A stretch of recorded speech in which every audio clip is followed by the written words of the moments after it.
Fall is here and winter is coming, and you need to shop Lowe's Customs. For the ladies, there's stunning designs and colors. For the men, Lowe can make something manly to keep your insecurities in check. But wait, there's more. For you simps, there's a special Simp edition where Lo will roll around in it, blow smoke from the finest Southern Eastern American marijuana.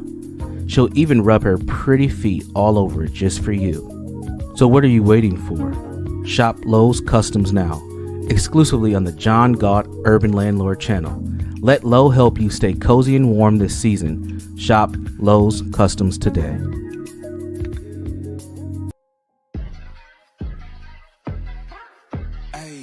I got the recipe, never gonna let any op get the best of me. Thought it was distance, but hey, this is next to me. Talk to the spirit, you know I've been heavenly. Company definitely show your trajectory. This ain't a diss, cause I say it respectfully. It's time to eat up, right like a speeder. Taking it deeper, and that's how it better be.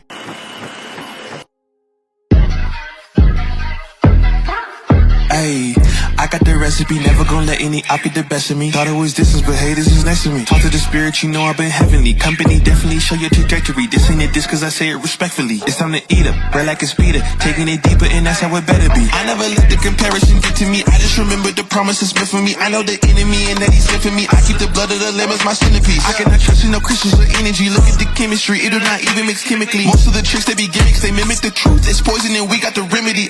There is a bomb, apply it, the fire can stand to the tallest of giants, the tyrant and all the suppliers are scheming and lying. They selling his dreams and we buying it. Show me the chicken, I'm frying it. Show me the dough and I'm prying it. Ain't never lacking it, so what I'm packing, he taking it, he magnifying it. They say you ain't bout it. Tell them that you finna make it, but they doubt it. But you rose like a flower. Tell me what it's like to live with superpowers. I don't know, but I'ma get it. I'ma get it. I'ma get it. I'ma get it. I just know that I'ma get it. I'ma get it. I'ma get it. I'ma get it. I'ma get it. Ayy. I got the drive, the bus, the truck, the gas is stuck. I ain't the one to rely on the luck. I put in work and then he show up. I know it's fake, this shit in the reps. Ain't no regrets, I do too much. It ain't me if you saying I stunt. He calling the plays and I do what he want. This ain't a front, glory to G-O-D. It's what you could do with a mustard seed. It's what you could do when you start to believe. Take fear and you cast it inside of the sea. 100% out of me, cause he gave it all on the tee when he let it bleed. So what is you saying to me? You just insecure about the love that turned me to a beast. I take a step and I ain't turning back. He made me first cause I know that I'm last. I ain't got time for no thing in the past. Learn from it first and then I react. Hands off me, don't hold me. Get it jumping like a trampoline. All truth ain't no trolling. We in good hands, no folding. They say you ain't bout it. Tell them that you finna make it, but they doubt it. But God did it. But you rose like a flower. Tell me what it's like to live with superpowers. I don't know, but I'ma get it. I'ma get it. I'ma get it. I'ma get it. I'ma get it. I just know that I'ma get it. I'ma get it. I'ma get it. I'ma get it. I'ma get it.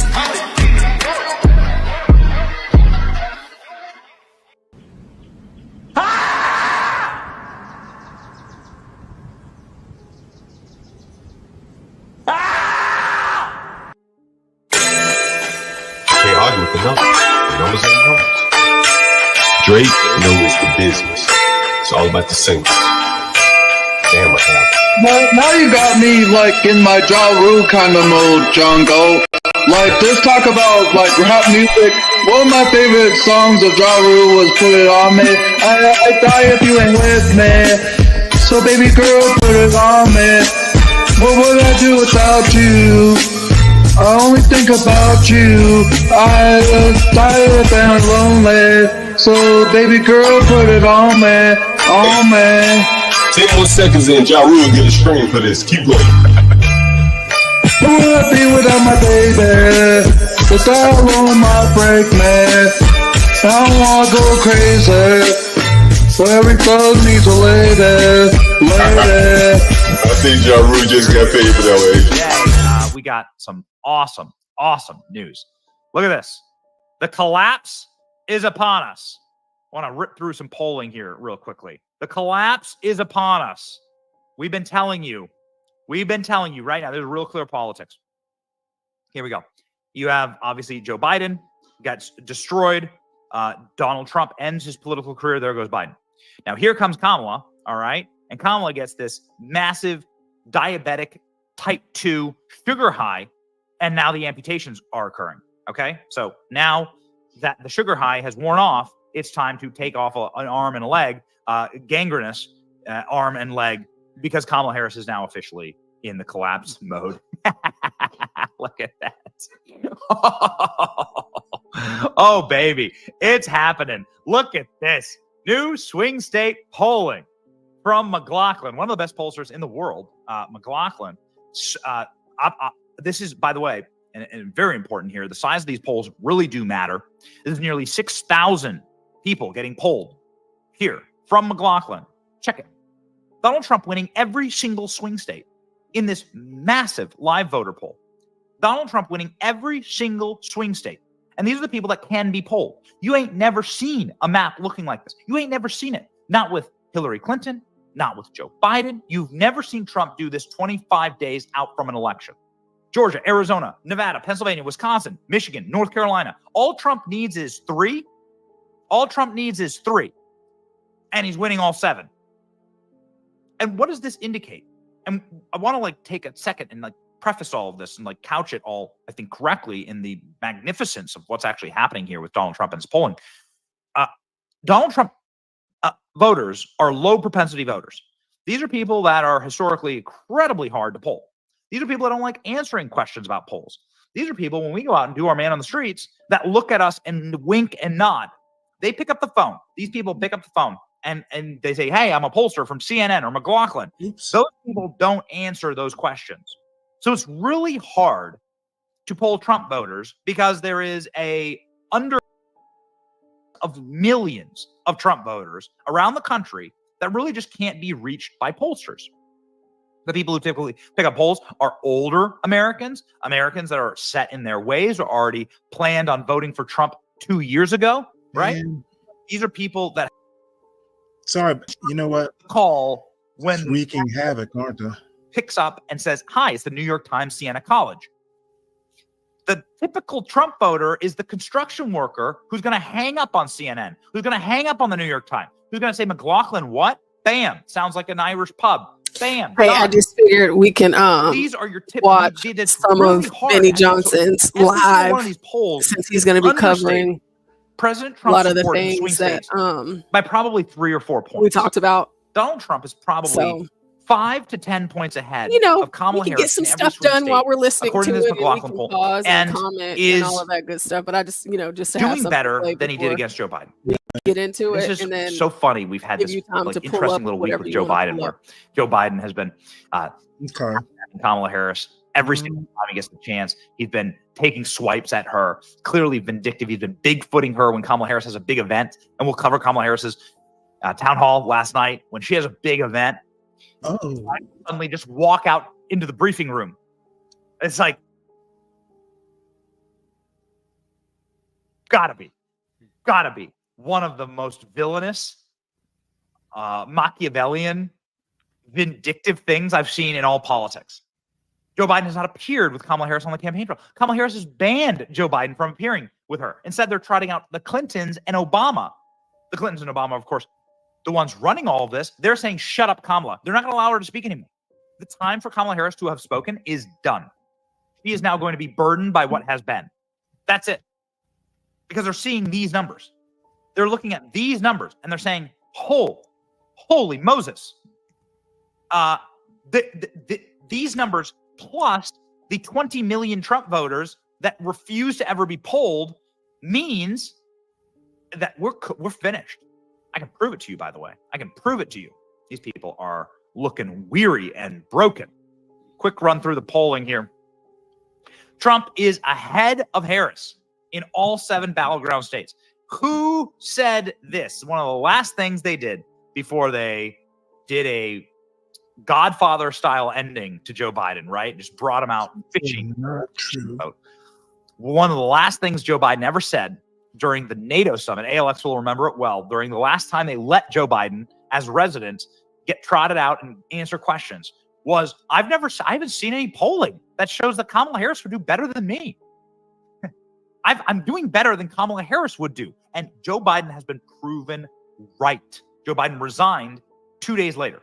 48 hours after he said that thing, after he said that, Joe Biden resigned. And now who was right? Who was right? I'm telling you what, Joe Biden would never be down in Michigan by these numbers, I don't think Joe Biden would have won. I think Joe Biden would have got clobbered. But Joe Biden would not have been down in North Carolina and in Pennsylvania and Wisconsin by these numbers. Joe Biden would have gotten the endorsement of the Teamsters Union. Check it out, baby. This is just nuts. Donald Trump up 3, 4, 5 points in Georgia and in Pennsylvania. The Pennsylvania numbers are nuts, but the way the Pennsylvania goes, like so goes the entire election. Look at this. All recent Pennsylvania polls, Donald Trump wins. All polls. These are far left-wing polls. These are right-wing polls. These are centrist polls. Donald Trump wins. Every single Pennsylvania poll. Polls. Some of them have Trump up by 2 and by 3.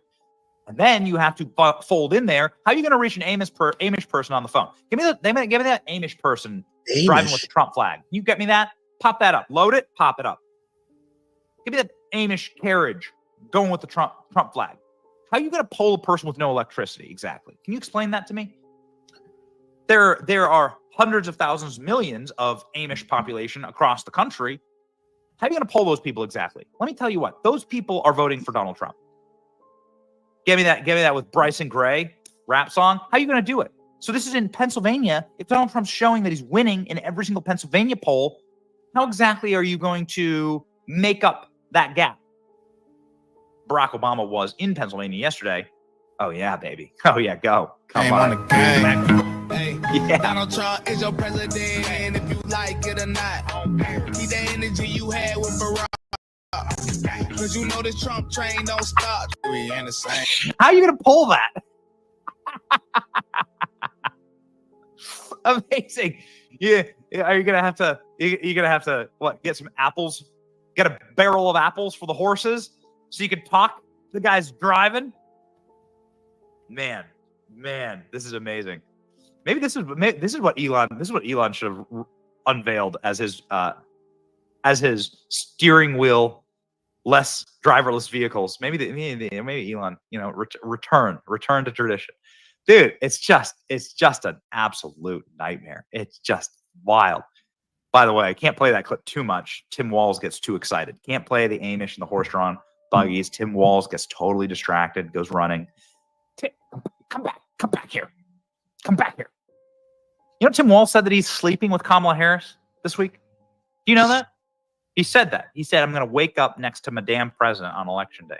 Super creepy. If we don't have that in the script, let's load it, just along with all the other bungling, idiotic nonsense from this week. Okay, here we go. Wisconsin, Donald Trump up. Wisconsin. Michigan, Donald Trump up. Boom. Pennsylvania, Donald Trump up. You got it, baby. And this also has some wild news here. Rasmussen, general election. What on earth? What is going on? Donald Trump's going to win the popular vote? Yo, Trump's going to win the popular vote? You know, the chances of Kamala Harris winning if Donald Trump wins the popular vote is 0. 97.7% chance if Donald Trump wins the popular vote of Kamala Harris winning. Look at you, boy. Look at him go. He's up 11 points in the smart money markets. This is now flipped Pennsylvania. And in other news, Donald Trump has flipped Nevada, according to Real Clear Politics.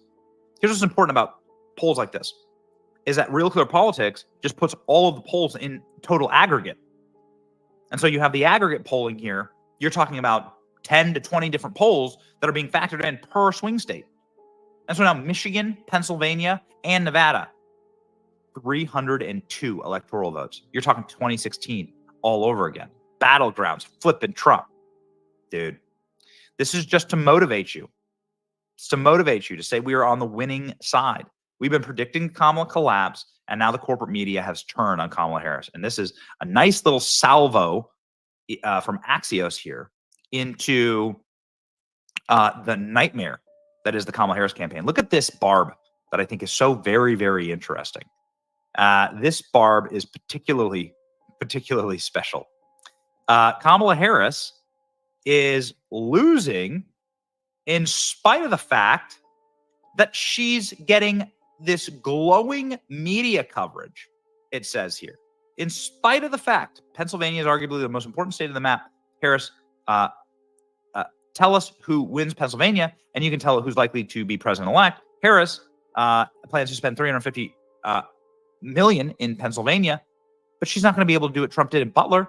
There's a growing worry among Democrats that Harris seems stuck, even sliding a bit after a strong start to young presidential campaign. Her media blitz, heavy spending, and largely favorable coverage don't seem to be moving the needle. That is the stab in the back of all stabs in the back for Kamala Harris. Largely favorable coverage. Okay.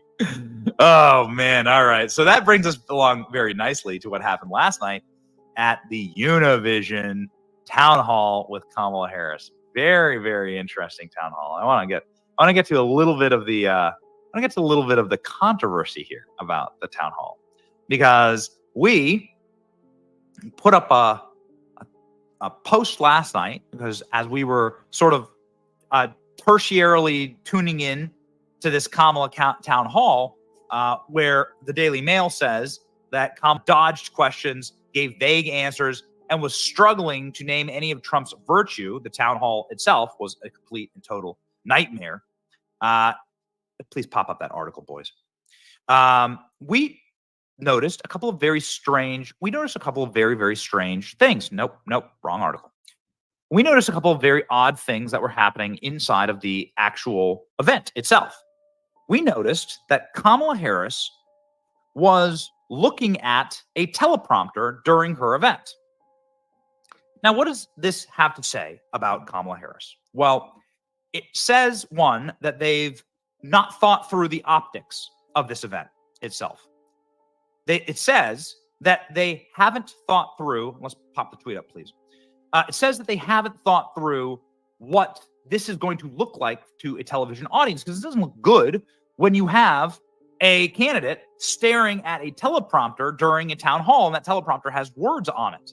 Okay, here we go. Thank you, boys. We have Kamala. So here you can see clear as day, Kamala Harris staring down the barrel of a teleprompter. This is what Axios is getting at when they say like favorable media coverage.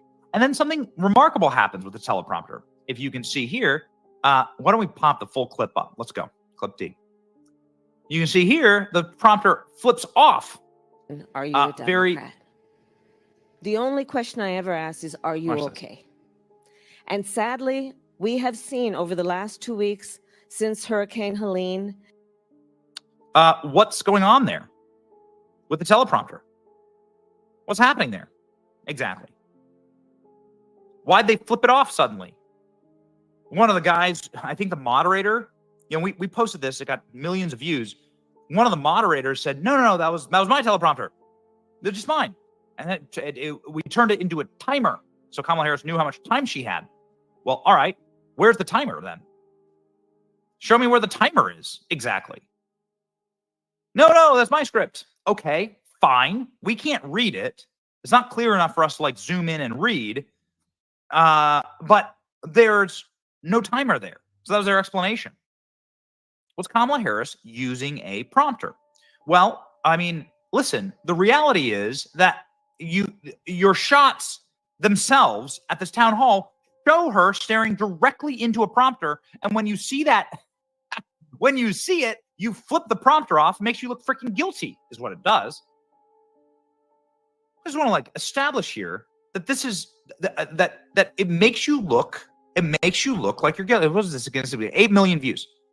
This thing's been shared like hundreds of thousands of times. It freaking looks like she's staring down the barrel of a prompter and she's giving a promptered answer. Now, we've seen this before with Oprah. Oprah had a teleprompter that was sitting there, and people were able to match some of the words and commentary on the teleprompter with what Kamala Harris was saying. Oprah's done this before. Here's Kamala Harris. There's the Oprah town hall, and you can see the script clear as day with some of the pablum that was being spit out. They weren't supposed to do that. You weren't supposed to see this. At least Oprah's team was smart enough to not actually show it in the actual broadcast. This had to be filmed surreptitiously.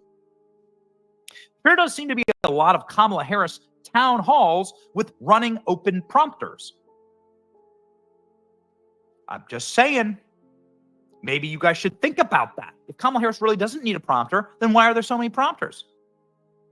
And we have an explanation of why Kamala Harris would demand a prompter, because Kamala Harris freezes and has her brain break when she doesn't have one. We have proof of this. Just last week, Kamala Harris was giving a speech and her prompter froze. And the results were nightmarish for the campaign. I'm quite frank, I mean, it's like hard to think of a more humiliating moment on the campaign trail than this. Here we go. Remember his number, 32. Today we got 32 days until the election.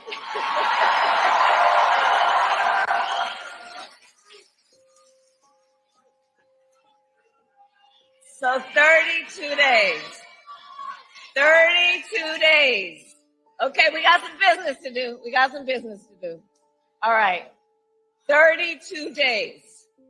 And we know we will do it.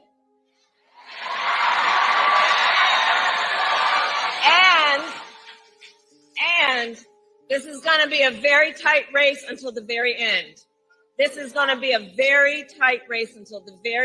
We are the underdog, and we know we have some hard work ahead. So Kamala Harris, when her prompter glitches out, she just repeats the number 32 5 times in a row. 32, 32, 32, 32.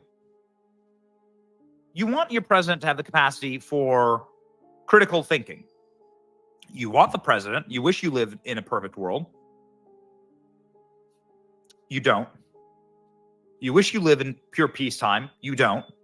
There are disasters and wars and natural disasters that decimate areas and that kill Americans. And there was a terrorist attack that was supposed to take place on election day that was foiled this week. We live in an unsafe world, and it is a sunken place. And so you need elected officials who are able to be serious, are able to think critically and think on their feet. Kamala Harris, of course, is simply a regime muppet. Her role is not, it's funny how you get trained on these things. Like, our lives are so much better.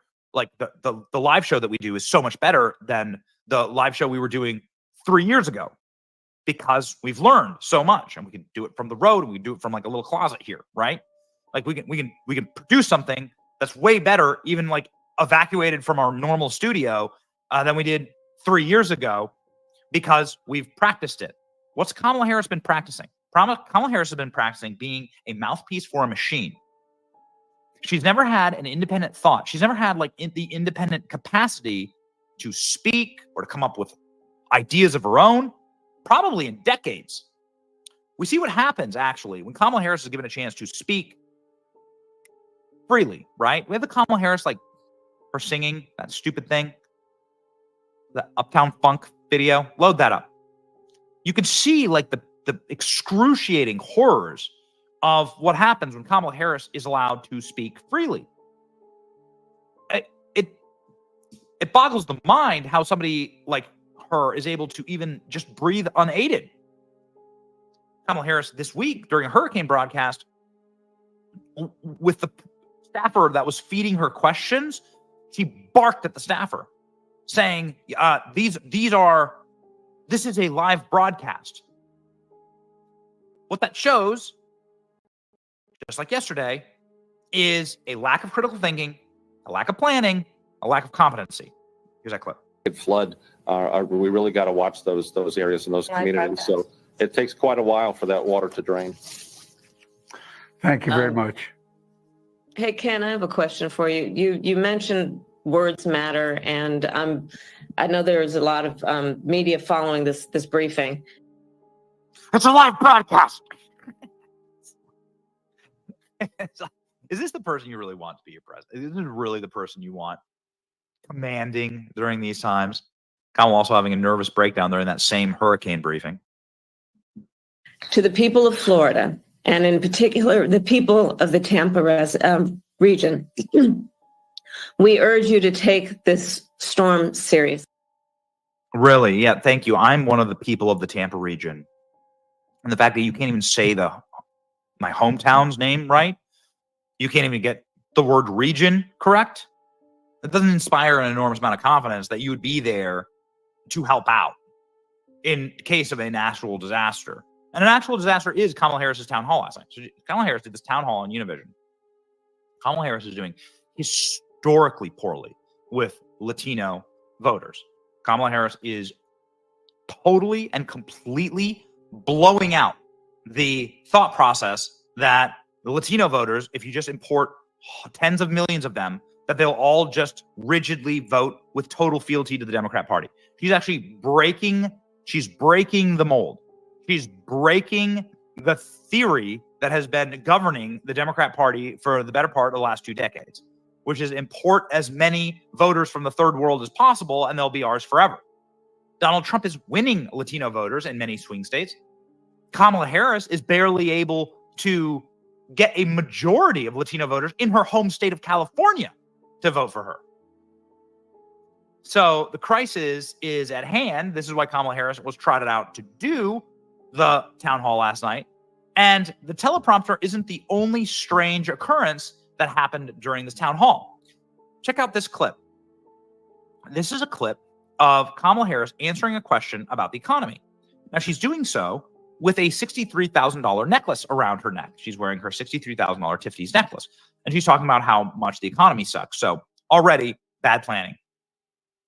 But something very strange happens with Kamala Harris in the audience when Kamala Harris is giving her answer to this random question that is supposed to be a town hall. So by definition, it's not supposed to be pre-scripted.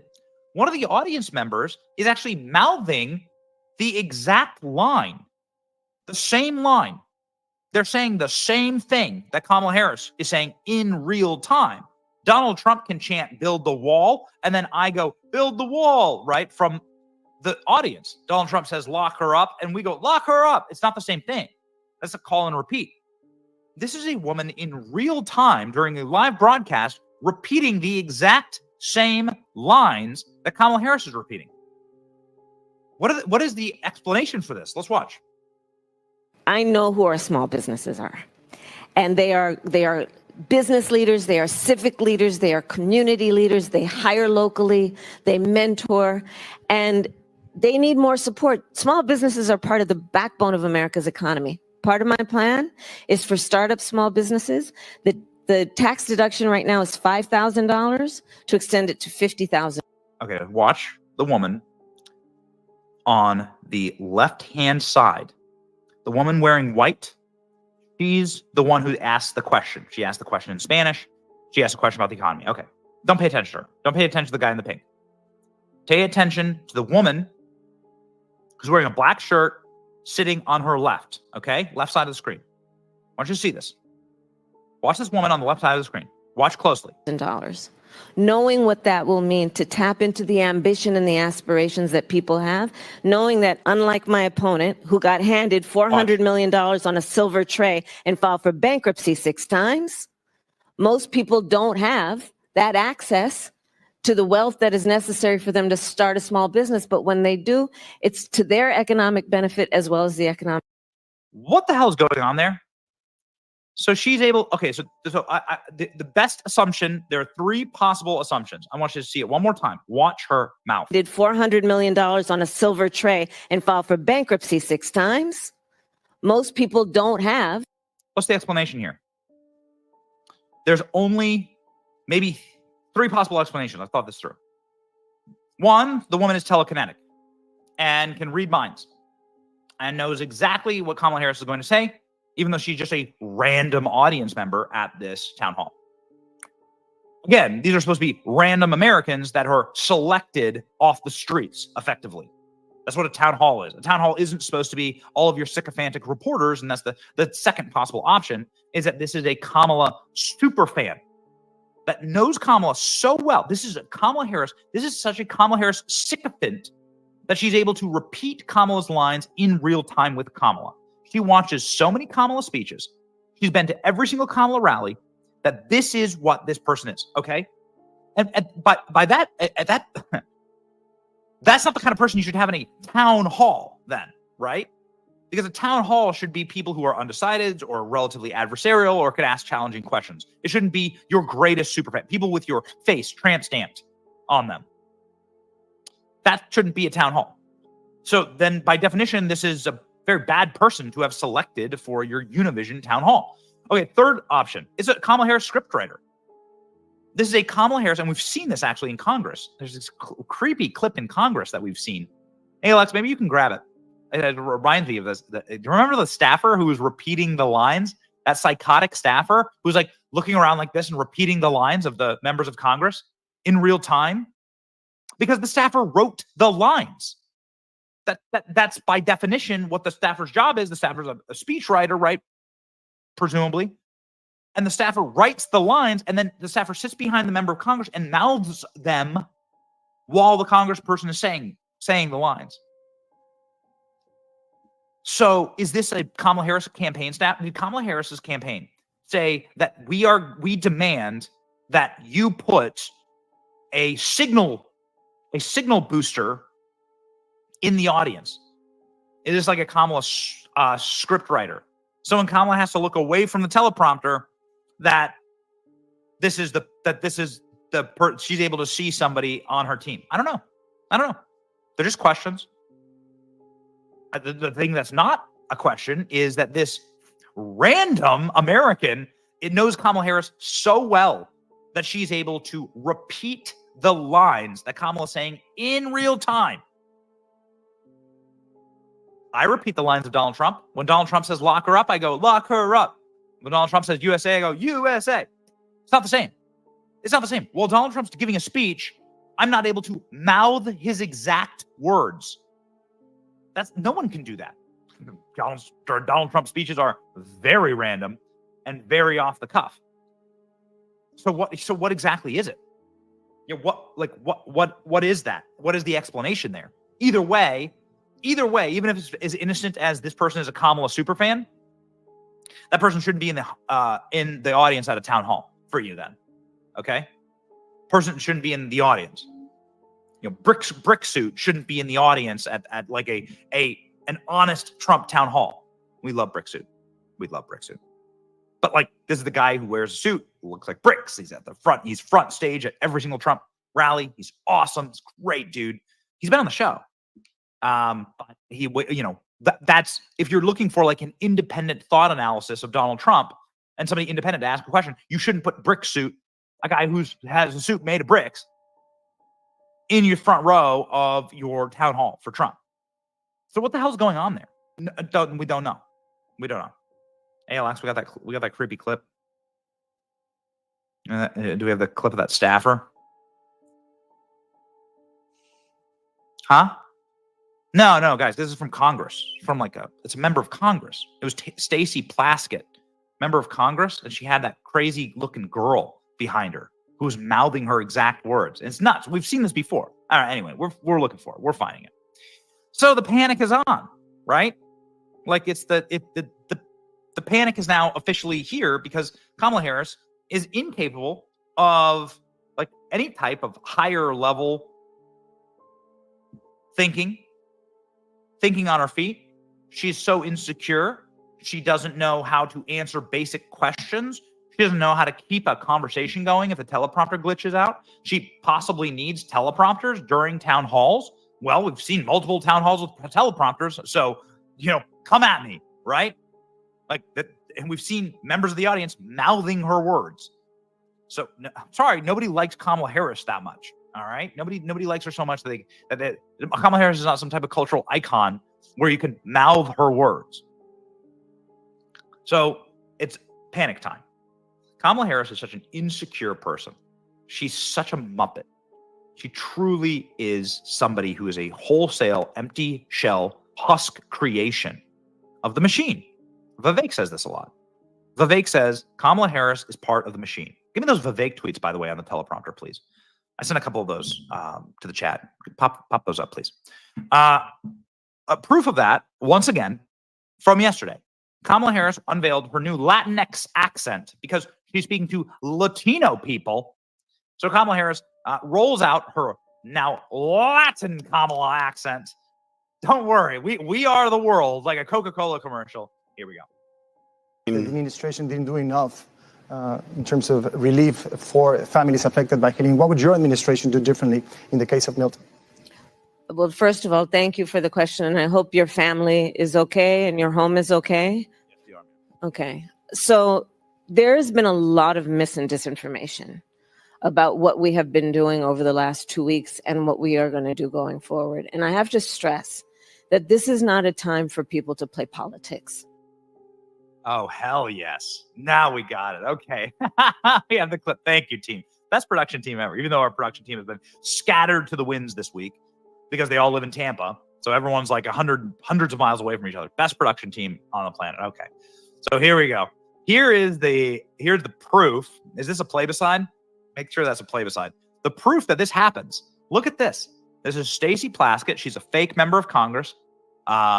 Uses like a dirty bomb, right, against Republicans. So they just put her on these committees because she's not real. She represents the Virgin Islands or something, and she can't even vote in Congress. All right. So they put her on these committees. Stacey Plaskett is this like person who defended and covered up for Jeffrey Epstein. She very much lobotomized like Kamala Harris. Check this clip out. Go. Let's roll the clip. Watch this. Watch the person behind her. 55 from the committee's interview with FBI employee Roya Demlow, who you just spoke about, which took place on July 17, 2023. What In that line, she says, the question was asked, okay, if someone were to leave here today, were to leave this interview and were to suggest or imply that when you said the laptop was real, that it meant that the FBI had affirmatively determined in October 2020 that the laptop belonged to Hunter Biden, that the contents belonged to Hunter Biden, and that the contents had not been manipulated in some way, would they be representing what you said, correct? Watch your mouth. Answer by Ms. Demlow. They would be representing what I said because I don't have much knowledge of that. They would be misrepresenting. Isn't that insane? She so knows the script. This staffer so knows the script that she's able to pick up on small mispronunciations and mistakes that the fake member of Congress, Stacey Plaskett, makes. Look at her go. Look at her go. This is how Democrats operate. You'll never see a clip like this with Republicans. Yes, Republicans have speechwriters and stuff, but you'll never see people that are so wholly and completely operated from within a machine to such an excruciating and embarrassing sense. Look at that. Is that what's going on with Kamala Harris? We're not sure. We don't know. Is that what's going on? Whew, baby. Yeah, that's right. Look at the eyes. Look at the eyes. I'm not trying to be mean to this person, but like something's wrong. Like something's wrong with you. If you're like walking around life looking like something's wrong with you, man. Something's wrong with Kamala Harris last night at the town hall. Here we go. Voter asked Kamala Harris straight up, you staged a coup on Joe Biden. All right. Kamala Harris didn't have a teleprompter answer for this one. Let's go. In that, for instance, you earn your candidacy without going through the normal process, that is primary elections or through a caucus. That really caught my attention. A candidate without going through the primaries or a caucus, like it usually happens. Eso me inclinó un poco para el lado. That sort of inclined me to vote for Trump. However, I'm still undecided. También me impactó It also impacted me, and it was something quite different. How President Biden was completely destituted. It seems something unprecedented. A poco tiempo de las elecciones. And so close to the elections. I'm right now leaning towards Trump, but I haven't made a decision. I'm also concerned about the way I feel President Biden was pushed aside. Oh. A poco tiempo de las elecciones. And so close to the elections, I believe these are extraordinary circumstances. Given how close we are to the election. So, la pregunta, Mario. And Mario's question? The question, Mario. So the question is, how can you clarify this whole process and how you were elected? Sure. And first of all, thank you for being so candid. And actually, I wanted to hear her answer there. Okay, it's fine. I'm sure there's somebody mouthing every word of Kamala's answer from right behind the guy. Today is a day for us to be diverse and to come together. It was time for Joe Biden to do the honorable thing and step aside. See how good I am? Kamala Harris campaign should hire me.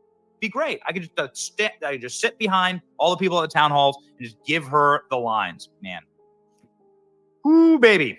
So Kamala Harris not doing great. So they've decided, because of the collapsing polls and because of Kamala Harris's inability to speak English or critically think or use higher level brain functioning, they've decided to bring out the big guns.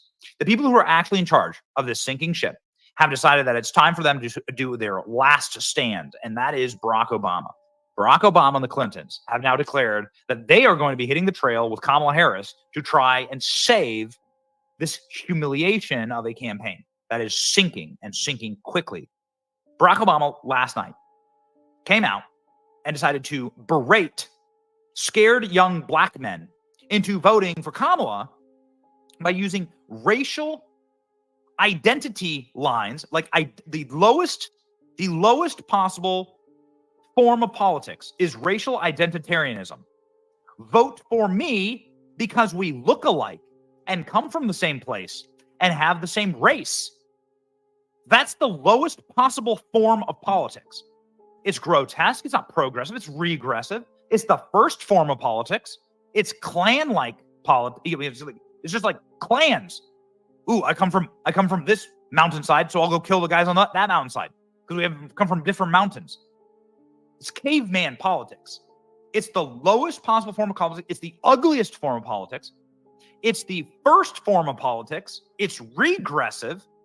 It's the kind of politics that you've seen in this country, in bad periods of this country that everybody thought we were done with and moved on from, with the Civil Rights Act and so on. Martin Luther King, all these guys come forward to say okay, it's time to put this type of race hatred politics aside and view the world differently. You could argue that that's the most Christian thing to do. But Barack Obama, proving what a fraud he is, last night, the man who said there's no white America and no black America, there's just the United States of America, the man who campaigned on there's not a red or blue America, there's just the United States of America, that same guy is now going out and barking at scared young black men who view Kamala Harris as the fraud she is and love Donald Trump, by the way. Ironically, Barack Obama, the guy who wrote in his book that the American dream is Donald Trump back in the day. Barack Obama has been brought out to do a race hustling scheme as humiliating and degrading as anything Jesse Smollett's ever done or Al Sharpton's ever done. It is so destructive to the Obama aura that was all fraudulent and all a lie from the start. This is pure, I'm so angry at this clip. This is pure race hustling, race hatred politics. Vote against Donald Trump because he's white. Just come out and say it, right? Here we go. Listen to this. Is that we have not yet seen the same kinds of energy and turnout in all quarters of our neighborhoods and communities as we saw when I was running. Now, I also want to say that seems to be more pronounced with the brothers.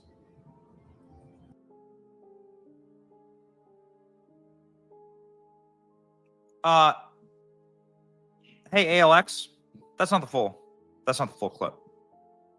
So we're gonna get that. We need to get this full clip up because I need you to see what I'm talking about here. That this takes out the actual context of what we're talking about here. Just go ahead and grab what we tweeted, and let's go ahead and do that again with with captions if we can, please. Maybe it's Barack Obama's anger at the fact that we went to his neighborhood in the south side of Chicago and couldn't find a single supporter of his. You know, this is something that would definitely black pill a guy. If you have a show like ours and we go to the south side of Chicago, we're just a block from the Barack Obama library, and these people who Obama campaigns off the backs of, south side of Chicago. I'm from the south side of Chicago. I'm from the south side of Chicago. Okay. Well, we went to the south side of Chicago and we asked, what do you guys think of Barack Obama? Who do you want in this election? These were the responses. I vote for Trump. I go for Donald Trump. Me too. I go for Trump. Who are you voting for in 2024? Trump too. And why is that, ma'am? He's the best president ever. Has Barack Obama done anything for around here? And He never did anything since he been in office. Yeah. And I'm glad he out. Trump, the best. Barack Obama? I ain't got no message to say him. I don't mess with Barack Obama. Yeah. No, I'm a Trump supporter. Trump do more for black people and care more about black people. And Barack Obama ain't black. Just to let that be known. All right. What about Kamala Harris? I don't f with her either. Yeah. All Trump all day. Yeah. What's your message to Donald Trump today? Keep going. Come get us, man. We waiting on you. I'm a Trump supporter, man. We gonna keep this going. Trump, he a real businessman. I'm a real Republican, man. I want Trump back in office second term. What would be your message to Barack Obama? Oh, pump some money in here. Pump some money like Trump, you know? Your message to Donald Trump? Come on, man. Get us to the Super Bowl, bro. Make America great, man. That's all I can say. Make America great. Everyone's so friendly around here. Yeah. Everyone's so friendly around here.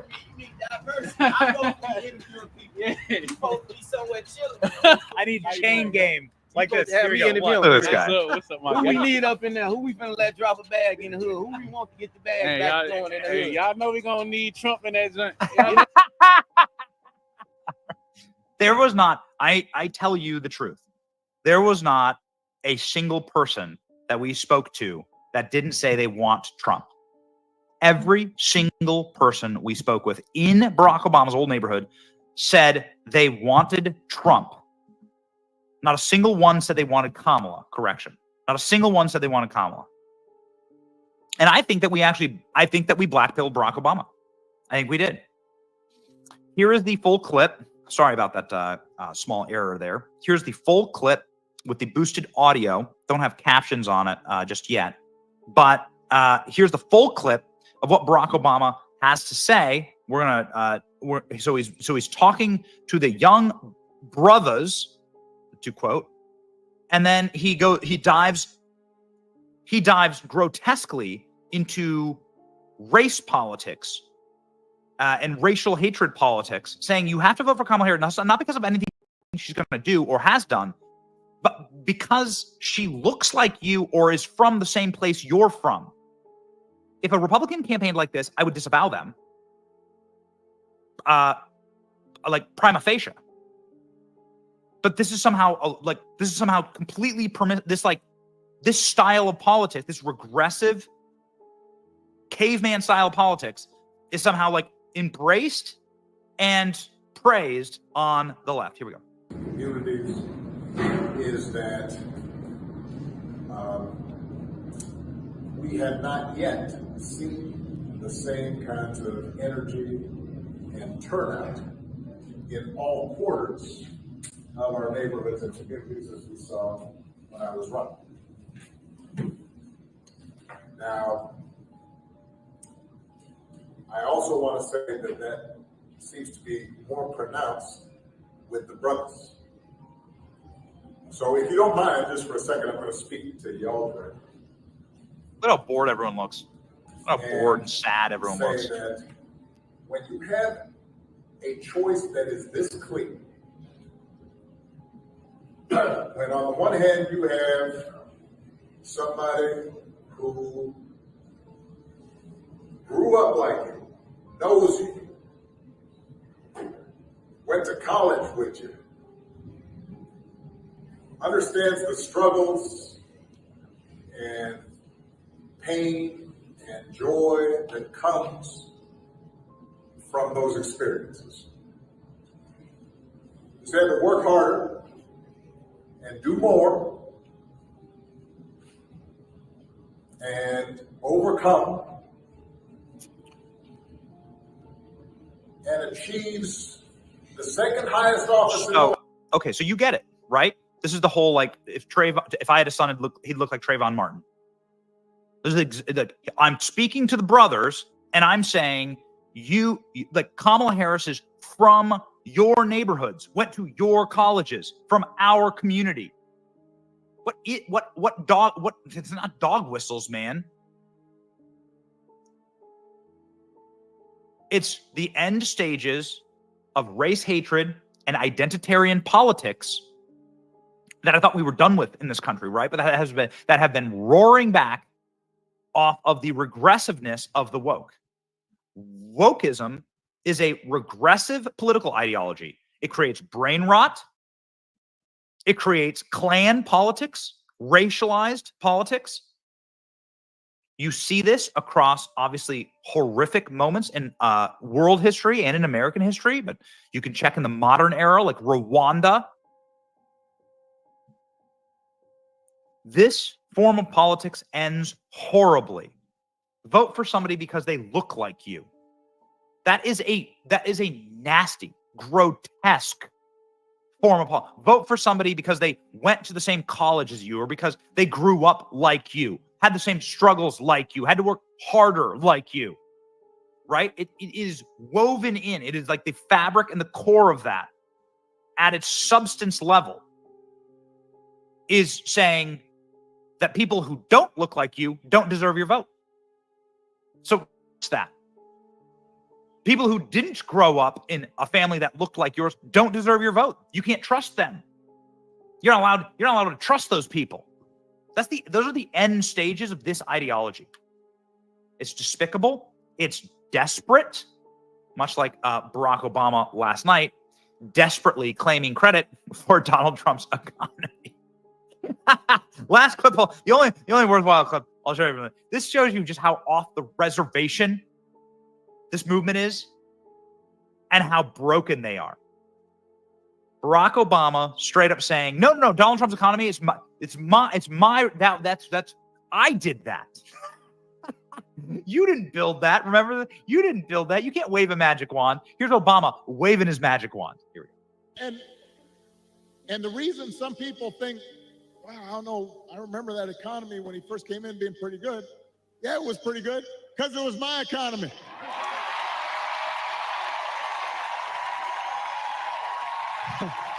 We had 75 straight months of job growth that I handed over to him.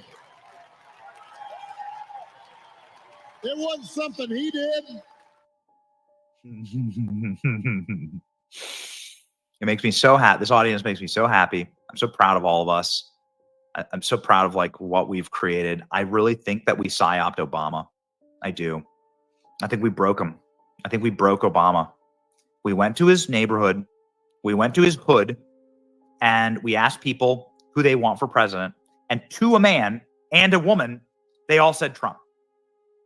And I think that sent him spiraling. There's no doubt in my mind that video's done tens of millions of views. There's no doubt in my mind that sent Obama spiraling. And now he has to go lecture the brothers, his words, not mine, about racial identity politics. Oh, it's grotesque. Oh, the magic is gone. Oh, the magic is gone. They're so desperate. And they're bringing out Bill Clinton. They're bringing out Bill Clinton to try and win North Carolina. Oh, man. Ooh, baby. All right. We look forward to that. Maybe we'll go to that event and we'll ask Bill Clinton for the first time ever, like, what do you know about Jeffrey Epstein and exactly what happened to him? Is he going to get, is Diddy going to get Epstein? I can't wait. Maybe we'll go to that event and we'll see if we can't ask Bill Clinton that question. Somebody who's regularly asking questions about the Epstein list. In fact, one of the only members of Congress who's brave enough to do so is the great Tim Burchett, who joins our program live now.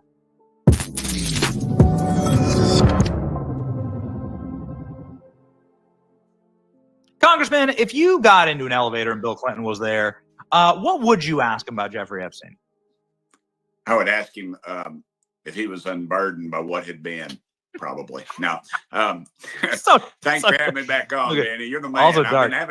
I've been having Benny with your alls. My wife and daughter's like, baby, does Benny not love you anymore? And I said, he loves a lot of people. I'm just on the list. But no, I'd ask him. I'd say, just my wife, what the Congressman. hell? That's my wife. Yeah. You won't find me waking up in any bedroom naked. Yeah, that's right, baby. You're exactly right. You put me on the map on that one, and we turned out we were accurate. 100%. It didn't take us very long either.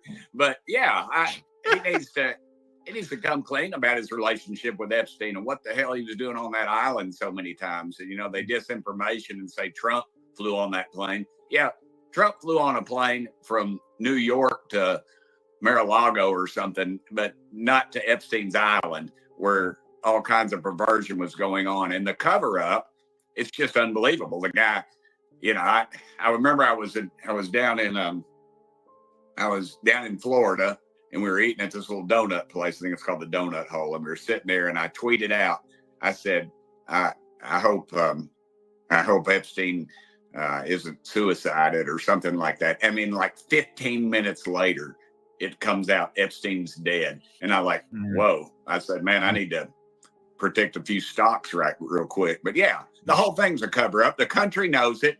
The Democrats laugh about it. They laugh in the gym, and they laugh about the people that have died that are around Clinton. Listen, man, this is the grossest stuff that could ever happen into our country, and we allow it. We allow it because we don't go to the polls. 40 million evangelical Christians are eligible to vote out there, and less than 20 of them will go vote. And they'll be sitting on their dadgum pew and acting arrogant the day after the election. Look, we better wake up in this country. This is a complete capitulation from our values and what we hold near and dear to our hearts. And the Clintons are just at the tip of the spear. And if we allow this to continue on, the Kamala Harris, because everybody knows she is an empty shell. All she is a puppet for the sewer that is Washington, D.C., and we are allowed it. And they almost took us without a shot. Almost. They took that shot, literally. And this is where we're at. We've got an election coming up, and it will decide everything. I've told this story. You let me ramble. It's really good. I think I need to send you like $350 for like my therapy fee. But anyway, so I always remember on the night Bill Our therapy, Congressman, because it's therapeutic for us in the audience, too. Yeah, and it's Tim, by the way. That's what the custodians at the Capitol call me, Tim. So you call me Tim as well. They're the only ones up there working, as you know. But anyway, so it's election night. I was getting reelected to the House, State House in Tennessee. And I remember we were at our old house there at 8220 Bennington Drive. And Daddy and I were, as I like to say, enjoying a traditional Italian meal to Mr. Gaddy's and gotten a pizza. And it was election night, and we were watching the returns come in, and it was, and Bill Clinton was winning. And I remember Daddy said, I'll say the blessing. And he bowed his head, and he said this simple prayer. He said, Lord, please don't let us lose our country. And I looked across that table, a World War II Marine. You can't see him if you widen the camera a little bit. I'll show you those rifles right there. Those are rifles my dad took off of dead Japanese soldiers that he killed. So, my dad has real skin in this game. And mom and daddy are both gone now. But, we just continuously in this country turned it over to these folks. And we've allowed them to do this. And we continue to do that. And this one, this is it. If Trump's not back in the White House and we do not get control.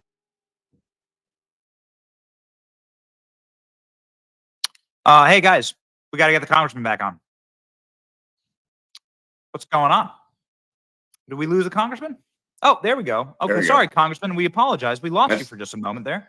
That was the NSA. I believe I stepped on some toes, Danny. Please, we're here for this story.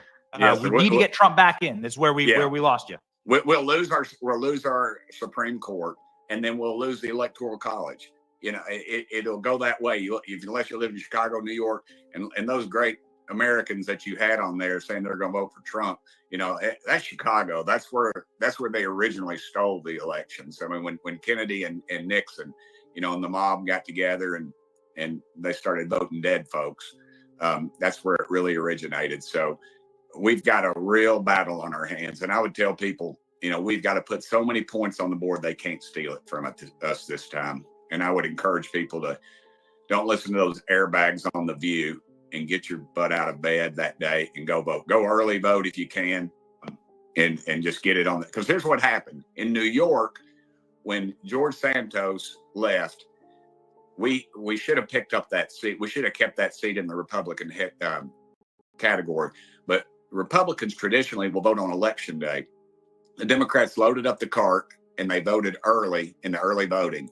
And then on election day, they had a bad snowstorm.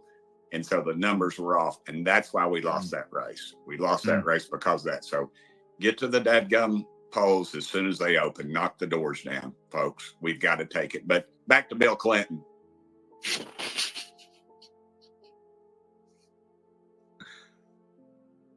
Oh, just a second. Lawyer calling me like I need to talk to a lawyer. Yeah, I had to get him off there. Am I back on with you? Yes, you are. We just lost audio for just a moment. There we go, Congressman. Okay. Floor is yours. Sorry. Yeah. Okay. As some lawyer probably want me to take him to lunch, but if Bill Clinton, I would put it on him. And the reason he can't stand the light of day is because he is a complete and utter dirtbag. He still, as somebody was saying, he's still chasing bimbos and wherever he's living at. Listen, this, and this is the standard bearer for the Democratic Party. And I'll tell you another thing, Benny. Yeah. He's hitting the trail. Yeah. Bring him on out. The truth is, you're not seeing any ranking Democrats. You're not even seeing Schumer out on the stump for Kamala or whatever the heck it is. Isn't that interesting? Yeah. So Joe Biden sure as hell ain't invited. Where's the AOC? Where's everybody? Jamie Raskin. Where are Congressman, everyone who's running for Senate is saying, don't you dare come to my state. Every Senate race that's remotely close within 10 points, they've banned Kamala from coming to their states and for campaigning. I've never seen anything like it. I wish she would come to Tennessee. I would welcome her to my district because my folks would go crazy, man. I'd sit there with a bushel basket out on the corner of Houston Pike and North Shore catching all the money people throw at me. Hello. But yeah, just look at how terrible our elections are, and how terrible it is in our country. FEMA. I mean, she can't even get her butt off the couch. She goes on some TV talk show and drinks a Miller beer. I bet Miller's just going, holy cow, we don't need this.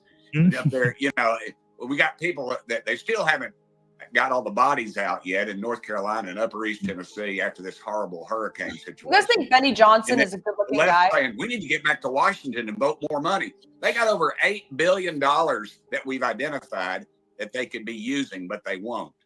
And, this is just a classic Democrat move. You got a disaster. Let's pump more money in. Let's divert attention away from all the crappy. And that's exactly what they're doing. This whole thing is, and it's a disaster for them, and it shows. And the good people of Tennessee and North Carolina, they're not waiting on the federal government. Franklin Graham's group's up there, and we got all these local charities and churches that are just pouring it out to them, and they should be. And FEMA's saying, well, we got 178 generators up there. I talked to one of my sheriffs in up there.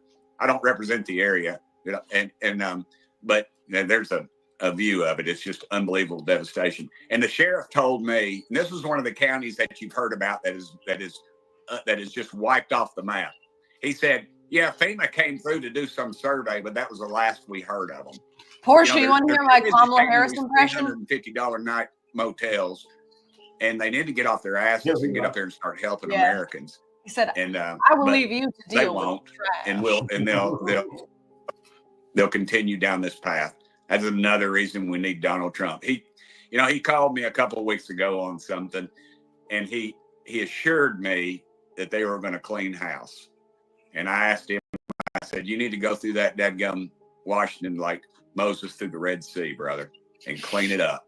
And I know he's gonna bring in Elon and all this stuff, but man, it's a sewer, and I just hope I pray that America does not miss this opportunity. This is the classic example of, old country boys falling off a roof, and he's in his bib overalls, and he's like, Lord, help me, Lord. and then a nail grabs his a nail catches on his overalls and it stops him from falling off. And he says, "Never mind, Lord, I got it."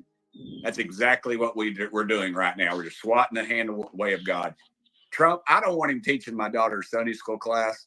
Look, I know what he's about, but I dadgum, you know how they identified Charlamagne, the terrorist. Do you know how they identified him? You got Yeah, the ring finger. Boom. He didn't call Nancy Pelosi. He didn't call Chuck Schumer. He didn't call that godforsaken United Nations. He caught him out, and he didn't hit him in the air. He didn't hit him in an airport where civilians would have died. He took him out. All right. Grace and Ben, if y'all are still here, y'all can come back. I don't know what happened. Y'all were up there, then y'all hopped down, but y'all could come back. And anybody else in the chat, the link is in the description box. Y'all want to call in and talk about, what we just watched here from Benny Johnson, his live and all of the things that he said.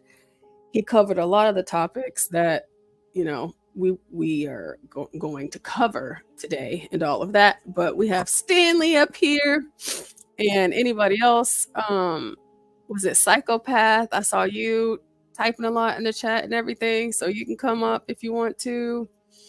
Troll, anybody. Y'all just hit the link and come up and let's talk about it. But Stanley, since you're up here, if you want me to finish playing it, I can, or I can stop it, or whatever it is that you want to do. Just let me know. Let me see. I'm okay with it. Are you okay with? I like his analysis of how far ahead Trump is. Yeah, I would like to hear your analysis of how far behind you think he is, or whatever it is. You know what? He isn't checking all the polls. It's still neck to neck. And that's actually, to be honest, that's what I've seen too. It's neck to neck. It's and really close. I think I heard Kamala was up slightly in Pennsylvania, but it's all like within the margin of error. So she's not ahead. As far as I'm concerned, Stanley, I'm sorry, I just saw a comment in the chat. I didn't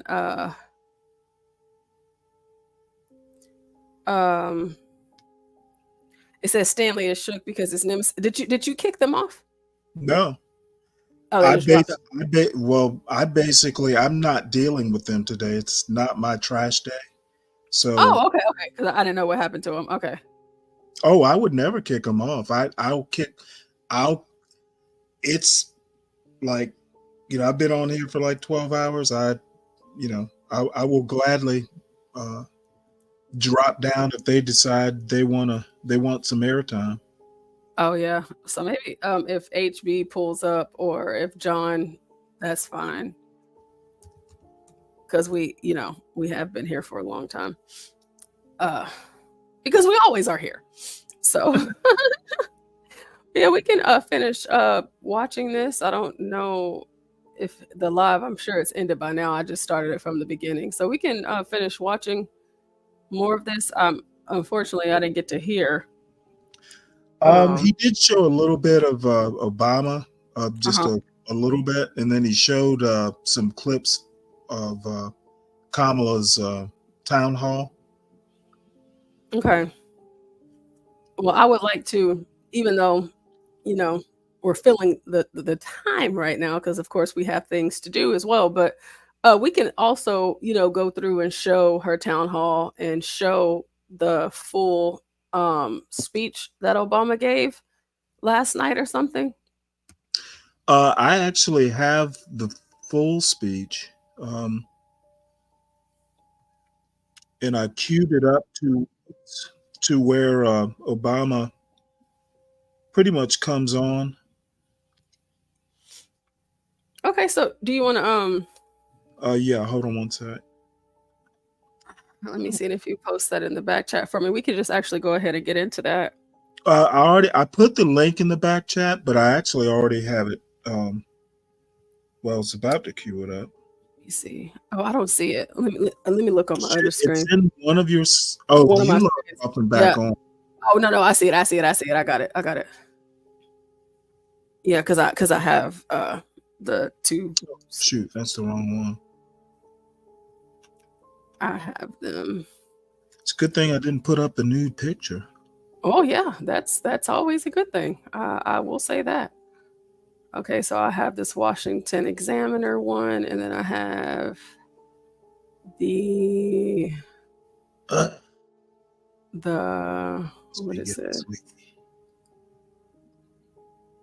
The Rally Across America for Kamala and Tim. So I have both of those. So thank you. Oh, there it is.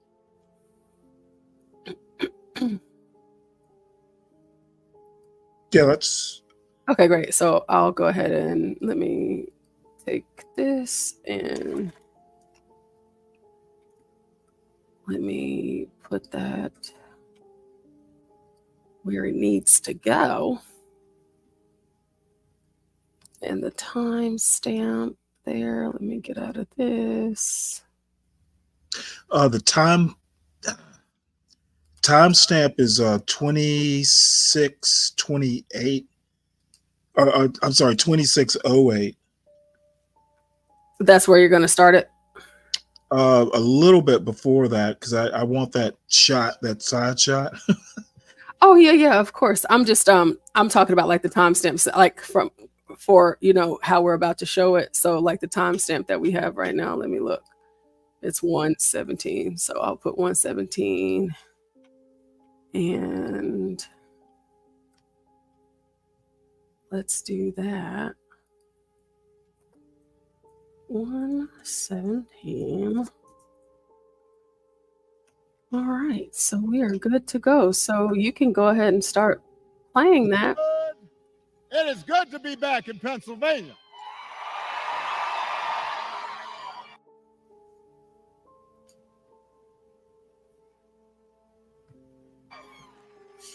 It is good to be back in Pittsburgh.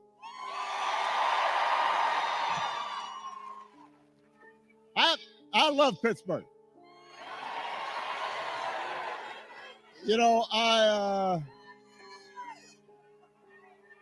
I love the people of Pittsburgh. I love the food in Pittsburgh. I don't usually do this, but this is a little bit of a Yelp rating. Just had some of Pamela's pancakes. I first had those like 10, 15 years ago when I was running. And I was all like, I need some of those pancakes this time out. And even though I'm from Chicago, some of you may know when I was a kid, I was a Steelers fan. So, and watching the Steelers this season, it seems I'm not the only guy from Chicago who likes being in Pittsburgh, because so far Justin Fields is doing pretty good.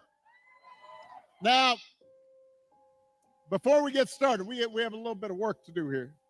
All right, so I want everybody to be, just settle in. We got some work to do. Before we get started, I did want to say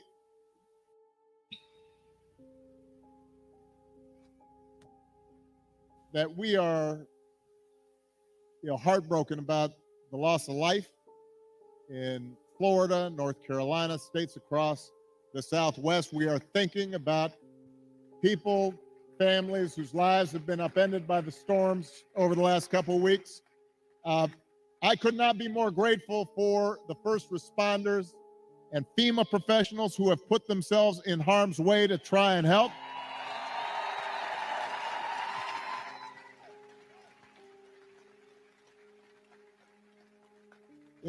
It's times like this when you realize having honest, competent leadership in government really matters.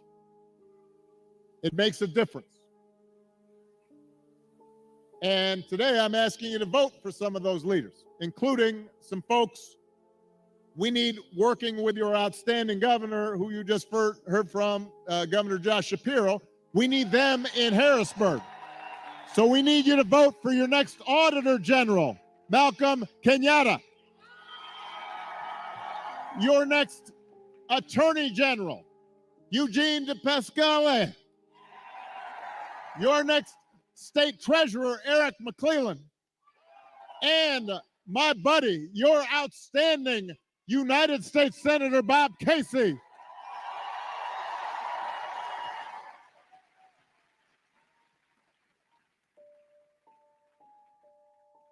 Now, here in Pennsylvania, there are 3 ways to vote. You can vote early, in person, at the county election office, or at a satellite office. You can also vote by mail.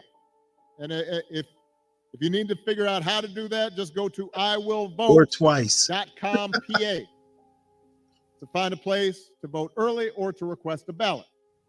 And of course, you can vote at your polling place on Election Day, November 5th. But if you're at this rally, let's face it, you're probably voting unless you are 12. So you also have to help your friends and family make a plan to vote.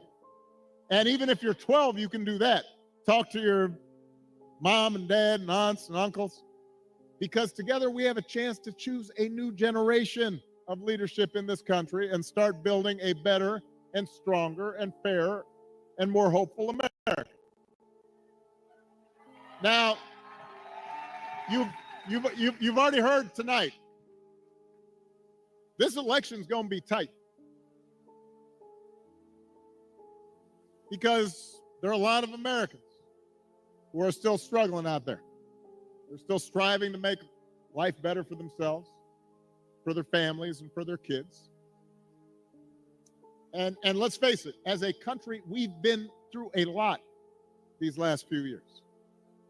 We had a historic pandemic wreaking havoc on communities and businesses. Disruptions from the pandemic then caused prices to spike, and that put a strain on family budgets. And in many ways, it's felt like the aspirations of working people have taken a back seat to the priorities of the rich and the powerful. So I get it, why people are looking to shake things up. I mean, I am the hopey changey guy. So I understand people feeling frustrated and feeling we can do better. What I cannot understand is why anybody would think that Donald Trump will shake things up in a way that is good for you, Pennsylvania. I don't understand that.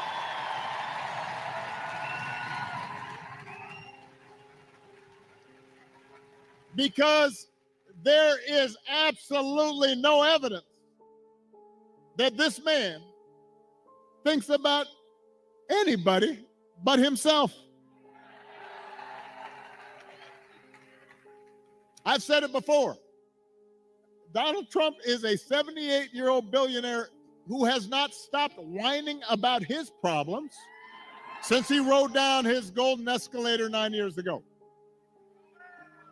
You've got the tweets in all caps, the ranting and the raving about crazy conspiracy theories. You have the 2-hour speeches, word salad, just, it's like Fidel Castro, just on and on. Constant attempts to sell you stuff. Who does that? Selling you gold sneakers and a $100,000 watch and most recently a Trump Bible. He wants you to buy the Word of God, Donald Trump edition. Got his name right there next to Matthew and Luke. I mean, you could not make this stuff up.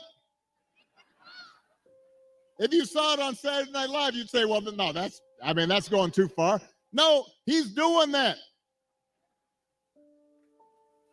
It's crazy. And the reason he does it is because All he cares about is his ego and his money and his status. He's not thinking about you. Donald Trump sees power as nothing more than a means to an end. He wants the middle class to pay the price for another huge tax cut that would mostly help him and his country club buddies. Doesn't care if he costs more women their reproductive freedoms because it won't make a difference in his life. Do not boo. Vote.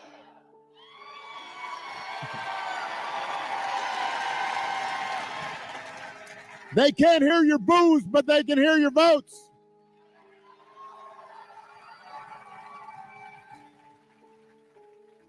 Most of all, Donald Trump wants us to think that this country is hopelessly divided between us and them, between the quote unquote real Americans who support him and the outsiders who don't. Because having people divided and angry, he figures boosts his chances of being elected. And he doesn't care who gets hurt. Think about it. Just the other day, we learned that on January 6th, a couple years ago, Donald Trump was told that Mike Pence was in the Capitol about 40 feet from an angry mob chanting, "Hang Mike Pence." And his response was, quote, "So what? Don't boo." If Donald Trump does not care that a mob might attack his own vice president, do you think he cares about you? Pennsylvania, we do not need 4 more years of that. We don't need 4 more years of arrogance and bumbling and bluster and division. America's ready to turn the page. We are ready for a better story, one that helps us work together instead of turning against each other. Pennsylvania, we're ready for a President Kamala Harris.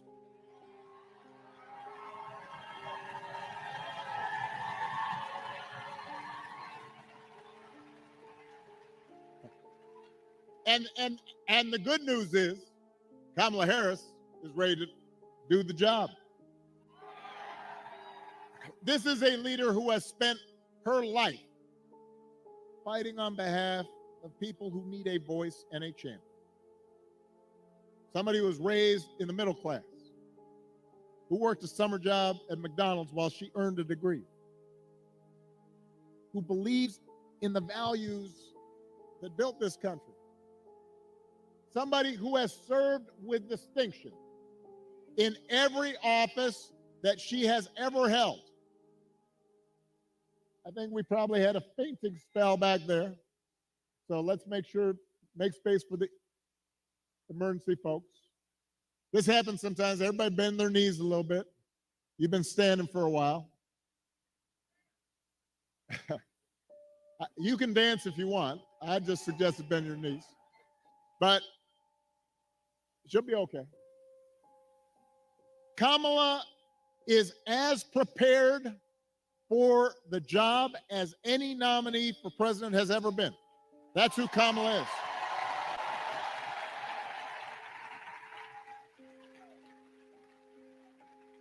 And in the White House, she will have an outstanding partner in Governor Tim Walz. Tim is a veteran. He is a teacher. He's a coach. He's a hunter. He's been a great governor working with Democrats and Republicans to get stuff done.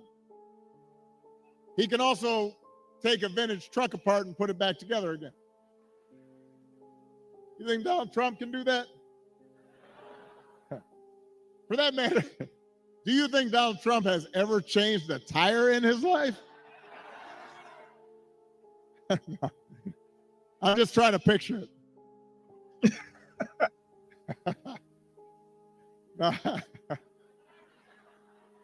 The point is, if you elect Kamala and Tim, They won't be focused on their problems. They'll be focused on yours. They understand that too many folks here in Pennsylvania and across the country are struggling to pay the bills. Even though wages are steadily growing and inflation is finally slowing, the price of everything from healthcare to housing to groceries, it's still too high. And that takes a real bite out of paychecks. It hurts. So the question is, who's really going to do something about it? That's what you should be asking yourself. Now, Donald Trump's plan is to do what he did last time, which was give another massive tax cut to billionaires and big corporations. And then, don't boo, I'm going to break you of this habit. And the reason some people think, well, I don't know, I remember that economy when he first came in being pretty good. Yeah, it was pretty good because it was my economy.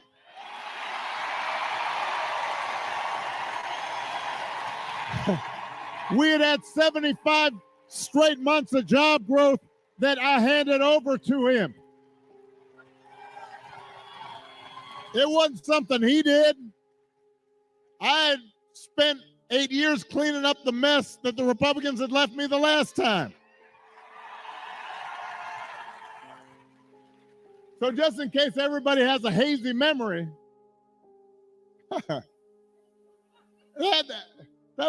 didn't do nothing except those big tax cuts.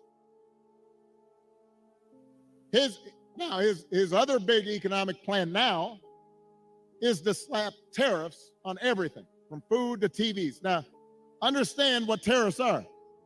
Anything that's coming from that's made elsewhere and comes here, you slap extra money on top of it.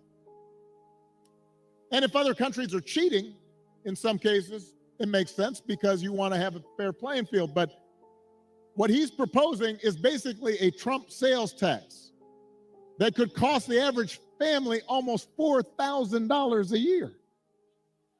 So if you're concerned about higher prices, that is not the way to get lower prices. That's going to come out of your pockets. You think prices are high now? Donald Trump's message basically is, you ain't seen nothing yet.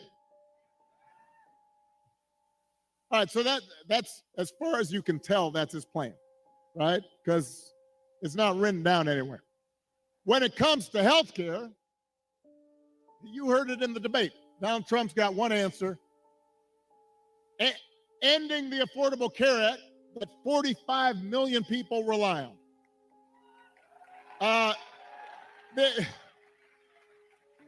The other day, his running mate, J.D. Vance, had you got to vote. The other day, his running mate had the nerve to say, Donald Trump salvaged the Affordable Care Act. I mean, Donald Trump spent his entire presidency trying to tear it down. And by the way, he couldn't even do that right. And now, 8 years after he was elected, when he was asked about what he was going to do, he says he's got concepts of a plan for how he'd replace it. Now, I want you all to think about this for a second. Let's say your boss gives you an assignment, a project. He says, I need this on Friday. And Friday comes around and he says, so, did you finish that project I asked for? And you say, well, I actually haven't started, but I have a concept of a plan. Or you could try it at home. Honey, did you do the dishes? I have a concept of a plan to do the dishes. How's that going to go over? If it wouldn't work for you, why in the heck should it work for the President of the United States?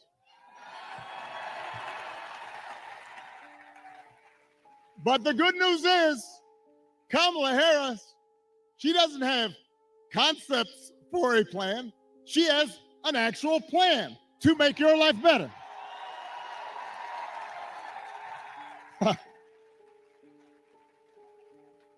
To bring down the cost of things like groceries. She'll go after corporations that are jacking up prices. Just like she went after big banks and for-profit colleges when she was an attorney general in California.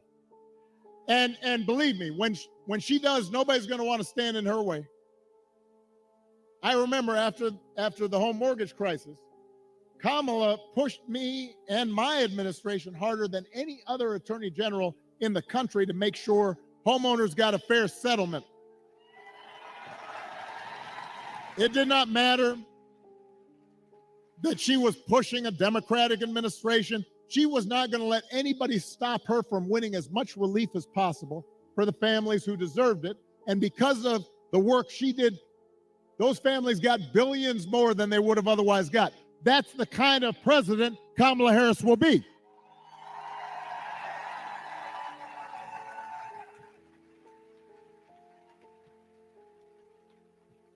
To lower housing costs, Kamala will cut red tape and work with governors like Josh Shapiro, as well as the private sector, to build 3 million new homes. And she'll give first-time home buyers up to $25,000 to help with the down payment. Plans, concrete plans. And for a lot of folks, that could be the difference between watching their dreams pass them by or finally owning a place of their own. To lower healthcare costs, Kamala already worked with Joe Biden to take on the drug companies and bring down the cost of insulin and hearing aids and more than 50 prescription drugs. And as president, she will never stop working to limit out-of-pocket costs and protect your care. That's who Kamala is. She's got a track record of doing it. And here's a big one. Instead of giving more tax breaks to billionaires and raising prices on working families, Kamala will give a tax cut to 100 million middle class and working people here in America.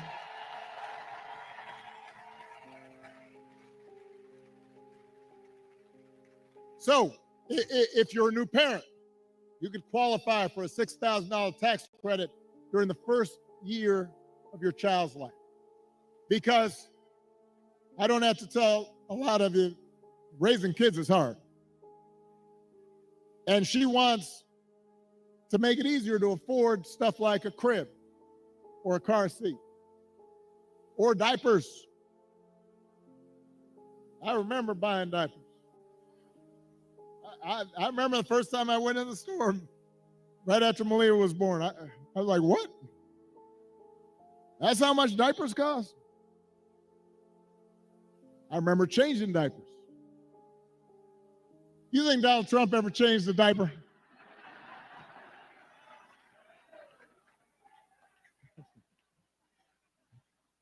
Yeah.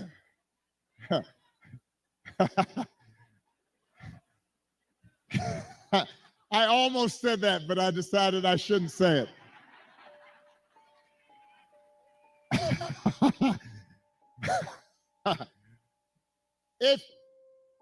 If you're starting a small business, Kamala Harris will give you a $50,000 tax credit to help you get it off the ground. That's who Kamala Harris is. That's what she stands for. So with Kamala, you've got actual plans. Trump, concepts of a plan. Now, if you challenge Trump to elaborate and enumerate his concepts, he will fall back on one answer. J.D. Vance does the same thing. Doesn't matter what the issue is, housing, healthcare, education, paying the bills.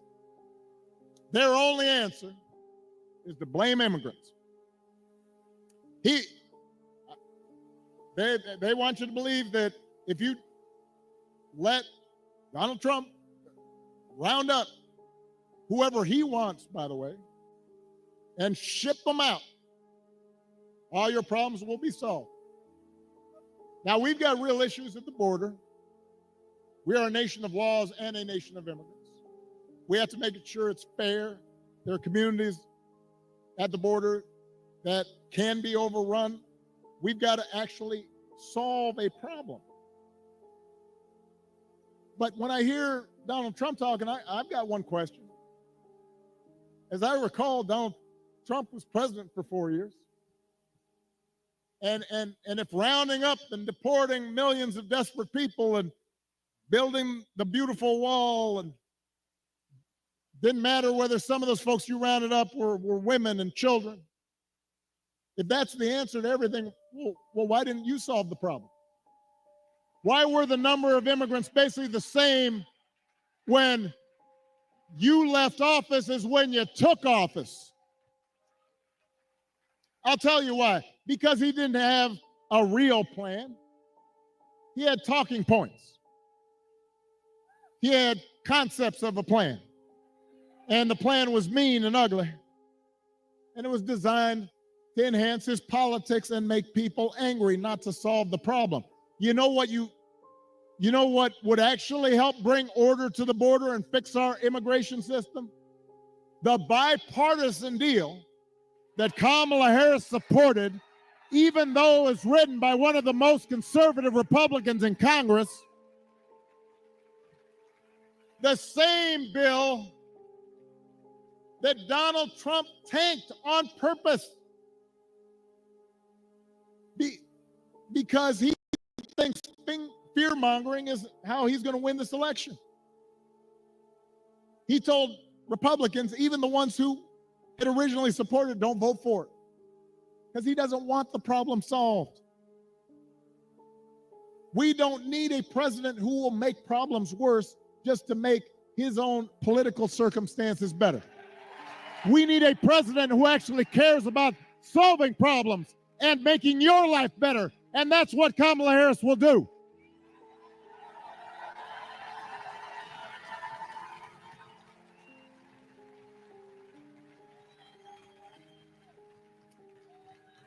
And to help her do it, she will need a Senate full of serious public servants like Bob Casey.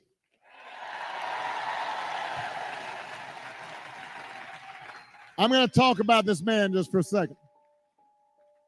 I've known Bob for almost 20 years. I've watched his daughters grow up. I know his brothers and cousins, and let me tell you, there are a lot of brothers and cousins. And I can tell you that no one is more humble and more honest and more rooted in his community and has more integrity than Bob Casey.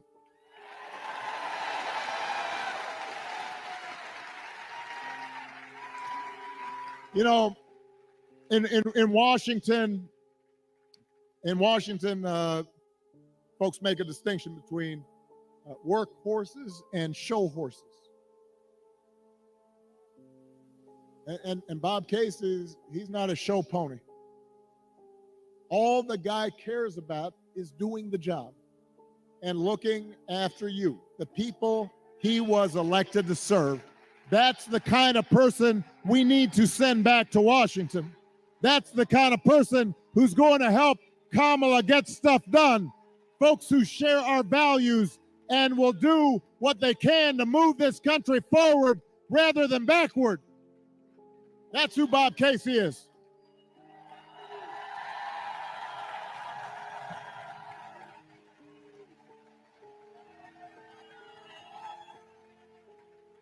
Now, one of those values is freedom. And during election time, there are a lot of flags and there's a lot of talk about freedom. So let me talk about that just for a second. Because I don't think we've ever had an election with candidates who understand freedom more differently. Donald Trump and his cronies, freedom means that the powerful can do whatever they please. Fire workers for trying to organize a union. Dodge paying their fair share of taxes. Try to throw out your votes when they lose an election. Control what women can and can't do with their bodies. In other words, for Trump, freedom is getting away with stuff.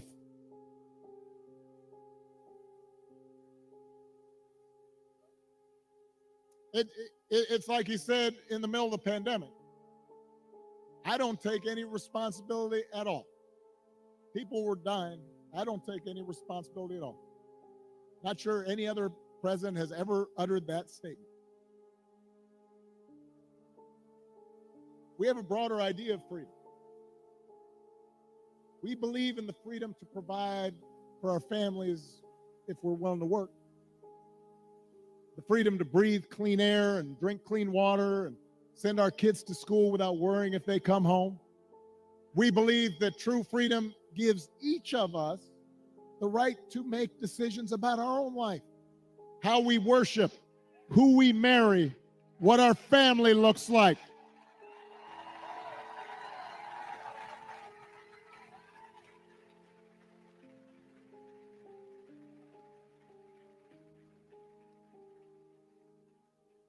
And real freedom also means that we're going to disagree on how each of us should live our lives. And we have to respect other people's views on these issues. You know, I've always said there are good people of conscience on both sides of the abortion divide. I respect anyone whose faith tells them that it isn't something they support. But if we believe in freedom, then we should at least agree that such a deeply personal decision should be made by the woman whose body is involved and not by politicians.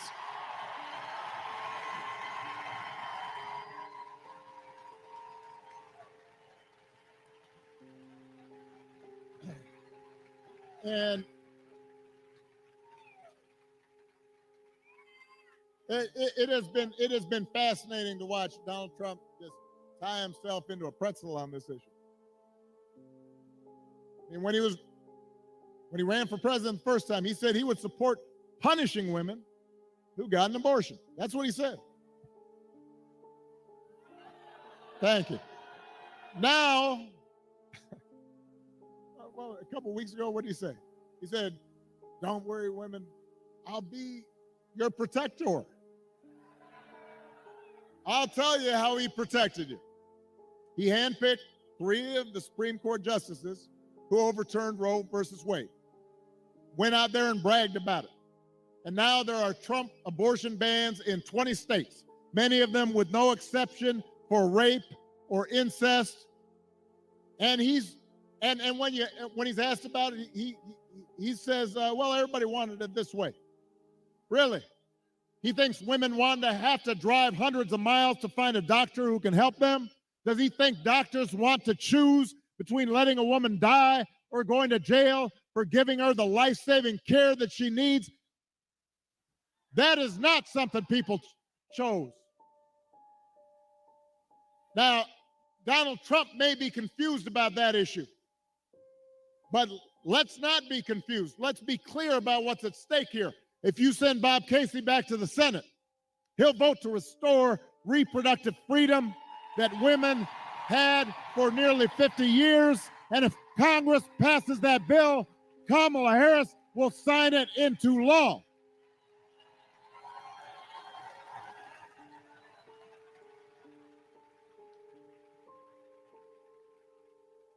Because they understand that freedom is about being able to make the right choice for ourselves and our families. It's about recognizing that other people have the freedom to make their own choices, even if they're different from ours. And it's an example of how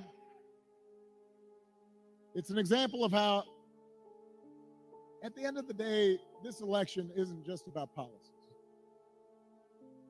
It's about values. It's about who we are and how we treat each other. And the example we want to set for our children and for their children. And it's about character. You know, some of you know that when I was growing up, I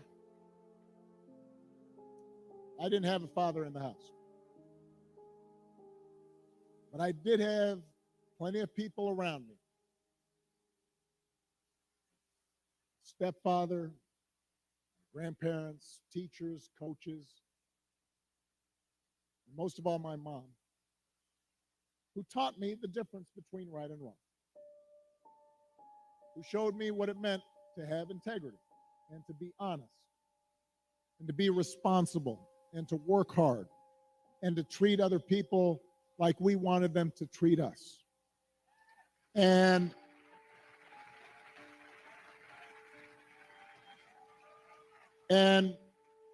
I had a bunch of role models out there who helped raise me to become a man, and I made mistakes, and sometimes I didn't live up to those values that had been taught the way I should have, and I was checked and I was corrected, and I internalized those values, and I tried to live up to them. And I suspect most of you grew up the same way. And you know, that process of trying to live out your best self, trying to live out your values, that doesn't stop after the age of 20 or 21. It keeps going. And as I got older, I continued to benefit from friends like Bob Casey and Josh Shapiro and others who would reinforce those values and who I didn't want to disappoint. And obviously my wife and my daughters, you know, who I want to make sure, you know, Malia and Sasha are watching. I want to make sure that I don't disappoint them, and that I'm passing on these values to them. You know, and here in Pittsburgh, I'm thinking about another example. Somebody who was a dear friend of mine who's passed away now, Dan Rooney, who, you know, here was a guy who won 6 Super Bowls, 8 AFC championships, had enormous wealth and power. But I remember walking around, I guess it was Heinz Field by that time. I'm old enough to remember Three Rivers Stadium. Now I know it's something else. But Dan knew the name of every single person in the Steelers organization. You know, we'd pass by a custodian and he'd say, "Hey, Jimmy, how you doing? How's the family?" All the front office staff, he cared about them. He used his influence to get more black and brown head coaches hired in the NFL. He gave back to his community. He was known for his integrity. He helped support the peace process in Northern Ireland, became my ambassador to Ireland, and continued to help encourage people who were so far apart to come together.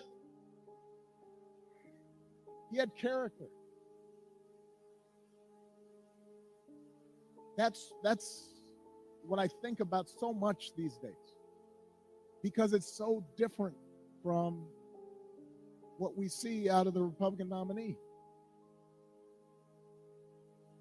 And it's been one of the most disturbing aspects of this election season about Trump's rise in politics, is how we seem to have set aside the values that people like Dan stood for and Bob stood for and that I was taught. And those didn't used to be Republican Democratic values.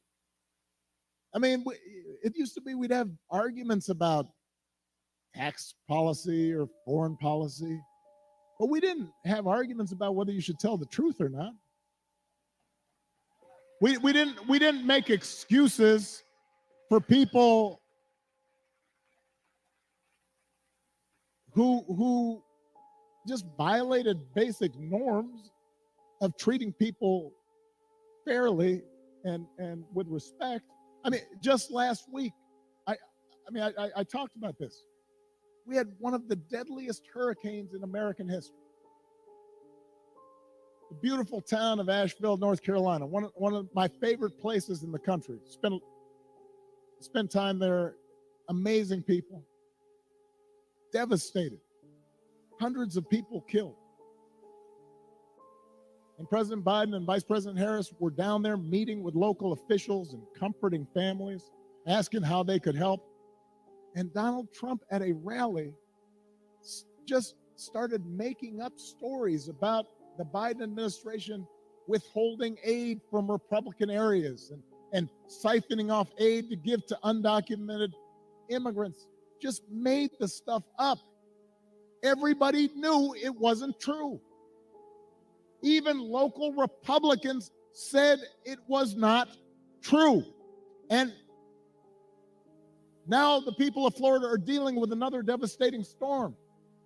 And I want you to watch what happens over the next few days, just like the last time. You're going to have leaders who try to help, and then you have a guy who will just lie about it to score political points, and this has consequences. Because people are afraid, and they've lost everything, and now they're trying to figure out, how do I apply for help? And some of them may be discouraged from getting the help they need. The idea of intentionally trying to deceive people in their most desperate and vulnerable moments. And my question is, when did that become okay? I'm not looking for applause right now. I want to ask Republicans out there, people who are conservative, who didn't vote for me, who didn't agree with me.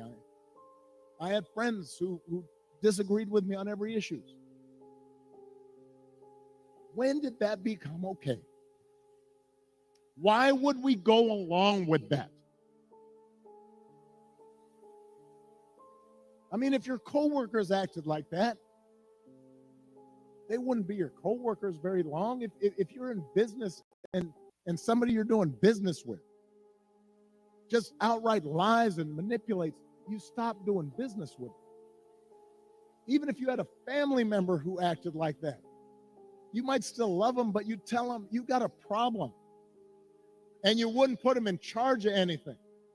And yet, when Donald Trump lies or cheats or shows utter disregard for our Constitution, when he calls POWs losers or fellow citizens vermin, people make excuses for it.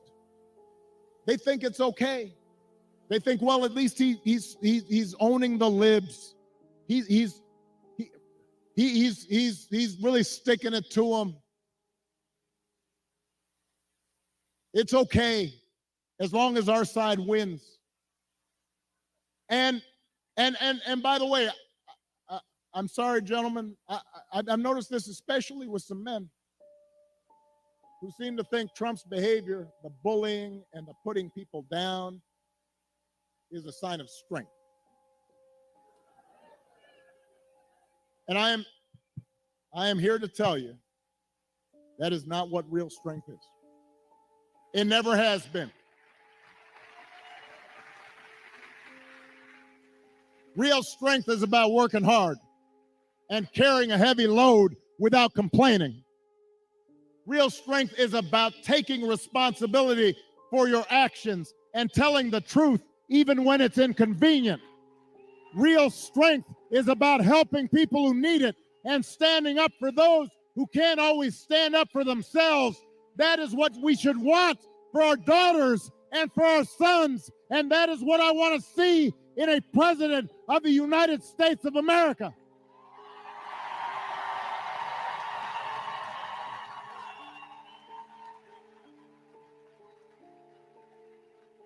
And the good news is that you have candidates to vote for in this election that demonstrate that kind of character, who know what real strength looks like, who will set a good example and do the right thing and leave this country better than they found it. So, Pennsylvania, that is the choice in this election. It's not just about policies that are on the ballot. It is about values, and it is about character. So whether this election is making you feel excited or scared or hopeful or frustrated or anything in between, do not just sit back and hope for the best. Get off your couch and vote. Put down your phone and vote. Grab your friends and family and vote. Vote for Kamala Harris as the next president of the United States. Vote for Tim Walz as the next vice president of the United States. Vote for Bob Casey and this whole incredible Pennsylvania Democratic ticket. Help your friends and family members and neighbors and co-workers do the same, because if enough of us make our voices heard, we will leave no doubt about the election outcome. We'll leave no doubt about who we are and what America stands for. And together we'll keep building a country that's more fair and more equal and more just and more free. That is our task. That is our responsibility. Let's go do it. Thank you, Pittsburgh. Thank you, Pennsylvania. Let's go vote.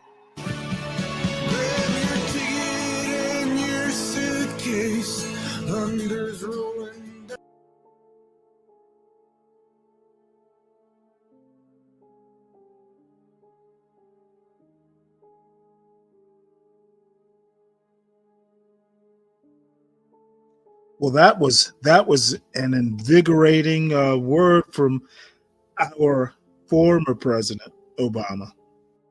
I dropped the link in the chat. Anybody who wants to come up and talk to me about how great that speech was, feel welcome to do so.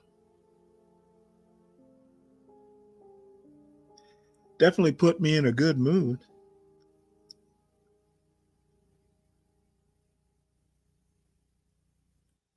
Let's see here. Oops.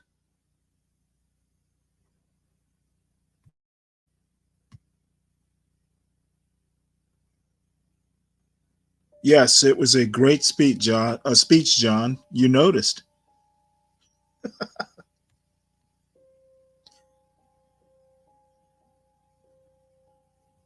Let's see, what else do I have here?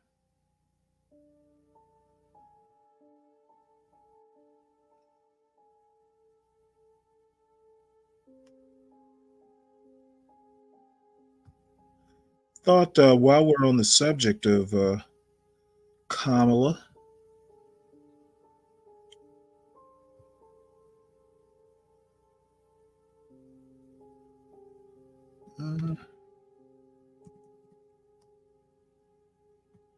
thought while we're I ran across this article in the Washington Examiner listing out Kamala's donors, or her biggest donors. Figured that might interest some folks. And I haven't read it. I was thinking that maybe I wanted to see if George Soros was one of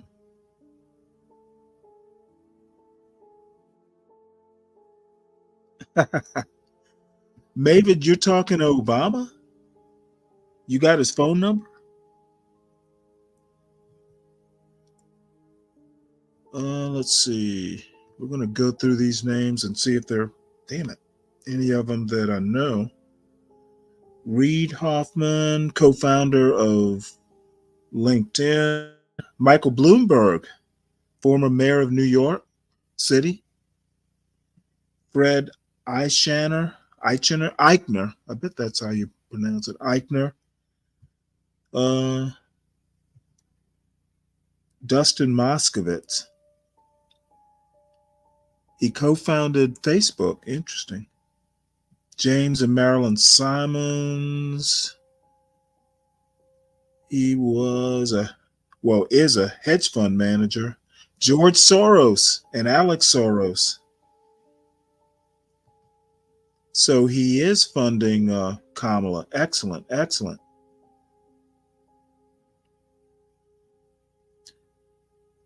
Mark Heising and Liz Simmons, philanthropists. James and Catherine Murdoch. Interesting. Media executive Rupert Murdoch has been one of the most important Republican allied forces in the country. His son James Murdoch and his wife Catherine Murdoch are Kamala donors. Very interesting. So Rupert and his son donating to different presidential candidates, I bet.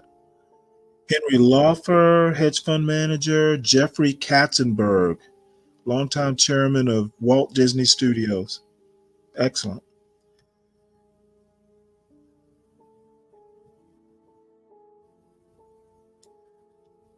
So looks like Kamala's pretty flush with all those billionaires contributing. Hopefully it pays off on November 5th. Let's see. People Kamala will have to bow down to. Yeah, well, you know what, Budman? Trump asked for $1 billion from the oil industry. So if he gets it, he'll be bowing down to them. So unfortunately, our system requires money to run for president. I wish that were not true, but we live in a system that requires it. So all our leaders are going to bow down to someone. And in that vein, Be Brave is exactly right. Corporations have entirely too much power in this country, and nobody seems to be able to check that power.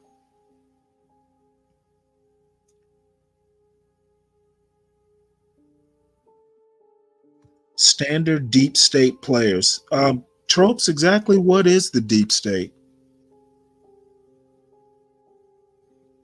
I think it's a figment of the MAGA mind, MAGA imagination, deep state.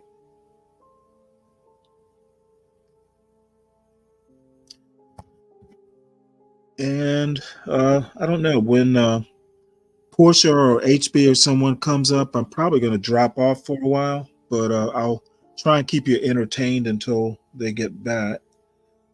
Tropes, you're probably not surprised. I think the deep state actually doesn't exist.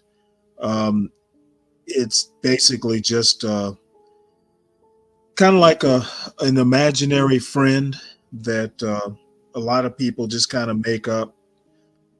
It's pretty much a substitute for doing deep research to find out who's responsible for what. I think if anything can be called the deep state, it's the American voters who keep voting for these same politicians year after year after year, giving them second terms or giving them, 30 years in the Senate, that sort of thing.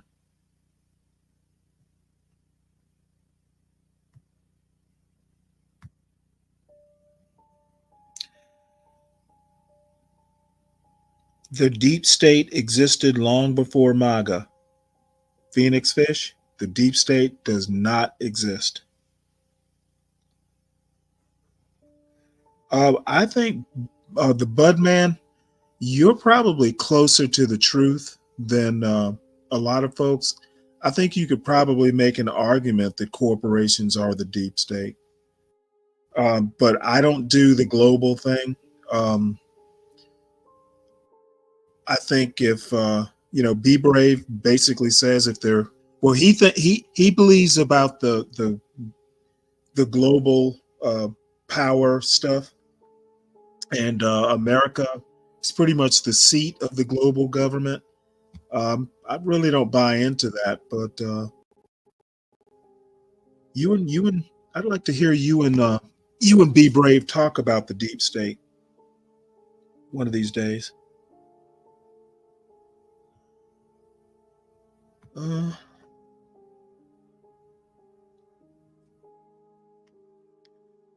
Well, I guess I'll go ahead and play this video. I was going to save this for later, but I'll go ahead and do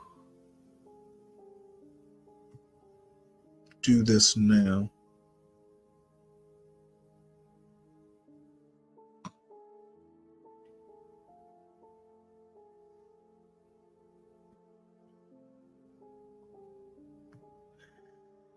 I ran across this article.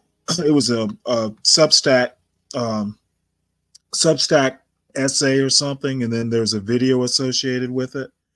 And it was kind of an interesting point this guy makes. Basically, how the right is doing school vouchers the wrong way.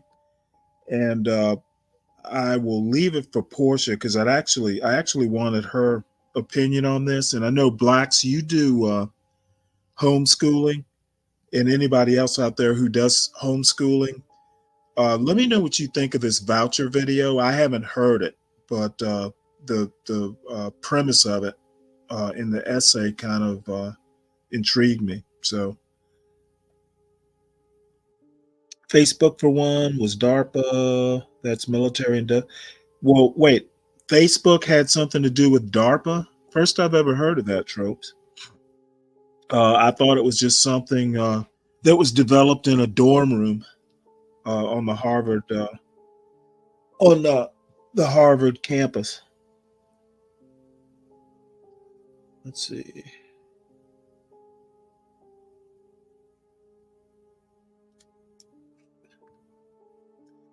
The Budman, I appreciate you saying that. That's very well put. And again, I appreciate that.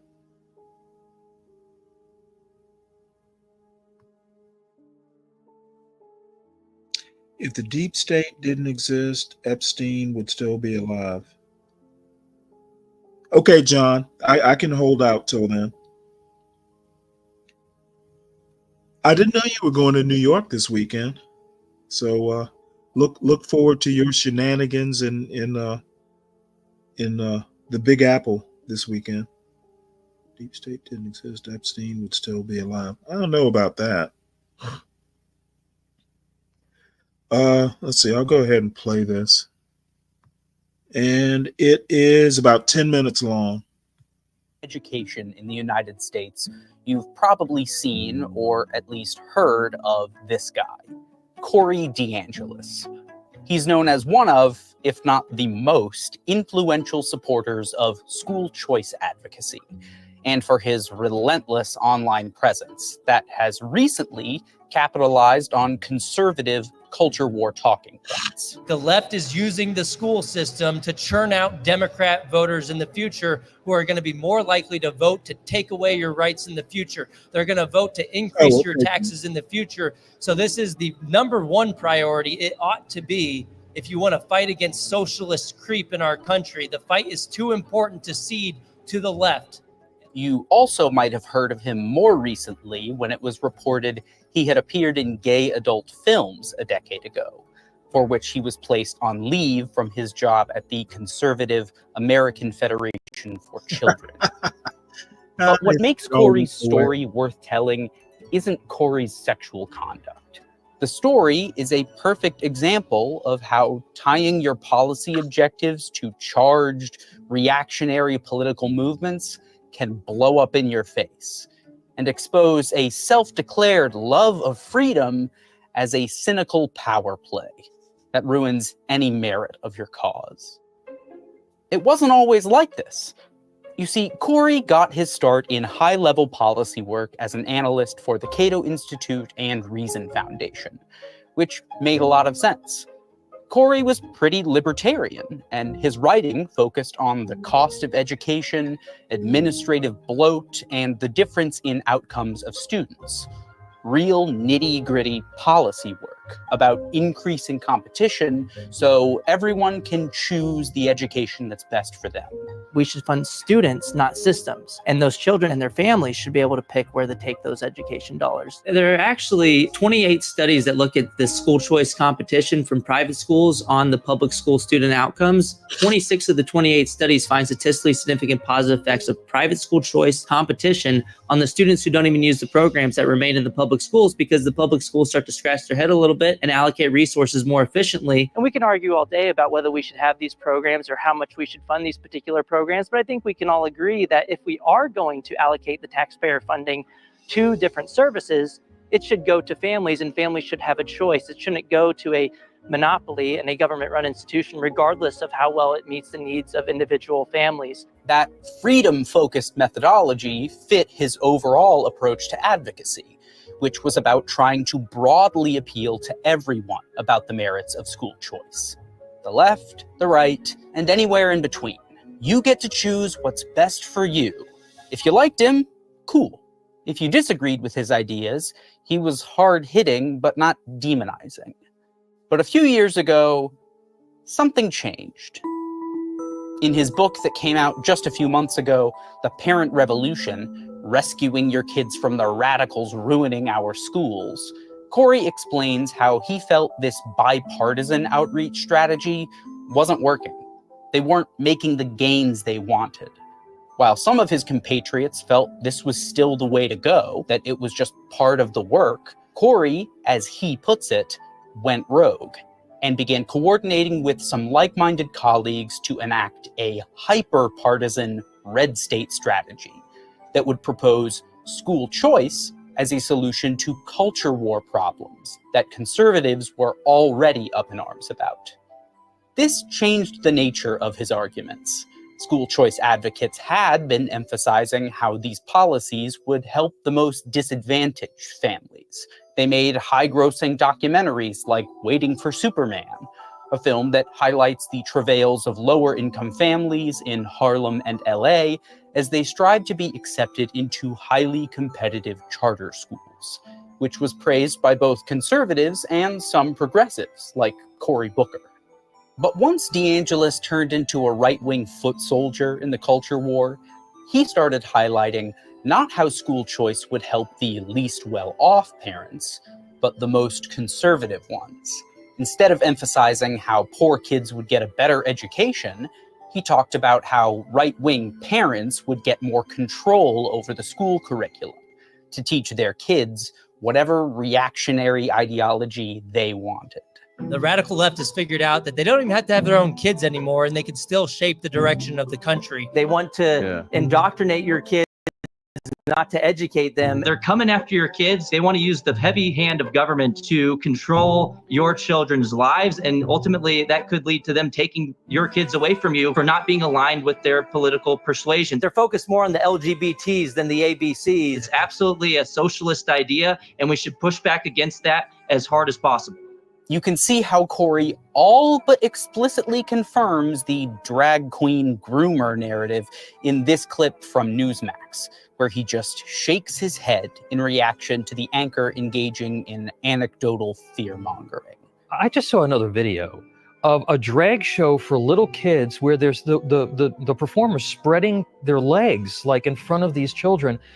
It's an epidemic. It is happening everywhere, and the left is telling us that it's in the name of diversity. Are you seeing states starting to kind of push back against this in some fashion, Corey? Oh, absolutely, and parents are pushing back.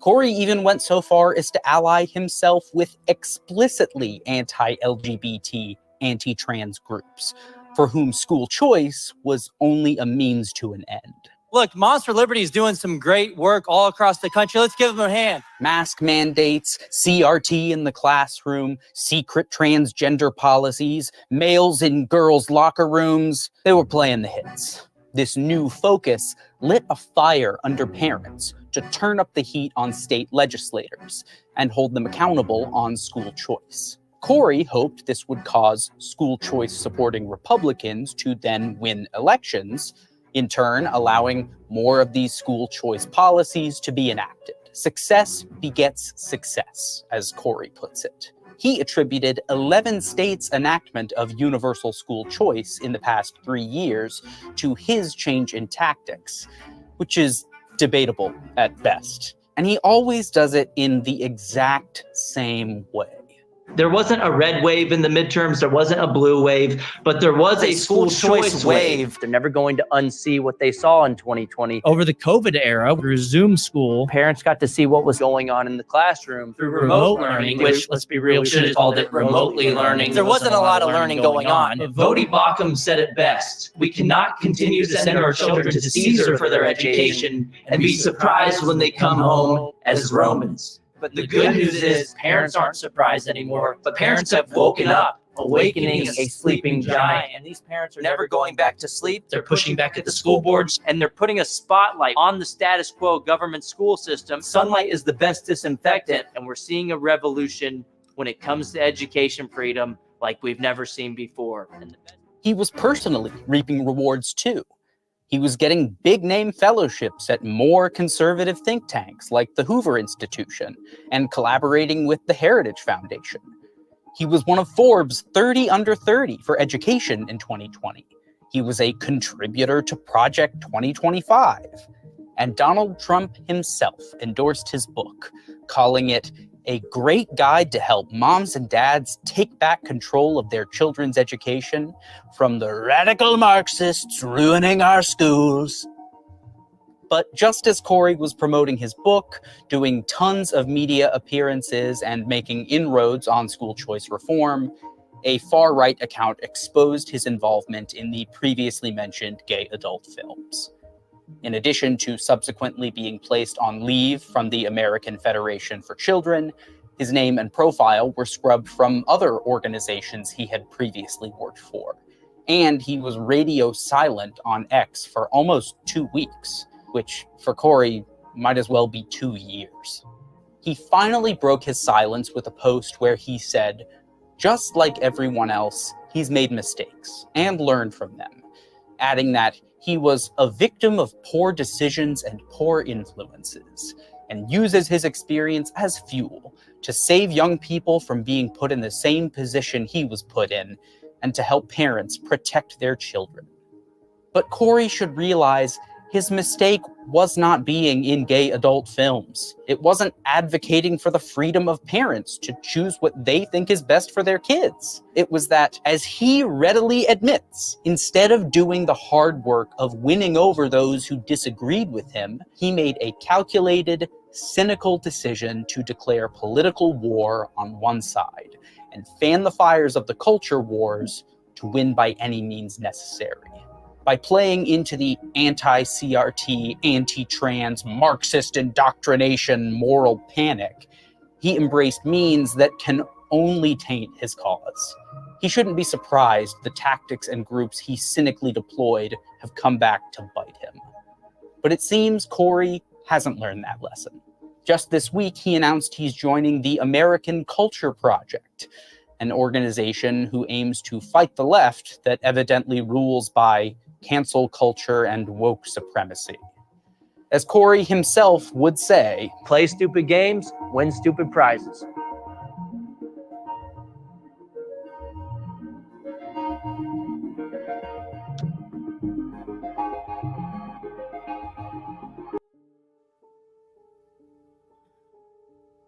Well, that is that.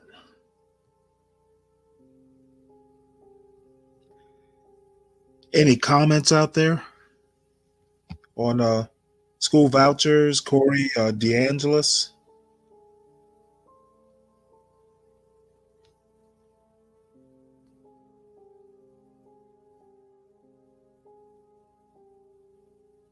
Yeah, let's see, what is next?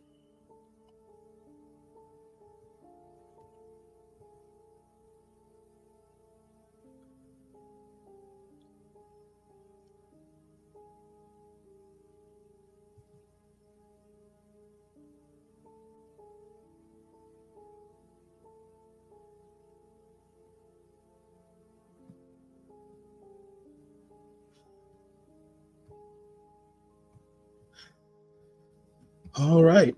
Well, anybody got any Just random questions in the audience?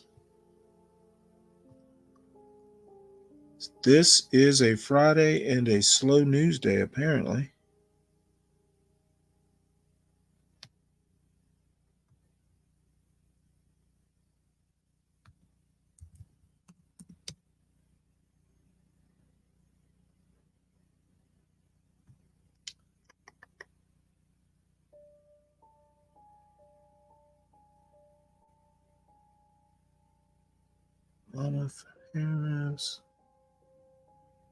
Oh, this is, yep, here. I definitely want to do this one.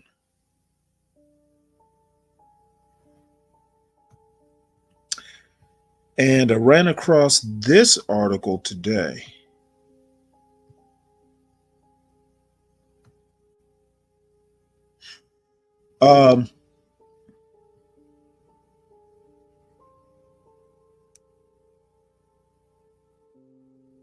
Okay, HB. This is an article.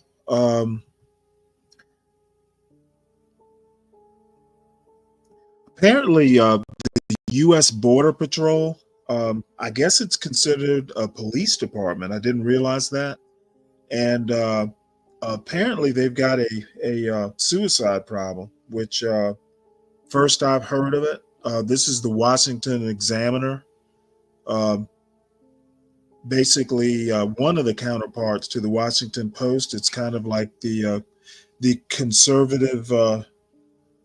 One of two or three conservative papers that come out of DC, and I'm going to just read this.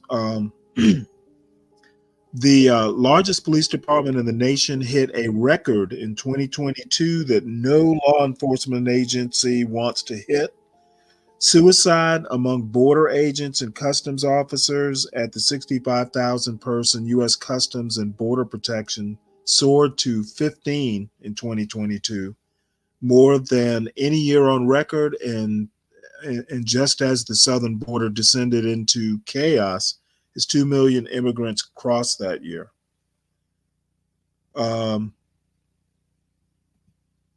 Copy this. In the 2 years since then, the federal agency has overhauled its approach to mental health care for employees, and CBP has begun to see a decrease in suicides that it attributes to the work that it has put in behind the scenes, said Pete Jaquez, the CBP official overseeing employee wellness and resilience, during a conversation with the Washington Examiner. In 2023, suicides dropped to 8. As of early October, 7 CBP employees had taken their own lives this year. Jaquez, CBP's executive director of workforce care, said the organization has shifted into a more proactive rather than reactive approach to mental health, addressing problems upstream instead of once in the crisis or after an employee death. We're removing the stigma of asking for help as a negative. We're removing the stigma of saying that having a mental health issue is a career-ending issue, because this is what we believe. Mental health injuries are like physical health injuries, Jaquez said. You have to get treated and you have to get rehabilitation to get better. The National Border Patrol Council was involved in conversations about what needed to be reformed, and according to National President Paul Perez, processes have, in fact, changed to help employees. The agents that are aware of the available help, I think they're more likely now to seek help, Perez said. Now that they know there's options out there, now that they know there's job protections, I think they're more likely to get help. And if seeking that help is beneficial and they know that there is not going to be that stigma associated with it, it can definitely save lives, and maybe has. How we got here. Between 2007 and 2022, CBP saw an average of 9 to 10 employees die by suicide per year. In 2021, CBP hired a suicidologist, making it the first civilian government agency with such a person.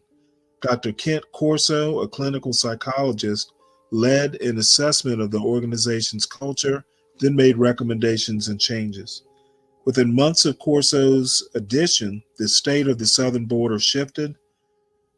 The roughly 60,000 migrants apprehended monthly trying to enter the United States from Mexico in the final months of 2020 tripled and quadrupled. Agents previously lamented in interviews with the Washington Examiner that they felt disregarded by the Biden-Harris administration. A quarter of the agents have left the Border Patrol, an agency within CBP, since President Joe Biden's election in November 2020. In 2022, suicides across CBP hit their highest level in the agency's 2 decades. Corso maintained in a 2022 interview with the Washington Examiner that the situation at the Border Patrol was in no way the cause of suicide, and without violating the privacy of former employees, said the deaths were primarily family and relationship related.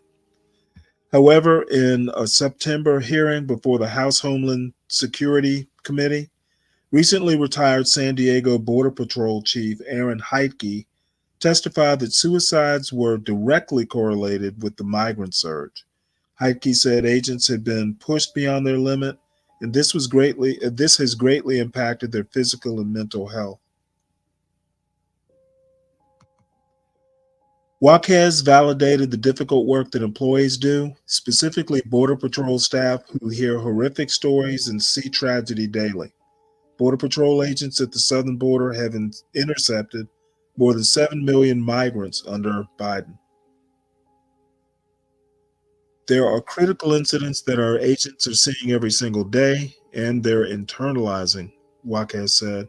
And so what can we do to help them cope with this stress? Behind the scenes, Corso, Jaquez, and their team were beginning to make changes. Suicidologist departs, but mental health work continues. Corso shared with the Washington Examiner that he departed CBP in May after 38 months at the agency's headquarters and laying the foundation for CBP's new approach to employee wellness. Corso said in a message that his departure was amicable and his own choice, adding that he never wanted to be a long-term government employee. When I started CBP, I knew it was critical to help change the culture. I recognized we needed to reframe how leaders think about stress, wellness, and suicide in order to make short and long-term culture change. Corso said in the message, it was critical to help the leaders develop strategies of decreasing stigma about help seeking, increasing how they care for people, and helping them to learn to balance the intense demands of CBP's mission with the realities of managing human beings. CBP has shifted its focus to proactively addressing mental health and personal wellness.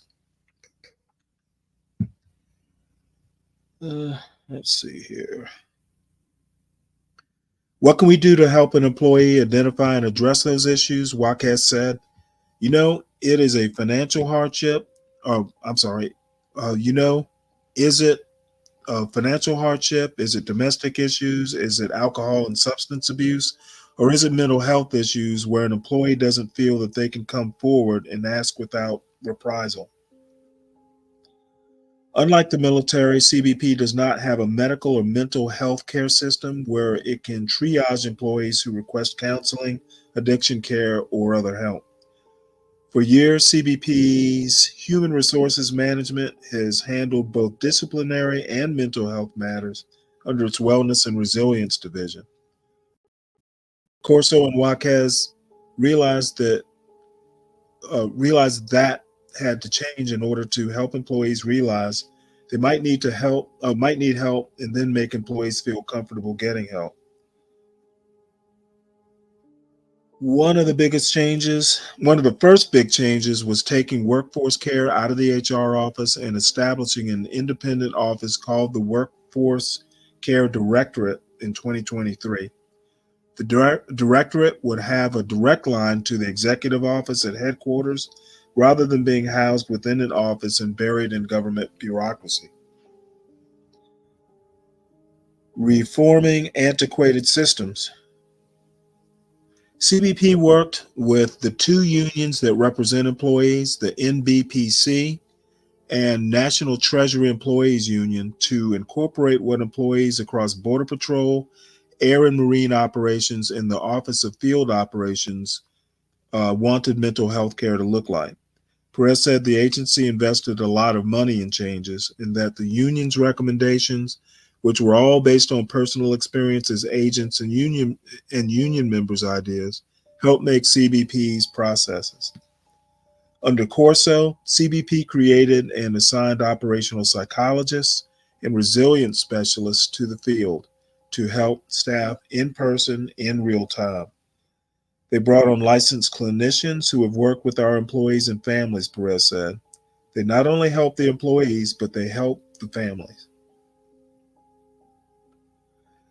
CBP's clinicians, which include counselors, therapists, and at locations across Border Patrol stations nationwide, as well as other CBP components, keep office hours and will meet with employees or family members for appointments. Off-site appointments are also available, and Perez said the union has facilitated arranging appointments in those situations where an agent does not want to be seen walking into a CBP facility for an appointment. Let's see, this is long. I'm going to skip over some stuff.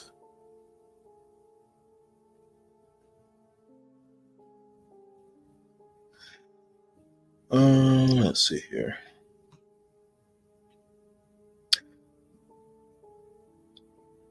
In fiscal 2023, which ran from October 2022 through September 2023, employees took advantage of 700 hours of backup care time, which allowed them to work and have a family member cared for instead of having to call out. This relieves a lot of stress in employees' life, and it also helps the organization with getting the employees at the front line because, again, our mission doesn't stop, Juarez said. People don't understand our mission is 24/7, day and night, holidays, weekends. We don't stop.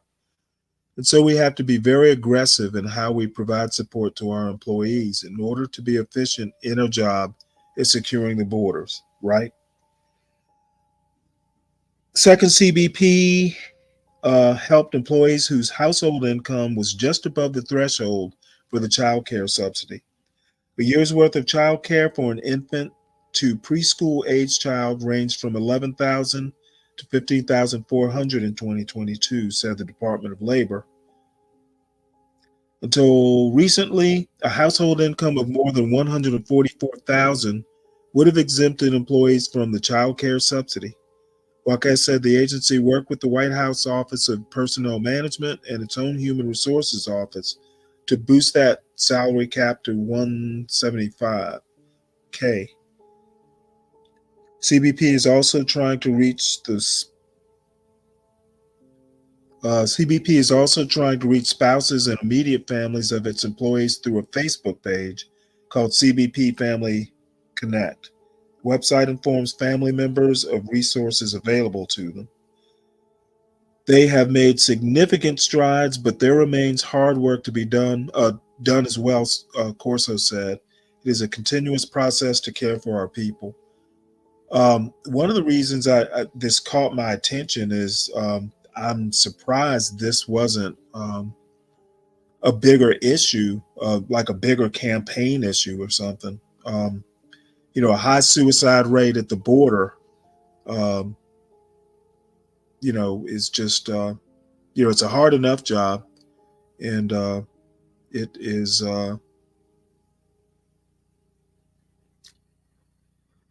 horrific to hear. What is your favorite soda? You know what? That's an interesting question, Richard. Coca-Cola. That's a Georgia thing. Not Pepsi, Coke. And RC Cola is probably my second. Cream soda. You know what? I've never liked cream soda. It's always been too sweet for me.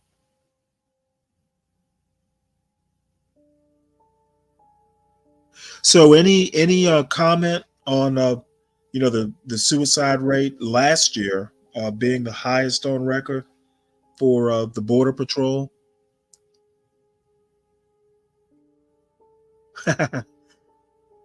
Pepsi is awful. Oh wow. Top tier stuff.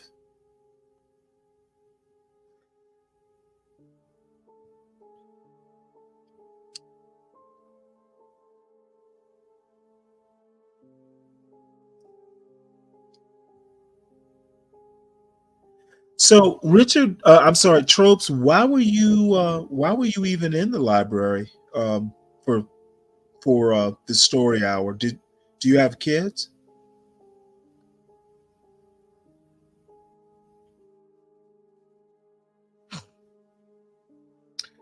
And HB, being the Kamala voter he is, I'm sure Kamala and Biden are excited about those stats. They created it. I don't think they created the problem. Remember, HB, the time frame for the increasing suicide rates was 2007 under Obama, through the Trump administration up to and through the Biden administration also. So it increased under Trump's administration also. And politicizing suicide, not sure that's the right thing to do. If we want a border patrol that's fit and ready to secure that border.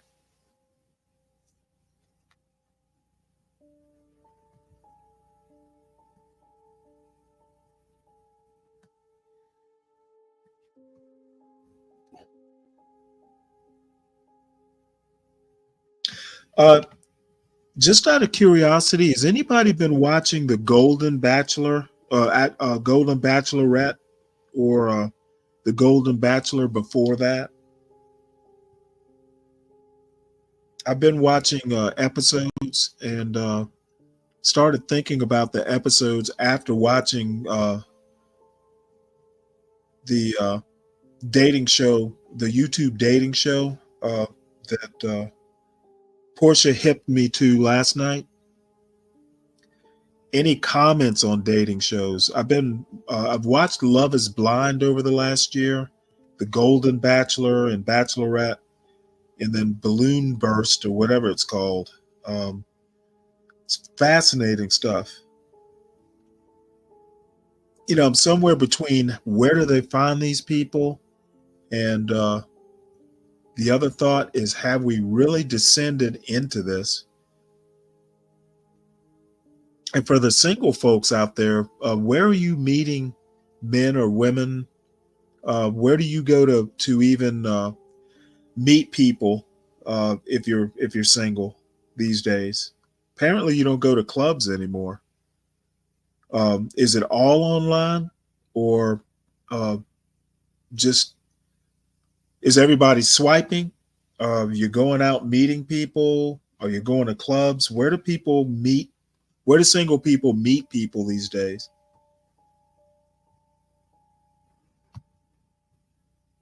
Why? HB, Walmart, really?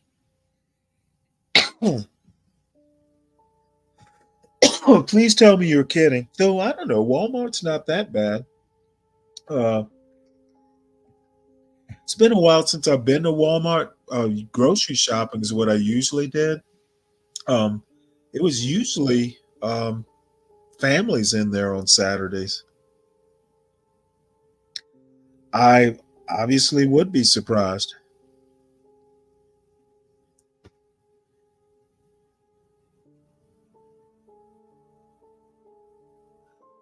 I could see, meeting your significant other looking at goldfish in the pet department. Only time I'm at Walmart is for cheap fishing lures. They got good ones on the fishing stuff in clearance. Interesting. Richard, do they have a Bass Pro Shop anywhere near you, or a Cabela's?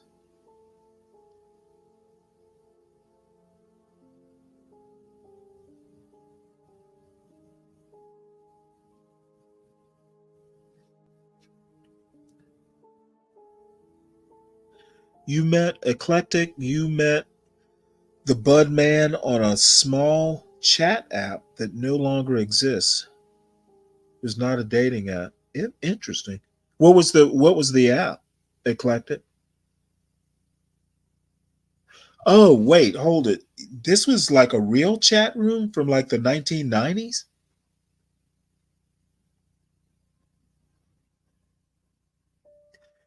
Now, see, Richard, if I could ever meet a woman at the Cabela's, that would be perfect. The lobby. Never heard of it, Eclectic. Interesting. Was it just a general chat room or did it have a theme, Eclectic? Georgia has Academy Sports. The last time it's probably been 10, 15 years, maybe since I've been in an academy. Isn't academy like Dick's Sporting Goods, Richard? Yep. Meeting a significant other in the fishing department, or even at the gun counter at Dick's. Or does Dick still have guns? I can't remember now.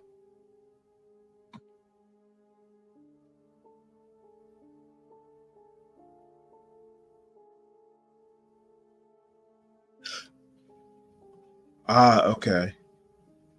Yeah, Dick's Sporting Goods would be a poor second, but I don't know. I could walk Cabela's for days. Yeah, I figured Dick's probably stopped. I think I heard about that. Hey, Phoenix Fish, real fishermen don't use live bait. We use lures, thank you. The only time, I mean, the last time I was in like a saltwater environment for any length of time, every now and again you got to use live shrimp, maybe. But I've literally fished besides people using live bait, and I catch more on lures, frankly.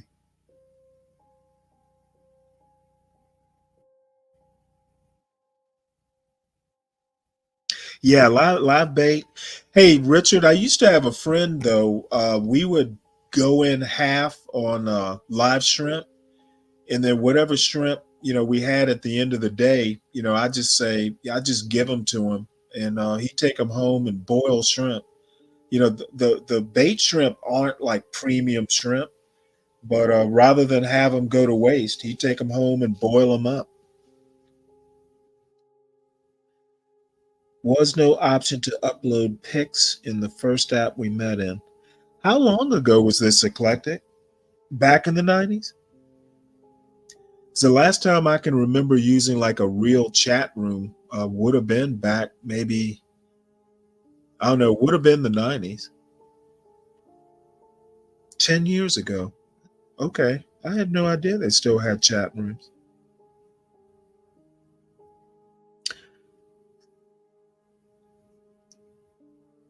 Simon eggs or salmon eggs? Phoenix Fish. You must be salmon eggs they use in freshwater, right?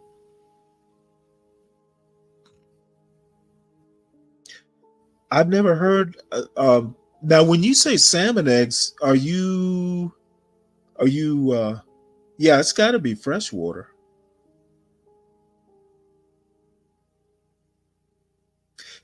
Why not eat the bait shrimp, Richard? They're just regular shrimp, right?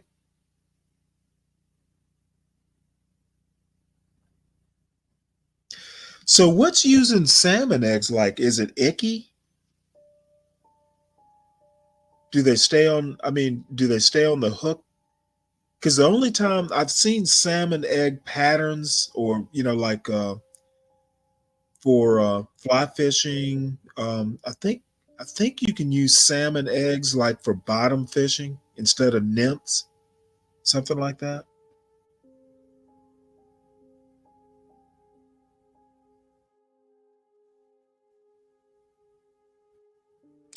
Oh wait, Richard, these were live shrimp, not dead shrimp.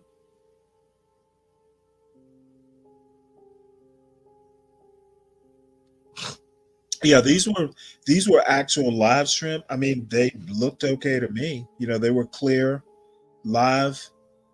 You just go right up. We go out to Thunderbolt, which is right on the Wilmington River in Savannah, and the marinas, have them right there. I don't know how they catch them.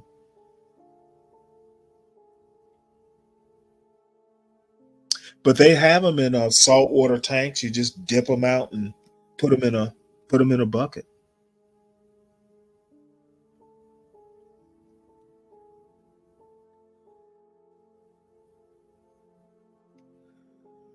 Well, let's see. They were like yeah, interesting. Interesting about the salmon eggs. I've never had an occasion to use them. Now, you bottom fish, or do you put them on a float, Phoenix?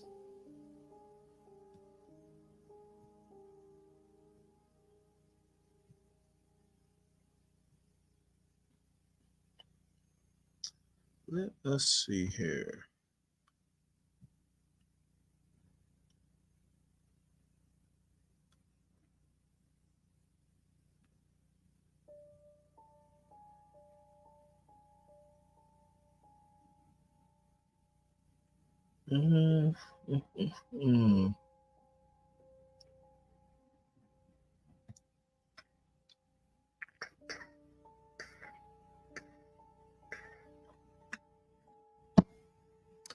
Well, looky here. Look what I found. There is a Trump rally today.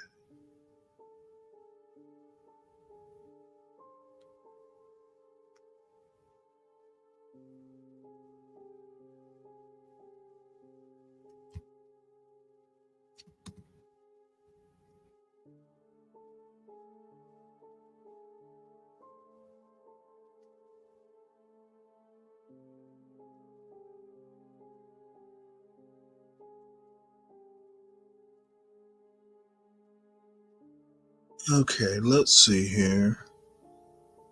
Mr. Trump, where are you? Donald J. Trump. There we are.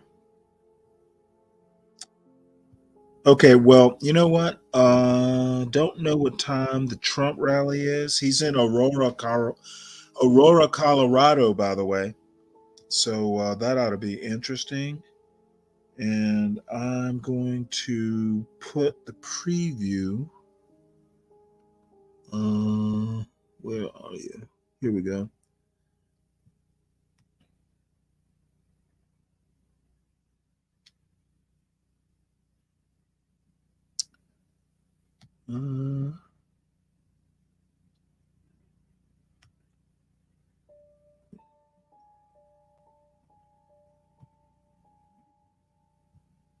Can you believe it?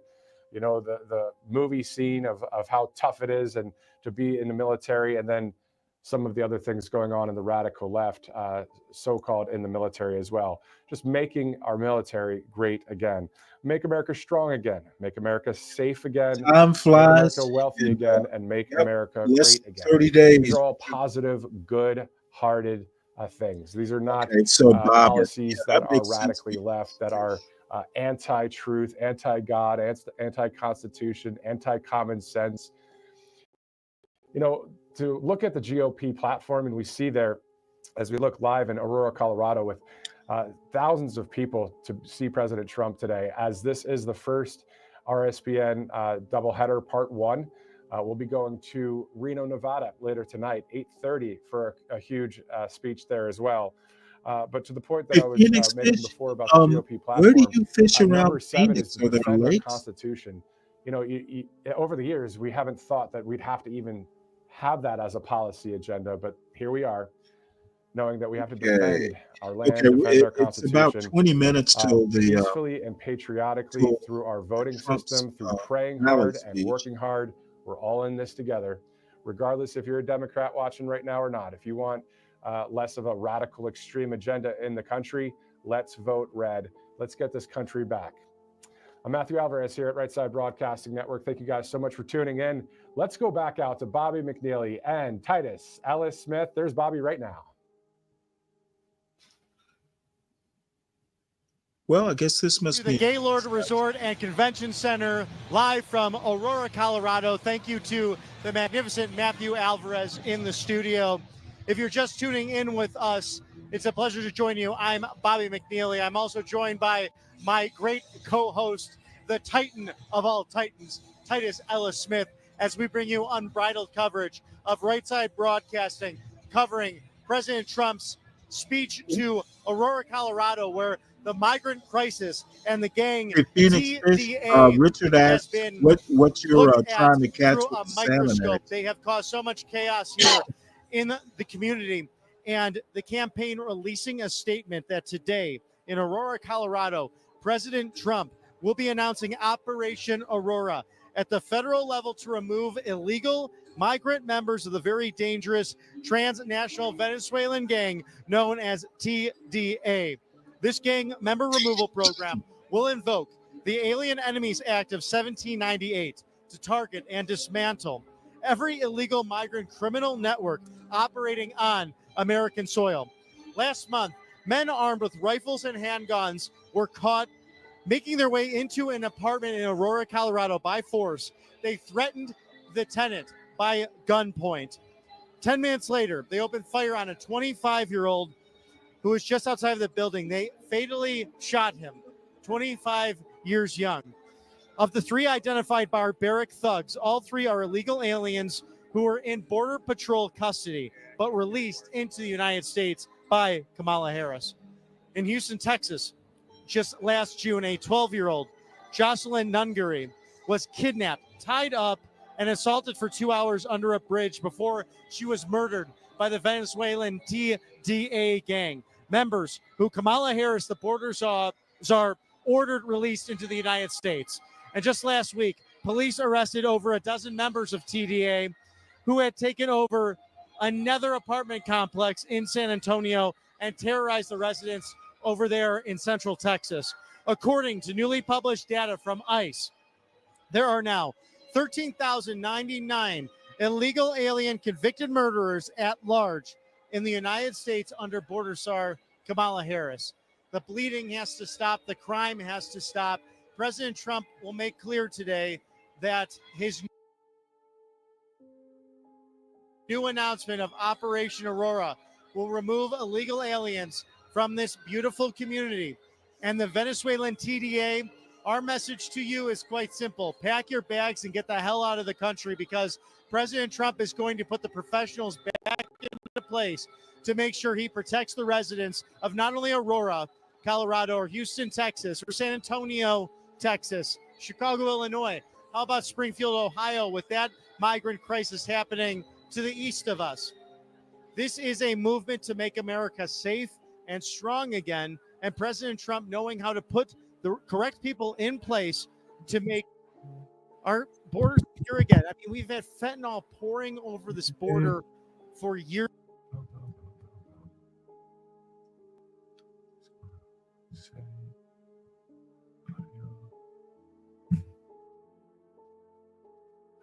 We'd have a much different country.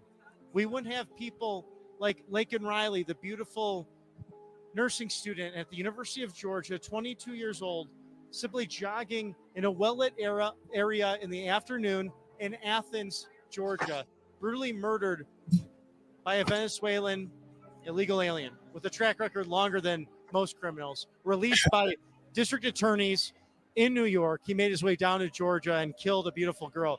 The pain doesn't end for these families. You've heard it here first today with all of the pre-show. and the people we had the opportunity to interview outside, how the migrant invasion has caused harm to their own families and to their way of life.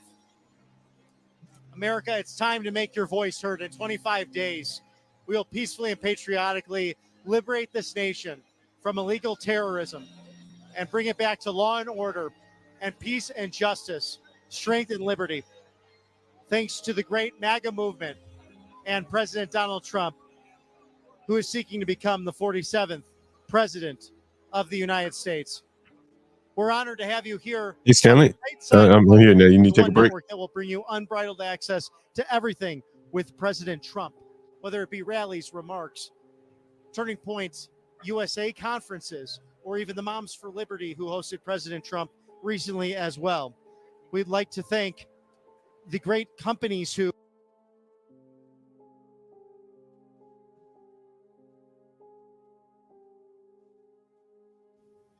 John, I don't know if you heard, Trump has a rally in Aurora, Colorado. I didn't know that. Yeah, He's in Aurora. Oh, hey, John's here. Hey, what's Yeah. up? It's going to be at 3. Oh, he's gonna rally all the way up to the last minute. I think. He gonna rally himself to death. Last minute. Let's hope. Well, Stanley, that's not nice. Well, I mean, it's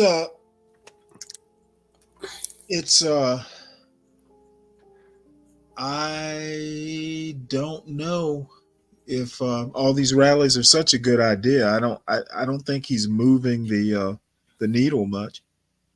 You know, I think I agree with you on that, Stanley. I think, and just like last time, I don't think it worked, but I do think though that, you know, if you're a 60-something-year-old person and 70, he's 78. Well, that's what I'm saying. If you're 60 and above, and you're looking at this man, you know, exhibit this level of energy, I would almost say he has to kind of exhibit high energy. Otherwise, you know, people start saying, "Hey, is he slowing down like Biden?" You know, so, you know, I'm sure he's exhausted. Man, I'd be exhausted, but I'm exhausted for him. Yeah, and he did this 4 years ago. He's having good days and bad days. I mean, the fact that he's able to get up, my mother probably couldn't do it. Ain't no way. And she's a little few years younger than Trump. So, you know, I have to give him, you know, credit for that. Again, I don't know how successful it'll be, you know, but the energy, I think, for the young people out here who don't have the zest to keep going on, yeah, you can look at this older man and he keep going, and, you know, that should give you some energy there. Yes. I hope if I live to be 78, I have that much energy. Yeah, that's true, man. You got to give him that. Gotta give him that. Now, I remember when go ahead. You know, he's got an 18-year-old. I didn't realize he was the same age as my son. So they'll keep you young. Yeah.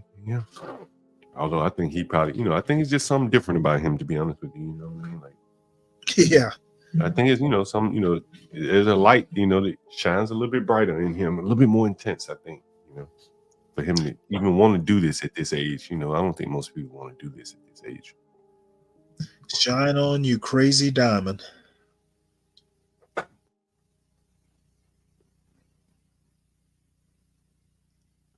Back on the southeast side of town. So what were you doing? What were you doing in Northwest? Oh, just, you know, some maintenance and stuff like that, you know. Oh, okay. I thought you were setting up for a live or something. Nah, I just had to go over there and do a little, you know, a little maintenance, you know, a little day-to-day work. You know how it goes, Stanley. You know, sometimes, you know, people have been there for a while. You got to go and, you know, touch up on things. Well, do you, is it required, like in Virginia, for instance, that you do yearly inspections? Really? I run basically a hotel. Oh, okay. I don't have any. I thought you had standalone like houses or something. Yeah, but you know, they're operating kind of like a hotel. All short-term people, 3, 4, 5 days a week, 2 weeks. People extend every day. You know, they be like, "Yeah, I want another day." Another day. Just out of curiosity, what do you do? How do the fire alarms work? Do you have to have them in every room? No, a smoke alarm, just like a regular house. It's like a regular house. Basically. Oh, regular. okay. Just So I know in Virginia, when I first moved to Virginia, I rented a house, and apparently yearly, maybe it wasn't the law, maybe it was just the lady who was she was actually a property manager for somebody who had several houses, and she would come once a year, mainly to replace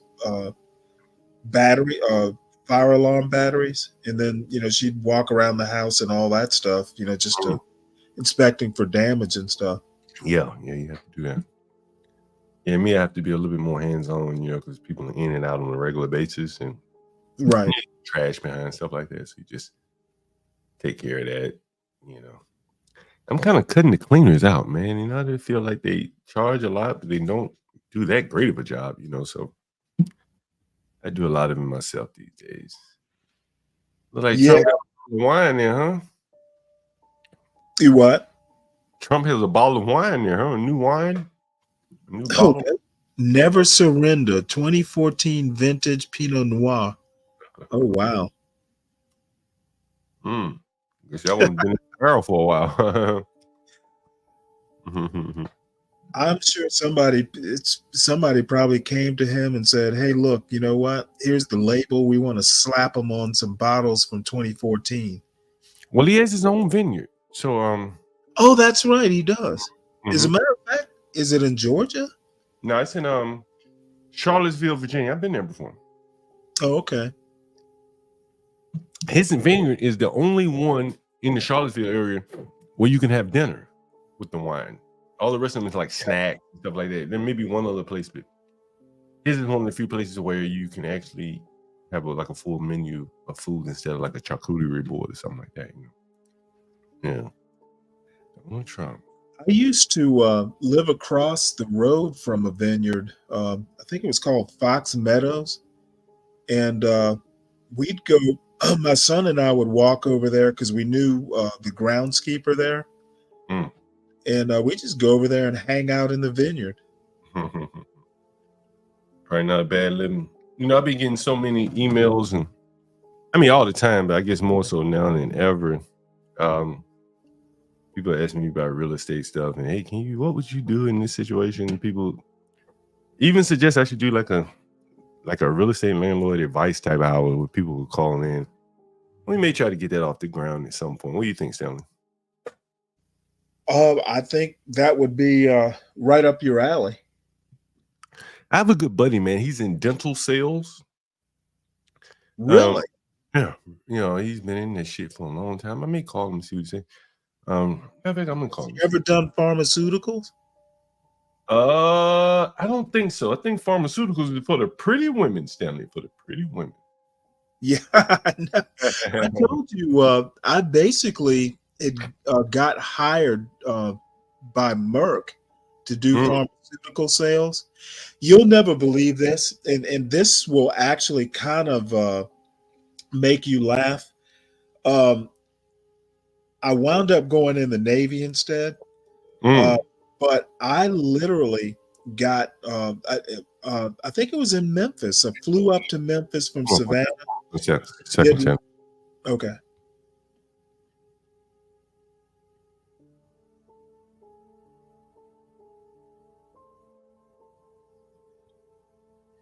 So Portia, are you still at school?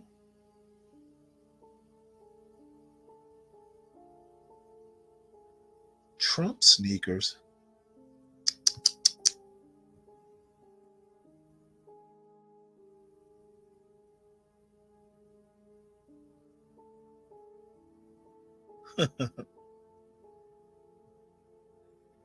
Well, I guess I'll turn you back on.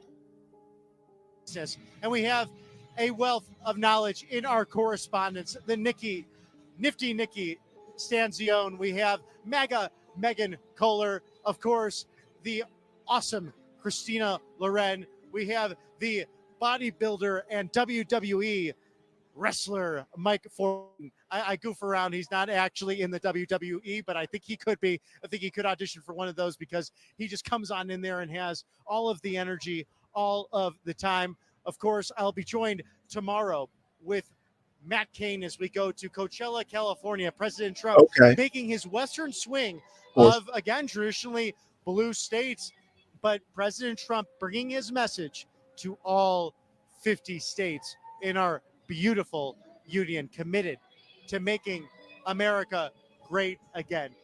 And we are committed here at Right Side Broadcasting to bring you all of this access and all of this unbridled coverage of Donald Trump as he seeks to become the 47th president of the United States. And of course, I'd be remiss to not remember Paul Ingracia, a great Substack writer, lawyer, and also correspondent here at Right Side Broadcasting. We thank you, my friends, for tuning in and joining us here today in Aurora, Colorado. We'd like to thank our sponsors, Birch Gold. Birch Gold. Did you know there are nearly $1 trillion of infrastructure and pandemic funds yet to be spent? That's right. There's a massive amount of money that the lame duck Biden administration is ready to push out in these last few months here. If Biden can push out these funds, we could see another prolonged inflationary period. And we talked to the great patriots outside today about how much cost of living is affecting their goals and dreams here in Colorado. We don't want this Sorry about this. to happen because we can end up in a depression. I was going to. I had thought about this, and I'm sure you remember the terrible effects. A few times you mentioned about nepotism being a good thing. This wasn't quite nepotism, but when I interviewed for Merck, I went through, in a day, you might go through 2 or 3 interviews. Mm-hmm. Well, as it turned out, the last interview I had for Merck, the guy I interviewed with, his son had gone to my high school. Mm. I went to like an all boys Catholic military school. So we literally spent the interview talking about the school. Mm.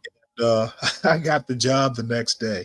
There you go. That's how it works. So, yeah, I was like, well, man, contacts do work. Mm-hmm. They do work, yeah. Definitely. That's why people spend so much time and energy building their contact database, their Rolodex. Yeah. In some ways, school vouchers are actually an idea I don't have that much of a problem with. School voucher? Oh, you mean to let people go to private schools? Somebody said, "Good job, Stanley." Wow, that's neat. Well, I don't know. It was years and years ago, but it actually, it was one of those experiences that, it kind of shocked me. But it was just random. I had no idea. I didn't even know the kid. But the guy saw my resume. He's like, "Oh, you went to." I'm like, "Yeah, sure did." And it was like a shooting. Well, that's something in common there. Once you showed up and you saw that, all you had to do was pass the social part. Does it fit to the environment? And a lot of times, the skill sets usually are given. It's about how you fit in the organization. Are you going to be a problem person? Yes. A friend of mine, he just called me today. He says, "Man, like, I asked my job to demote me." I said, "Really?" Really? Yeah. Mm-hmm. He said he just got tired of managing people. And so he manages 3 Black women and a half white, half Spanish man. And he's Black, but he's not African American. He's African, right? Right. And so he said, "Man, I don't know if it's because I'm African but not Black that they give me like the hardest time, bro." Like, he said, "I just don't want to do this shit anymore. Like, I'm willing to leave the company if they won't demote me." I said, "Really?"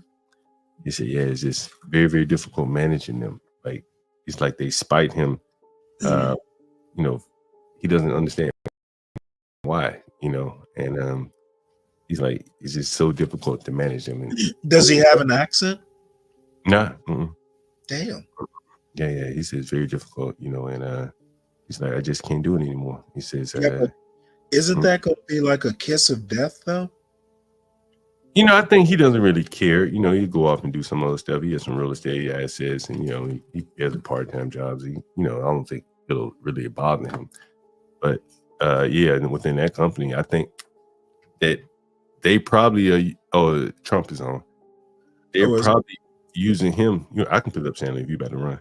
Well, you know what? I'm going to put the link in the back chat because I've got Trump has a YouTube channel. Really? Yeah. And it hasn't started on his channel. Oh, okay. RSBN. Oh, right side. Yeah. But I started using Trump's channel because I know it won't get struck. Veterans West that people. I think right side is out of Alabama, if I'm not mistaken. I think they're out of Auburn. I didn't know that. Yeah, I think they're out of Auburn. Put both the links in the back. Yeah, okay, I'll put it up. Hold on here. One for right side. Yeah, the Trump channel. He probably not going to speak first, so it'll be a while before he speaks, right? Right. And then I'm going to put one for the Trump channel. Kamala has a channel too on YouTube. I guess that's the thing nowadays, that they all have a channel. Okay, that makes sense. Put hers in the channel too, in the chat too. I want to see how they compare it, like videos, streams. Yeah, I'm gonna do that. The first link, this is in the regular chat. The first link at the top is the right side, and then the second one is the Trump channel. San Jose May just popped up here. Hey, what's up, San Jose? What's going on, guys? You wanted to catch Stanley before he got out of here today? Oh, he was heading out? Yeah.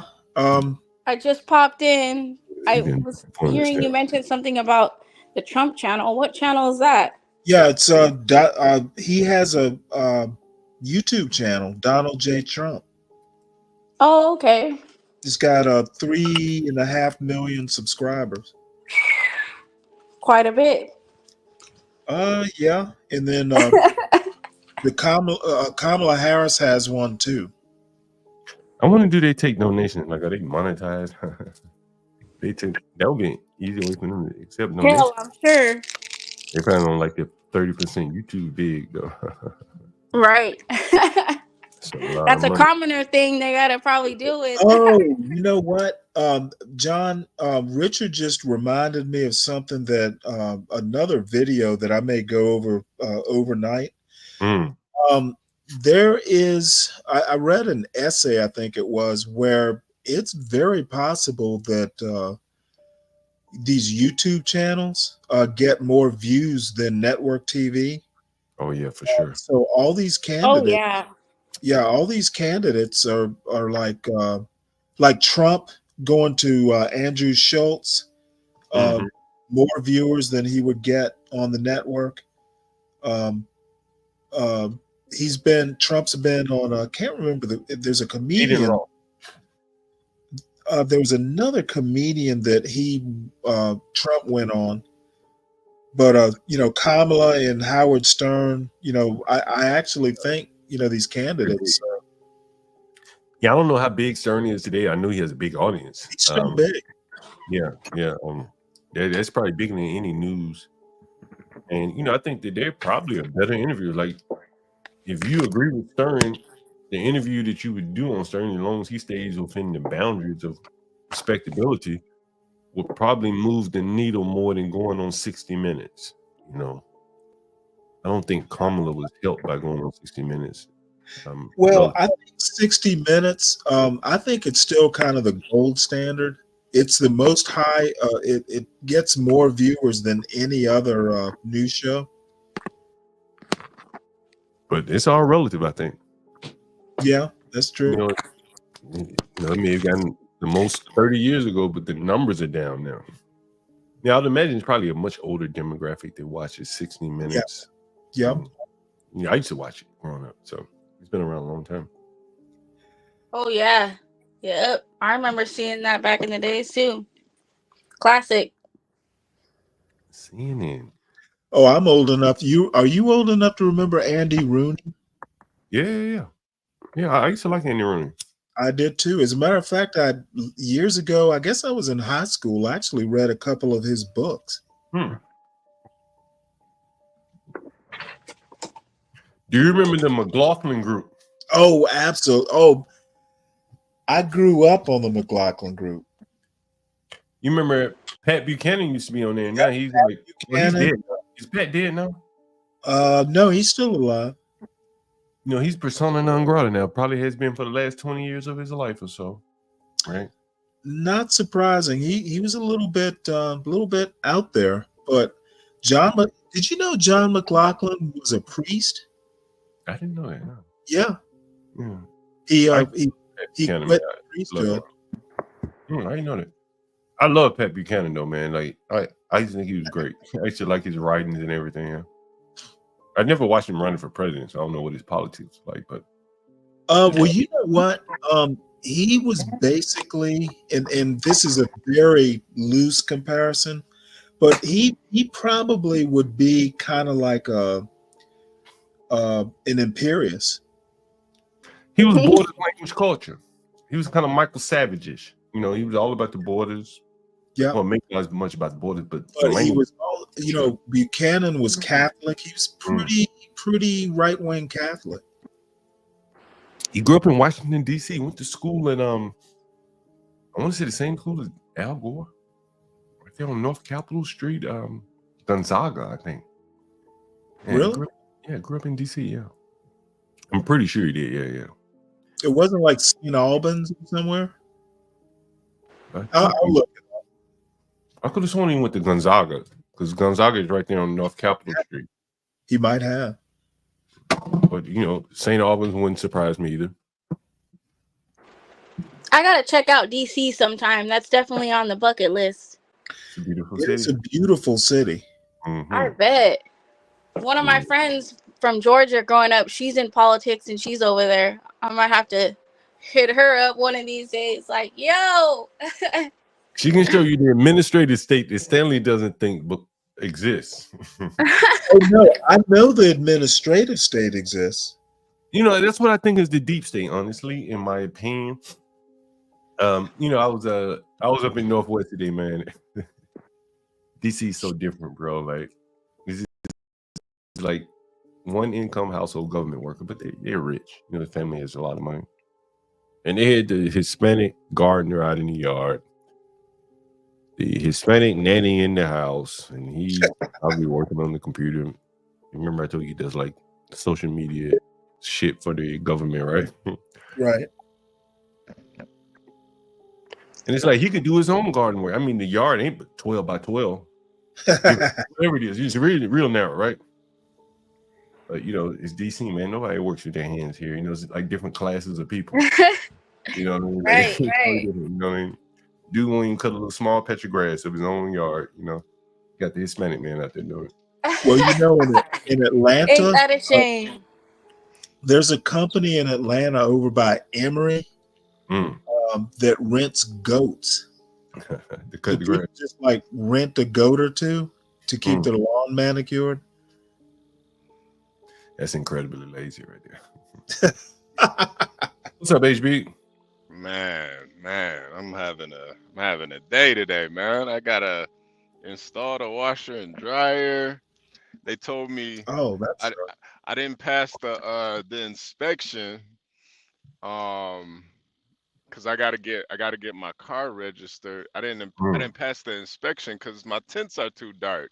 I told the guy, this is Texas. What you mean my tints are too dark? This is Texas. So I had to hit up my felon friend who he said if I pay him $10 extra, he'll pass me. So Oh, really? yeah. That's the guys who showed you the guns? Yeah. Damn, man, you got contacts already. Hey man, you got to, man. You gotta Keep them connects, you shoot. gotta keep them connects, man. You got to, That's man. right. I was like, only $10. I said, all right, man, whatever. I bet, huh? Bet, right? Well, you know what though? If the cops ever stop you, they got the little card thing. You can still get in trouble. Yeah, I'm not worried about it though, man. Listen, man. They're apparently they're changing the law in January anyway, which is insane to me. Like, for as hot as it is in Texas, you would think that they wouldn't care about tents, you know? Right. Like tents help your car stay cooler. So Right. it's Right. it's insane to me. Hey, San Jose, what's going on? Hey, HB. Sorry I didn't properly say what's up. No. I didn't want to interrupt anybody, but I was saying in my head, HB, when I saw you pop up on here. What you cooking today? What we I'm eating getting today, down San Jose? on some ribs tonight. We crock potting the ribs. Oh shit. Last night I bust down on the damn grill, old school. Shit took me like 45 minutes to start that bugger, but it got done. Oh shit. Yeah, I've been cooking hella the last few days. I gotta kick back, man. Whipping up a storm over here. Oh, that's right. Yeah. San Jose really be cooking over there. Hey, San Jose. What's going on? I'm gonna thaw out a chicken tonight. I'm gonna make jerk chicken tomorrow. Nice. That sounds good. I think I'm gonna When make you some make jerk wings chicken, tomorrow. Well, I don't. I have an electric smoker with it's got a thing that'll do wood smoke, and it's pretty good. But the jerk seasoning, I actually made from scratch. Actually, my son did it because I've got all the spices, like the allspice and all that stuff, to make a jerk seasoning. So basically, all I'm gonna do is, thaw out I'm doing a whole chicken. Oh Basically, damn! All spices in jerk. yeah. All spices strong. Yep. Stanley, are you gonna name it the Kamala's father recipe? No. Oh, okay. All right. And I'm not smoking ganja while I cook it either. I will be. It's just a dry rub. I'll do the dry rub and put it in the refrigerator overnight to marinate it in the dry rub, and works. Do you use any kind of peppers or anything? I use red peppers in it, but no, I don't. It's all dry. It's all dry rub. You know, the Jamaicans, they use like a Scotch pepper or something. I think that's them Scotch bonnets or something. Scotch That's bonnet, right. I actually have Scotch bonnets, but they're now that I'm older, I rarely use them. They're just too hot for me these days. I bought something similar. So I just use cayenne. Okay.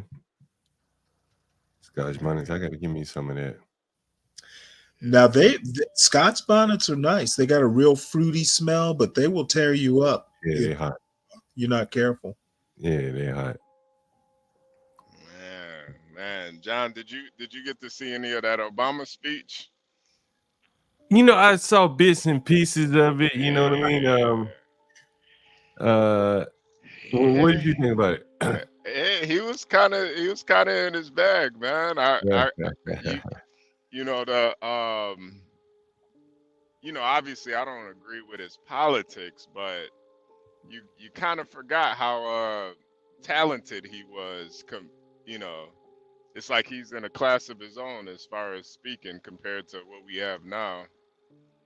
So I gotta go back and check it out. Maybe we play some clips of it. Portia has a link. It's in the back chat. Yeah. The funniest part was the crowd was like cheering, and he was like, "This isn't the time to start cheering." He shut the whole crowd down. I was like, "God damn, Obama." Relax, man. Is it that serious?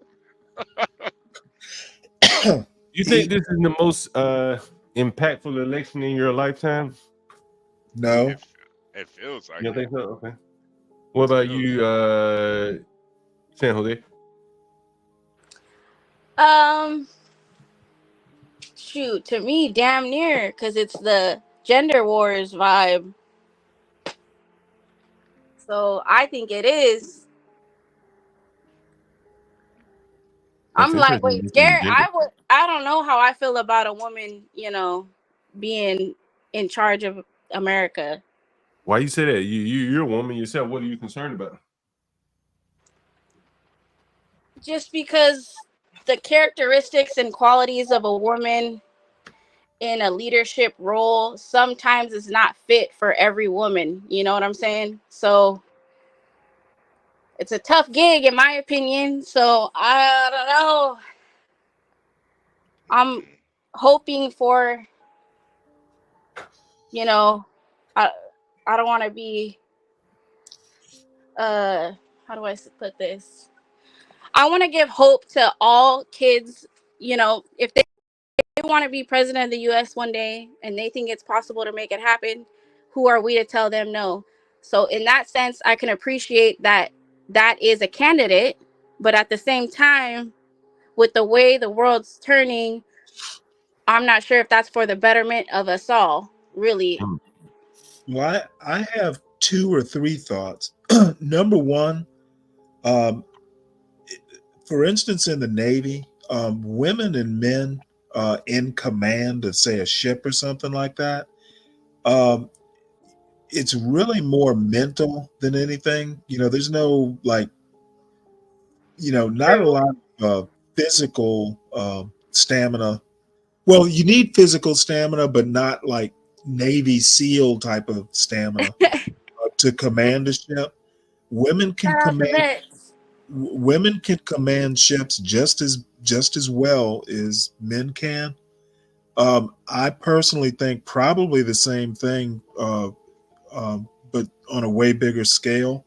It's really more the type of person you are than anything. And Kamala is 60, so the childbearing years are over. The other thing is, it's kind of an old feminist adage, but men are the ones that have run America to the point that it is.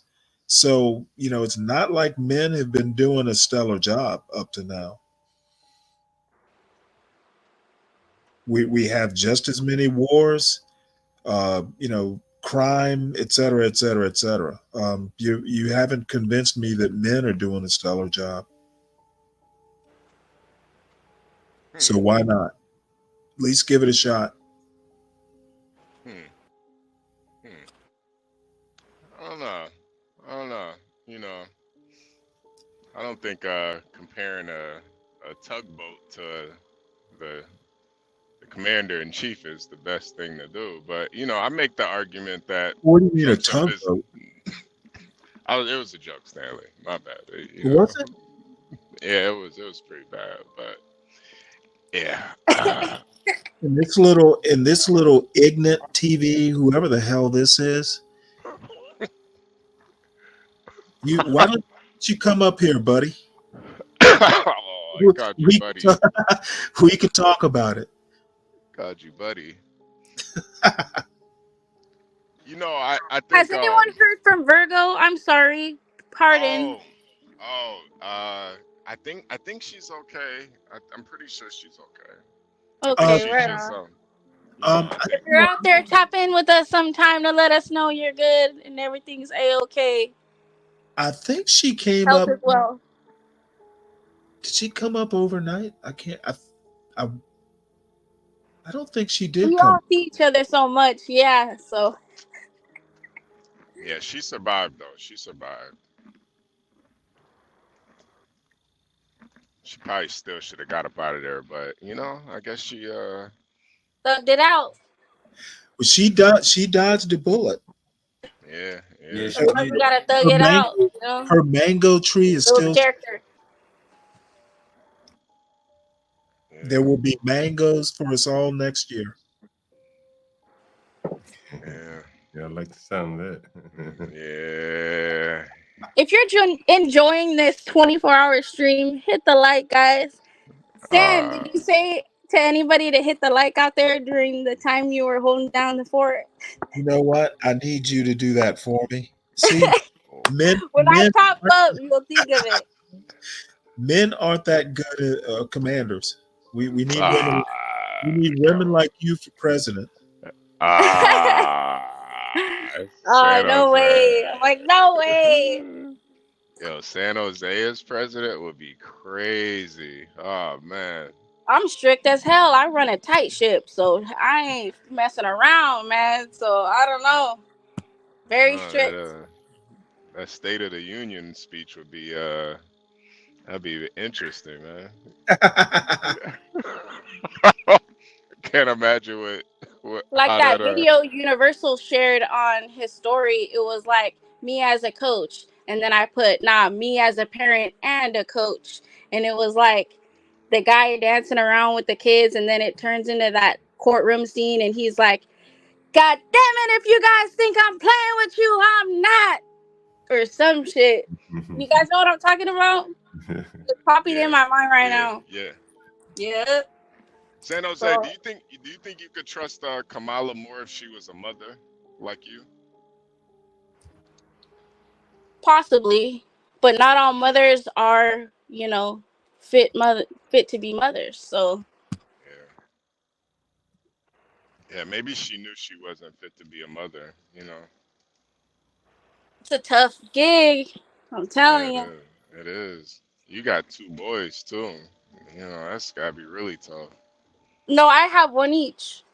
Oh yeah, I forgot about that. I got my pair, my legacy. They could, Yeah, a boy and a pull girl, down right? the bloodline. Yep. Yeah. Has your son started testing you yet? No, he's pretty good for the most part. My son always gets principal's list and all that shit. My son gets all A's. My son's naturally smart as hell. I'm blessed with my son. Thank God for my son. He's a good kid. Very mannered and all that shit. Yeah. I don't raise my kids to be like that. So that's why I said when we went to Disneyland, you can't have any misbehaved ass children. If you got to stand for fucking 75 minutes and not act a fool, you got to have, a parent that makes sure you fall in line and don't take no shit. Which one is your favorite? You already asked me this. I have neither, you got to love them the same. I just love one longer. I tried to catch you. Slipping. Yeah. Tried to catch you slipping real quick. I think I got an idea, but it's an honor though. You should think about it one day yourself. It's an honor to have children. Yeah, I got a favorite. I ain't gonna lie. I think every parent really has a favorite.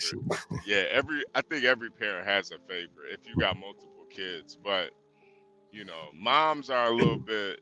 They won't admit it, but the kids know. The kids be knowing. The one the that's kids be knowing. Oh Lord. Yeah, the one that's best behaved, you know what I'm saying, is typically gonna be the one that's favorite. Which it may one? change as they get older, but the one that's best behaved is typically gonna be the one that's gonna be, the most. Or the youngest. Yeah, but the baby. The youngest one is the bad as a motherfucker. You like, hey, I'm the baby, so hey, you guys put 2 and 2 together. Nah. Yeah.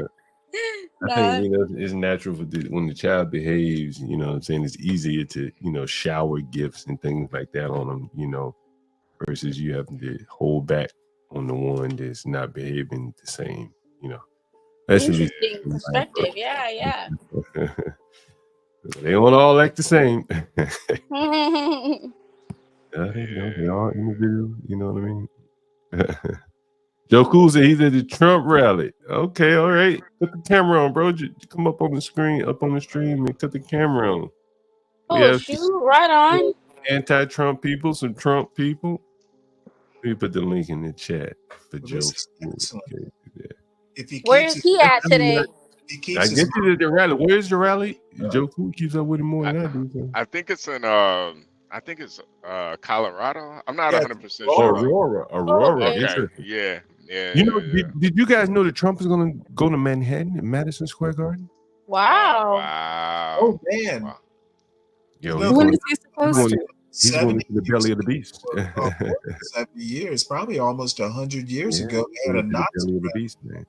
It's the belly of the beast, and with all the uncertainty in New York, I think it's a perfect time. You know what I mean? Yeah, he's going to the belly of the beast, man, and I think he's going to pack the place. I mean, it won't be hard to pack. Yeah. You do know that there are going to be some people comparing it to the Nazi rally. Yeah, I don't understand that. Yeah, I don't understand that. Shit, Obama had rallies in arenas. I never thought about Hitler when it came to Obama's rally. I don't know where that comparison comes from, but it's going to be interesting. I used to think Obama was kind of cracking. Yeah, nah.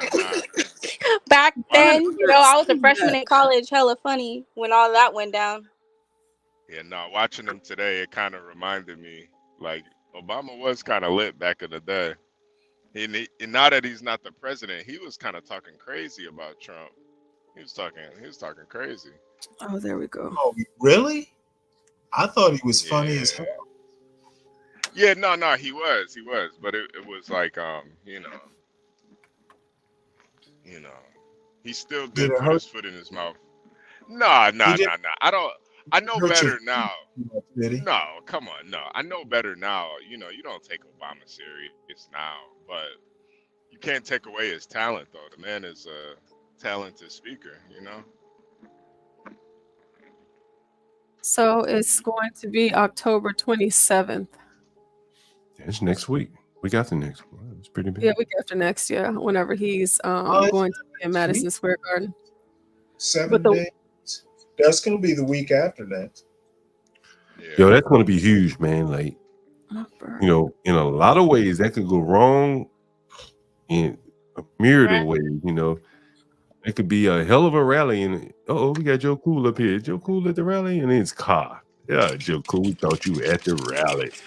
I'm at the rally. I'm taking a break from the accident. I'm getting me some McDonald's. You could walk back to your car and then go back to the rally? It's a little walk, man. It's about 15 minutes.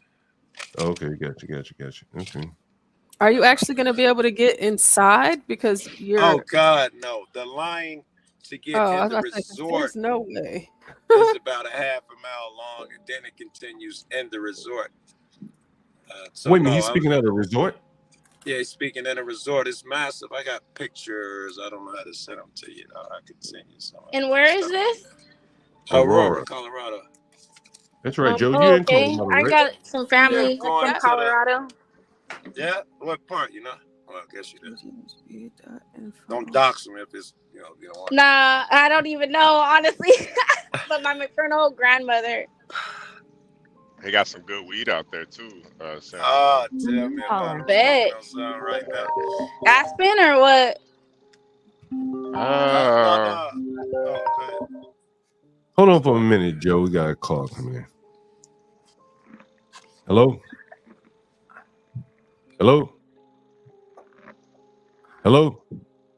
Hey, what's going on? Hey, what's up? Yeah, I'm here at the location. I got to walk around back. Nah, go through the front. I'm seeing the code right now. Okay, cool. Yeah. You remember that guy that called yesterday? You wanted to rent a room? Was it $375 a week or something like that? That was him. Yeah, I thought you said you wasn't gonna take him. Let's see what he did. Man, $375 a week is not. That's nothing. The one that was living with the sister. Yeah. Hey Joe, the pictures that you took, I put my email in the back chat for that guy. You can email them to me and we can pull them up. That's not bad at all. Man. Yeah, I gotta get a drainage for my washer. I got a draining plug.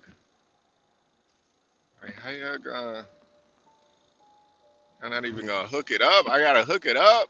God damn. God damn. That's one weird looking email. I guess you sure take a look at that email, man. Yeah, it's my email. It's my name and it's the initials of John and HB. It's our domain. It's our Okay. yeah. Some of that shit. All after the don't I don't know. I'm not really good. I don't use email and shit. Don't I have to have something at it's at Gmail? Is that what you said? It's a Gmail? Yeah, the domain is through Gmail, but the email is Portia at jghb. Oh, maybe I don't see it. Shit ain't showing up on here. There ain't none of that. Yeah, type that shit in. It's not showing up. Yeah, type it in. All right, hold on. I mean, maybe I don't know what I'm doing. Let me try something. Yeah, you got to type that. Yeah, my shit came in. Okay. All right, let me try it. All right. So put your name, the @ symbol, and then add the rest of that. Mm-hmm. All right. I gotta leave off to do that shit. I'll be right back. All right. I don't know if I gotta leave or not. I'll give it a shot. Man, they always make it seem like nobody goes to the Trump rallies. It's kind of wild. It's a line. You're always in line. Yeah, I know. I mean, you have to get there like the day before. Like every time I go, it's the night before, and you're just camping out there. Otherwise, you're not getting in because you want to get in. That's the goal. Yeah, you listen to Stanley. He says it's like AI generating people. What's that AI? The Trump rallies. It's a bunch of AI people in the audience.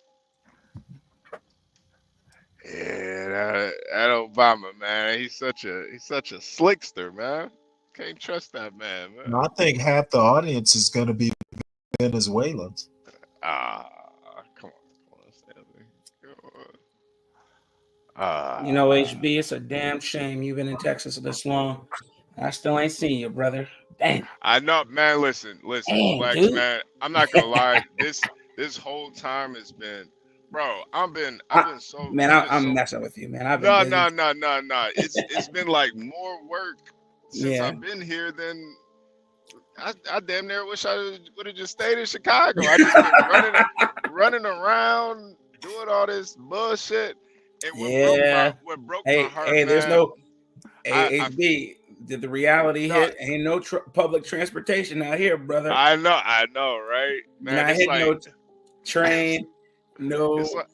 It's like 40. It's like 40 minutes everywhere I gotta go, man. I don't mind. I really don't mind the driving, but it's just. Yeah, I mean, yeah, it's cool. Keeps riffraff out. Yeah, I don't mind, but man, it broke my heart. I didn't pass the inspection for my car. Why? Because of tents? It's because of tents, man. I was like, yo, this is Texas. What do you mean? What do you mean the Well, tents I are get too tent. dark? I don't know why. I don't know. Listen. So I get my cars tinted, and I get them just a hair above the tent that you can't have, and it's pretty dark when I do. But yeah, I don't know why they do that, man. It's ridiculous. You do need the tents out here, especially during the height of the summer when it's 115 degrees. Yeah. Yeah, that's what was. It like broke my heart, man. I'm like, what? Really? What kind of tents do you have on there? What? Man, I got like 5% on the back ones and like 20 on the front ones. So it's dark as hell. I guess. I guess 5% tent so they can't see up out my window. No, that's what I'm saying, man. Come on, man. You know how it is too, man. I do. Listen, man. You ain't gonna get me. I'm gonna get you before you get me, man. There you go, man. Keep the doggone goddamn it on you, man. You have to. Yeah. You ain't about to get me. Hell nah. Hello, my fellow YouTubers, Portia, Stanley, San Jose, John. Hey, How are you guys? Good to see you, Blacks. Good to see all of you. Amen. Stanley, I heard you were making some jerk chicken, sir. He must have stepped away. Yeah, nah, he's San Jose, you were barbecuing, you were throwing down. Heck yeah. Okay. All Hey, right. Blacks, he's doing it in honor of Kamala's father, making some jerk chicken. Who is? Oh, Stanley's making jerk chicken in honor of him. You know, I actually got a chance to listen to a lecture of his from 1986. You know, and he was talking about what was he talking about? He's talking about policy inadequacies between prices and of course poverty, and you know, and some sort of juxtaposing that with some sort of elitism or whatever he was talking about. I couldn't really listen to what he was saying, but yes, I just wanted to say that I caught a lecture of his. But I did want to say too, man. Yeah. Congratulations to Portia. I don't know if she feels comfortable talking about what's going on, but please do tell. Yeah, it's a milestone. It's a milestone. I didn't even think, like, Portia's like 21. I didn't even know it was possible to do something like that at 21. Like, Jesus Christ, man. Portia, you wanna tell the people, Portia? It's a girl. No, I'm just playing. Yeah, I know you're playing. Yeah, I already know you're playing. Like, she can't even get the laugh out. It's so fake. Go ahead. It's a cat dog. Portia, do you want it? You don't have to, but I mean, I feel like with that news, you know, I mean, it's not. I mean, you know, you pretty much do whatever now. Knock a couple. You recently became a millionaire. You inherited the Taj Mahal. What?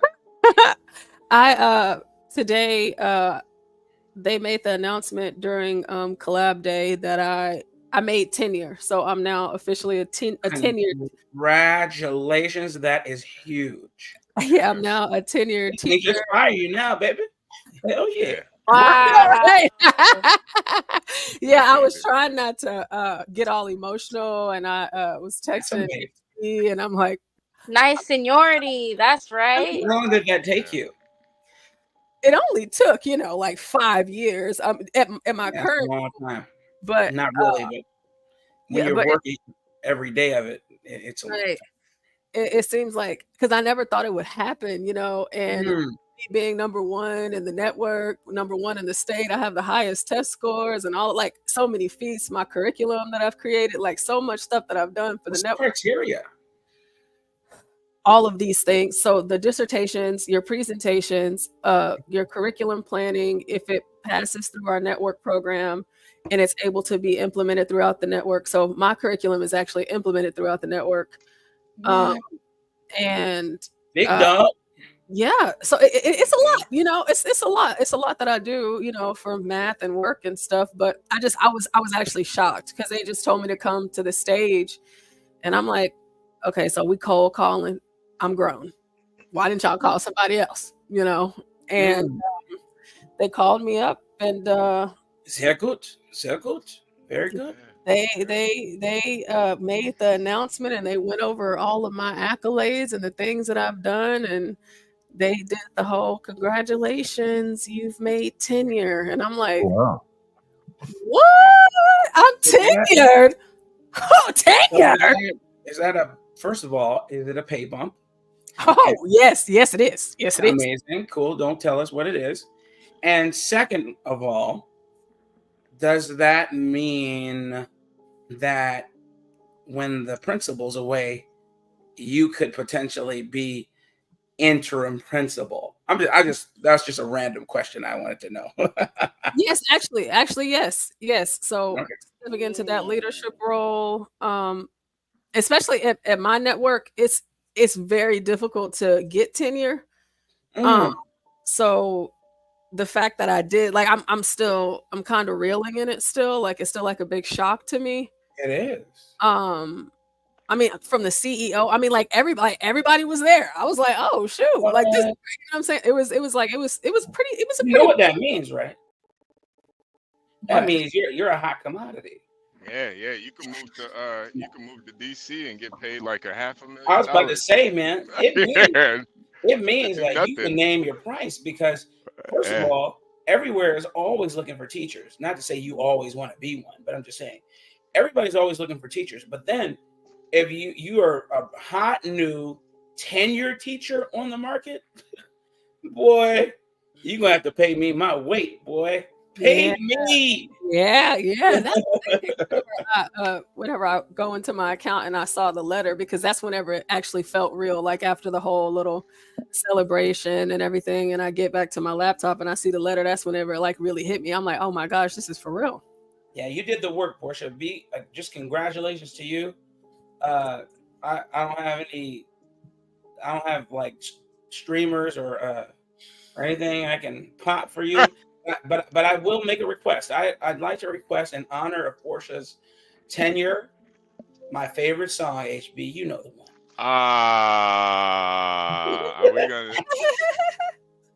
gonna do that today? Well, it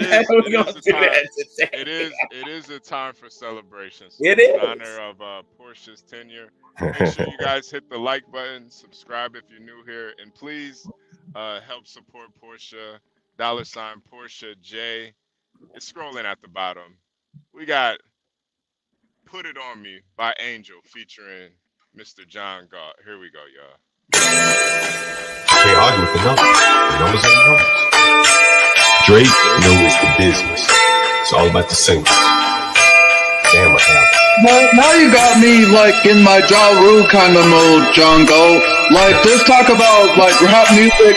One of my favorite songs of Ja Rule was Put It On Me. I die if you ain't with me. So baby girl, put it on me. What would I do without you? I only think about you. I was tired and lonely. So baby girl, put it on me, on me. 10 more seconds and Ja Rule get a screen for this. Keep going. Who would I be without my baby? The dial on my break, man. I don't wanna go crazy. So every thug needs a lady, lady. I think Ja Rule just got paid for that one. Congratulations. Fire. You deserve it. That's amazing.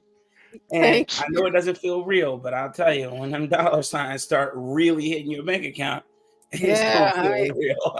Because y'all, you know, teachers, we don't get paid a lot, and all of the hoops that you have to go through, like through TA and everything. You see this school? What is that on Trump's face? Stanley. Dang, Stanley, we were just having a opining about Portia's gravitas. Come on. Well, congratulations, Portia. Oh, come on, Stanley. That's kinda... Well, no, I'm thinking you might be the Trump's Secretary of Education. Oh, come on. Hey, listen, that would be something serious. I mean, but however, it's just one of those things. I wasn't planning on sharing it, but it's out there now. So I am a tenured teacher in all of the subjects that I teach. And I guess now I can say I'm the real deal. So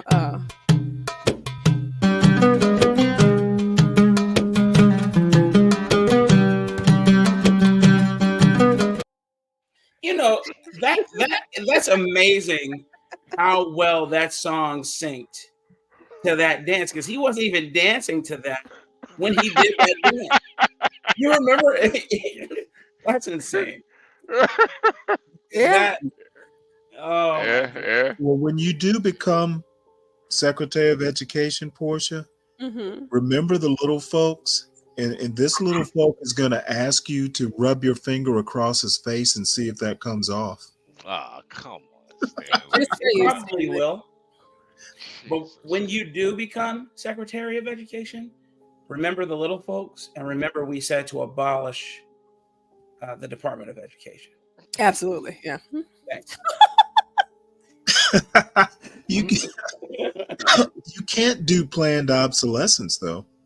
Yes, you can. Yes, you're absolutely right. Planned obsolescence is the key. You They know, do it. actually, Blacks, one of these days we need to like talk about education, because I have some concerns about not so much getting rid of the Department of Education, but the way education works. Yes, it's terrible. Is it really a good idea to have every state kind of doing its own thing when it comes to education? I would say so. But here's my. I honestly don't think so. I don't believe that they should be in lockstep. Goose stepping around, and everybody knows. Everybody's following the same scheduled education plan. However, I do believe there should be some benchmarks. Absolutely, benchmarks, meet these benchmarks, and as long as you're doing it ethically, then there shouldn't be an issue. But I don't believe that. I don't believe that they should all be following one set plan, because just like they do with any other law, the interpretation is left up to the state when it comes to what the Roe v. Wade decision, which wasn't a law, but once the Supreme Court knocked that down and then allowed it to descend upon the states where it should have been in the first place. Now the states can make their own laws. Period. Their legislature can do that. And so that's what I believe. But beyond that, to go further, I would say parents, educate your children, doggone it. I'm not telling you to be their proctor all day, every day, but I am saying that you need to be their main teacher. You need to be checking their work. If they are not homeschooled, you need to have a working knowledge of what they're doing, doggone it, and not trust or entrust their learning to someone that you may not trust. Find out if they're actually learning what it is that they're saying that they're learning. And for God's sake, man, stop trying to make your children adults so quickly. That's a problem. They want their children to be, they want them to be completely what is the word I'm looking for? Exposed out here. I want them to be exposed to everything that is the world, and they don't need to do that, man. I tell my children all the time. I'm like, man, you're gonna be an adult in due time. Let's remain children for as long as you can, especially when you're under. Just be a child and learn arithmetic, writing, reading, especially those three things. And then here's a toothbrush. Let's get that bathroom cleaned. Yes. Stanley, sir. Oh, go on it, man. I need some elbow grease, and I need you, because this isn't a democracy. It's a dictatorship in my household. Clean, and clean more. Wait. What exactly is elbow grease? I've never seen that at Walmart. Look at your elbow real quick. Yeah, I'm looking at it. It's a little ashy. Is it ashy? ashy? A little ashy. Yeah, it's a little ashy. You don't have any elbow grease, sir. Oh, okay. All right. Yeah, all right. You've used it all trucking. No, I was playing. But what I'm saying is that parents got to stop being their children's friends in the sense that you allow them to have a say. They don't have a say. They don't even know. They don't know anything. They don't know anything about life. It's your job to impart and instill those ethos upon them, and make sure that they're learning. But like Stanley said, make sure they're doggone getting that toothbrush and scrubbing a bathroom floor or two. I mean, I agree with that, man. I agree with that wholeheartedly. Make them work. Work. San Jose, I guarantee you, if I go look under one of the bathroom cabinets at my father's, our house, I guarantee you there's some toothbrushes, like frayed old toothbrushes that 20 years old, that I literally used to have to, and quite frankly, it was me who insisted. Well, I started using the toothbrushes, but it's really the only way to get a bathroom clean. It's not. You're not lying, because when you got to get onto that grout and get rid of any mold that might grow because it's under that soap scum, you gotta use elbow grease. You gotta scrub. I don't care John, what. John, do you use toothbrushes to clean the Airbnbs? I don't even think the cleaners use it Yeah. when we bring them in for deep cleans, but maybe I should tell them to use the toothbrush. Yeah. They But probably not- rely more on being a chemicals little than anything these days, yeah.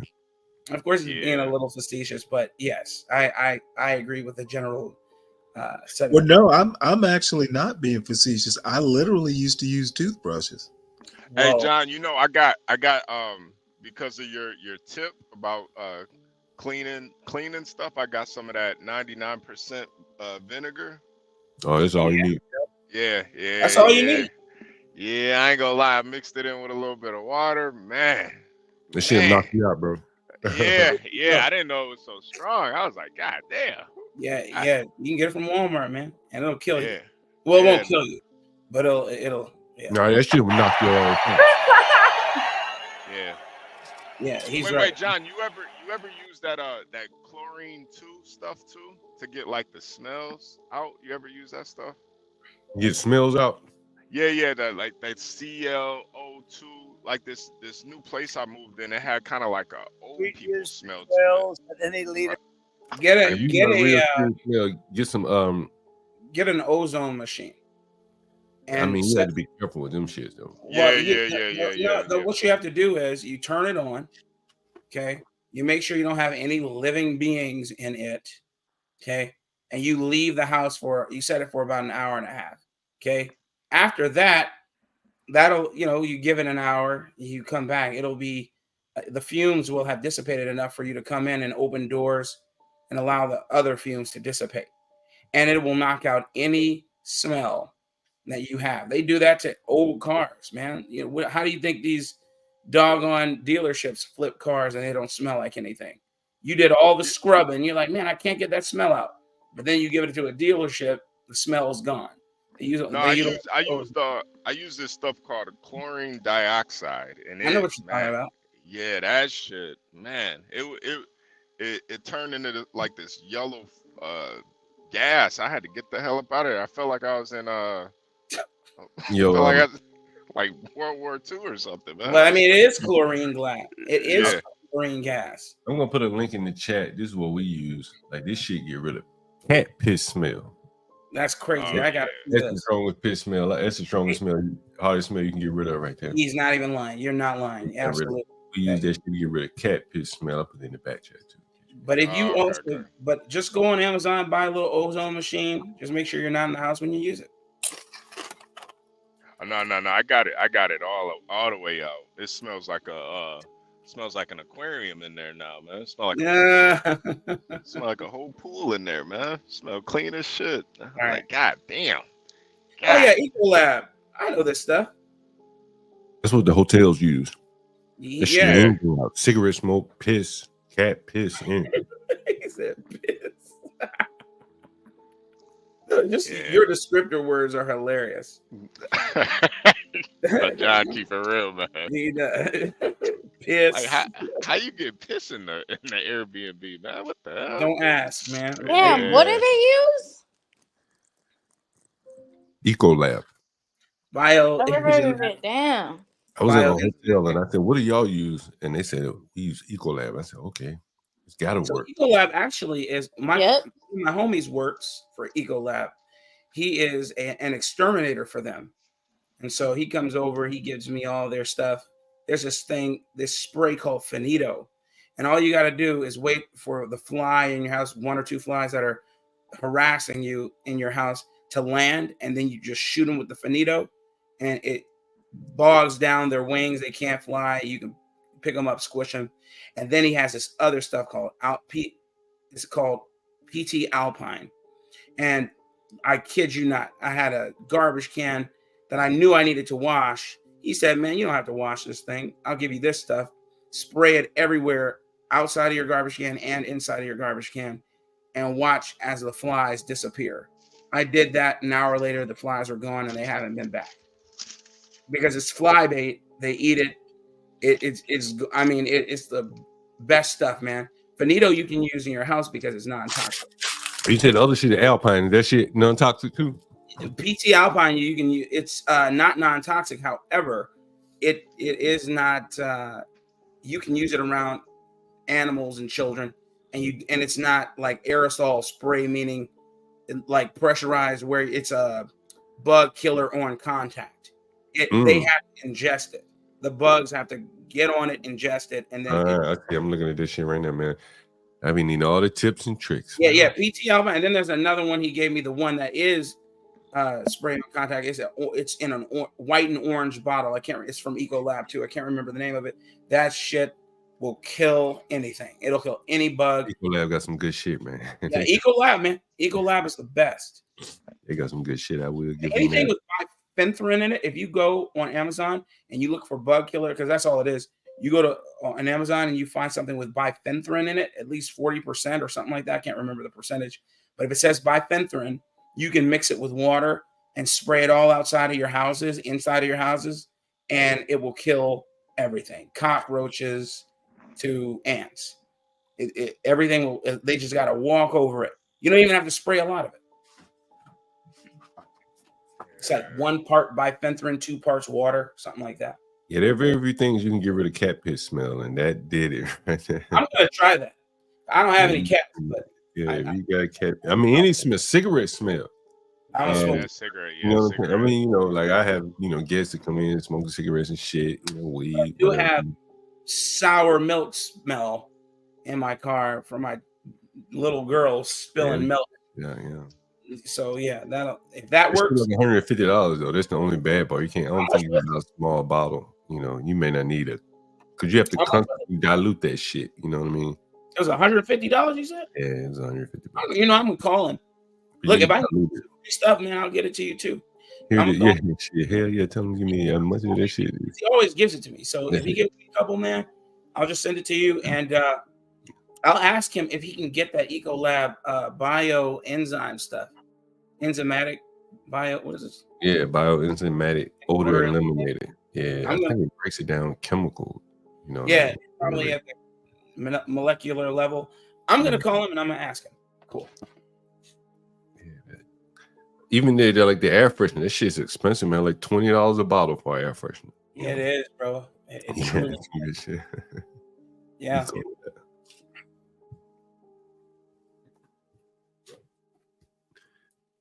Anyway, is Trump speaking? Can we turn the volume up, push?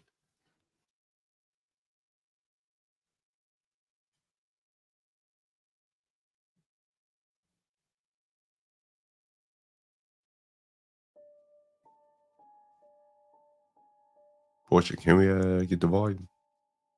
The Trump speech. Anything that they wanted, I gave you because I love this state. This state has to flip Republican. It has to.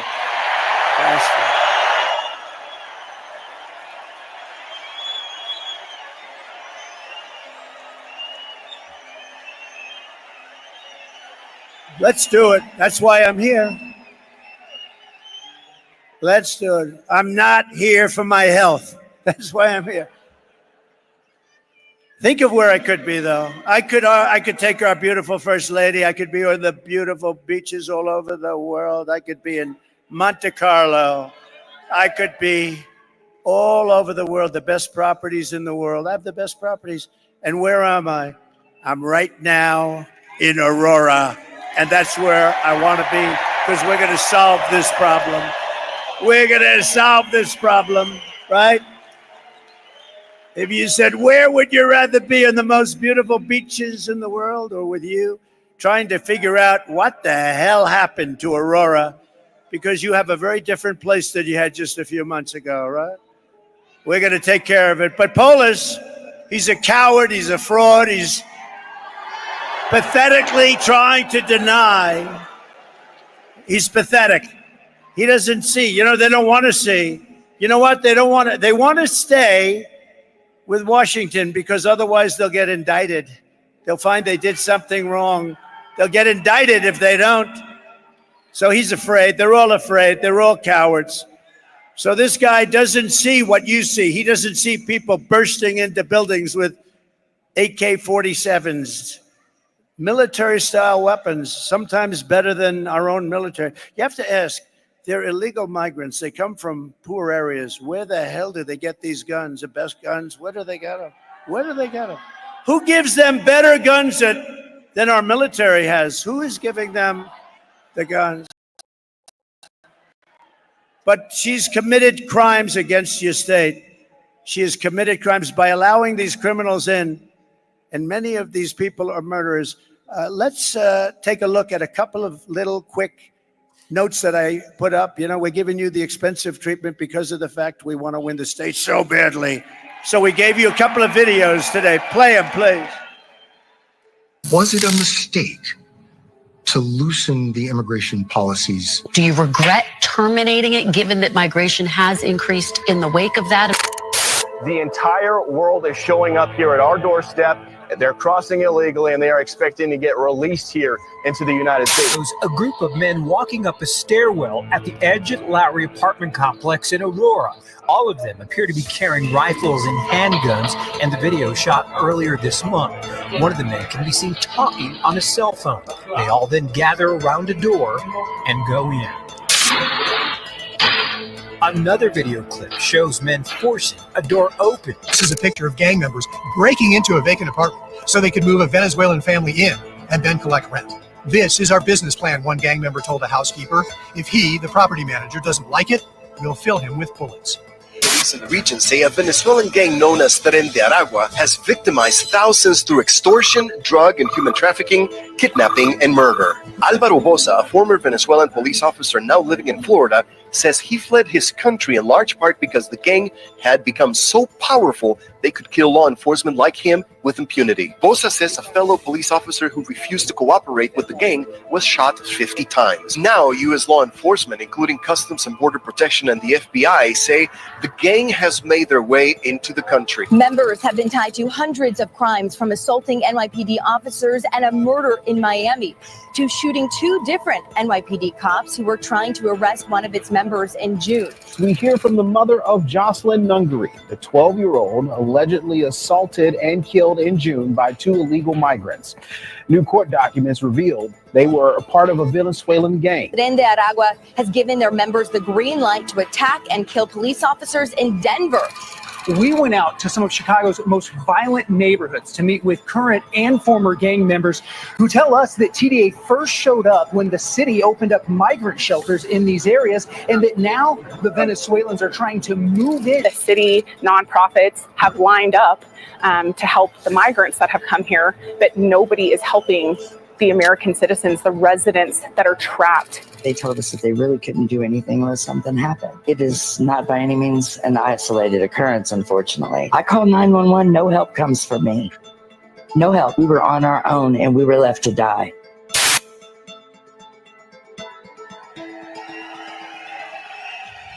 Open borders, deadly consequences. Border crisis. Record high crossings are putting a strain on cities across America. It is a full-blown invasion. Armed Venezuelan gang members storming an apartment complex in Aurora, Colorado. When people talk about migrant crime, this is what they're talking about. Biden and Harris had created a program to bring them in under humanitarian parole. I am in favor of saying that we're not going to treat people who are undocumented across the border as criminals. More than 13,000 illegal immigrants convicted of murder have been released into the United States. My 20-year-old daughter, Kayla Hamilton, was murdered in her own room. Kayla's murderer was apprehended by Border Patrol crossing illegally into the U.S. Kayla's murderer had been improperly released into the United States. Abolish ICE. Yeah, we need to probably think about starting from scratch. An Afghan national is in custody today after being accused of plotting an election day terrorist attack. The suspect entered the U.S. on a special immigrant visa. More than a dozen people suspected of being Tren de Aragua gang members right here in San Antonio. The gang members had been terrorizing the apartment complex. New details in the murder of Lake and Riley. The illegal immigrant suspect, who cops say committed the heinous murder, is a Venezuelan national. And was paroled and released into the country by the Biden administration. 2 men investigators say are in the country illegally from Venezuela are charged with capital murder in the death of Jocelyn Nungaray. Court documents suggest a group of men arrested for beating and robbing a Dallas woman last month are members of a Venezuelan street gang. Manuel Hernandez was booked by Colleyville police just 2 days earlier and released the day before the robbery.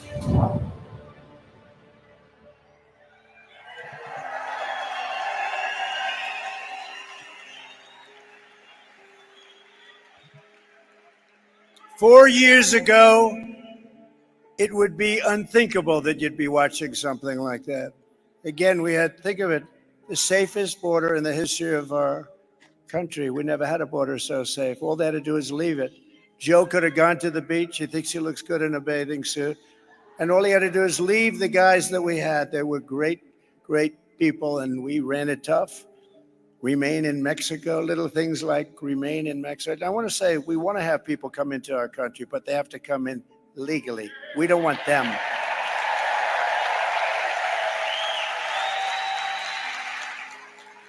And now America is known all throughout the world as occupied America. They call it occupied. We're being occupied by a criminal force.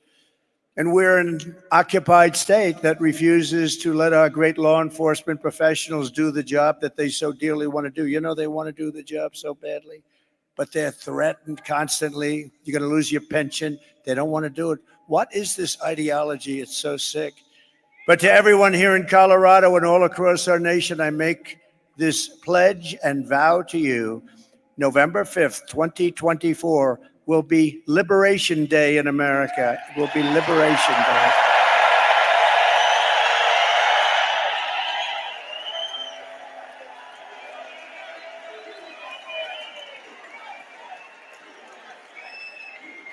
Thank you.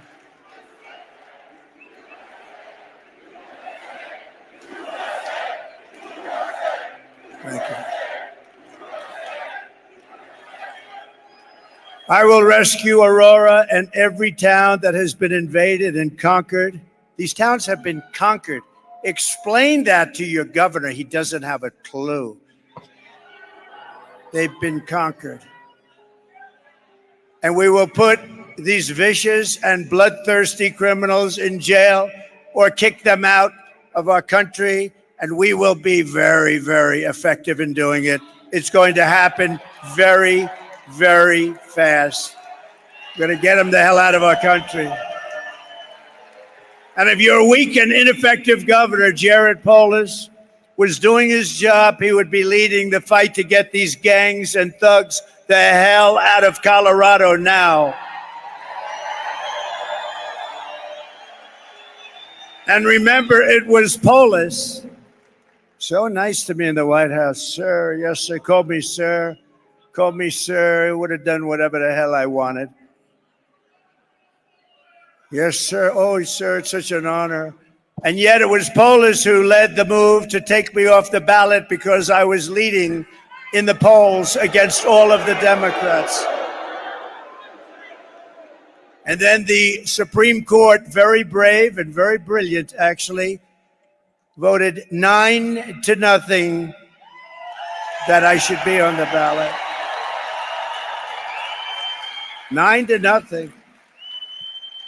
Everybody unanimous that I should be. I was leading everybody on the ballot. Every Democrat, I was leading everybody. He said, we have to get him off the ballot because that was part of their scheme. You know, not only the weaponization, but this was actually part of the weaponization. Their first move was to try and get me off the ballot. They didn't want to run against me. They liked other people much better, much better. You know, we ran and won in 2016.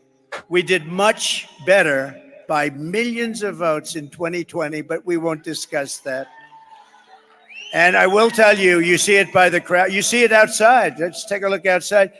We are today, there's more enthusiasm for this movement, MAGA, the greatest movement. It's called Make America Great Again. There's more enthusiasm today than ever before. But there was great indignation in Colorado by what this ineffective person did. They really were angry at him, and they were angry And especially, you know who was the most indignant? The Democrats, believe it or not. They thought it was a terrible thing to do because that is really a threat to democracy, not the fake threat that they use all the time. So I hope that Colorado, I love this place. I'm here a lot. As you know, I have a lot of friends. I have a lot of friends here. And they tell me the whole thing is turning, but you can't live like this. You can't live with these people. These are stone cold killers. You could be walking down the street with your husband. You'll both be dead. They won't even remember they did it the following morning. You can't live like this. So I hope that Colorado will show a tremendous protest vote for what they did to try and keep me off the ballot, and more importantly, for what they have done to the fabric of your culture.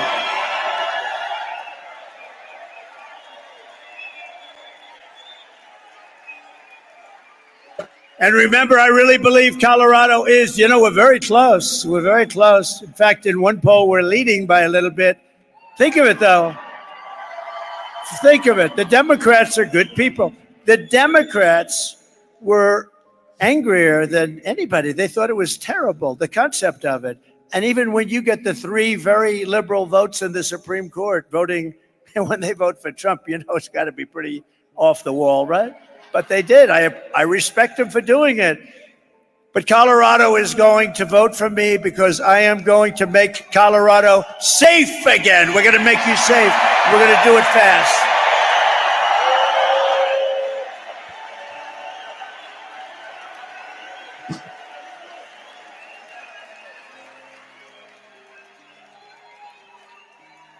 In 3 local apartment complexes that Kamala has infested with the TDA, that's the gang that we talked about, the prison gang. They come out of prisons. 80% of the residents are now living with their relatives in different states and other places. They've been forced out of their building. 20% of the residents stayed, and they're fearing for their life. They had no choice but to stay. They're being threatened every single day. They're going to be out soon. They're going to be out. They don't have to be out. I would say if they can hold out, on January 20th, it's too long. You better get out of there. It's too unsafe. But January 20th, those guys are going to be out on their asses, and they're going to be out of this country. They're going to be out of their country.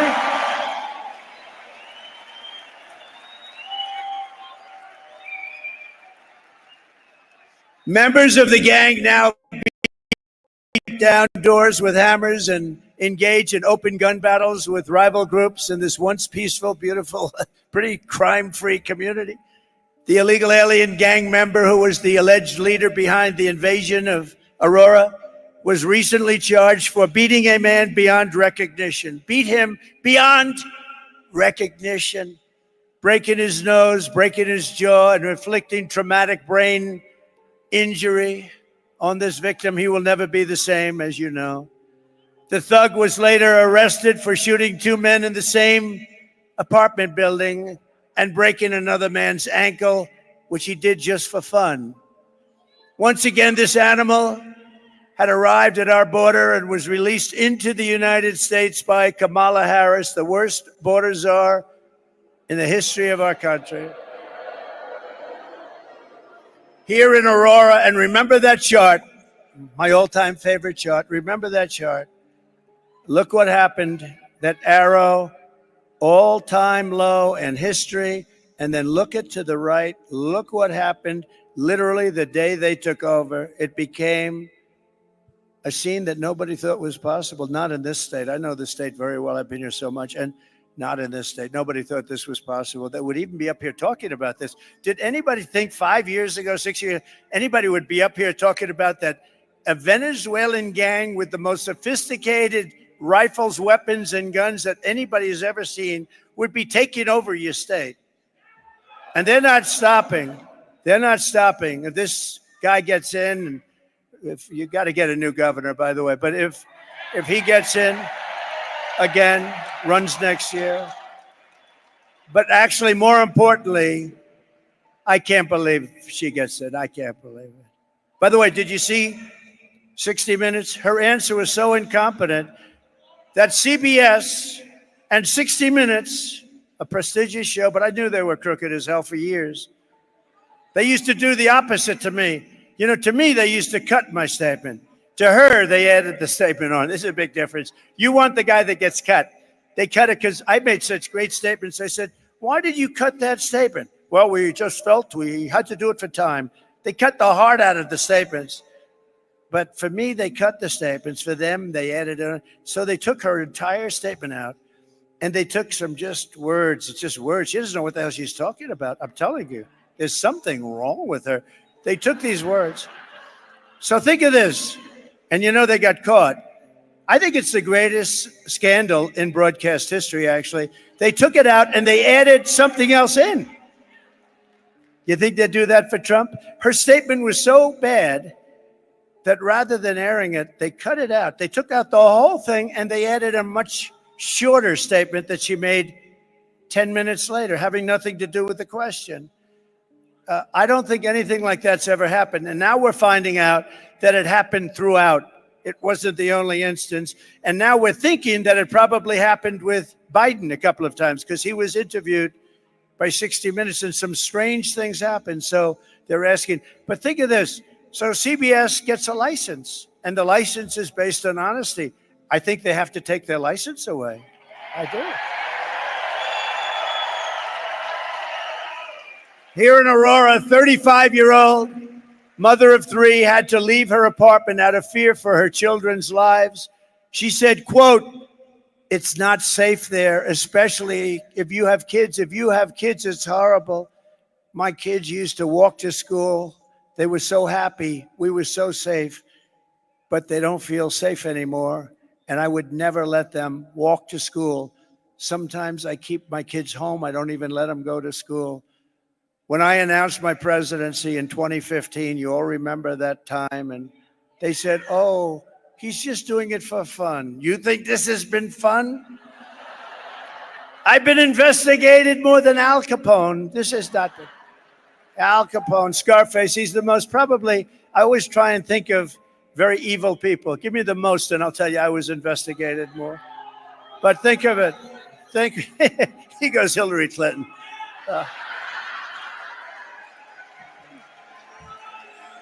How about Hunter, right? Now, I think of Al Capone because there's a toughness, a meanness, Scarface, he had the whole deal. And I've been investigated more than Alphonse Capone. That's an amazing phenomenon.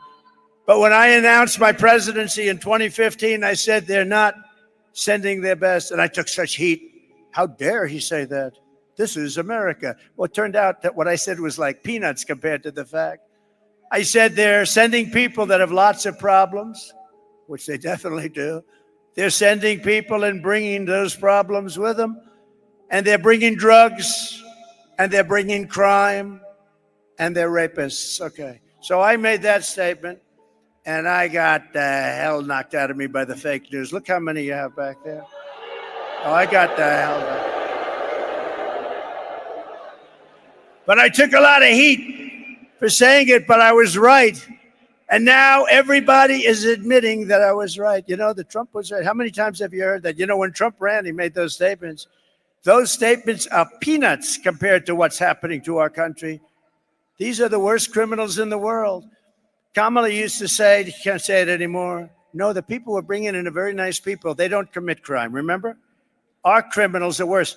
Our criminals are like babies compared to these people. These people are the most violent people on earth. And remember, they don't come just from South America. They come from the Congo and Africa. They come from all over the world. They come from the Middle East. They come from Asia. They come from prisons and jails. They come from all over the world. And she was saying, these are very nice people. Either she's really dumb or she's very naive. Something's wrong. Something's wrong up there. The only good thing about it, I'll tell you, there's a couple of good things. There are only one good thing, but maybe two. One of the good things about it is that they make our criminals look like nice people, okay? So our criminals are now, we see these really horrible, horrendous criminals, and we say, they're not so bad. The other thing is, they're really great if you happen to be running against the politician that allowed this to happen. because I don't know how it's possible for anybody to lose, because we have to clean out our country and we have to make America great again, and we're going to do it.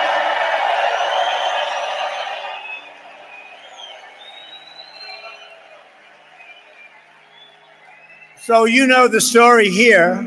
We're joined today by another Aurora resident who you know, Cindy Romero, and she's going to come up and say just a few words. She bravely published her camera footage of what she witnessed, and it is gone all over the world. Cindy was forced to flee her home after a car was hit with gunfire. Another day in Aurora. Can you imagine this happening? A lot of these people live in Aurora. They live in Colorado. Most of you live in Colorado. And can you imagine that you have somebody standing up here talking about this stuff? It's hard to believe. She said life in her community had become, quote, a total nightmare. And every time she went to take out the trash or went to bed at night, she had to lock her door with 4 separate locks. She has locks all over her door. And then put braces on her door, and she was preventing people that were knocking on her door. They were wanting to do a lot of bad things. So I'd like to ask Cindy, she's been very brave, actually, and she was able to release footage that was so violent and vicious. And Cindy, I wouldn't have done it personally, but that's okay. You're probably braver than I am. Cindy, come up for a minute, please. Come on up.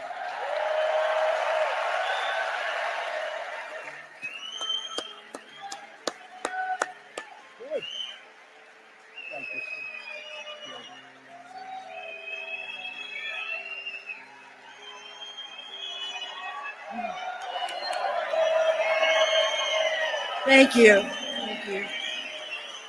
This isn't just affecting me. This is affecting all of you as well. We've got to get Trump back in office. We've got to get it done.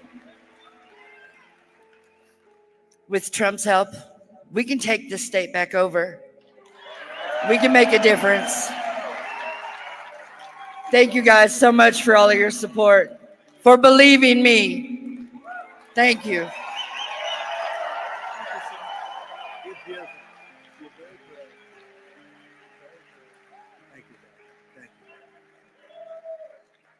She's very brave. Getting all of the evidence and all of that footage. I just said you're very brave, Cindy. Thank you very much. Really a big help. And because of Cindy and others like Cindy, the radical left can't say it never happened, because there we have it. And I promise you this, Cindy, that Kamala Harris's reign of terror ends the day I take the oath of office. It ends. Your community will no longer live in fear. You will once again have a protector in the White House. I'm going to be a protector. You know, I said, I think we're doing very well with women. We're doing great in the polls. We're winning in all of the polls, just about. But somebody said, women love my policy, but they don't like me. I think they do like me. I'll tell you what.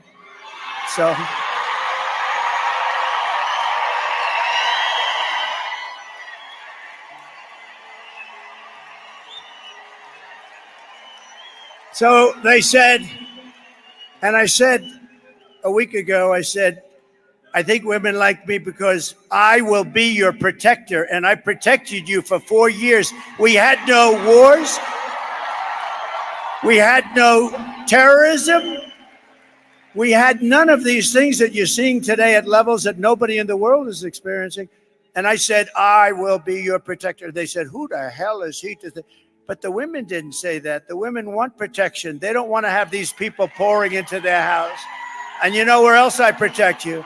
Where I protect you very well. I knocked out ISIS, as you know. They've been playing with ISIS for 20 years. I did it in 1 month. We have the greatest military in the world, but you have to know how to use them. You have to know how to use them. But I protect you against outside enemies. But, you know, I always say, we have the outside enemy, so you can say China, you can say Russia, you can say Kim Jong-un, you can say, but that's not, it's going to be fun. If you have a smart president, no problem. It's the enemy from within, all the scum that we have to deal with that hate our country. That's a bigger enemy than China and Russia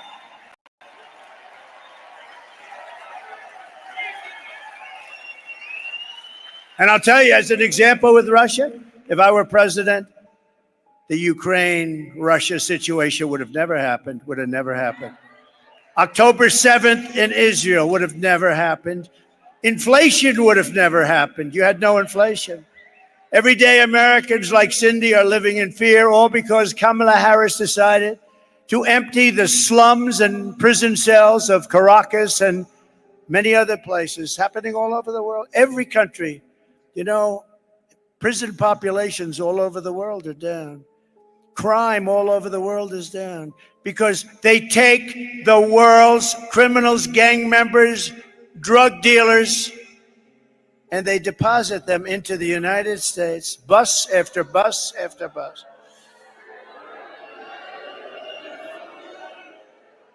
In Venezuela, their crime rate went down 72%.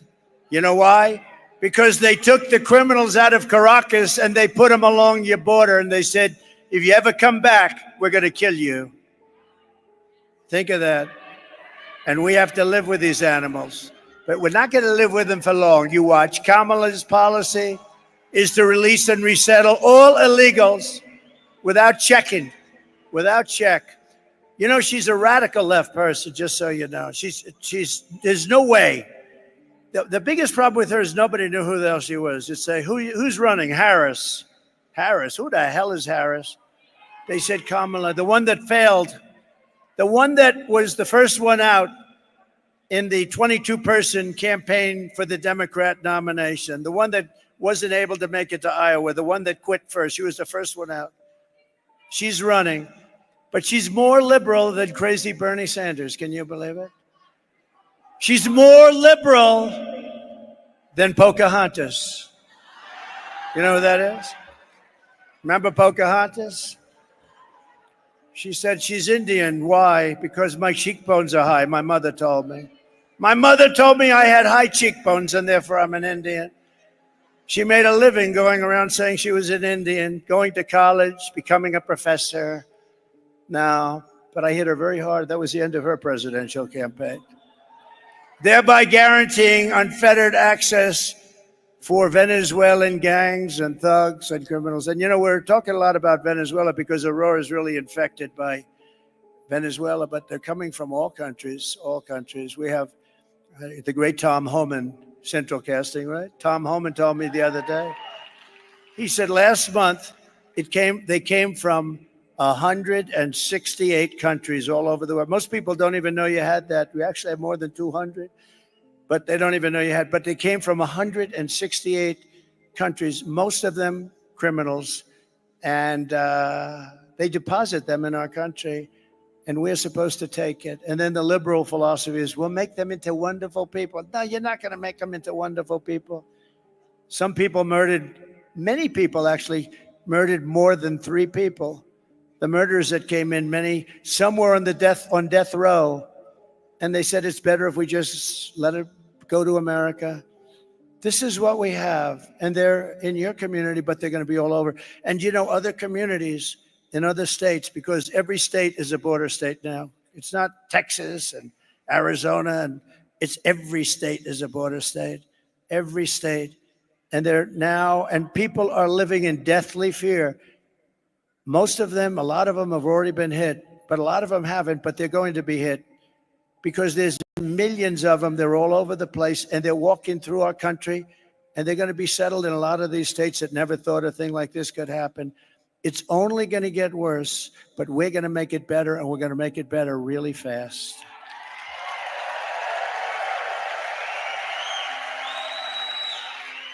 Kamala is flying them. Think of this. She said, no, about 2 months ago, her and Sleepy Joe, they said, we're really getting killed by this issue, so let's toughen up the border a little bit. All he would have had to do is say, he keeps talking about policy, and Trump told the Congress not to do this, and it's false. All he had to do is one thing. Call up Border Patrol. This is the President of the United States speaking. Close the border, and the border is closed. You don't need a bill. You don't need a bill. But he doesn't want to do that. He doesn't want to do that because they actually want to have open borders. So they had 21 million people come in. I think much more than that, including the gotaways. But think of this. If you had 4 years of that, you would have 200 million people come in the whole world. The country would be over. It would be finished. It wouldn't be, you wouldn't even have a country anymore. You'd have a crime den. She cannot be allowed to do this to our country. She shouldn't be the one that was chosen anyway, because she is, in fact, by the way they chose her, a threat to democracy. She really is. And just in case you didn't know it, Biden hates her. I believe there is a small possibility, very small, like 1%. There's a 1% possibility that he hates her more than he hates Donald Trump. I think he hates her. The last thing he thought, he won the primary. In all fairness, he won. It was me against him. How about me? I have to run against a guy. I spent $150 million. I had to debate him. I debated the guy. He went way, way down. And I thought it was over. And then it's like a fighter. Then they put a new person in her. And we don't know anything about her. But now we learned, and now the people are learning, and she's crashing like a rock. Uh-oh. I just a thought from a very brilliant mind. They might want to put a third person in that. Oh, no. Please be nice to Kamala, to my people, I'm telling you. Everybody that's on the Trump team, be nice to Kamala, because they're going to put a third person in. Let's see, who are they going to put in next? This can only happen. They keep saying Hillary. Hillary's coming. Oh, Hillary's back.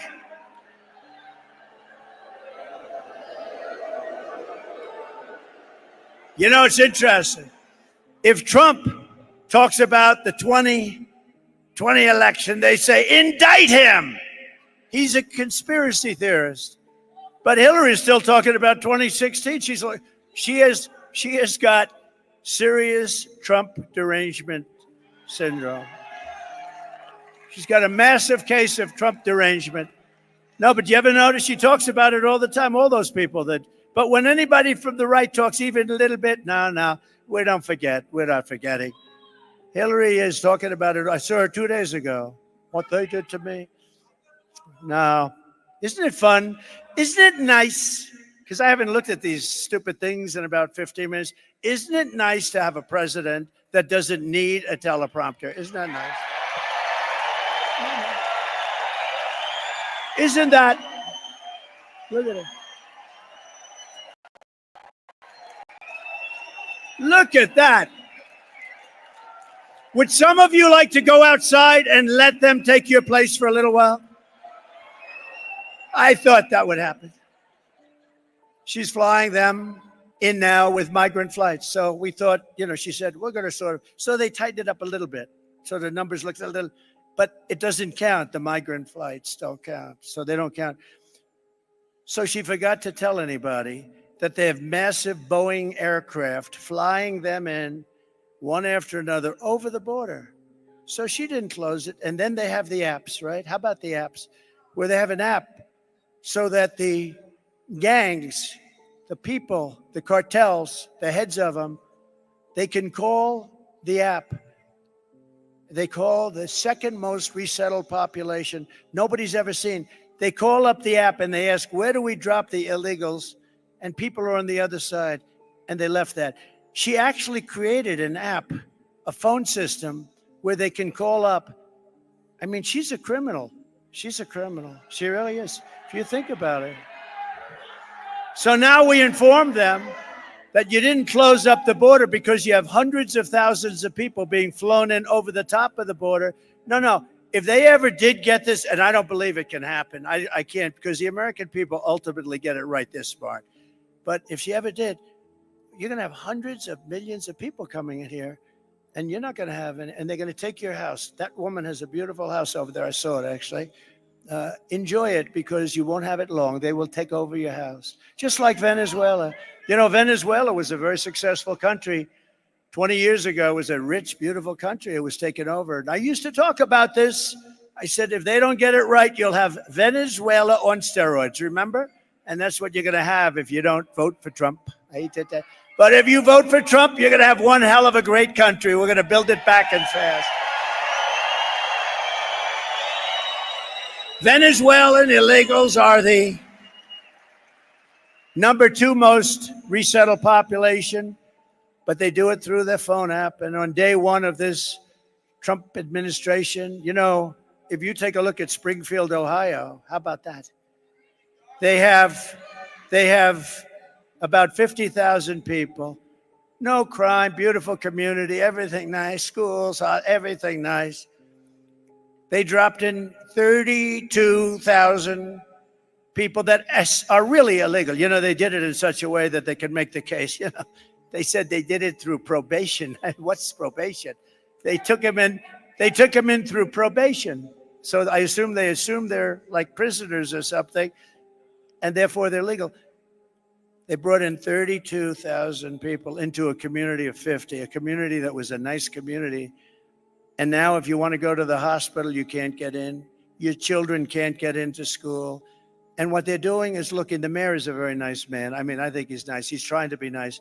He's looking for interpreters because they don't speak the language of you and everybody in this room. It's a totally different language. So they're looking for interpreters. And he's acting like, yes, we're having a hard time hiring interpreters. This community was hit with 32,000 illegal migrants. They have to go back to where they came from. I'm sorry. Springfield, Ohio. On day 1 of the Trump organization, when I founded it, it was nice, but now it's great. But I want to get back to the Trump administration because the Trump administration is going to do things like has really never been done. We're going to clean this thing out. The good thing about this 4-year period, it's a horrible period. It's a shame it happened. It should have never happened. Shouldn't have happened. But they've done so badly that we'll be able to do it, and we'll be able to do it with cheers because people see how bad it is and how bad it's been run. And that's why there's far more enthusiasm for this move, the greatest movement ever. And by the way, if it wasn't, the fake news would be headlines. Donald Trump lied. When Biden would get up and he'd say, we're going to stop MAGA. We're going to do something about MAGA. Remember with the pink wall, he looked like the devil, right? Remember the pink wall? We're going to stop MAGA. I think it's called MAGA. We're going to stop MAGA. And I said, Joe, it's called Make America Great Again. And he wants to stop it. He wants to stop it. We're going to stop MAGA. But the border will be sealed. The invasion will be stopped. The migrant flights will end, and Kamala's app for illegals will be shut down immediately within 24 hours. All within 24 hours. And you know, I've always had an ability to do a lot of things, so I'm going to do something else on the first day. I'm going to do all of those things. The border, we're going to make it strong very quickly. We're going to get people out that are criminals and horrible people. But we're also going to do something else. Drill, baby, drill. 2 things.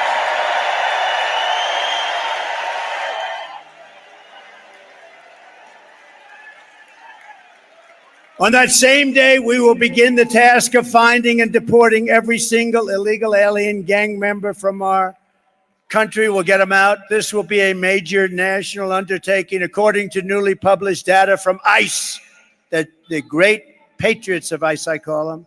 These guys are tough as hell, I'll tell you. They should be fighting for Dana White, UFC, ICE. You got to see them. They go in MS-13. That's another beautiful gang. They're tough as hell. They've taken them out by the thousands. She wants to end ICE. She doesn't want to have ICE. But they informed us that over the last short period of time, 13,099 illegal aliens convicted of murder are at large and dropped into the United States against their wishes, against our Border Patrol's wish. The wishes of our Border Patrol. They would say, please don't do this. Please don't do this. Even as the New York Times, which is totally corrupt. I mean, I can't stand that paper. I can't stand them. You know what you do with the Times? When you read a story, just think the opposite. They're the enemy of the people. They really. New York Times is the enemy. Washington Post is the enemy of the people too. I don't understand it. Why? And then they lose credibility. Eventually, they go out of business. I call it the failing New York Times. But even as the New York Times recently reported, the TDA Venezuelan prison gang has, quote, sneaked into the United States among the millions of migrants who have crossed the border and is peddling drugs, guns, and women all across the 50 states, from the urban centers like New York and Chicago to Florida beaches to the once tranquil middle America. It was once tranquil. You were once tranquil. In Colorado, the gang even got a green light to shoot police officers. Did you know that the gang got the okay to kill your police? You know that, huh? By the way, that's the New York Times. That's not me. That's the New York Times saying that. They got the green light to kill your police. Just days ago, it was an amazing day. I was in a small town, Prairie du Chien in Wisconsin. You know, we're leading Wisconsin by 4.5 points, too. Right? They have a similar problem. You know, almost all states have this. You know, just so we set it straight, Aurora's got a lot of publicity, but you have states that have a bigger problem than Aurora. You have that people aren't talking about. A lot of the people that run the states, they don't want to talk about it. They want to try and solve it, but they can't because they're not tough enough. You need very tough people like ICE, like military. You need very tough people to solve it. They can't. You know, you'll have a sheriff with 1 or 2 men, and you'll have 25 migrants with weaponry that they haven't even seen in some cases. No, you need help. But they don't want to talk about it because the public relations is so bad for the town or the little city that they run, or the big city. Look at Chicago, look at New York, look at Los Angeles, what's happening to it. In Wisconsin, where last month an illegal alien member of this ruthless gang was arrested for holding a mother and a daughter captive against their will and sexually assaulting them again and again and again. In Houston in June, 12-year-old Jocelyn Nungari was kidnapped, tied up, and assaulted for 2 hours under the bridge before she was murdered by 2 Venezuelan TDAs, these gang members who Kamala Harris had ordered and let into the United States. Totally unvetted. Nobody knew who they were. Totally unvetted. Come on in. You just come on in. In New York City, another gang member recently shot 2 New York City police officers, hitting one in the chest and the other in the leg. They were really, really badly hurt, probably going to make it. And just last week, police arrested over a dozen members of TDA, the Venezuelan gang, who had taken over yet another apartment complex in San Antonio. They're like in the real estate business, like I used to be. They take over a lot of real estate, but they do it by gunpoint. I had to go borrow money. I had to see the banks. This is a wonderful deal. Would you like to? But they just walk in with guns and take it over. It's much quicker. It's a horrible in San Antonio and terrorized its residents to a level that they've never seen before. San Antonio police very aptly named their law enforcement effort Operation Aurora because Aurora was the one that was first and got all that publicity. Operation Aurora. In honor of Jocelyn Nungari, Laken Riley, beautiful Laken, Rachel Morin, and all of the others that are dead and or mortally wounded at the hands of migrants who should never have been allowed into our country. I'm announcing today that upon taking office, we will have an Operation Aurora at the federal level.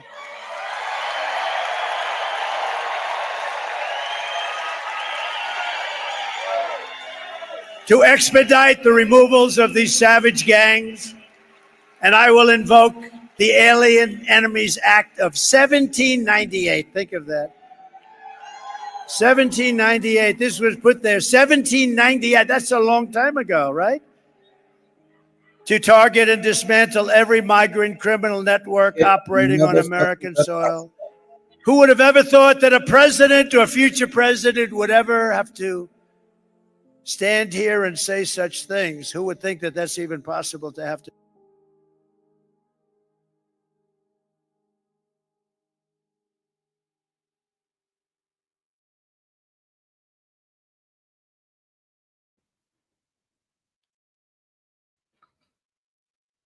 What happened?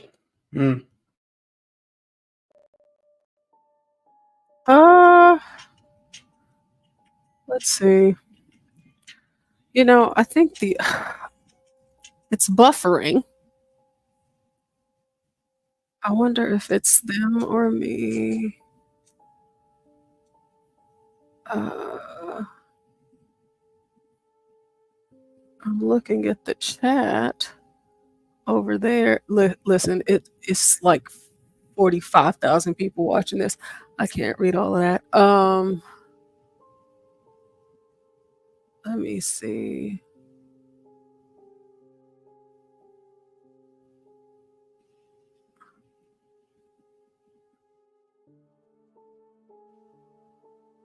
Come on, Trump's YouTube. Oh, okay. So it looks like they just ended it over there. What a disgrace. Remember our local police? They're great. I know them so well. They've been restricted from operating. They're great. They know everything about every one of them. You say, oh, how will you ever find them? The local police know everyone. They know their middle names. They know their serial numbers, where they live. No, and they want to do their job. They're done. You have no idea how many police officers say, sir. All right, we're back. We're going to indemnify them against any prosecutions because they get prosecuted if they do their work. That's right. Indemnify. It's going to pass, and it'll pass so fast. If they do their job, they get prosecuted by their own people. They get sued by the people that won't take care of the criminals. Some of the DAs that won't do think of it, and AGs. They won't go after the criminal, but they'll go after our police officers if they do the job. We will take back our suburbs. We'll take back our cities and towns, and we will take back our country, and we will do it very, very quickly. What Kamala Harris, and remember, I remember when Joe, he didn't want to do it. He was too tired. He didn't want to do it. I like to do it myself. And by the way, how good is J.D. Vance? Is he great?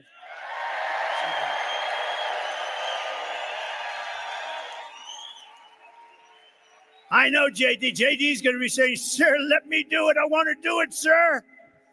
And if he did it, it would be done right. But I'd say, JD, I want to do it. We'd have an argument over who's going to do it. It'll be done right. But JD was great. He was great the other night exposing that total moron. Man, can you imagine? How about in a debate, a guy calls himself a knucklehead? He says he's a knucklehead. And he is a knucklehead when you get right down. What a team that is. So Joe Biden is considered the worst president in the history of our country. They are considered the worst administration in the history of our country. And the only one that's happy is Jimmy Carter, because by comparison, he looked like a brilliant president, okay? Much better. No, he was much better. What Kamala Harris has done to our border is a crime and an atrocity of the highest order. But even after all of the pain and suffering she's caused, when Kamala was asked this week if she would do anything different than Biden, she choked like a dog. She said, not one thing. So she wouldn't have done anything different. Let's take a look at this video. Would you have done something differently than President Biden during the past 4 years? There is not a thing that comes to mind. I stood there on the tarmac watching you check your watch. The chaotic and deadly U.S. evacuation from Afghanistan stunned Americans and the world and cost the lives of 13 U.S. soldiers. Would you have done something differently? There is not a thing that comes to mind. More than 13,000 illegal immigrants convicted of murder have been caught at the border and then released into the United States. An Afghan national is in custody today after being accused of plotting an election day terrorist attack. The suspect entered the U.S. on a special immigrant visa. Gut-wrenching new details in the Lake and Riley. The suspect, who cops say committed the heinous murder, is a Venezuelan national who crossed the unsecured southern border back in 2020. Get him out of there! Investigators say are in the country illegally from Venezuela are charged with capital murder in the death of Jocelyn Nungaray. A fifth illegal immigrant accused of attacking 2 New York City police officers over the weekend showed no remorse or regret. Would Would you have done something differently? There is not a thing that comes to mind. Only 18% say the economy is in excellent or good condition. US inflation has hit a new 40-year high, increasing by 9.1% over the financial year. The cost of homes have spiked. Home buyers need to earn 80% more than they did in 2020 to afford a house. Girl, if I didn't get senior today, I was going to lose mine too. I'm kidding. Can you imagine? Maybe I'm not. I watched that, and I said, well, this is going to be a long answer because she's got, she's changed 15 policies. She was trying to get me out of in here. favor of gun confiscation, every single thing that you don't want, 15 times. I said this, and she changed. Nobody's ever, if you change one thing, you're in trouble. She did every single thing, but every going to drive up costs, and hence, I'm leading Pennsilvania by a lot. That would be the end of Pennsylvania. That would be the end of Pennsylvania. But that statement, without all the ads and stuff, I can't think of a thing I changed from Joe Biden, the worst president ever. Thanks, says Allah Snackball. I thought this was going to be a long answer, long, beautiful. Allah Snackball. Weave like Trump does, weave, and then always come back into. Yeah, you need a great memory for that. Those camel riders. They need what to she stay said over is there. disqualifying. If she had any honor, she would drop out of the race right now and resign the vice presidency, a disgrace, because what she has done to the country is unthinkable. It was just announced yesterday that inflation came in substantially higher than expected last month, double what was predicted, with much of the gain coming from food prices going up, rent and housing costs going up, and car prices going through the roof. 4 years ago, when I left office, we had no inflation. We had virtually, think of it, we had no inflation virtually for my whole term, 4 years. We had the greatest economy in the history of our country. We never had an economy like that. And we were energy independent. How does that sound? We're energy independent. Now we're buying our oil from Venezuela and other countries. Under Biden and Harris, the economy has been a disaster, the worst inflation in history, costing the typical family $29,000 and higher prices. Think of that, $29,000. But I think, to me, the worst thing of all, when she says she wouldn't have changed, this is something that if it was me, I mean, you'd never see me again. I really believe it. Kamala lost 325,000 migrant children who are now dead or in slavery. They're gone. She's missing 325,000 children. Their parents are looking. They're never going to see their parents again. They came in, they were taken in, and they're either dead in slavery or just plain missing. It's a horrible thing. And I thought I'd put this up because it's a beautiful day. We have some wonderful people. And I want you to take a look at military the way it was, where we won 2 world wars, where we had something known as Fort Bragg, where the names were changed. You win 2 wars out of Fort Bragg, and they want to change the name. But where they changed the name out of places that we won a lot of military battles, wars. And I thought you should see the way it sort of was. You get a pretty heavy dose of this. And I saw it the other day. I said, we got to put it up. Go ahead, please.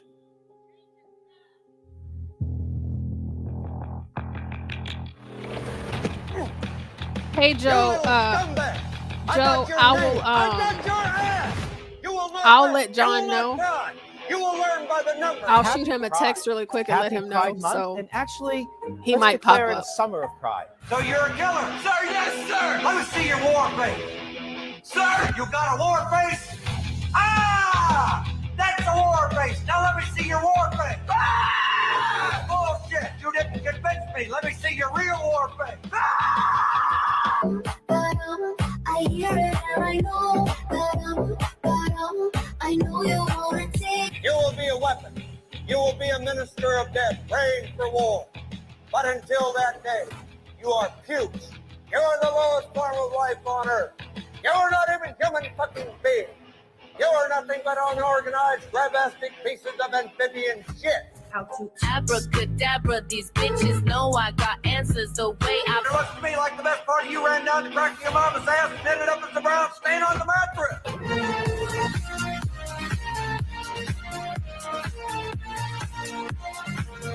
I love working for Uncle Sam. I love working for Uncle Sam. Lets me know just who I am. Lets me know just who I am. 1, 2, 3, 4, United States Marine Corps. 1, 2, 3, 4, United States Marine Corps.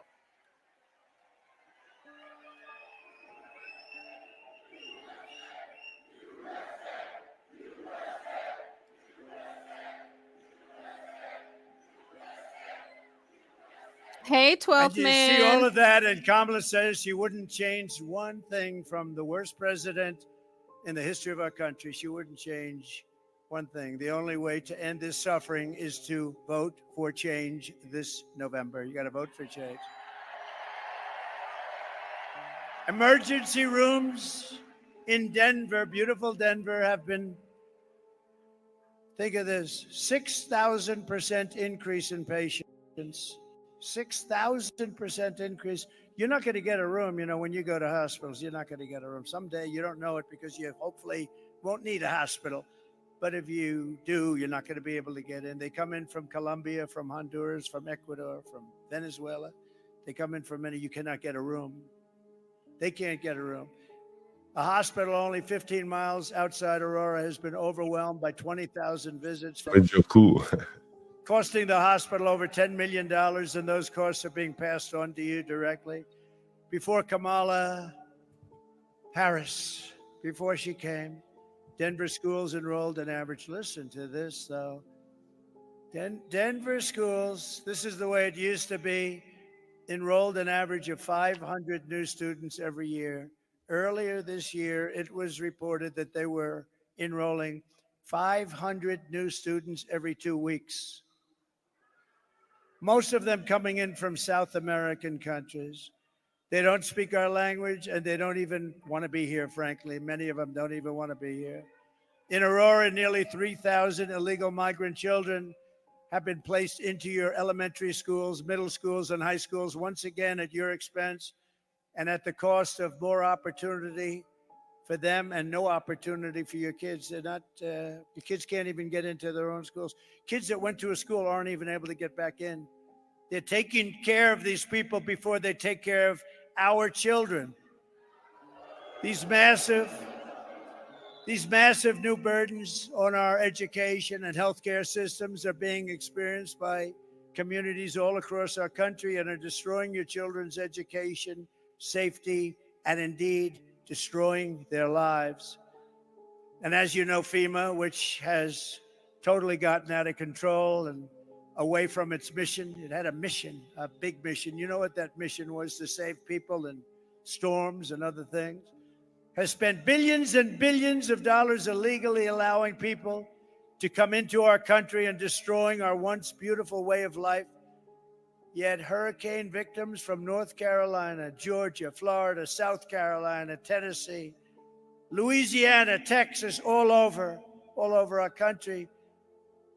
When you have storms all over our country, different kinds of storms, different kinds of catastrophes, they can't get housing or rescues, and they're offered pennies on the dollar. They're offered pennies on the dollar. These people that have gone through hell are offered pennies on the dollar from Kamala and Joe, and yet we give hundreds of billions of dollars from countries that people have never even heard of in this country. And now Kamala wants to provide amnesty and citizenship to the 21 million illegal aliens she let in, including murderers, gang members, drug lords, human traffickers, not to mention the millions of gotaways and all of the others that very smart leaders have viciously thrown out of their countries. These are very smart leaders. I would do it. I would have done it faster than them, I tell you. As soon as I thought of it, I said, you know, remember I said it 3 years ago. I said, that's going to happen if they have open borders. And I was right. But who Kamala has allowed into our country at the expense of our children, our mothers, our fathers, our grandparents, our uncles, and our aunts under the Trump administration. We will put American citizens first, American children first, American patients first, American taxpayers first, American workers first, and American communities first. We will put communists, Marxists, and fascists last. And they will always be last.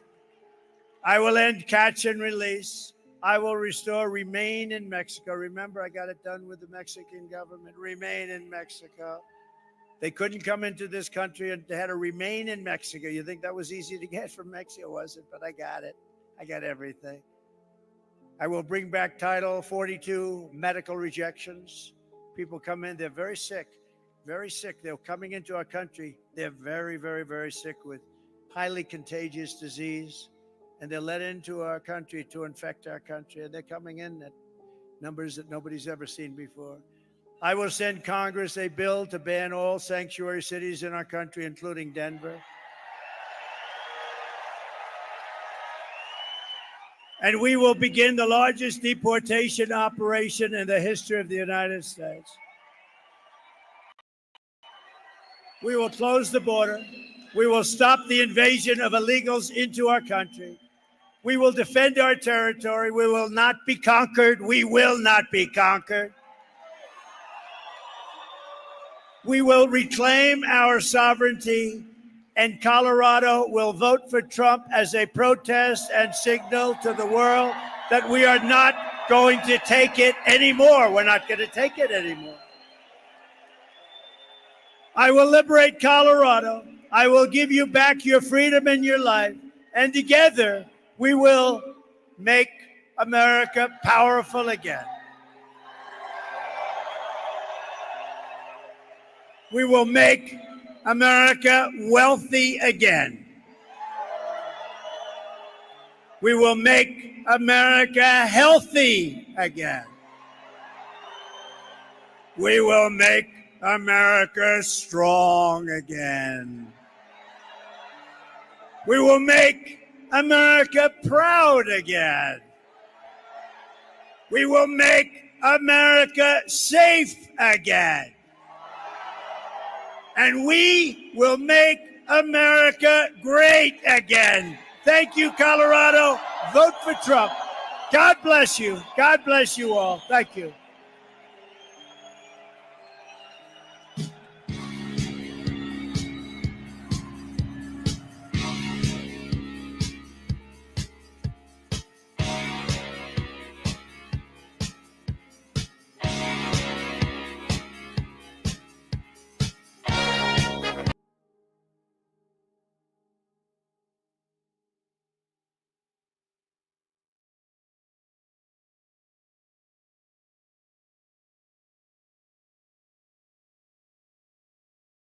Typical Trump, I guess.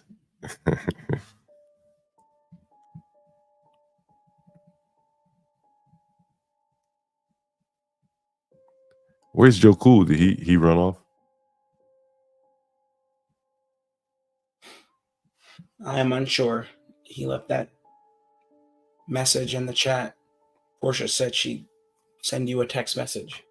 Yeah, I got it. That's what popped up here. He must be at the rally. He has some good content for us, I guess. Huh? Is he at the rally? Yeah, he's at the Trump rally. I mean, he's not a Trump supporter, but he's there.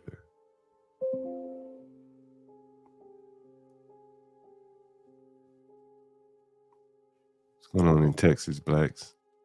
Say again? What's going on in Texas there? I wanted to ask you. You sent me something on Oak Park. Oh yeah.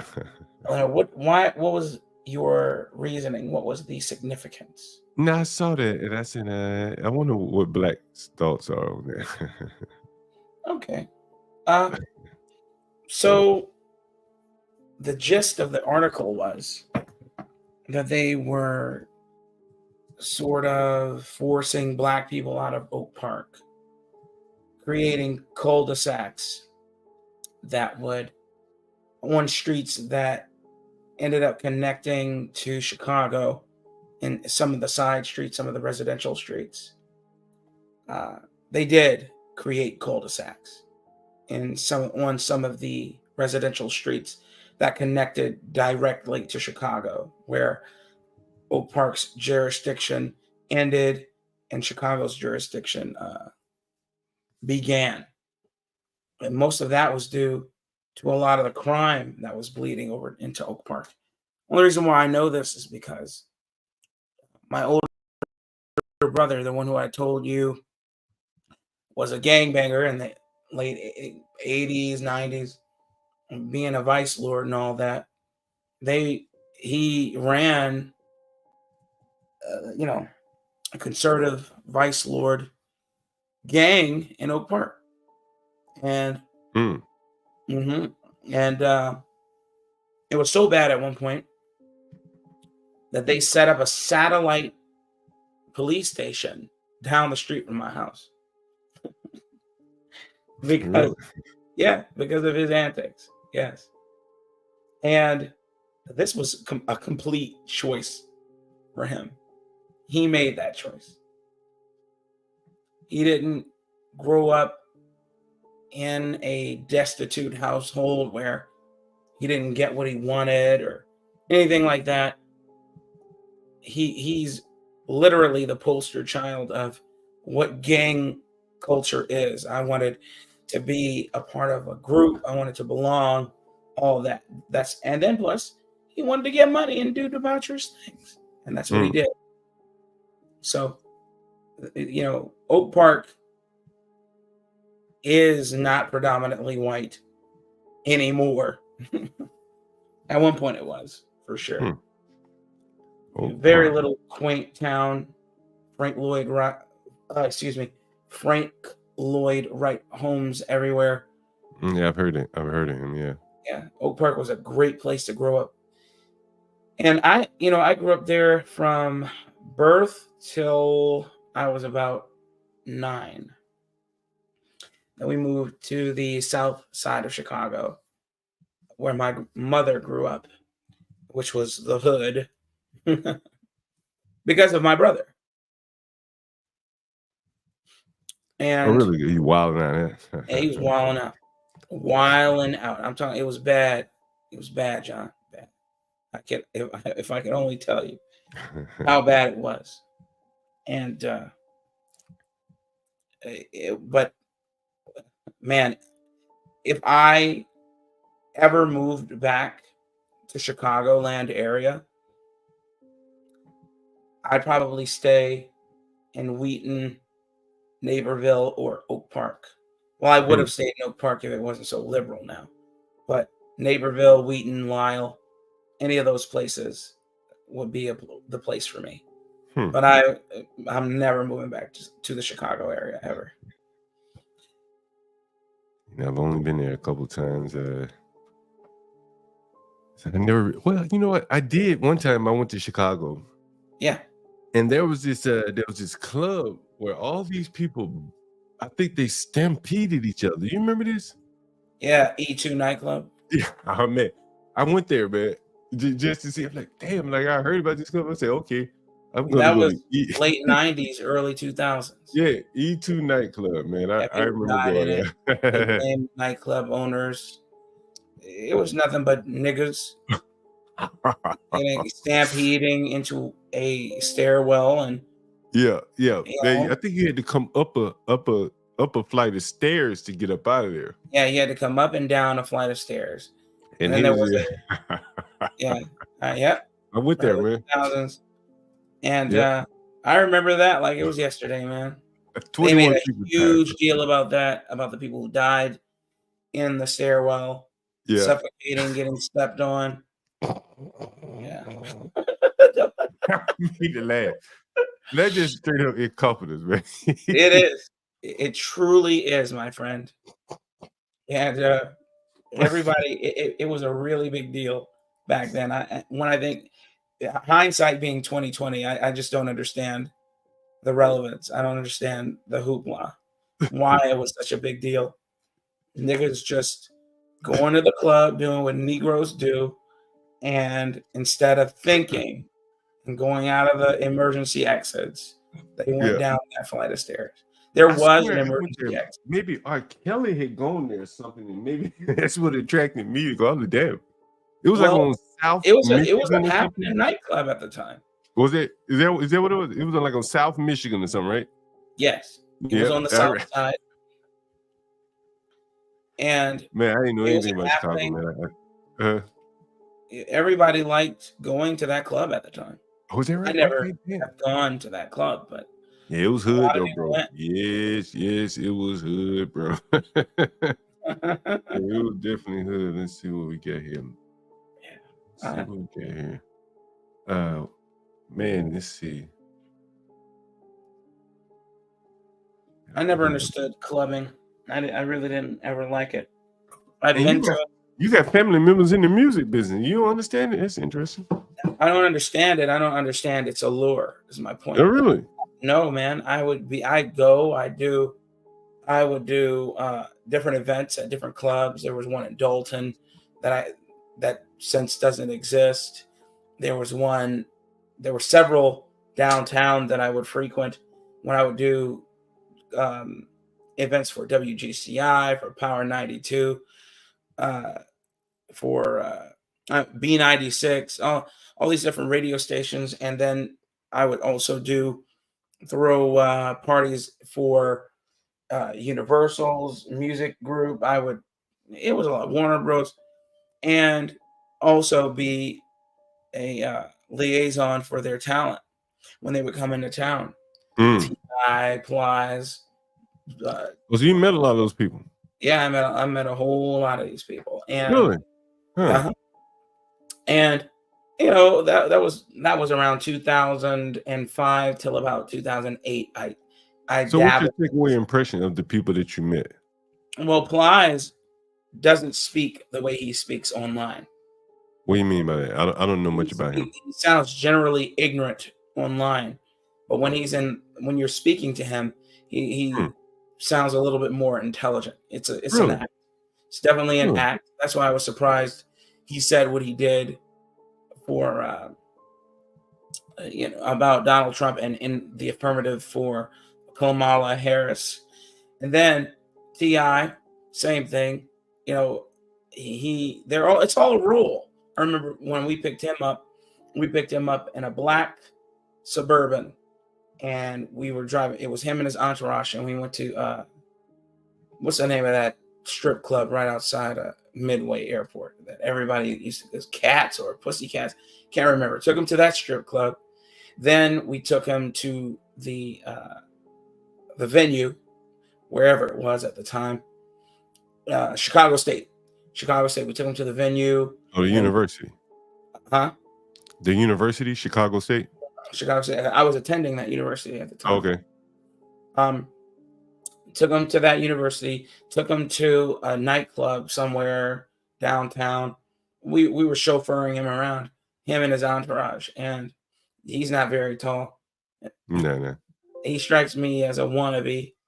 Who else? And then I remember I had to pay Twister. You remember Twister? Yeah, I remember the Chicago guy. Yep. So we couldn't get Neo at the time.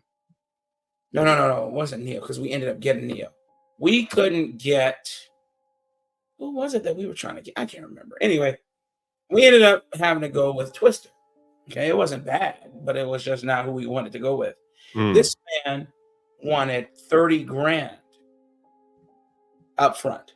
Wow, just to perform. Wow, that's a lot of We money. said, hell no. I'm like, we're not giving you $30,000. I wasn't the money man. I was just the one who would, the go-between for whoever the money man was.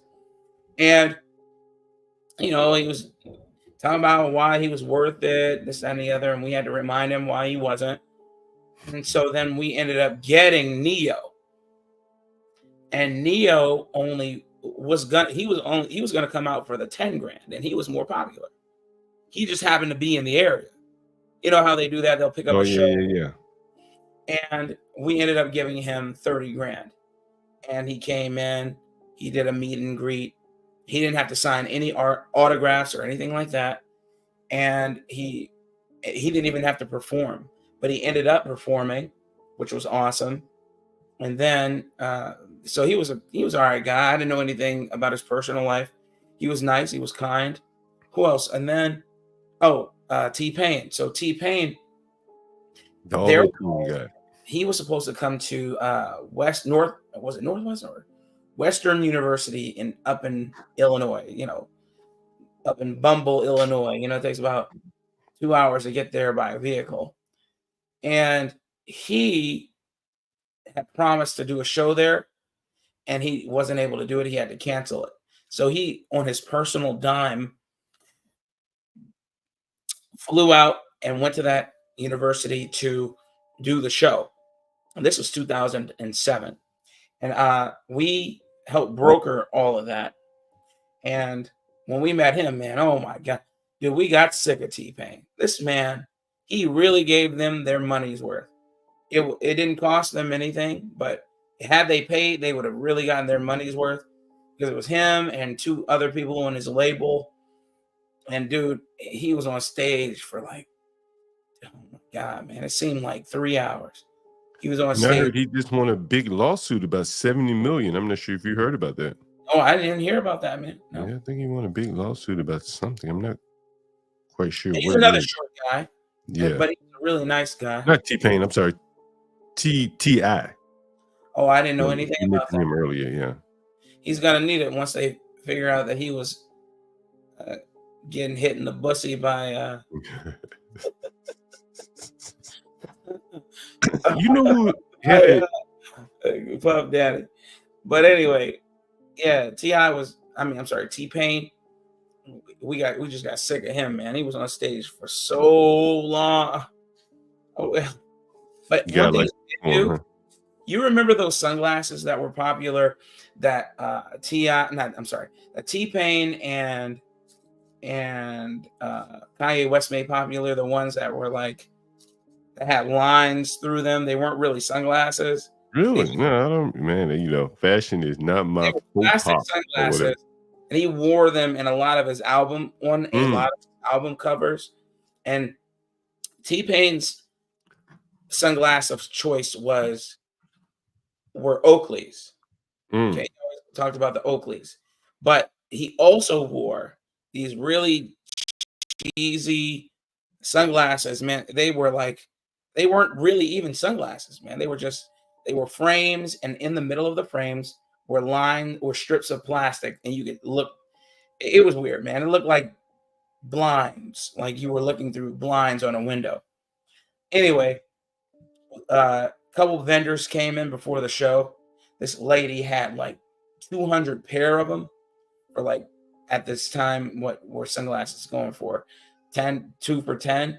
So she had a deal going like 2 for 10 or 3 for 10. He bought all 200 pair from her. Hey, Black, can I get you to comment on this right here, bro? Go ahead. You mind? What's this? Video, I saw this on Twitter. And when I saw this, I immediately thought of you. Let me know if you can see my screen. I can see it, yeah.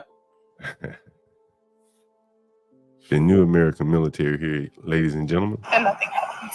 I'm in 4588. Of course I got demoted just because one person's opinion became everyone's opinion. 4588. Of course, air defense. It's its own army and doesn't play by big army rules. I'm in 4588. Of course we allow rapists, pedophiles, and racists to rehabilitate and a whole new battery. I'm in 4588. Of course, this IG sensing session, they only pick the soldiers that are going to make them look better. I'm in 4588. Of course they'd rather drop your field grade to a company grade so that they don't have to do it. I'm in 4588. Of course, the retention NCO asked me if I liked it in the ads while I was trying to re-enlist. What do you think about that? Some of what they were saying was not wrong. Hold on, Black. Hold on for 1 second, Black. Hold on for 1 second, Black. Go ahead. Hello? Yeah, what's going on? Nothing much. What's up? What's the word? I forgot, man. I totally forgot about the I'll send the text message right now. The guy wanted to rent a room for me. I told him Nigga, it's 2 weeks up front. And they say, I did 1 week there. I said, well, 1 week is more expensive. Nigga, I'm gonna squeeze your ass either way it go. That is hilarious. Oh man, you gotta squeeze these niggas, Black. I have to teach these niggas a lesson. Hey, so tell me about that video again, Black.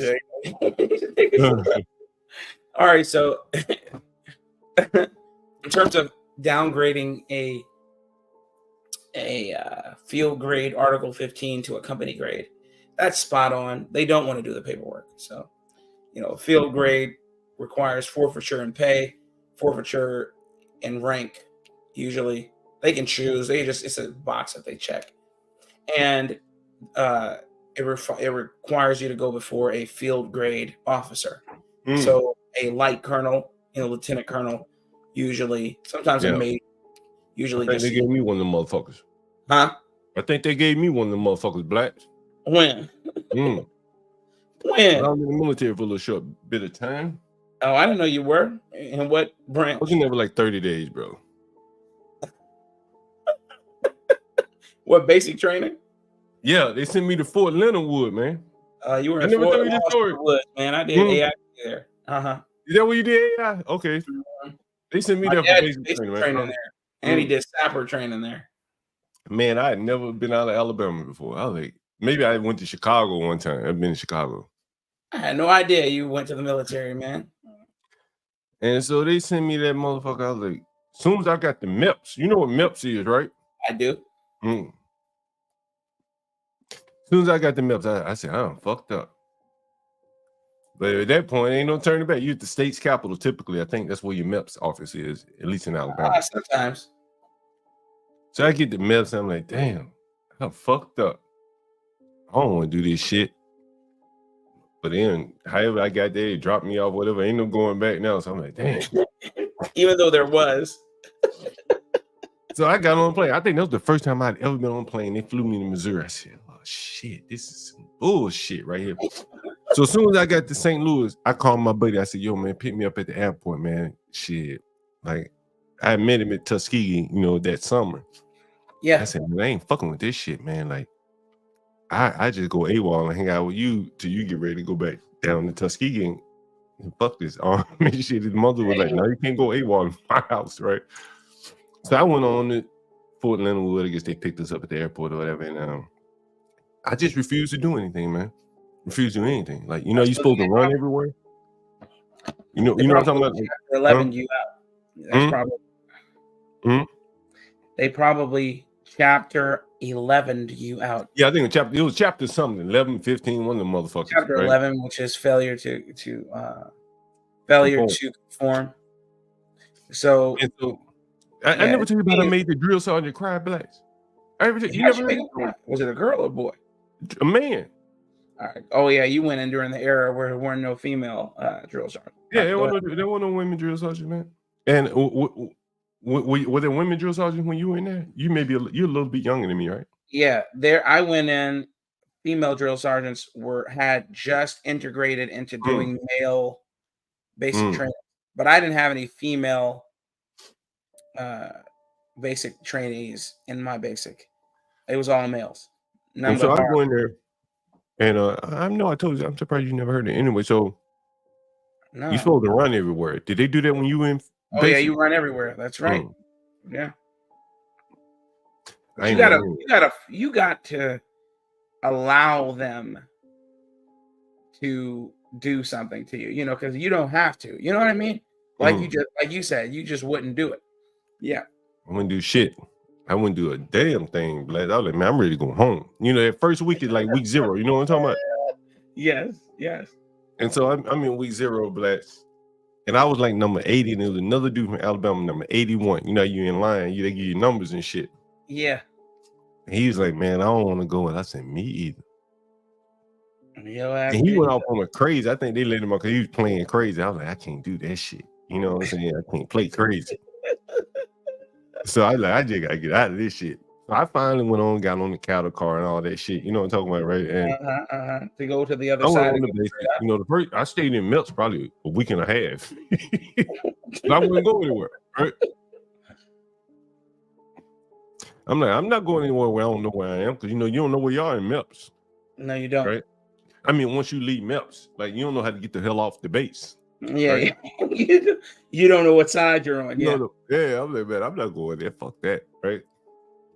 So I finally went, but I just wouldn't do shit. And drill sergeant rolled past and get that fucking pimp out your step. So whatever the fuck I was, private, right? You know what I mean? Yeah. I just be pimping around that motherfucker. I can see it now. So one time they told me, like they tried to make me conform by making me punish everybody else. You know what I'm talking about? Blacks. Yes. Yeah. So they had me get up and lead the drills. I said, man, fucked up. You picked the wrong one today. Right? You be better off making me do shit. And I just don't do it. Than making me make them do shit, because I punish their ass. And I punish their ass, Black. I punish them niggas. Oh, and I look all around. Damn. I look all around, niggas' arms would be quivering, shaking, Black. Oh. Damn. I was the drill sergeant.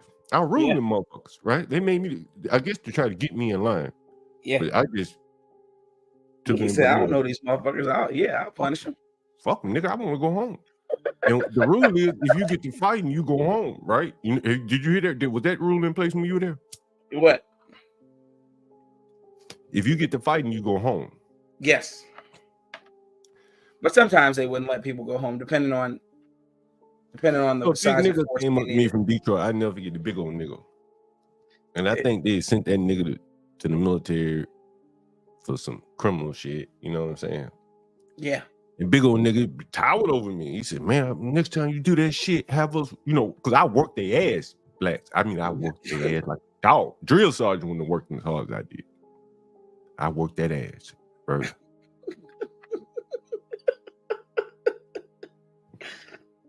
And the drill sergeant, I guess he thought that was going to get me in line. Like, them niggas would get me in line.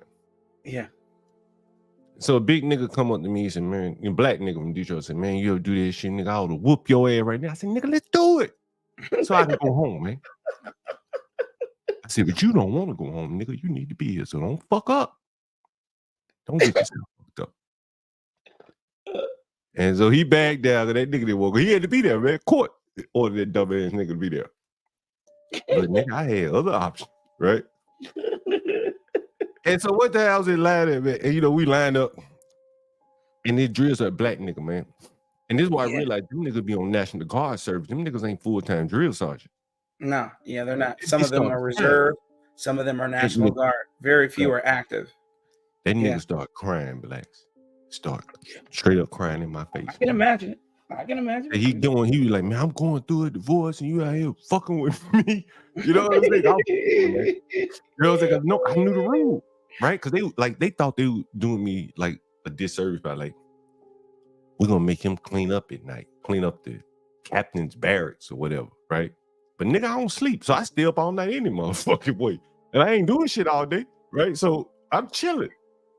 So I got in the captain's barracks and I'm reading the rules, and I'm like, oh shit, they can't give me a dishonorable discharge. And I went buck wild, man, nigga. I ain't shit.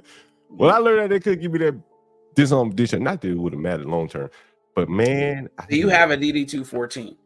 I don't even know what the fuck they did. I ain't looked back. A DD-214 is the document they give you if you've had a certain amount of time in the United States Army. If you've had over 30 days in the Army or any other military branch, they give you a DD-214.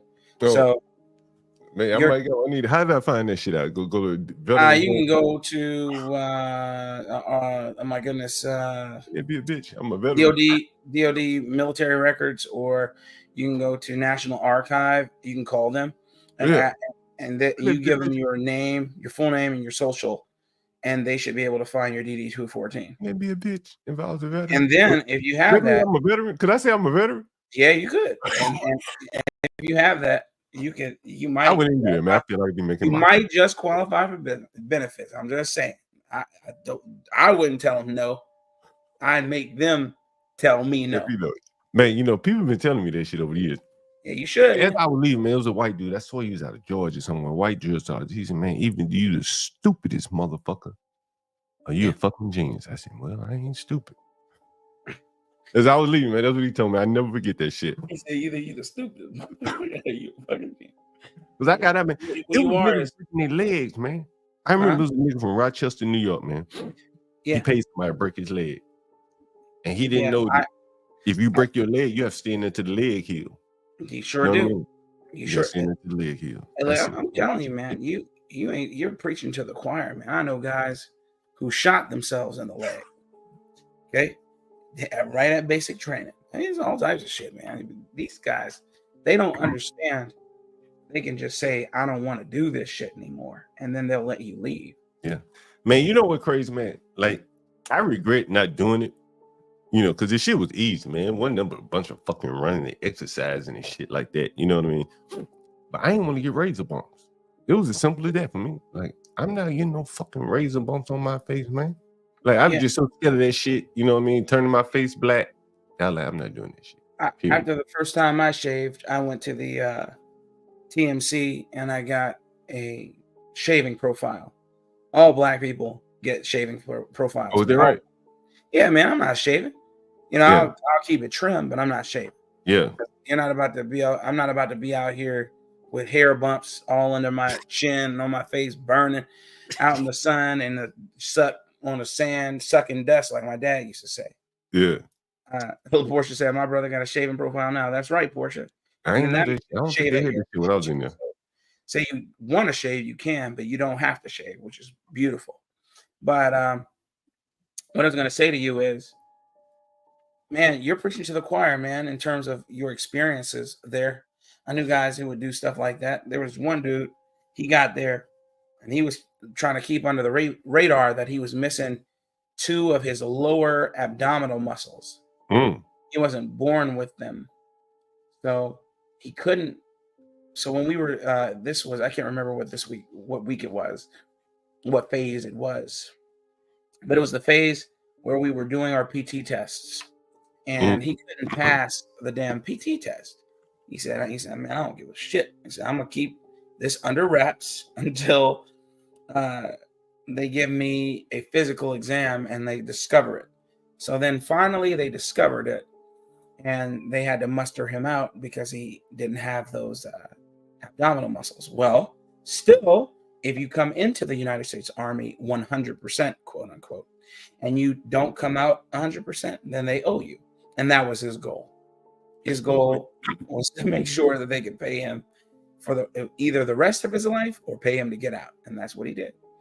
Man, I know I went to a place. I had a buddy, crazy story. He was trying to prove he was crazy to get, like, you know, I get some kind of extra disabilities or whatever the fuck he was getting. Me and that motherfucker rode down to Alabama, man. I mean, that son bitch, I guess he really putting it on good, you know, good and thick. Maybe he was on some drugs or something. He drove the whole way. I was freaked out the whole way, man. I couldn't smoke enough weed, you know, to go to sleep and nothing. That nigga had me up the whole way, man. Drive. I'm like, Lord, please don't let this nigga crash. But on our way back, he did the same shit. I'm like, man, I'll drive, man, you know. And when we got to Richmond, he went in the gas station. And I said, well, I'm going to go in and get me something too. He took off and left me, man. Left me at the fucking gas station. He left you at the gas station? Yeah. I said, well, and all my shit in his car. I said, well, where the fuck would he have gone? You know what? I went back in and asked the cash. I went back and asked the cash register. I said, you see the nigga? Where the fuck the nigga go to, right? And I said, what's around here? What the fuck is it? Is it surely that nigga just didn't leave me? We 90 miles from DC, right? She said, it was a Veterans Administration here in Richmond. I said, that nigga might have went to the Veterans Administration.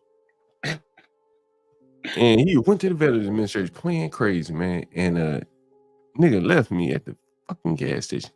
I guess he didn't want to tell me or something. But anyway, I got his car, man, and got on back to DC. But yeah, man, people play crazy for these benefits and shit.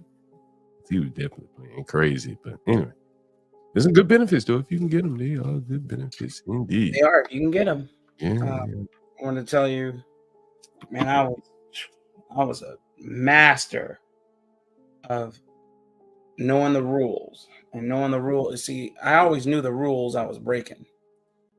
And I remember during basic training, that's when my first child was born. And I got a chance to leave and go see my daughter be born. And then I came back. Of course, when I came back, I knew the game now. Came back, came with a whole bunch of goodies in tow.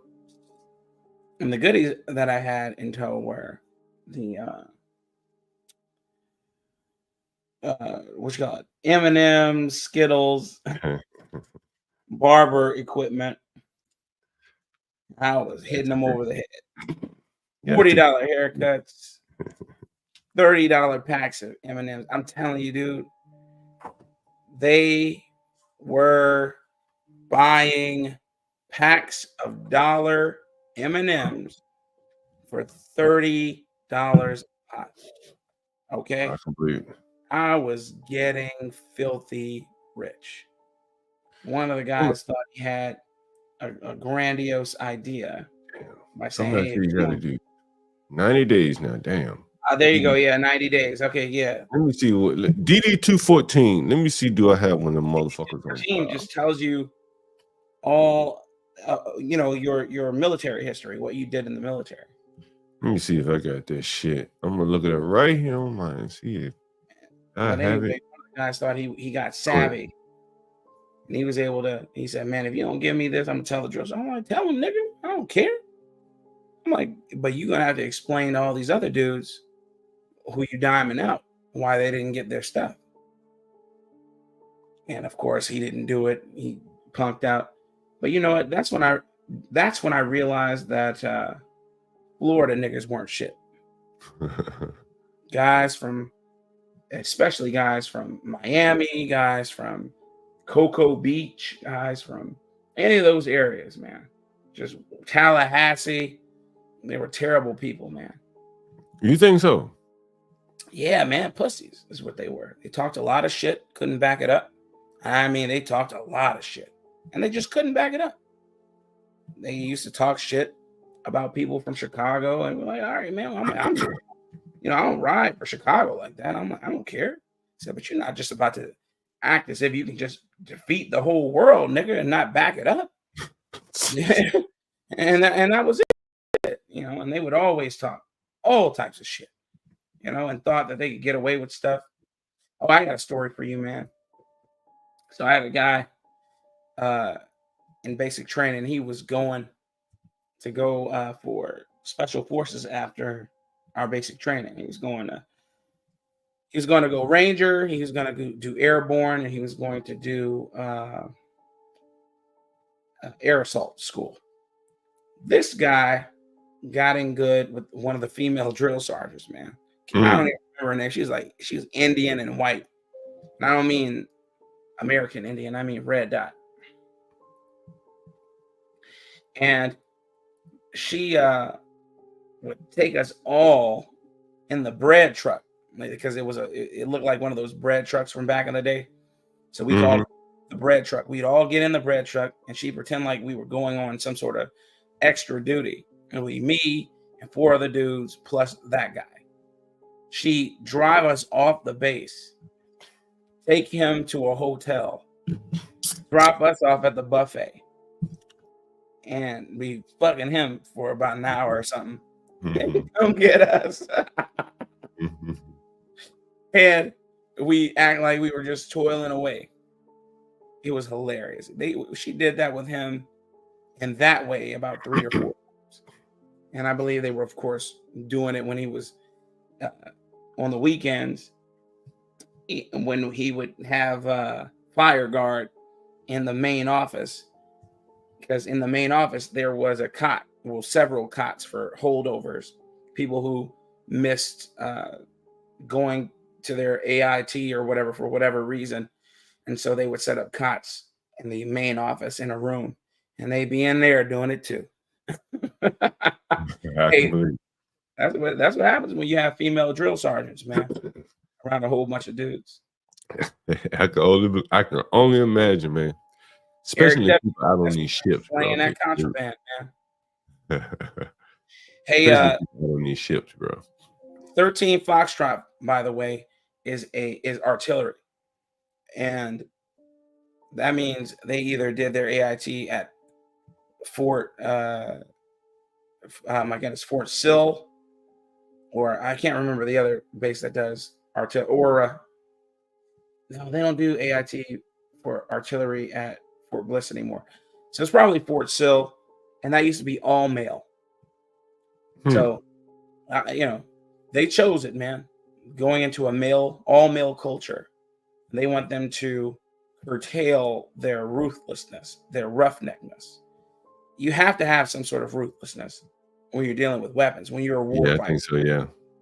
And they don't want them to have to shoot someone. Yeah. I said it once before, and I'll say it again. Having women in warfighter positions in the United States military is a detriment. You can't. Having them as attachés, that's something totally different. Some sort of support role.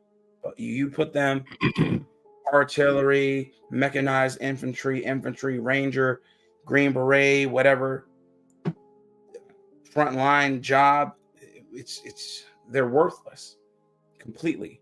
They can't carry a downed man. They can't carry a downed gunner. They're unreliable in the field. They bleed from between their legs, and you got to deal with that. It's insane, man. It is true. I hated going to the field with women because you have to accommodate them. Give me 1 second, Black. Someone just booked a room from me. Give me 1 second.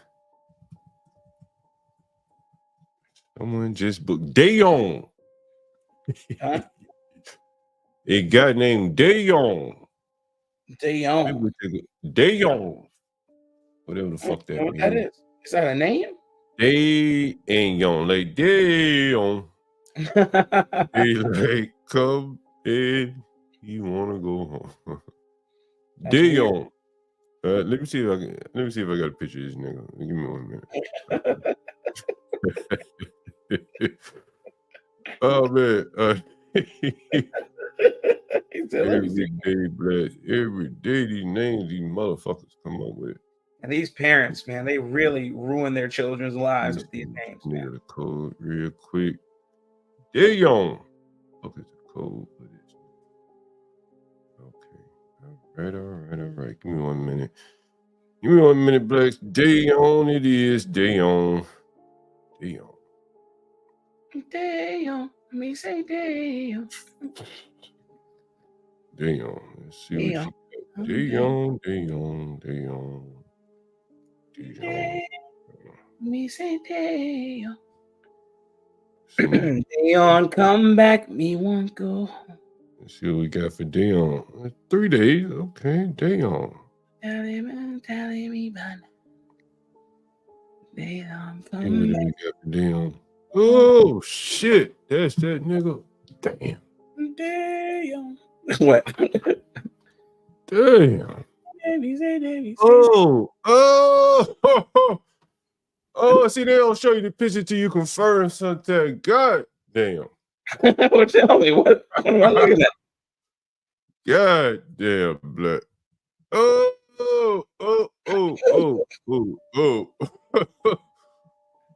Oh, no. What am I looking? What's going on, man? He said, oh shit. Is it that bad? Yeah, it could be worse, Blacks. That's what we got right here, Blacks. That's Dayon. Nigga gonna be in my house 3 days. Dayon. Oh, okay. He's an actual dreaded nigga. Okay. Now you said you charged him 2 weeks up front. No, that's another nigga.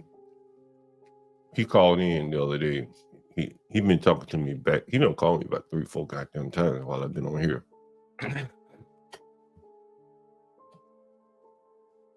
That's Dion right there. So let me ask you, what do you charge them per week?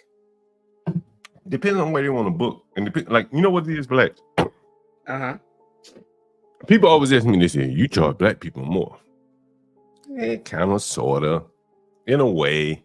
You know what I'm saying? Like, so let's say, like, I got a guy right now, I've been talking about him for weeks on the stream. Yeah. Every morning I wake up and he books for one more day. Okay. You got to pay the Airbnb fees. You got to pay me. You end up paying about $75, $85 a day for a room. Damn. My God. Day by day by day by day by day by day. He's doing this daily? My. Every day he wake up and he requests, can I stay one more day, sir? I could tell the nigga, no, nigga, get the fuck out. So didn't you give him the deal? Didn't you say, hey, look, man, you go through me personally, you know, you can skirt all them fees. I'd rather sell my dope nickel by nickel. All right. Hey, Right? If he willing to buy that shit nickel by nickel, nigga, I sell it nick by nick. Right? Well, I'm gonna go tell him, hey man, you know, I can get you a better deal, bro. Shit, he wanted to nick by nick. That so is win for me. I ain't got to clean the room. No expectation.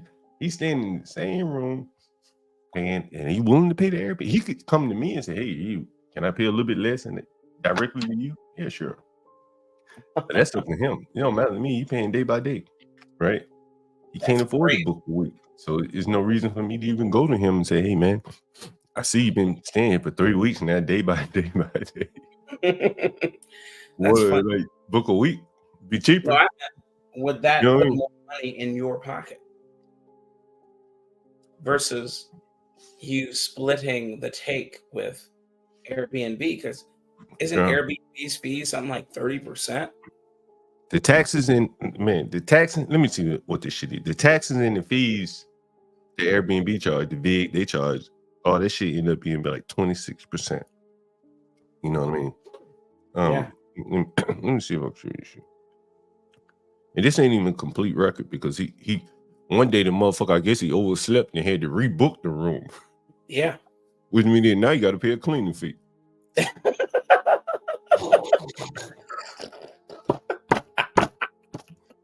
And I ain't even clean the room. Nigga, you in the same room. Fuck, I'm gonna clean up how you can stay in the same room. Man, you're despicable. That is You hilarious. nigga, that ain't on me. Right? That is hilarious. That's not your fault. I'm just saying it's funny. That's funnier than I'm. He said he forgot to rebook. I'm sorry, he forgot to ask for another day, and now he has to rebook. So now that's a once you get beyond checkout time, you can't extend, right? Which means you got to create a new reservation, which means you got to pay the cleaning I fee. get it. I get it. That's hilarious. Like, look at this. This is just one reservation because, as I tell you, he fucking. I guess he slept too late. Let me see if I can show you this. These are all the fucking reservations this nigga done made. I can't really see it. You don't even have to send him a code anymore because he in the same damn room. Right? You got to put on the big. Hey, I'm gonna do it. I'm gonna do it right now. Oh, well, let me ask you this. So you're talking about 2 weeks per your prices on Airbnb. Yeah. All right, look, man. So look, this is what I'm gonna do. Excuse me. So my wife's been chomping at the bit to go to New York. So since I know you got a spot out there. Not in New York though. Only in DC. I don't have any Airbnb in New York. Oh, okay. Well, DC. That's where I live. Well, I didn't know that. Well, DC. If you got one in DC, I have to give you my best place. Yeah, all right. Yeah, I'll tell my wife and we'll come on out. And I thought you had one in New York too, man. Nah, man. Oh, I think we got Go ahead. In New York, man, we got a little issue. Let me see if I can share this screen with you. Okay, cool. We got a little issue that I can do this. One of our tenants is not paying, bro. That's terrible. It happens to me too, right? So now you got to deal with that, and you know, not really my tenant. It's actually the part owner's tenant downstairs. She's a woman, man. She can't deal with that kind of bullshit. And the thing is, she didn't tell me. You know, she'd have told me. I'd have given her an easier way to solve it. But you see, this guy, he just keep. You'd have pulled out the grade A ball peen hammer. I'd have figured this shit out some way better than trying to go to court. American man, you know I got you, man. He requested a change, right? And again, he's been in here for I don't know how long. He requested a change. Alteration request accepted. He requested a change. Alteration request accepted. Yeah, change again. Yeah, it's like let me see if I can find this nigga. Because I sent myself a whole bunch of them because he's been doing it like for so long. Every day, man. I guess he gets up and he said, "Damn, did I get paid enough money to stay here one more night?" Right. And if he did, he books it. If he didn't, you know, he keeps it pushing. That's hilarious. Shit. So many of these Airbnb shits these days. Let's see. I was actually going to do a stream on it today, actually, to be quite honest with you, to kind of get into it. Blacks, you say you were a landlord at some point, right? Yes, I still am. Oh, really? Yeah. What type of property are you a landlord? Out there in Chicago, we don't Airbnb anything. You Section 8? No, no, not anymore. Thank the Lord. I'm not that shit anymore. I told my brother, my older brother, who made that suggestion. You know, that was a $30,000 fight that I'm never gonna fight again. But my younger brother runs it right now. You know, I throw him money whenever he needs to repair something, and then we just split the profits. And we have 3 units, a basement unit. And I told you the story how the 2 niggas who were staying with their mother who ended up dying down there. So there was a janitor guy. He was awesome. And I loved him as a tenant. He used to pay on time, no issues, even cleaned up around the house. But he was a janitor for the Chicago public school system. And he had living with him the girl who was, you know, kind of like an invalid, a shut-in, and then her 2 sons. She died. He was like, yeah, blacks. And then my brother blacks. So we're leaving. I said, I'm leaving. And I'm not going to renew the lease. There's not any other. I don't have to be here anymore because she died. I'm like, cool. And then the dudes came to us and said, hey, could we continue renting the house? And we said, fuck no. Just like that. I'm like, never. I'm like, you niggas don't do shit. I'm like, you don't pay for anything. I'm like, he said, man, we'll cut the grass. I'm like, no, I asked you to cut the grass last time. And it never got done. I'm like, all you do is sit up in the house, smoke weed, sell weed, get the fuck out. Hey, Black, so you see this reservation here, October 9th through the 10th. You can see this is one of the reservations here. Yeah. Now look at this right here. Excuse me. This is a pattern of another reservation. The same guy, right? Alteration request accepted. See, this is back in September. Now this is Airbnb. Right. Every day. Look at that. Yesterday.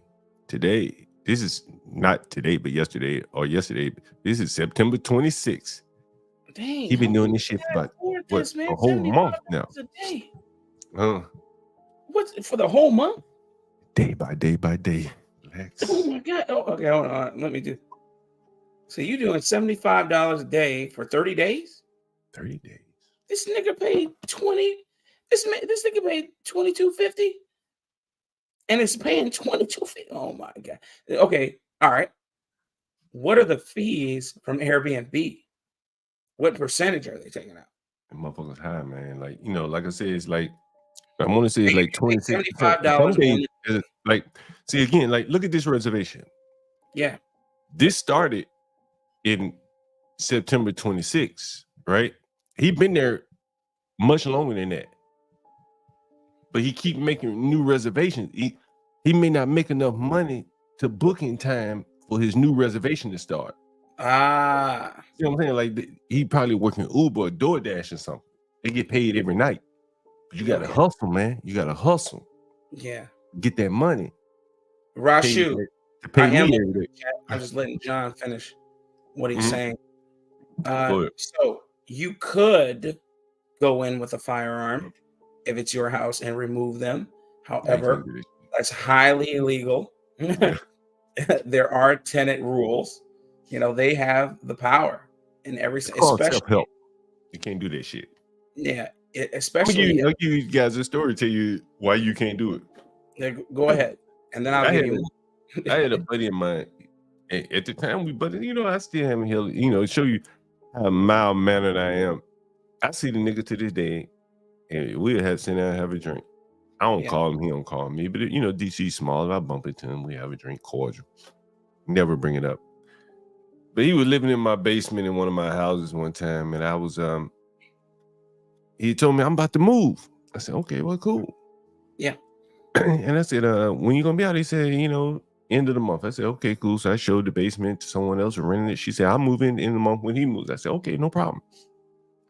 He said, well, I got by the time the end of the month came, he said, man, I'm living in the whole house by myself. It's just me, except for the basement. Yeah. And by the time the end of the month came, he said, man, it's gonna be a little delay. I said, okay, I'll let her know. She can stay wherever she's staying. Then a little delay became a little bit longer delay. And this is a nigga I knew. I was only charging $400 a month for my basement. Damn. Right? Northwest DC, right? Even 15 years ago, nigga, that's cheap as hell. Yeah. Right? But he was down on his luck. He lost his job. Let's say it was a financial crisis, whatever the fuck it was. Okay. Anyway, he blamed it on that, and he was about to get evicted. We used to live in the same apartment building. Matter of fact, I'll show you where we used to live together. But anyway, so we used to live in the same apartment complex, not together. But he probably was over his head at that time, and anyway, so dying a little bit. He moved in my basement, and I knew he was down on his luck, so I gave him a deal. And he's supposed to move out. He wouldn't move out, and part of the reason why he moved, I said, man, why don't you just move upstairs until your place is ready? He was buying a condo in the ghetto, but he valued his privacy. Remember, I keep telling you, these people love privacy because a lot of times the women they have over, they don't want anyone to see them. You know what I mean? That's really what it's boiled down to. If anyone, I wish there were more people in the audience so they can hear this. But part of the reason why you hear that black man that called me yesterday, and why the black man I'm telling you about today is the women that they typically are with are so fucking ugly, they don't even want to see them with them. And that's why they want privacy so bad. And so he wanted privacy, and he wanted to be in my basement so no one could see the ugly ass women he bring in and out the back door.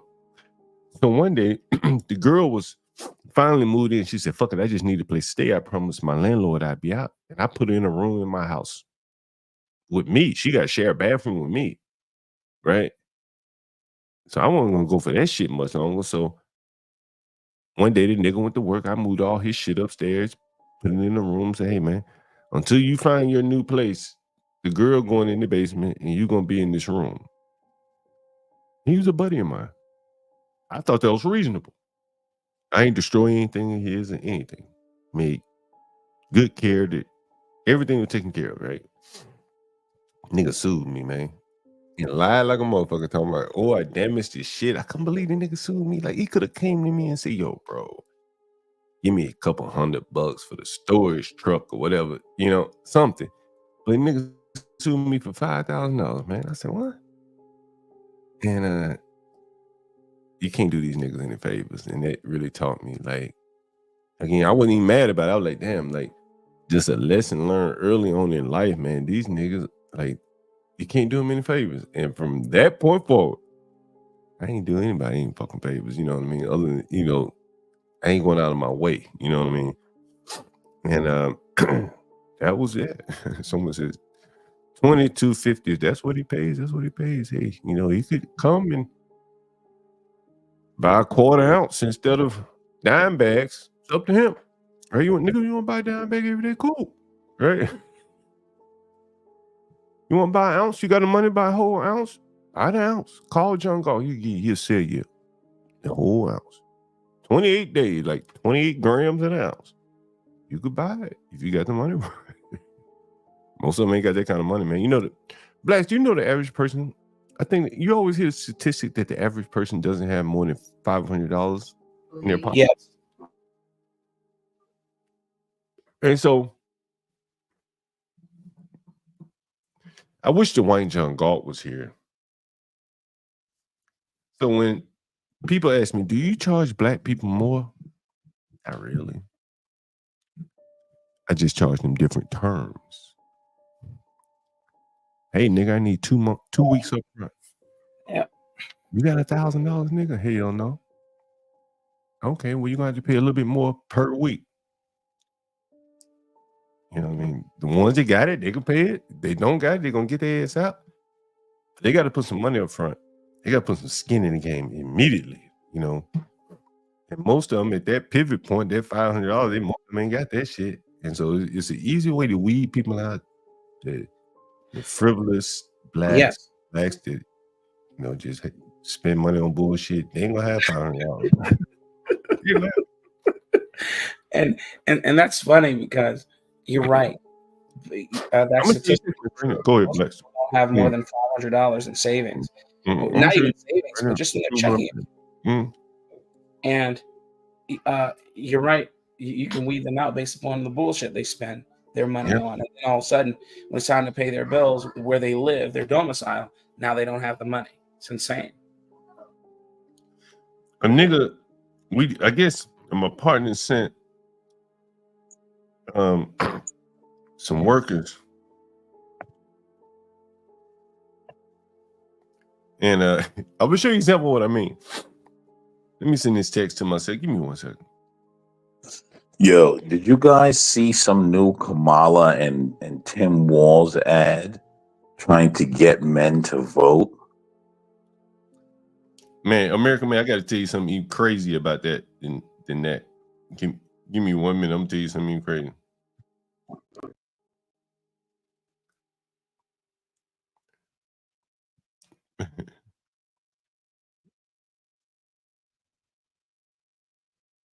All right, here it is. Let me see. Let me show you. I want to get to that. God damn it. Let me. This is a perfect example of what I was telling you. Blacks. God damn it. Give me 1 second, Black. 1 second. I just don't want to show too much. All right. So, all right, got it. All right, here's the Negro. Remember, I was telling you that most people don't have more than $500,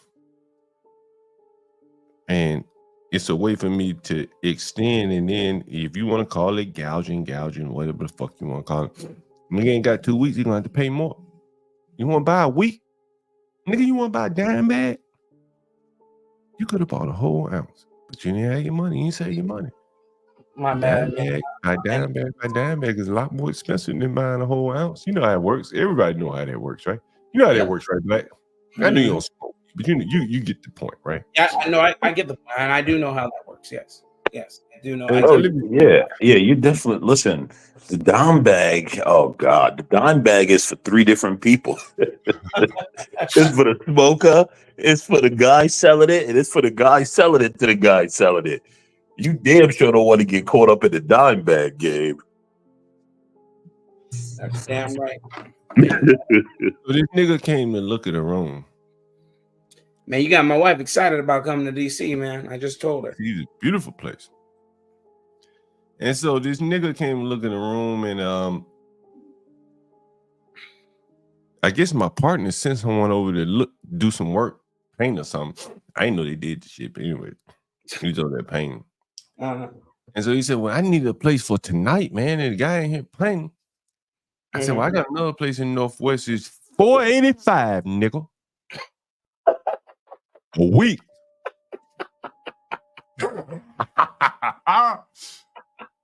Where is the white young Galt when we need that nigga? He said, you see that? White young Galt, what? Let me screen capture this shit for when he come back. He said, where's the white young Galt when we need that motherfucker? $485 a week. $485, nigga. How much is that? That's over what? Not right at $1,000. Yeah. That's over. That's damn near $1,000. It's close. Nigga, you want to live where the white folk live, nigga?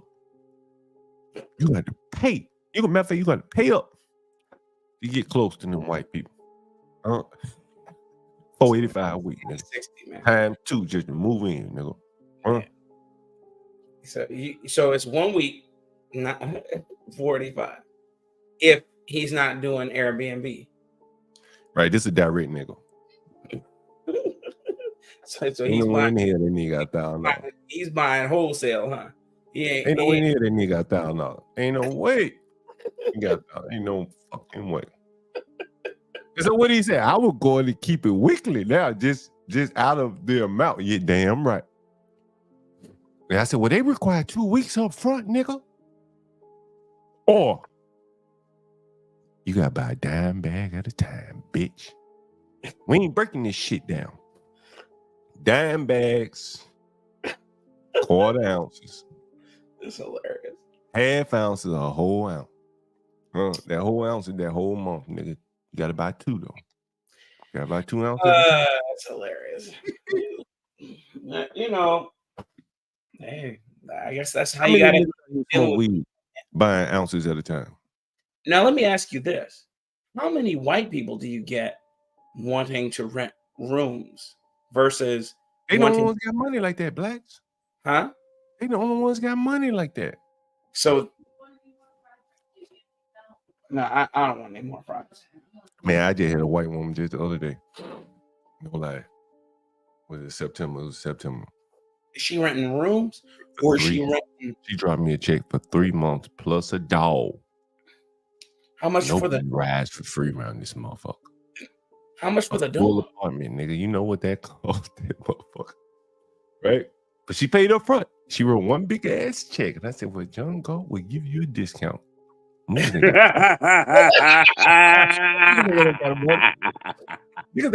bought what? 3 ounces? She bought 3 ounces, right? Plus a dog. Plus an 8 ball. Plus an 8 ball. Plus an 8 ball. Wait, let me ask. Well, okay, all right. How much for the 8 ball? How much for the dog? Say what? What you saying? How much for the dog? Oh, the total rent was $2,400 for the dog. Per month? Per month, yeah. God. It's my apartment, yeah. She got to pay for the parking. I don't give a fuck. You got a car or not? You got to pay for the parking. Bitch, buy a car. Yeah, dude.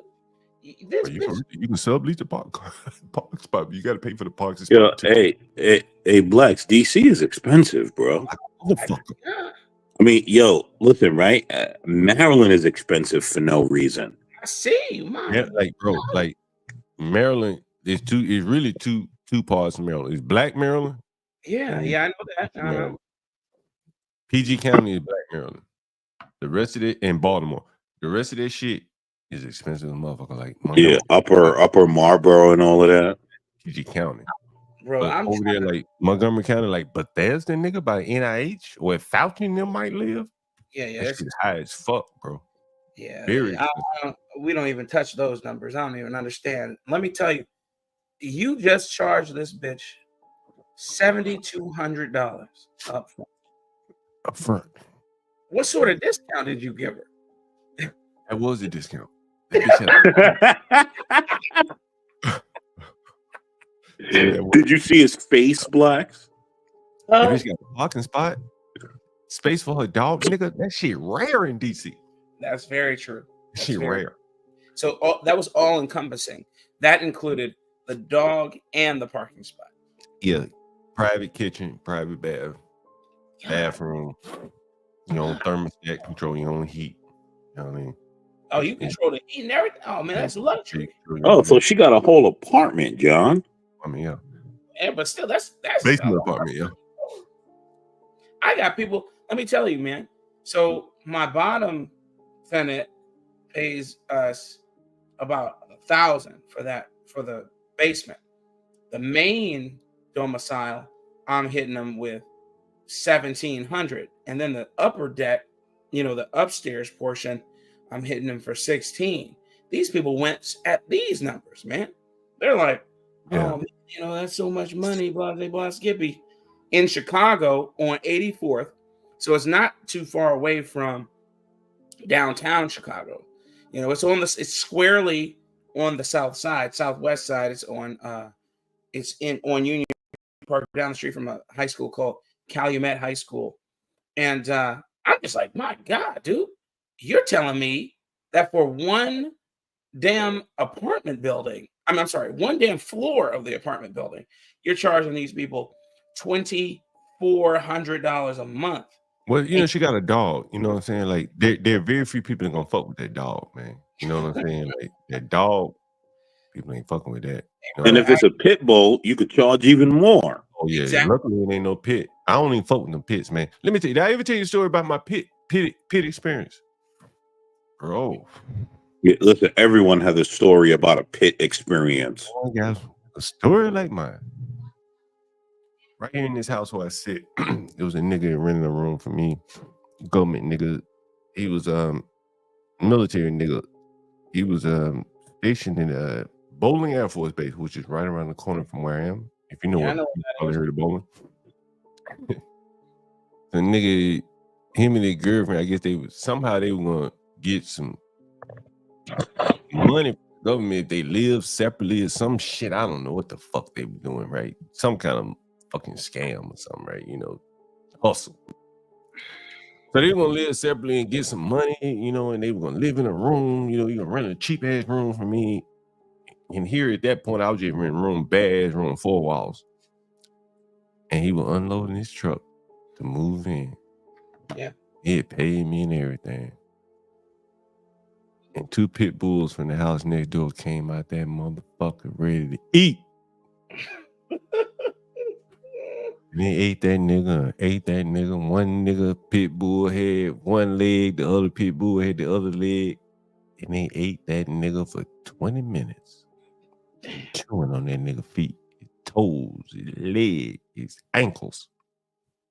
And that some bitch, I'm gonna find the picture one day. That some bitch sent me a message and said, Mr. Galt, man, these niggas dogs done ate my feet off. I ain't got no motherfucking feet. My girl done left me. Can I at least get my deposit back, Mr. Galt? I already know your answer. I didn't bite your feet off. I'm so sorry. The place still available for you, right? I put you downstairs where you don't have to worry about going up them stairs with your wheelchair, but these are my policies, nigga. Oh my God. You might need to sue them niggas with the dog. But what happened to the niggas with the dogs? I guess people are wondering, huh? That's what I was about to ask. I too, yeah. Man, y'all niggas ain't ready for what happened to the people with the dog. We ready now. Every dog gets a 1 bite policy, right? Like they get to bite your ass one good time. Well, shit, man, that's a mauling. So that's more than 1 bite. 2 dogs maul is 1 maul, right? 1 maul at a time. Dang. Yeah. The people that lived next door at the time were Section 8 tenants. There you go. I already know. All right, here we go. You gonna sue them? What you gonna sue them for? You ain't gonna do nothing but Charles and Barrett. Yeah. What you gonna do?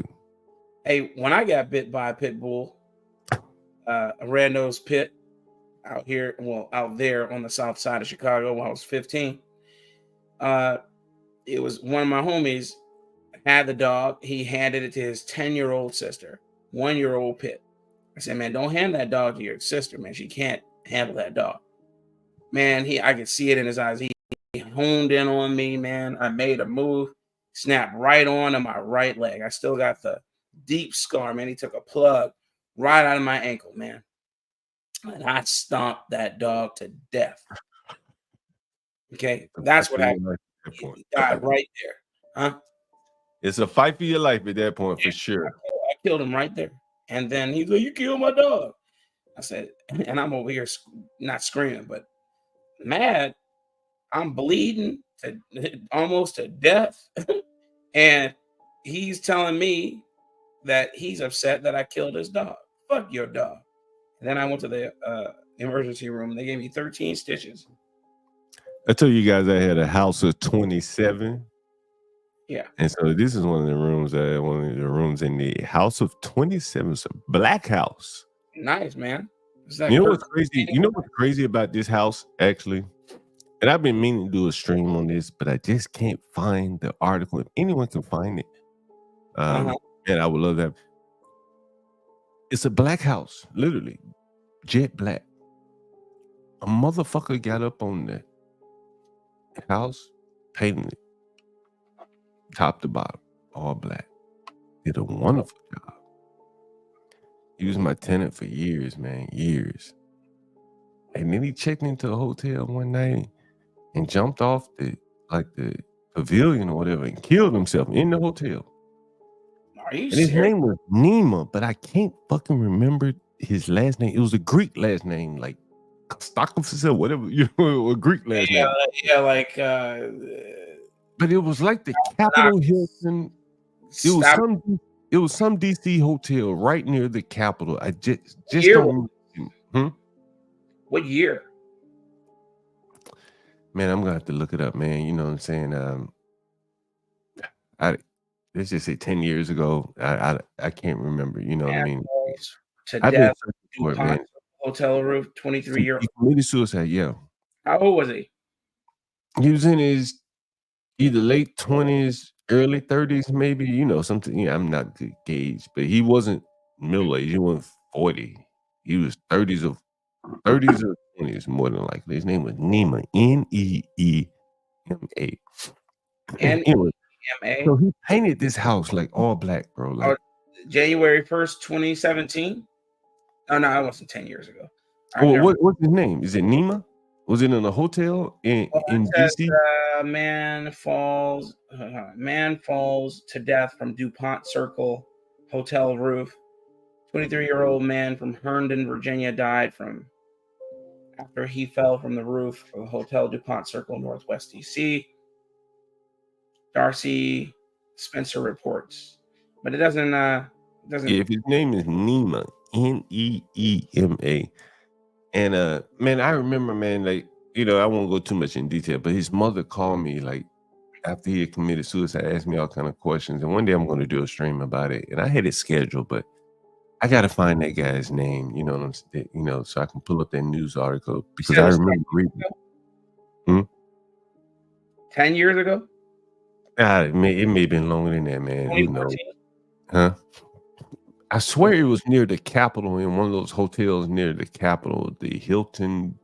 I'm just trying to get the year down. Was it around 2015? It could be any time within the last, let's say, 15 years. You know what I mean? That's a lot of help, John. Well, how many people committed a suicide in a hotel in DC near the Capitol in the last? It hasn't been in the last 4 or 5 years. So let's just go beyond that, right? I don't think. And it's DC, John. How many people jumping off the hotels near the Capitol? Not many. But this was so he painted the house black, man. Just one day I pulled up at the house, and the house was all black, right? Yeah. He did a very good job of it. And ironically, one day we ended up doing like a house of 27, and here is the Kurt Cobain room. That's what I said. I was right. I said, is that Kurt Cobain on the back wall? I was right. This is the Kurt Cobain room right here. Dang, I didn't realize it was really Kurt Cobain. That's I thought it was, but that's cool. If I can zoom in on it, you'll see the. Yeah, I knew it was Kurt Cobain. You see the Kurt Cobain. You don't really like Kurt Cobain. Kurt Cobain guy. They did murder him, though. I know he didn't kill himself. They sure did murder that dude. Oh, you think they murdered the guy? Okay. Oh my God, yes. Someone says muted. I don't know what's muted. Am I muted? No. Oh, okay. Rashu says muted. Give me 1 second. Shoot, man, you gotta turn that iPhone up, man. I know you got an iPhone. John, I want you guys to see this ad that Kamala and Walls put out. Is it about men? Is it a whole bunch? Yes. Yeah, I saw that. Did you see that? Yes. No. Yes, I did. It's very cringe. It it makes me want to do the opposite of whatever they're doing. You know, those are real men. Yeah. That's the weird part. It's like you're supposed to be reeling me in, and I'm going the other way watching that. Dude, her demise sells itself. Sure does. Nobody has to do it for her. She is just a terrible person. Terrible. And they keep picking these terrible people. That's the same thing with Hillary, right? And the thing is, the only go-to is misogyny. No, you people are terrible. Because that's all they have, man. It's identity politics. That's what I they think with want. Kamala, man, like no candidate with any future potential would run with her. And so she was stuck with Waltz. You know, that man, you know, is clearly not the best candidate, but, you know, he's going to have to work for her because no one else would be willing to step up and be on their team. Well, they were looking for somebody who could run in her stead. She is an idiot, and they can't have her speaking on her own. Did you see in her meeting with Mayorkas, the head of FEMA, with the president, she covers her mouth and says, live broadcast. She couldn't have just turned it off and said, hey, you know, said whatever she was saying and said it was some technical difficulties. This woman covers her mouth like she's in the 9th grade and says, live broadcast. I was also watching something, and American Men watched the same thing. She is rife with run-on sentences. No natural pause. Yo, oh boy at the end said, I can't do Kamala. What he said, I can't do Kamala says something like that for 4 years. Yo, it was so bad. He started pleading with the liberals, John. It was so bad. It was bad. Let me get you guys' opinion on Obama here. Fuck Obama. When it comes to health care, you heard it in the debate. Donald Trump's got one answer. Ending the Affordable Care Act that 45 million people rely on. Oh, John, hold on. The other day, his running.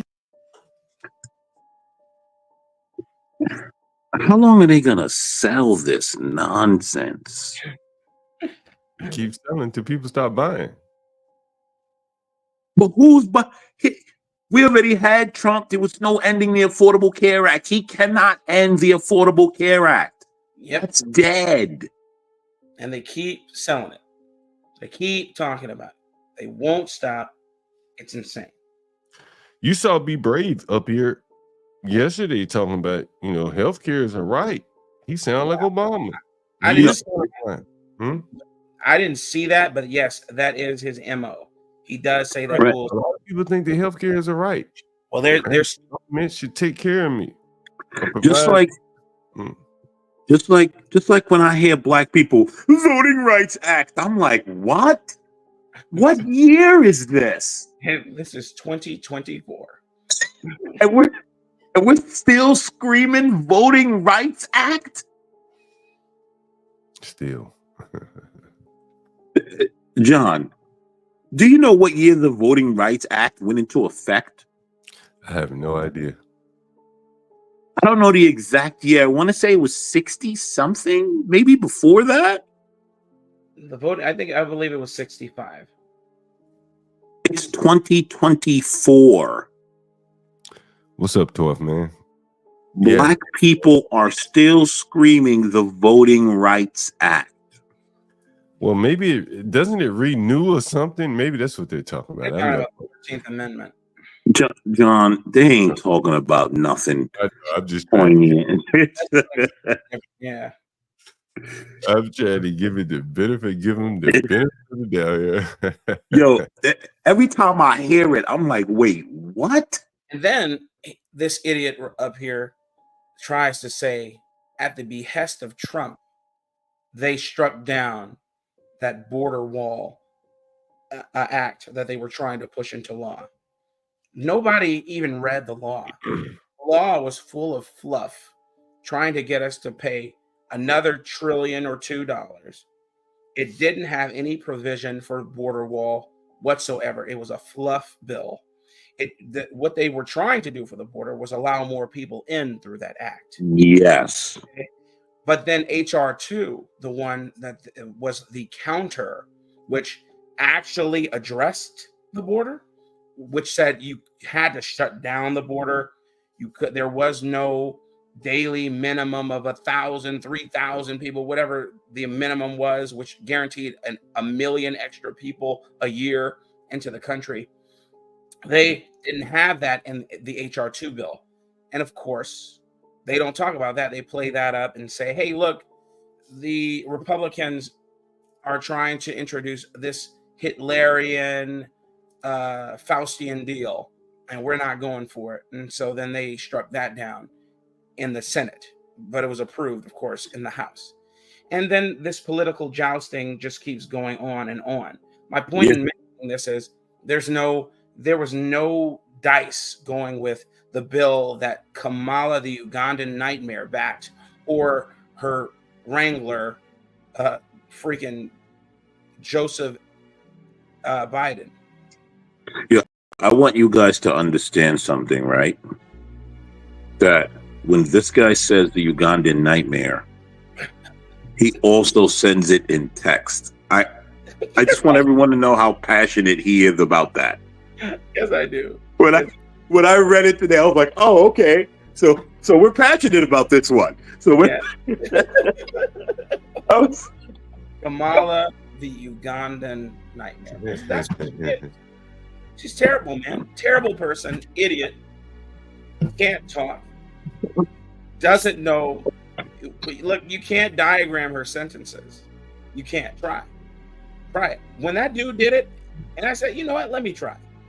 You can't do it because there's no verb. Okay, there's no subject. She just continues to ramble on and on without any natural pauses. No periods in her sentences whatsoever. Nah, Blacks. The one that got me was, what makes you different from Trump? Well, I'm a woman, and he is a man. Well, excuse me? What? That's exactly what she said. Yep. Yeah, that's exactly. Yeah. Well, I'm obviously. She really said it. She did on Colbert Report. Bro, Colbert asked her. No, excuse me, not from Biden. Colbert asked her what's going to make her different from Biden, and she literally said, I'm Kamala and he's Biden. And then Colbert says, I know you're not him. And then everybody laughed. And then she dug into that. She doubled down on that. And then she said, I'm not Trump. John. Yo, I can believe it. I can believe When you have people who fight to the death, who will fight to the death to vote for it. It is Especially truly women. amazing. Now It really shows you, man. Like, I mean, I think the time for like trying to convince these people. Oh, I'm not trying to convince them. I think, not you, but I'm just saying in general. You saw that lady yesterday, a day before yesterday. She talked about how after 7 or 8 years, she had to divorce her husband because of the Trump. You remember we talked about that yesterday? Oh yeah. She tried to blame. Yeah. She tried to blame Trump for her marriage ending. Are you serious? And, man, friendships have been ended. That ain't the first marriage. That won't be the last. And it won't be the first marriage or friendship because of a political debate. Well, I'm talking about the first because Donald Trump. We're at a whole different space, I think, here in America, honestly. Like, would you trust? So we had a discussion the other day. Portia said, "Shit, I ain't dating no damn Obama voting motherfucker." That's what she said. That was what she said, right? She did say that. Right? I see people, on Facebook, and I get messages and people sending me, screenshots with people on Tinder, Facebook. I don't date people who are Trump supporters. Women, right? Yeah. A lot of them say That's that, right? she's You doing me a probably seen favor. guys, if you don't tell me, you probably seen it, right? And so I think that Trump basically presented like a parting of ways. Yeah. In a way, you know what I'm saying? Like, Portia said it. Some of your other guys have said it. It is what it is, bro. Like, it represents a parting of the ways. You know what I mean? Like, you can't hardly agree with these people anymore. And we come here, and there's a couple of us, like the Stanleys of the world, that, we can kind of agree with, see ourselves kind of living next door to. But short of that, like we on two different planes, bro. Two different fields, right? And that's what it is today. I agree. I don't disagree. A cold civil war, as I call it. It's a cold civil war. Yes. Really quick. I agree with that. Hi, American Man and Black Action John. Portia. I wanted to play this really quick. Joe Cool sent this to me. So this is from the rally from today. Yeah. And this is like the lines, and then you'll just see a photo of the actual resort that he spoke at. And this is in Aurora. So it's only 21 seconds. The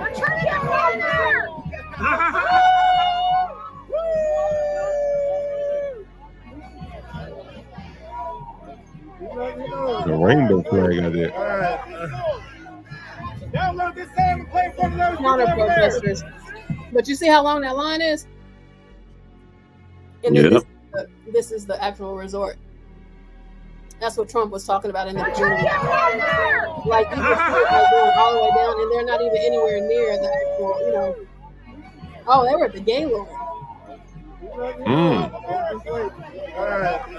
Hey, Portia. Well, I'm sorry. I was That line is stupid. Like, it's not even, like, he's not even anywhere near the actual Gaylord and all of those people there to see Trump. But they always say that it's never a lot of people for Trump, but there always is. I don't even believe there that always shit. is. It's all a lie. The fact they keep talking about it, you almost have to believe the opposite. Portia, do you remember when Trump had that rally in San Diego area, California? And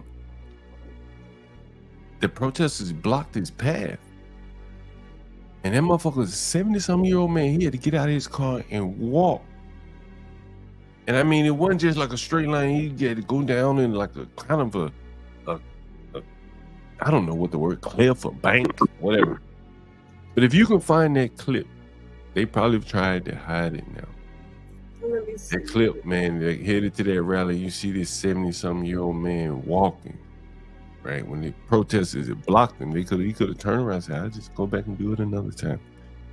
And he was walking, man, and down the embankment, and had to come up out of it, And he doesn't have to do any of this shit. This man is very, very wealthy. He doesn't have to sacrifice like this. And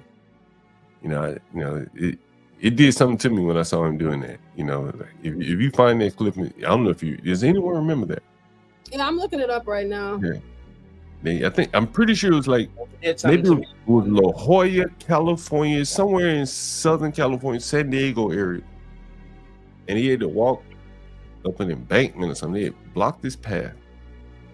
Well, it did something to me when those Antifa cretins pulled that elderly man out of his car and damn near beat him to death. Yeah. Oh, look. Here we go. Look at that. You found it, Portia? Yep. Portia. Johnny on the spot. Portia on the spot. Johnny on the spot. Let me see. So I can put that timestamp. Yeah, that's why everybody's saying, like, do you really think Kamala's gonna win? Like, it's not possible. Like that who said it? Most of the people that's voted for her have been dead for 2 years now. Well, I mean, Trump, I believe, has 280 electoral votes now. Somewhere already. Let me see. You mean projected? Projected is what I meant to say. Yeah, I don't. Again, right? And Black and I were talking about this earlier. There's no way that they can save Kamala Harris. No, not her image anyway. They can do some fuckery, but yeah. Okay, I'll play this. It's 2 minutes. Let's see. We will be providing, once again, like I said earlier, coverage of Mr. Trump's speech inside the California GOP convention right there at the Hyatt Regency.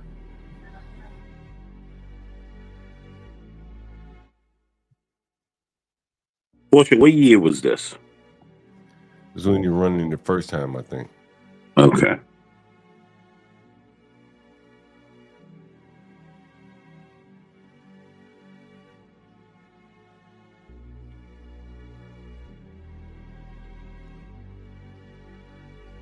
All right, this looks like to be Mr. Trump. We'll see his entrance, courtesy of Skyfox, up in the air.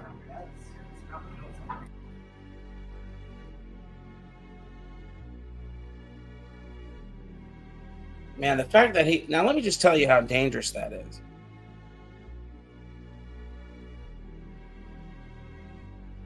Yeah, but Black Trump is a New Yorker, man. He is. I'm just saying, for them to show which car he got out of is crazy. Because You can see the elaborate security setup here that had to be put in place because of the protesters. Look at this shit.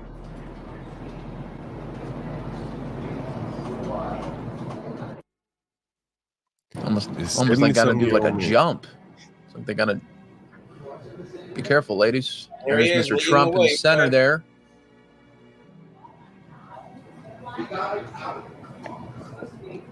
It's a nice little walk right there. It's a good walk for a 70-something-year-old man. That man, he got spirit in it, man. You got to give it to him. 70-something years old. Most people say, "Fuck all this." On to the next rap. That's the New Yorker for you, man. Yo, did you guys notice how Kamala tried to pick a fight with Ron DeSantis? Yes. And And Ron DeSantis shut her down. he sure did, but it led me to believe, it led me to see something that she is a complete bimbo.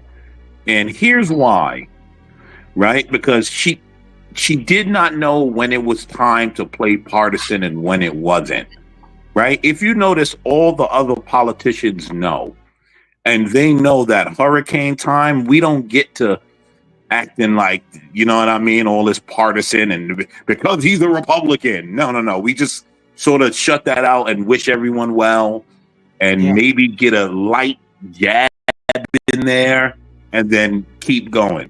She tried to go full bore on the partisan politics. She sure did. It leads me to believe you don't know what goes on in DC. She doesn't know what's going on right in her own home. In her own home. She has no clue what's going on.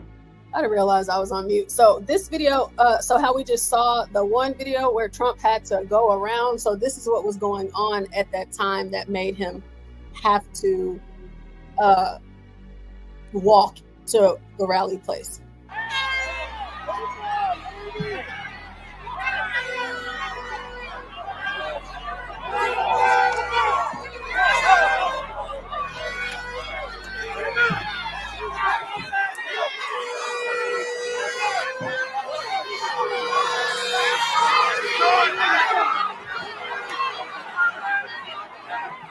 Boy, it look like they whooping that ass, boy.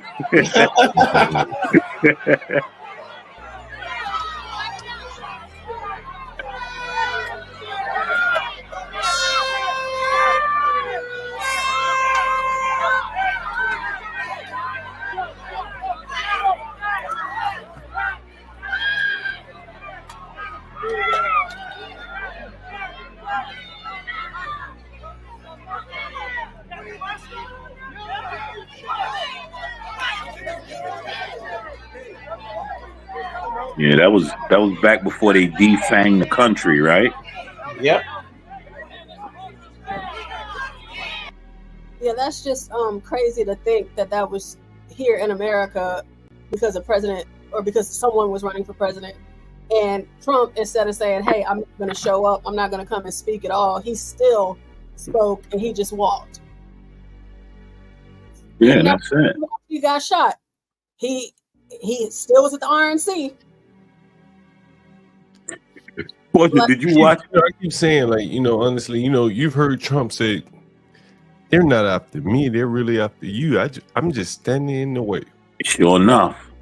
And I think what he's speaking of, somewhat metaphorically, is the spirit to keep fighting. You know what I'm saying? Like, and I think a lot of people, kind of give it up on the will to keep fighting. Like, be it the vax, it made a whole lot of people bow down. I showed you Mike Tyson, hell of a nigga in the ring, but what he said, man, I had to bow down to the government. And I think that Trump represents that will to keep fighting, that I don't think there will be anyone to replace him. So the spirit will go on, and so they have to break that will. And that's why I believe, and that is why I believe he chose J.D. Vance. Yep. Because J.D. Vance is relatively young. He's 40 years old. Okay. He is young for all intents and purposes. He's well-spoken. He can joust with the best of them, and he has morals and principles. So he is a really good successor to what has been started here. And that's why he didn't go with another old head, like Pence's old two-time and dirty ass. And the rest of the swamp that he was convinced to retain during his first presidency. One thing that I'm sorry, really quick. John, did you play this video at all? The one that you shared? No. You can play it if you want, Portia. Oh no, I mean it's on your screen. I was just asking. But go ahead. No, I ain't play it. Go ahead and play it. Right. The one thing that Ron DeSantis said that was interesting, that kind of shut it down. He goes, I spoke to Biden and I spoke to Mayorkas. She's not even in the chain of command. and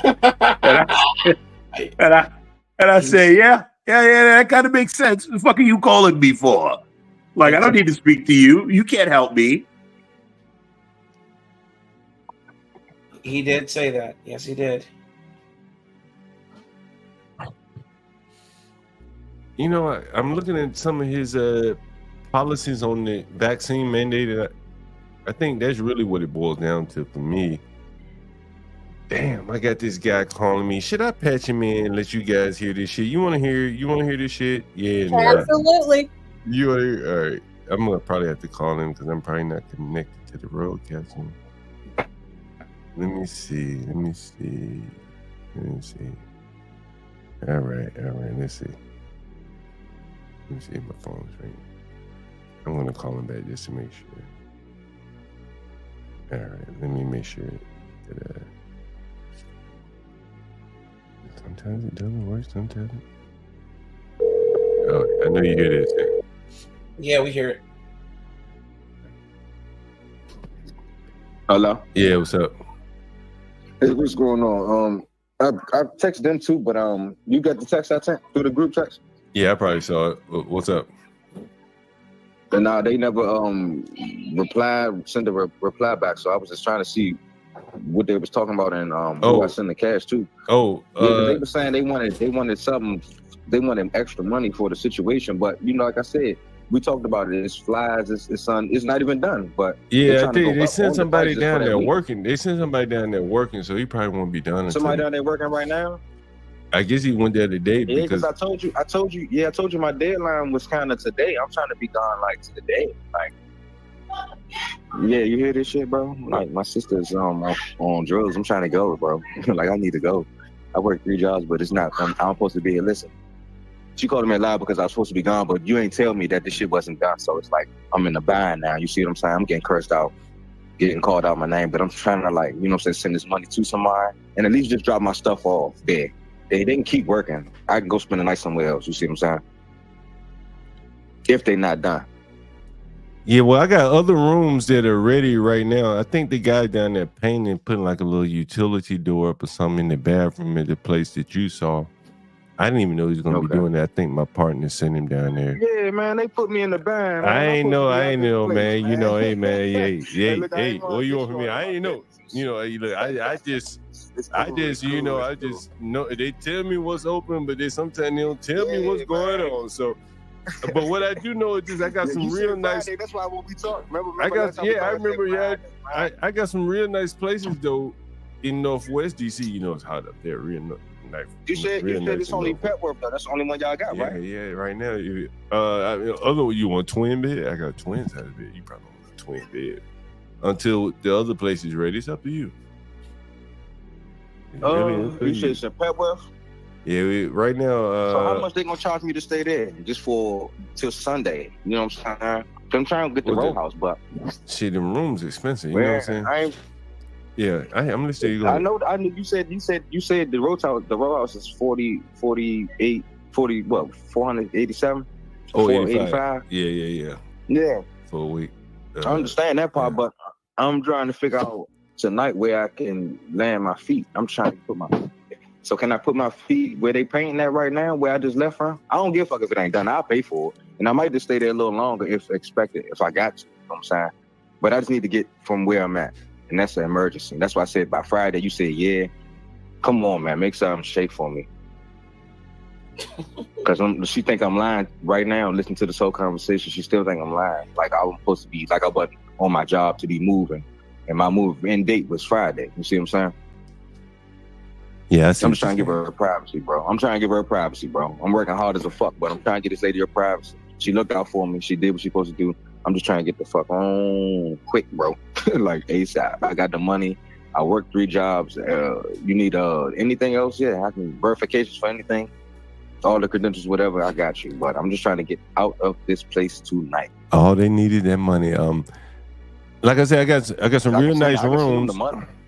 I got some real nice rooms, and like I said, on Sunday and Monday, some of the rooms come available with the private bath that you're looking for.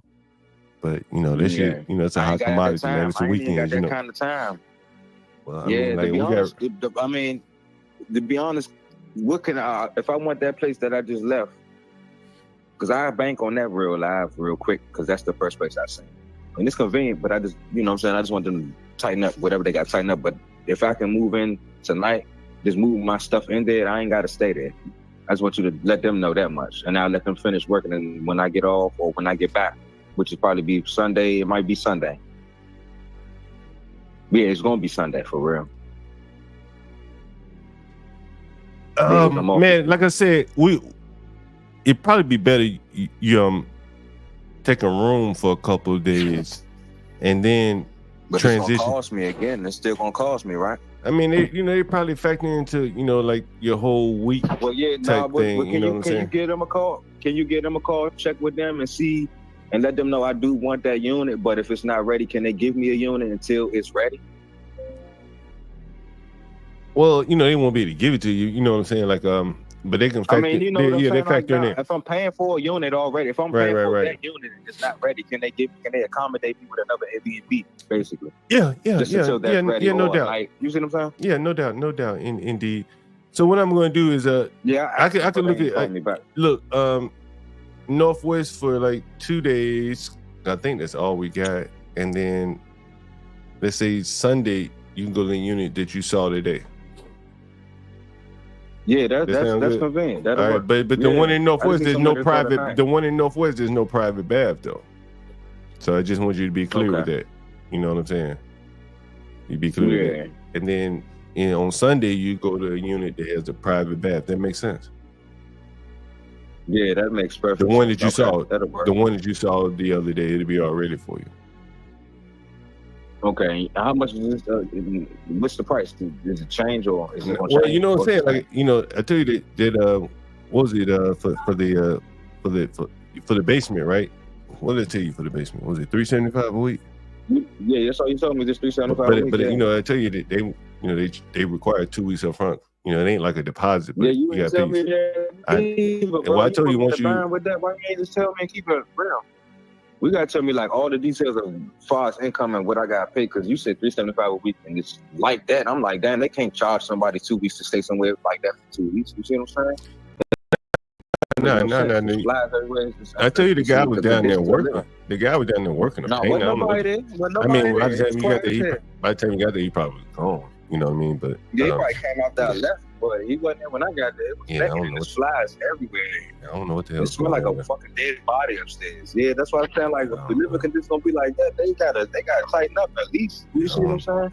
I don't know. I'm trying to pay money for this shit like right now, but I'm like, damn, they trying to go up, saying for something, but it's not even living conditions as far as the flies and the construction that need to be done. Yeah, I don't know what they were doing over there.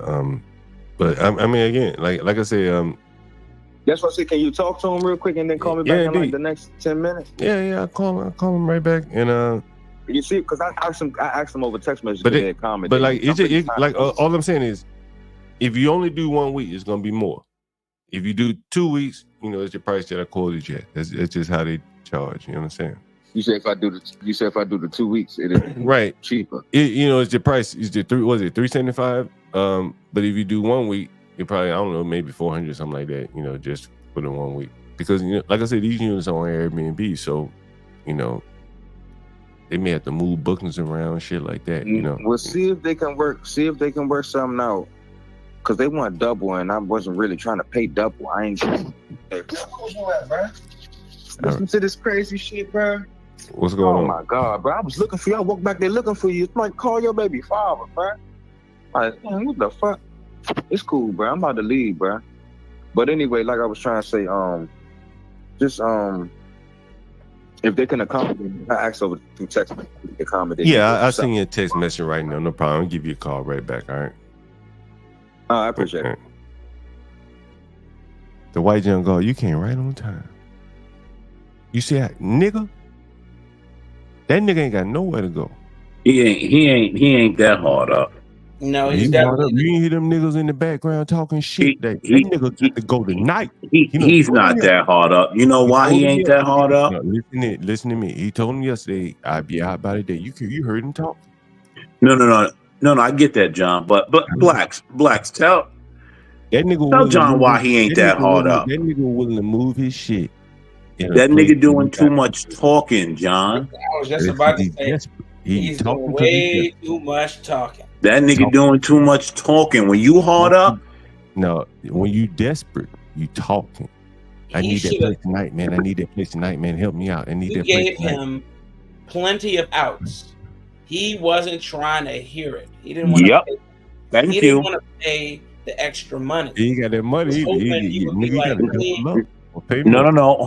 Hold on, right? See, John, how much did you quote him for the place with the bathroom? It was $500 a week, somewhere around there, right? $485. All right, and you told him for the one that you got to share, right? I don't know if I told him the price. Well, but either way, you said something around $3 something. It might be $4. He obviously got the $400. I think he got $375 based upon his text message. He said he had $375. He $10 short because I told him $385. I think I told him $385. I can't remember what the fuck I told him. Sometimes I think so these niggas there, that nigga doing too much talking. That's all I'm saying. I gotta get out here tonight. He gotta get out. You heard him say he gotta get out here tonight. Drugs, blah blah blah. John, did you hear that nigga say he need to get out here tonight? You hear she screaming in the background. I'm trying and to who he called, John Galt? Who did he call? Not to mention, he said that his sister gave him time, so he was lunching. Yep. She was lunching. He said she's on drugs. No. Go back and listen to what he said. All right. He said, I appreciate her. She gave me time to get myself together and this and that. He did. That nigga was lunching. He also said that bitch was on drugs. Right? Yes, he did say that. Right. Yeah, he You said said that niggas earlier. gonna get- And you heard the niggas in the background and shit like that. But again, the bigger point that you can all take from this is that these black families gonna have to figure out how to work together because these migrants ain't got these kind of problems. See, I've been telling you people like the migrants ain't got these problems. Nigga, they gonna figure out how to live with each other and split that rent. But he gotta come to John Galt. Well, here's the thing. Motherfucking room, and he gotta pay the toll. Now that the government's starting to pull a rug from under some folk, they're gonna learn to work together. Trust me. They're gonna get real agreeable. They're gonna get real agreeable once the government start pulling that rug. And he's starting to pull a rug. He got no government rug up on him though. So huh? He probably don't have the government rug up under him. I mean, you know, I am so glad that I thought to bring these calls on the air. Because motherfuckers be thinking I be lying like shit when I be telling you like these some bitches. They one step from the shanty. If it wasn't for a nigga like me, John Galt, to take that nigga's call and entertain that some bitch going back and forth with that bullshit. Oh my god. Nigga, if it ain't me, it's the streets for niggas like that. Right? Man is oh my god. Hey, White John Galt, I just ordered two more cases of Miller Lite. You're Two making more a cases of Miller Lite. These niggas keep calling me like that. I already called him. God damn it, I already called the weed man. You know, John, are you going to call your business partners to see if they can work something out for him? Or hey, you man, let that nigga wait for me. I ain't studying that nigga. oh, I was just wondering, like, are you just going to let them figure it out? Oh, that nigga. Let that nigga shake and quake for a little bit. I might charge him more. What time is it? John, It's Mela still- said, is it still light outside? he said that there's flies, and he said that it Somebody smelled had like a some dead out. body. I- Is it a he- dead body in there, John? And he's still willing to bring his shit over there. Yep.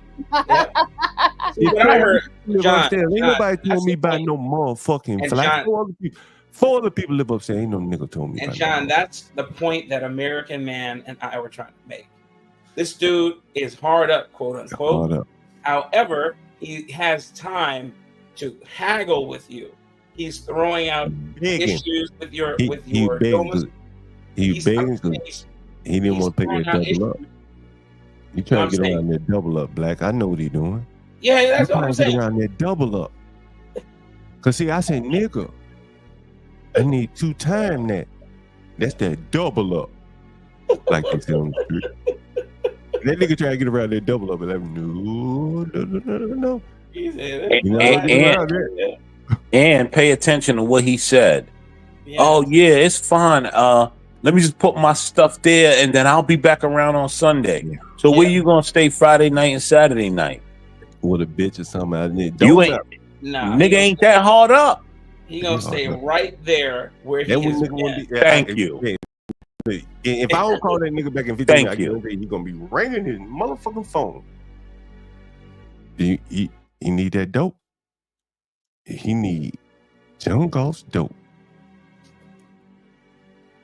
That's what it is. Please call him, text him, get in touch with him. Nigga, I ain't call you, right? But since you calling me and begging me for the dope like the John Galt, I just ordered not 1 but 2 cases of beer. I'm gonna walk out here to the front porch real quick and pick up that package that the weed lady dropped me off. I think I've sufficiently shown you how the weed keep blowing and the beer keep flowing. Now, as I enjoyed that, I'm watching John squeeze the black man for every penny and then lecture me on the morality of Jay-Z. Ain't that a motherfucker, boy? Ain't that a motherfucker? Gotta love the blacks. You ain't let that go, America Man. Of course I let it go. Listen, I let it go when you said, I was gonna say I let it go when you said black lies. But I still gotta point it out. You're not gonna lecture me on someone else's morality and then stand being immoral. That ain't gonna work for me. Well, whenever he get back, because he just went to go get his weed off the porch. You got to tell. Let's just all be immoral together, and that's fine. That's it. It's business. It's just business. It's just business. I got no problem with business. I like business. Business is fun. Ironically enough, I don't do business with black people. When I take side jobs, I ignore black people for the most part. I ain't got time to fight with you. Ain't got it in me. You hate your own people. I hear you. You ain't gonna pay everybody else $800. You ain't gonna pay everyone else $800. Then when it come to me, be like, oh yeah, I got $8. Jungle, what the fuck is in this bag? Oh, I tell you, Jungle. What the fuck is that? What the fuck is that, Jungle? Every day, I just showing you a way, Jungle. Don't criticize me. I'm providing the service. You heard how desperate that motherfucking nigga was, Jungle. Imagine if he ain't had me to call. Ain't nobody else taking this call. I had Philippe up here. Philippe said he ain't rendering no more niggas. Hey, John. Hey, John, let me ask you a question. When does your morality kick in? The same one you was imparting on Jay-Z last night. Well, when did that kick in? I am more. You think I did anything in You squeezing that black man crying. That black man crying at your feet, ain't he? Crying at your feet, and you trying to squeeze him for every penny. Dangle a house over him in case. I just say, hey man, if you bend over and let me fuck you, I got a house for you to live. Making sure that man can't buy a. Making sure that he can't afford a $5 kids meal, and you want to lecture everybody else on morals. Ain't that a motherfucker, boy? That's why I don't fuck with black folks. That's why I don't do it. Oh man, it was a beautiful thing. I thought this was very good. I thought squeezing that nigga dry. That nigga raising right now. You could, hey, stay with your sister, nigga. I told you to live like a migrant. Wouldn't a migrant live with his sister? I don't rent any. I keep trying to tell you. I can probably count on one hand how many Hispanic tenants I've had in 20 years. Why is that? They everywhere. They all around. They live across the street from me. I got a picture in my phone. One day I was looking. You want to know what's funny? Oh, go ahead, my bad. I was looking at my window one day. I saw all these motherfucking men, Hispanic men, flowing out of this house one morning. It was about 5:30. I said, God damn, all them niggas going to work. And the women, they were behind, like grandma, she washing clothes, probably, 7 o'clock, she up washing clothes, cooking dinner. It don't even matter. They were making $10 an hour. Nigga, that's $50 an hour coming into the house. That's a lot, that's a lot of money, And you can spread a lot of cost over, 5 men bringing in money, you know what I mean, sharing cars and all that shit. You have to live like a migrant, right? This man should be staying with his sister. Fuck it, she don't crack, nigga. Sleep on the bed. Put your shit in storage. Sleep with your wallet in your pocket or in your underwear. That's what you gotta do, right? If somebody spend all that money with me, bro, don't make sense. You're right. You see them prices? He ain't balking. I ain't making him take it. I ain't making him spend that money with me. He called me. We'll call that nigga back. I tell you something interesting, John. When you say live like the migrants, right? Because my father's Panamanian and my mother's side from the Virgin Islands, and we all kind of grew up in the same house together. And it's ironic because those type of problems we don't have. Like if I was to call my sister or like just other family members right now and be like, yeah, I'm coming to live with you, they'd be like, okay, like I don't know, but you can come, right? Yeah, right. But those problems, right? You know what I mean? So I understand what you're saying. Just because, even even though my family is from the U.S. Virgin Islands, they're still like from the islands. What part of are you from, man? St. Croix. Oh man, listen here. You know any Francis's down there? My uncle and my cousin would know. I do know that like one side. I do know that one side of St. Croix. Well, let me not divulge any of that information. Yeah, well, tell me, because I might be about to say the same shit. But I mean, there's only two sides to St. Croix. Yeah. Not a big island. Yeah.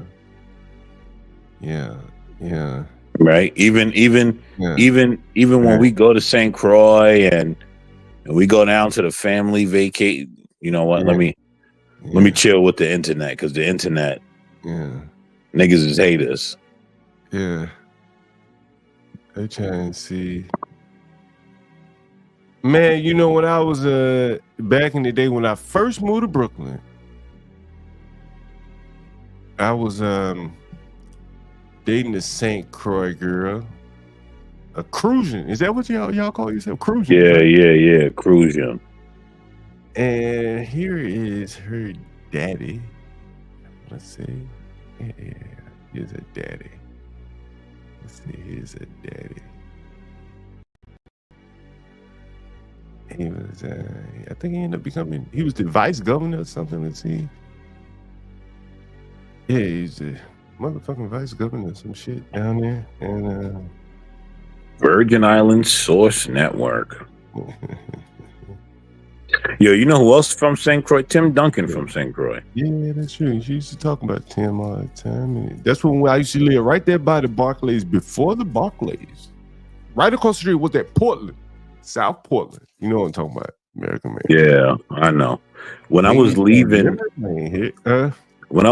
St. Croix some years back, Walt Clyde Frazier was at the airport, because he goes to St. Croix every off season. Yeah. Yeah, I got a picture. I got a picture on my phone with Walt Clyde Frazier. I dated this girl for years, and she told me a whole lot about law and shit like that. She was a lawyer, and her dad, as you can see, I think he was a vice governor at this point, and they got her into a law firm because she was a rainmaker. You know what a rainmaker is? Anyone know what a rainmaker is? You seen the movie Rainmaker? Anyone seen the movie Rainmaker? No, I don't believe I have. Book basically where, in the law firms these days, I don't know how it used to be, but you got to make it rain. You know what I mean? Like, you go to law school. If Warren were up here, he could better explain it. But you go to law school today, bro. If they bring you into a big law firm, bro, you got to make it rain. You got to bring clients in. Oh, yeah, of course. Some network, somebody got to be willing to come to the company based on your connections or whatever. Her dad was a vice governor at the time. So a law firm hired her and paid her big bucks. They had litigation before the Virgin Islands, and she can make it You rain. ever been to the Virgin Islands, John? I've never been. Well, if you want to go, right, guess what? Just so happens, we rent the family house out when we're not there. You're more than welcome to go and stay. I'll take you up on that offer. Don't dangle that there, American man. Right? Listen, I'll put you in touch with my cousin, and she'll go through all the numbers with you. Beautiful family house. We went and renovated. Right? Yo, they made me, because, the men, they made me and my cousin go down there and renovate that shit. And, tear it up, and then my uncle tear it down, and then my uncle went and put it back up. Let me respond to this comment here. Maverick G, but John also can't lie to customer and tell them a specific time and price in the room. Hey, man, listen. I got a couple partners. You heard one of them on the phone yesterday talking about that sex offender. Why you didn't tell me? Why you didn't come in and say, that nigga that's a sex offender should have told John that he a sex offender before he moved into John's house? You never, ever ask that question. This nigga a sex offender. No, he's a sex offender. Come in my motherfucking house, then you tell me. Why you ain't tell me? Because the onus as we all know, John, is always on the responsible party, right? You're responsible. You take care of your check. He booked through Airbnb and checked the niggas. He a sex offender. Yep, you're responsible. I You couldn't take do care it. of your business. They won't even let me know who it is. A nigga can say my name Ooga Booga, and he either take it or don't. Right? Sometimes they can instant book. Ooga Booga can instant book. Taking it out. I just showing you one nigga. I ain't know what he looked like. It was a black circle. When I say a with the night, then I say, oh, okay. Dreadlock man. Dreadlock roster. I don't know what he is. Rastafari. Buffalo Soldier.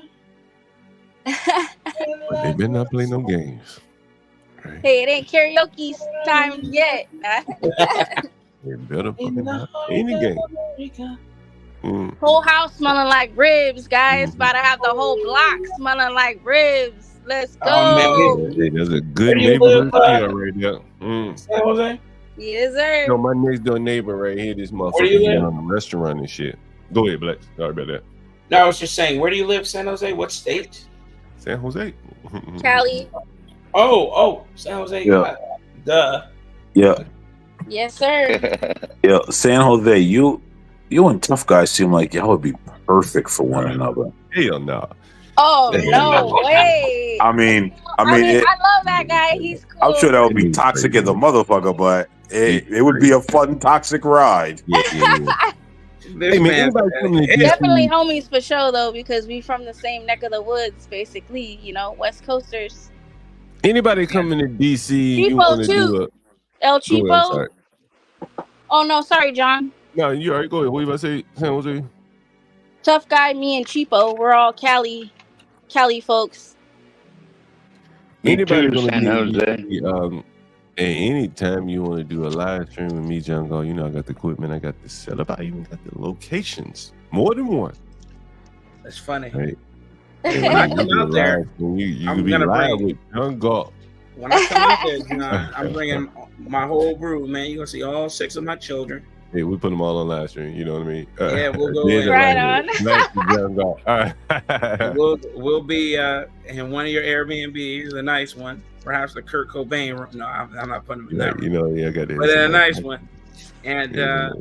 we'll see the sights, man. You can tell me all about DC because Mm. I've only been there a handful of times, and it's always been for business.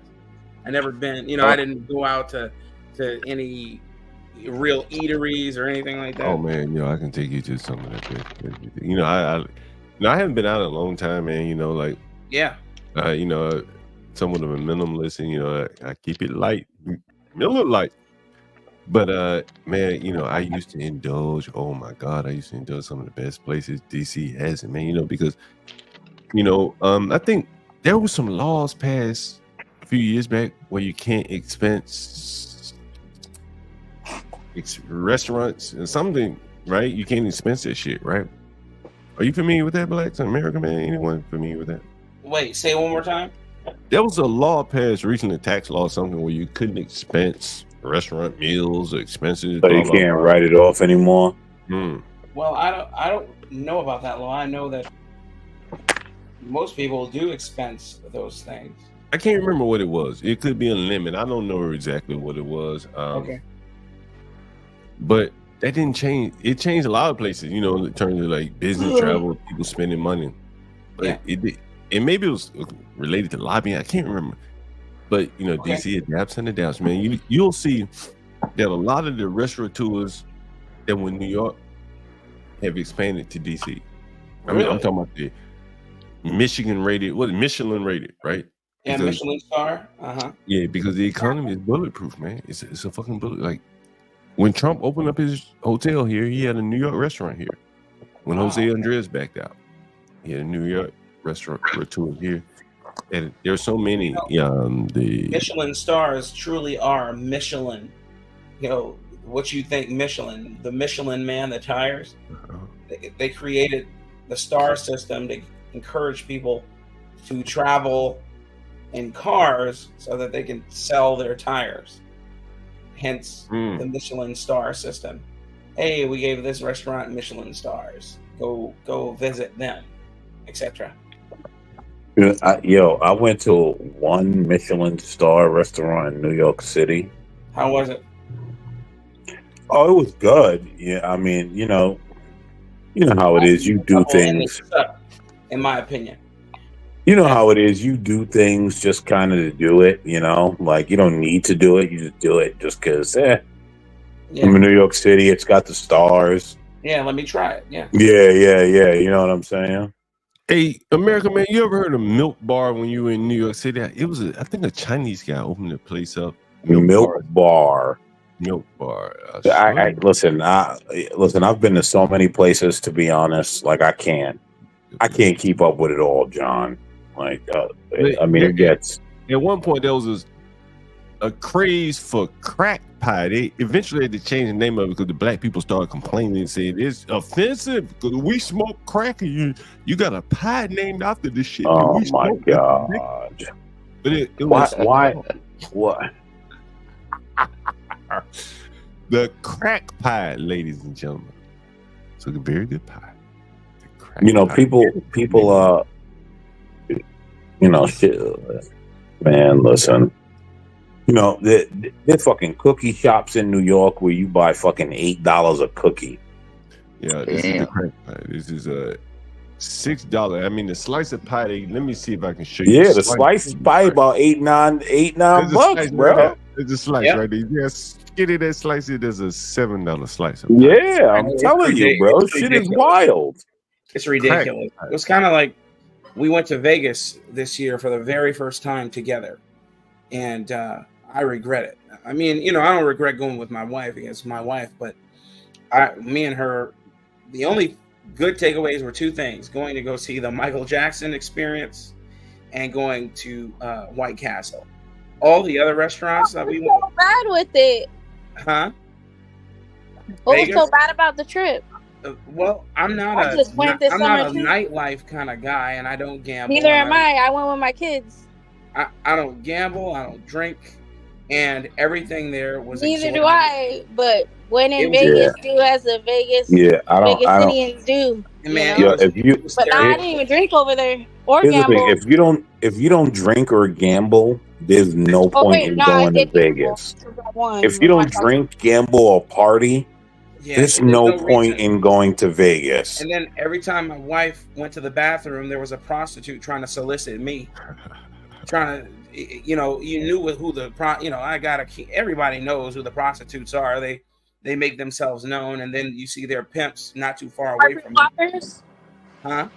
Carpet walkers? Yes, carpet walkers, absolutely. And they came, and so again, then we saw some of the sites. But the main thing was everything was exorbitantly priced. We went to Hell's Kitchen. We ate there. The only thing we ate the beef Wellington, and we ate some other dessert. How was that? Was that mediocre after all? It was mediocre. No? It was mediocre Okay. completely, and it wasn't worth the like $200-$300. They hype it up hella tough. Yeah. Yeah, and it's been that experience for me. Every time I go to a Michelin-starred restaurant, it's never as good as they make it seem like it is. The best food you get is from like a White Castle because it's straight up. That's what it is. You know what I mean? Or what you make at home. But of course, there are exceptions for every rule. But I'm just saying, going there was just a money drain, and I'll never. Of course, that's all it is. Yeah, I'll never go back. It's There's not even. It's not even like. There's never such a thing as too much money in Vegas. Shit. Yeah. It's not give me like a second, guys, and let me respond to Maverick G on the screen here. Universal, you're absolutely right. Gotta love White Castle. You'll be sitting on the toilet after. Maverick G, he says you can do business by being straight up too. I guess he responded to the, I tell you, my partners, they must have sent. We got a guy that does work for us, and sometimes they'll send him, and they don't even tell me. They're like, "Hey, send Leo over there to do some work." I ain't even know. And so Leo over there working, I guess he left the doors up, but I don't know. I don't give a fuck. And so the nigga show up. He said, "Oh, the place ain't ready yet. I need somewhere to go today." Nigga, I don't dance to your timeline, your beat, nigga. You got somewhere to go. You need somewhere to be, nigga. I got places. May not be what you want. It's better than being on the street, nigga.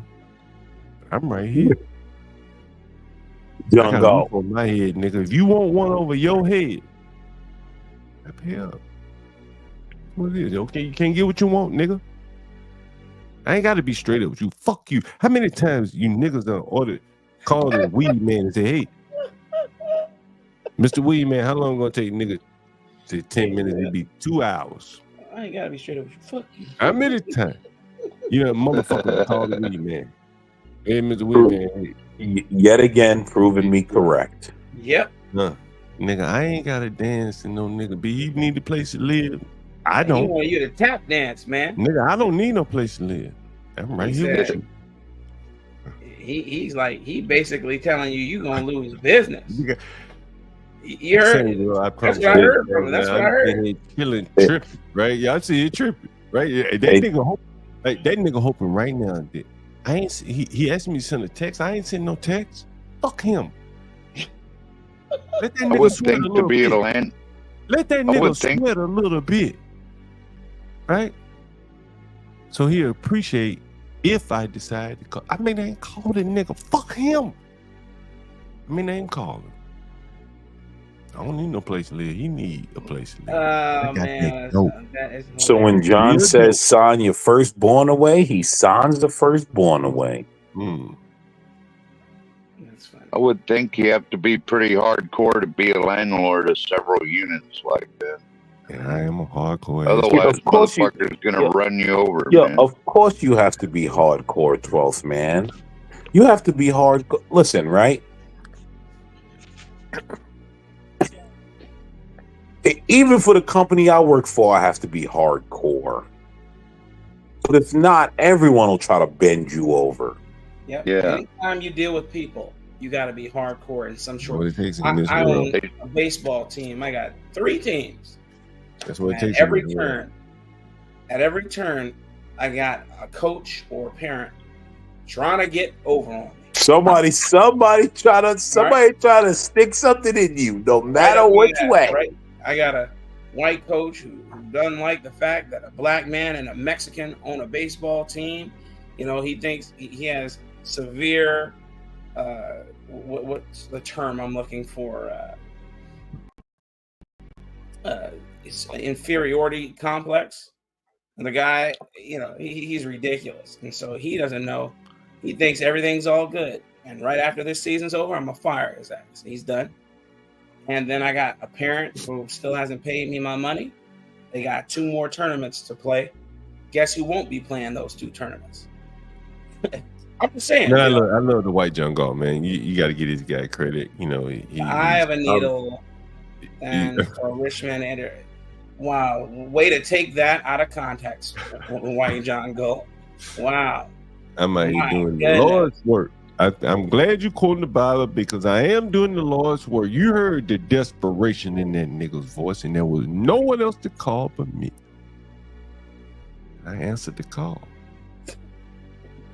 You want to get out of that crack house? Here goes some more of that fake morality I was talking about last night. Any other time he's talking about how Christianity is wrong. More of that fake morality bullshit. It's crazy. I'm just a These man on the guys, street.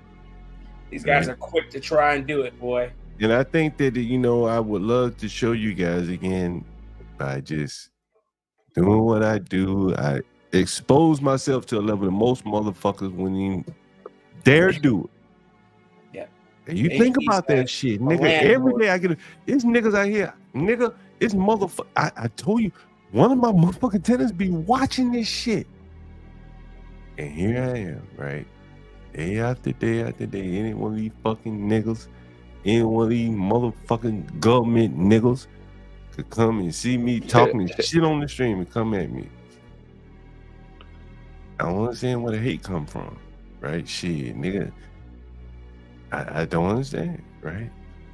You see the desperation in that nigga voice. And he ain't got nobody else to call but big corporations. What you think they gonna charge him, nigga? Do you hate Hilton? The Hyatt? Let me Google the prices of the Hyatt in this motherfucker. Yeah, they don't. First of all, right, John. Fuck that. I ain't gotta look. John, you talking about dudes that's from the backwoods of the backwoods. They thinking about the Motel 8 in their little small hometown where $75 a night was too expensive for them. These niggas don't know nothing about DC and the prices of DC. Listen, these John, these are niggas that ain't that don't understand that places like DC and New York City and LA, you go out to a club and you spend $100 and 3 drinks. It's over. Nigga, you know, 3 drinks. These niggas don't understand, John. It's okay. My mama don't even want me doing this shit. My friend, everybody say you could just be writing software right now, chilling. You could be renting to white people or something, chilling. You could sell your house, have millions of dollars, and you walk away and say, fuck it. And I like to mix it up a little bit. I am that type of nigga. John's about that action. Oh, yeah.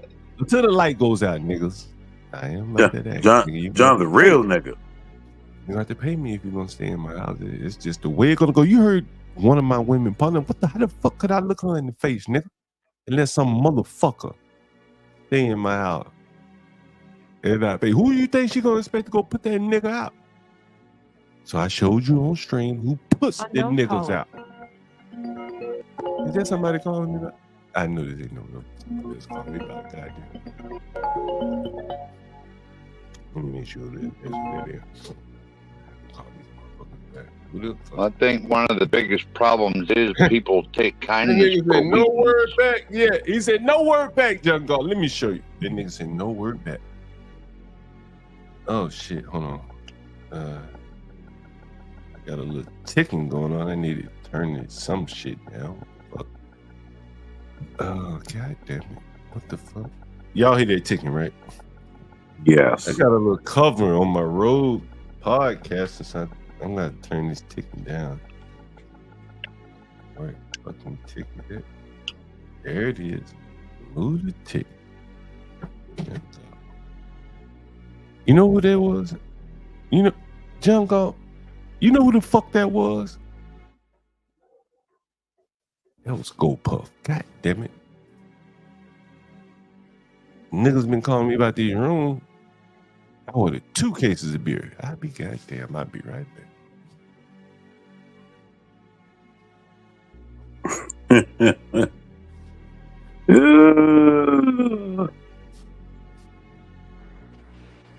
That's interesting. Anyone have anything good to say? Hit the like, subscribe if you haven't subscribed yet. Show some love through the Cash App, the banners showing everybody's tag if you feel it on your heart. Show some love. Happy Friday. That is crackhead sister screaming at him, huh? Desperate. I missed that, so I'm a little Imagine that. Yeah, you know, like I said, man, a lot of people don't know about. Listen, man, you got to be ruthless when you out here. I had to shit on a general contractor the other day. I had to shit on a nigga. He tried to get all out of line, start coming out, launching a bunch of FUs and telling me what I'ma do. Yeah. John's a fucking weirdo. Guess what? I started packing up my tools right in front of him. You gonna do this? Oh, okay, yeah, I'm gonna. Sure. Packing it up right in front of him. Throw it right in the van, right?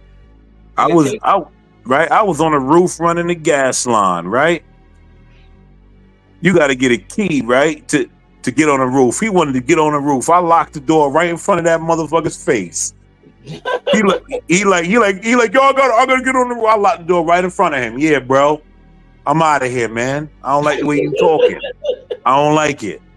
Gone. He said, and hey, if you want to get on the roof, get a locksmith. Call the owner. Guess what he did? right? He, I locked it right in front of him, right? Got up out of there, packed my shit, got up out of there. Came back to do the rest of what I needed to do on the roof. Locked the door behind me, right? Made that motherfucker have to get a boom lift. Then that motherfucker used the boom lift to look up on the roof and saw me up there. You should have saw his face. That's hilarious. Nothing, nigga, nothing. I don't want to see you. Find your own way up here. I used to have to fix boom lifts, man. Hate them damn things. MC Nemesis. I think I seen that name. That motherfucker ain't no porn bomb, is it? I don't know who that is, brother. No, man. I don't know who that is either. I seen the name before the motherfucker. I can't remember all these goddamn names and shit. Right. Niggas started, Let me put up the battle, goddamn. blacks. Niggas started talking crazy, telling me what I'm gonna do and why I'm gonna do it. Somebody put him up. Hey, what up, my niggas? Put my shit in the got up out of there, bro. How are you guys? Yep. What's happening? How are you guys? Oh. Blessed. Oh. That's good. HB, hey, hold on for a minute. HB, I sell a nigga bands. I sell a nigga whole ounce. I sell a nigga. Oh, hell yeah. Most niggas they got. I'm gonna put this nigga back. Hey, I sell whatever denomination they got. Goddamn, most of these niggas that I said there was a statistic that said that most motherfuckers ain't got $500. So I figured I'll weed these niggas out, making them double up. Once they cross that $500 threshold, you kind of know who's who and shit, you know. So whatever denomination they want to buy, I give them a discount. They go You wanna? Anyway, go right ahead. You wanna know what's funny? That comment that HB said, just again, right? It just tells you who knows what's what. That middleman shit, you don't make like you listen, when it comes to the game, either you gonna nickel it out or you gonna pound it out. Pause. I can do it either way. I am the distributor. Right? Shit. Like HB said, that Ziploc shit, you fade out fast. Better find a way to make the money. Someone said make him do a Kamala freestyle. Nemesis is there. Oh, Nemesis is written there. Okay, I'm glad we got him the fuck out of here. Nah, but like he said, listen, you either gonna nickel it out, because then but see, here's the problem with the nickel game. The big guy never does the nickel game, so the guy doing the nickel game is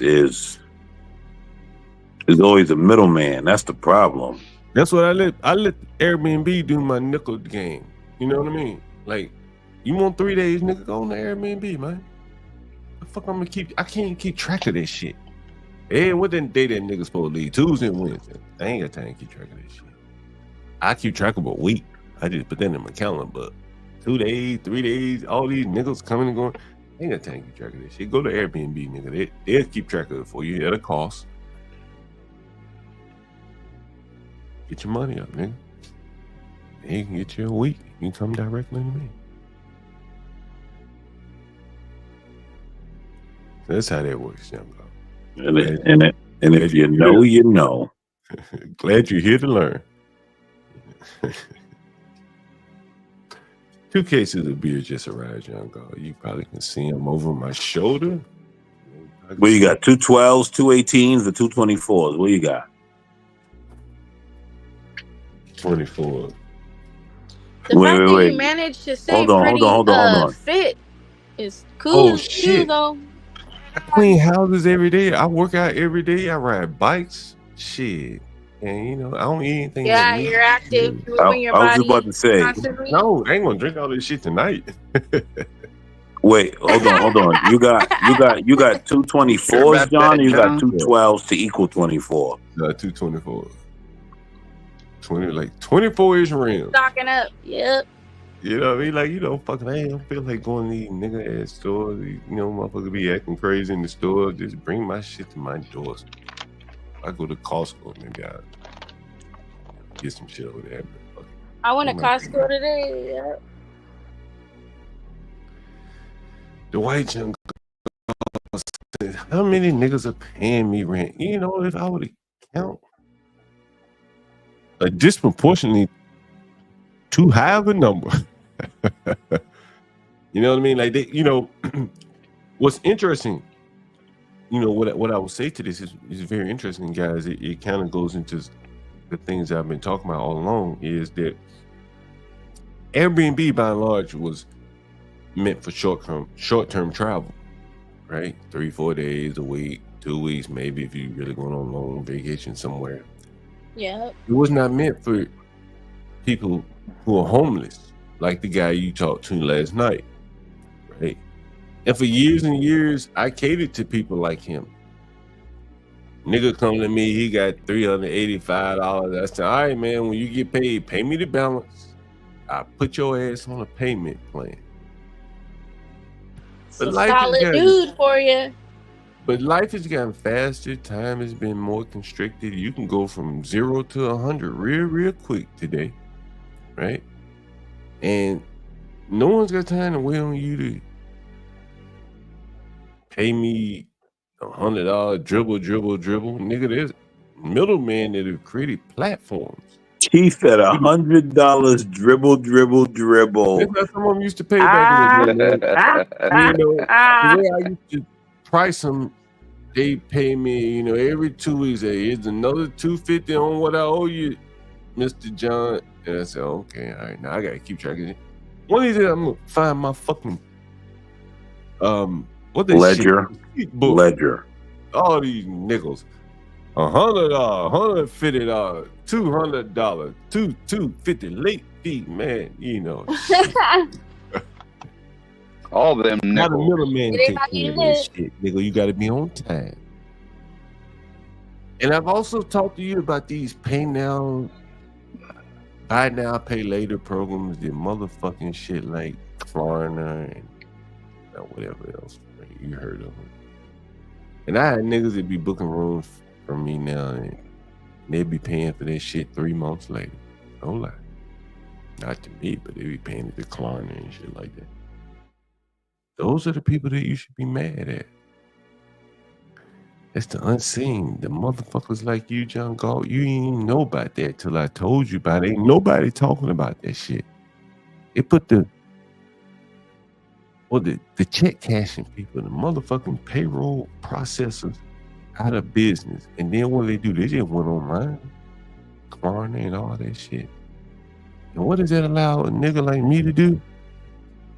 Charge a little more. If they're gonna pay for it over the next 4 months, what the fuck he care how much? If you pay $10 more or less today, he paying for this shit for the next 4 months. You wanna know what I don't like about Klarna and all that shit? Is that they fucking nickel and dime you for real.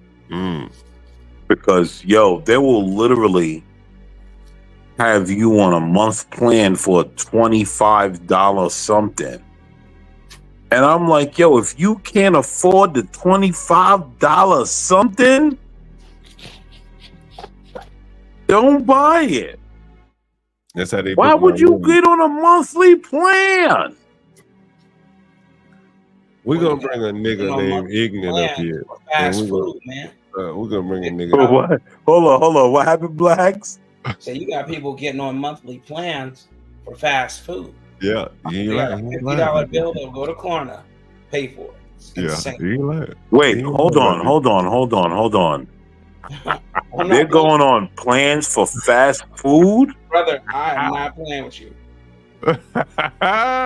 People ain't got no money out here, man. They just don't. Why y'all ain't mad at them people, man? Them people really ripping people out, man. I'm at least giving. Nah, bro. I'm not even playing. It's the truth. They might display all these goddamn GoPro bags I see in my houses every day. That's crazy. He said people going on monthly plans for fast food. We better bring a nigga named Ignorant. I hope he don't goddamn justify the name. Don't come. Nah.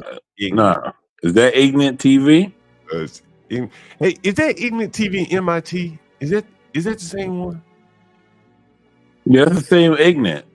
But isn't another one be like Ignorant TV MIT or something? MIT or something. No, Is it that's ignorant. Ignorant is good. okay, what's up? But it ain't the same guy, Ignorant TV, because I saw another No, name. ignorant and MIT, they're two different people. Oh, okay. That's what's up. Now we got another. Okay, that's San Jose. What's up? What's up, Ignorant? You got something to say here? What you got to say? I'm holding court right now for a little bit. What you got? I guess he ain't got much to say. That's fine. Good. We keep it moving. I saw him in the chat talking about shit, but I thought he was gonna come up here and talk crazy. Anyway, give me 1 second. I guess Ignorance now he's not coming up. You know what? So we'll do? John, Yeah, what's up? So John, are you voting for the Ugandan nightmare? I don't vote. I'm in DC. It don't really matter anyway, does it? Yeah, I don't. To be honest, I don't think. I think DC is a really sketchy place. To be honest, the fact that they have it set up the way it's set up is wild. It actually goes to show you. It actually goes to show you something that DC basically tells you that your government is not a part of your country. Listen, I've been telling you. I tell you, man. There've been so many things that opened my eyes, man. I could tell you. I told you about January 6th, man. That shit really blew my mind in so many ways. COVID, same thing.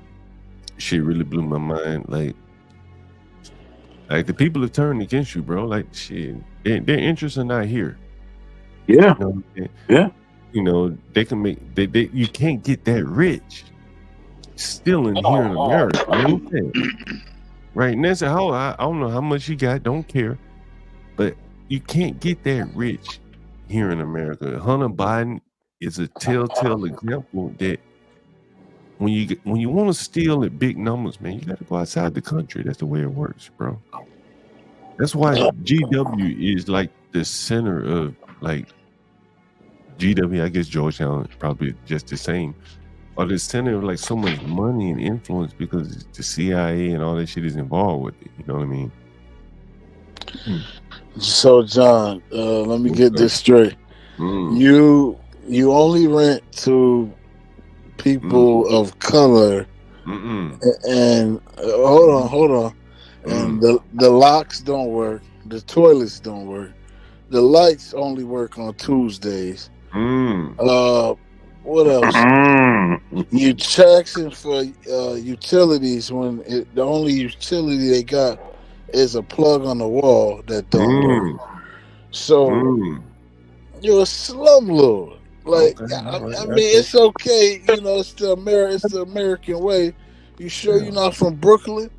Like the way you seem like a real nigga. And in retrospect, you just smoke weed all day, you drink. Ignorant. I gotta stop you, John. John moving like a small hat out here.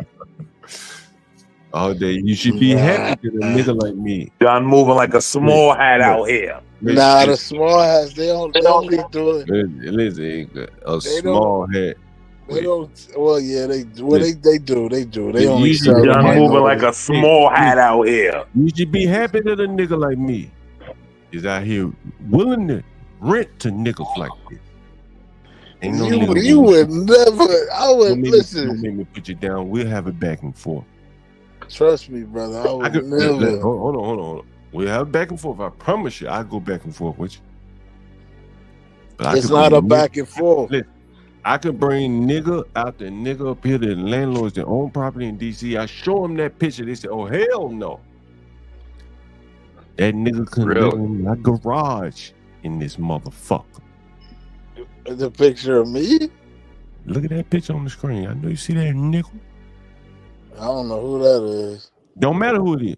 The profile of that nigga will make most people say, hell no. It look like Jihad. Whatever.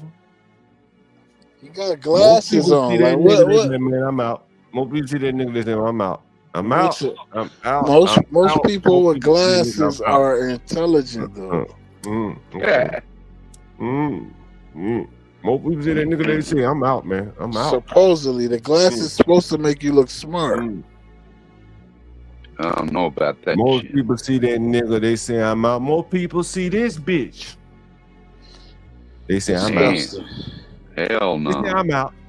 But listen, John, if you show them a picture of you, they gonna say they out. But what's the difference between me and them niggas? I ain't the one sending pictures, nigga. They got to send the picture to me. I am the motherfucking landlord. That's how you know it's a Everything, shiesty ass nigga. business. Where I That's gotta why I can send be them. here and they can't, nigga. That's why that nigga gotta tell me I work 2-3 jobs, nigga. Okay, you better.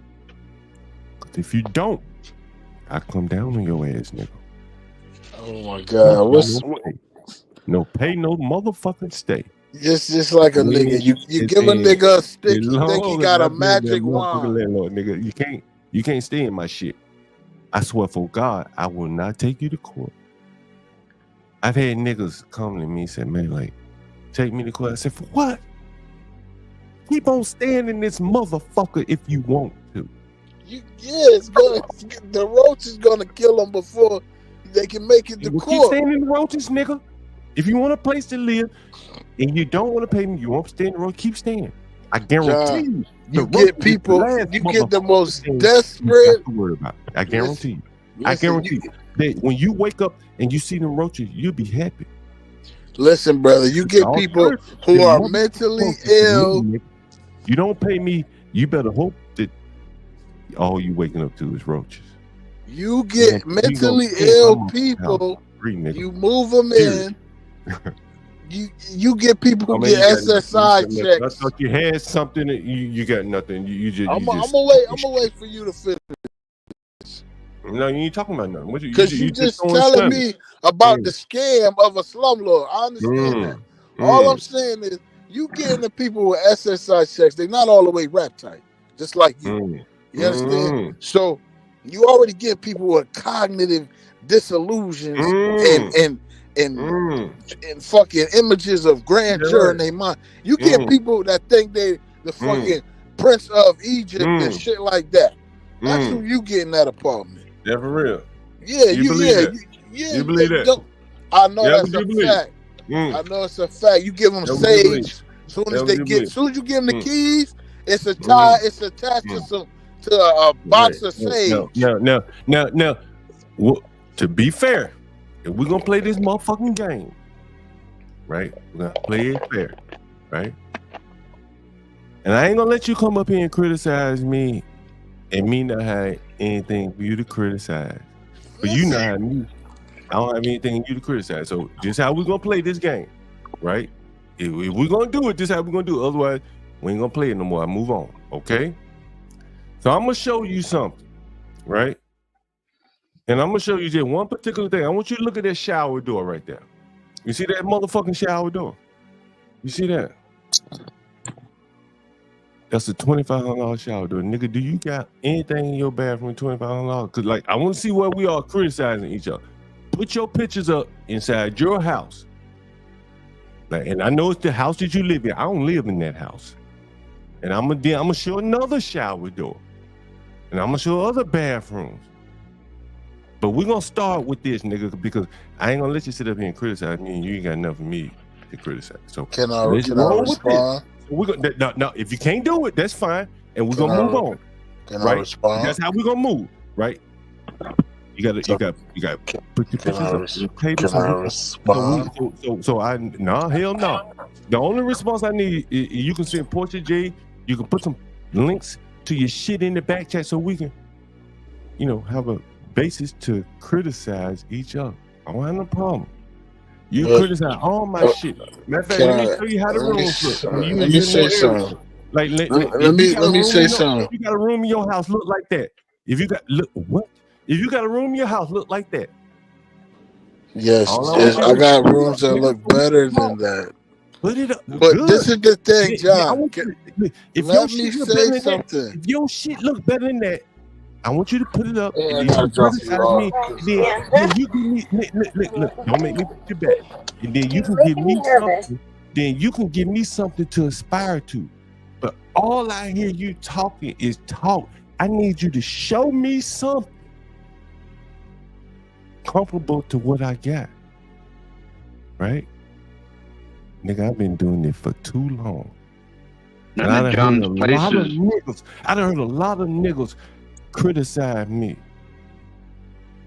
Nigga, you ain't the first one, nigga. So what I ask you to do, if you want to keep going along with this bullshit, is put your money where your mouth is, put your pictures up. We're gonna see how long we can go with this. And you can give me something to aspire to, nigga. If I'm a slumlord, nigga, I'm looking for inspiration. You seen me come None of your places look like slum to me, John. I say, hey man, criticize me. Criticize me. Come up here and tell me, what can I do better? Look at that nigga. Tell me, what can I do better? Tell me what you got. Somebody said nights like this, lamps plus. I was like, nigga, ain't no motherfucking slum in me. All the places you showed look pretty nice to me, John. Ain't no slum in me, nigga. Shit, I done went down there. Shit. I ain't gonna let you slander me like that, bro. You can criticize my shit, tell me what I can do better. That's fine. We did a whole show about that, nigga. Me and you can do a show. I show you my ugliest bathroom. I put it up here. You can go on and find that stream. John Galt's ugliest bathroom or something. Find that motherfucker. Write a comment on there, and I'll look at the comments. I do. They are real hardwood floors, original. And so anyone want to, if you got some comments, you want to tell me what I should do better, I put an ugly ass bathroom up there. You can go up there and criticize it. I ain't hide, nigga. But I'm not gonna sit here and let you call me a slumlord and then you don't have anything for me to criticize. Don't work that way.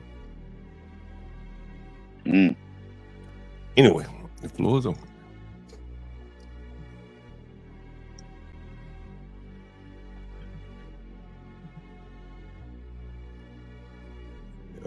What we got here? Everybody quiet. Ignorant living. Well, I seen a video come up a little bit ago where Kamala was at a rally and she said, "I can't do this." I can't do this? Wait a minute. Isn't that tanker campaign?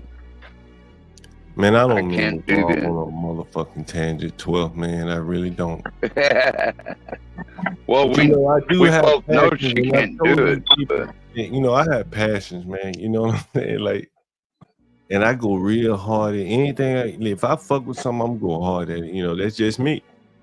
Some of you niggas drag your ass, lazy-footed niggas. And that's probably what you expect out of life and people and shit, And so when you see someone else doing something, you probably think, well, he's a lazy-ass nigga like myself. But everybody ain't wired like you niggas. Ain't the way it works. I show you some of my works in progress, and hopefully Ignorant TV is looking up. Can I say something now? Sure. You can talk anytime you like. Okay, John. If I show you the pictures, right? It's gonna look better. So what would that do for you though? As I told you, man. Listen, as I told you, man, bro. I'm not judging your houses though. You're bringing up stuff. I'm going to interrupt you for 1 second, and I'm gonna let you go.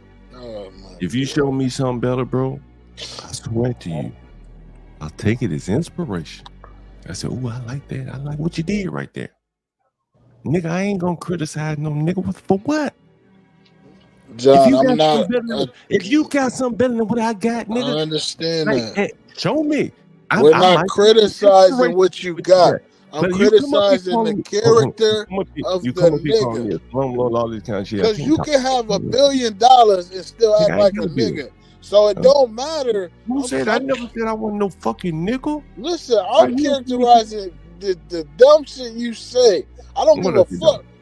I already know you a slumlord. That's here nor there. We know it already. What? Look, You on the list. I already know. Code enforcement got your face on they wall plastered. You on their list. I already know. You gotta be. All right? That's here nor there. All I'm saying is, why you doing it to the black people? Why don't you do it to some white people? Why don't you tax their crack ass? It's like if they was white, I feel like you wouldn't even tax them. You would probably get them a discount. That's what you would do. You would get them a discount. You would hook them up. And I already know you the type, you would let a tranny stay there on the weekends when you feeling a little frisky. Freak, you one of them freak slumlords. And that's just my opinion. These are just the opinions and thoughts on Ignorant TV. You call this nigga a freaky slumlord? He is. I already know he is. Look at him. Yo, I mean, just here no yo, there, John. we not Yo, here John. John. Here's the thing. Don't take ignorant personal. He just be busting balls. Don't take it personal. He busting balls. That's all it is. You know, I don't take that shit personal. Yeah. I done told you many guys many times, man. I don't fuck with none of these tenants, nigga. Why? The fuck I want to fuck with a bitch living in one of my rooms? Nigga, do I look like a bitch? So you buy man, pussy. if I put my bitches up, nigga.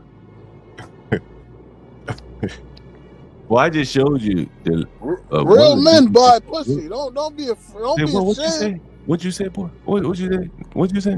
Real men buy pussy. Maybe they do. I mean, I can't speak on nobody else with me. I ain't afraid about no pussy. Period. So you ain't never bought no pussy. Never, not one day. Matter of fact, I did. I bought some pussy for my little cousin. That's what I'm talking about. That's what I'm talking about. My Put little the cousin. weed down. For my little cousin one time, about 30 years ago, my little cousin, I bought some pussy for him. I will admit to that. For him, not me, nigga. I never had no problem with women. That's why you don't even fucking see women. You go through stream after stream, ain't no topics about no fucking women. For what? What the fuck? Ain't nobody over here got no problem with no women. Huh? I can't understand what the fuck they be talking about women for. Shit. Nigga, I ain't never had no problem with no women. I just showed you a woman's father I dated. My dad was the fucking vice governor of fucking St. Croix. I ain't never had no problem with women, man. I don't understand why you coming at me with that angle.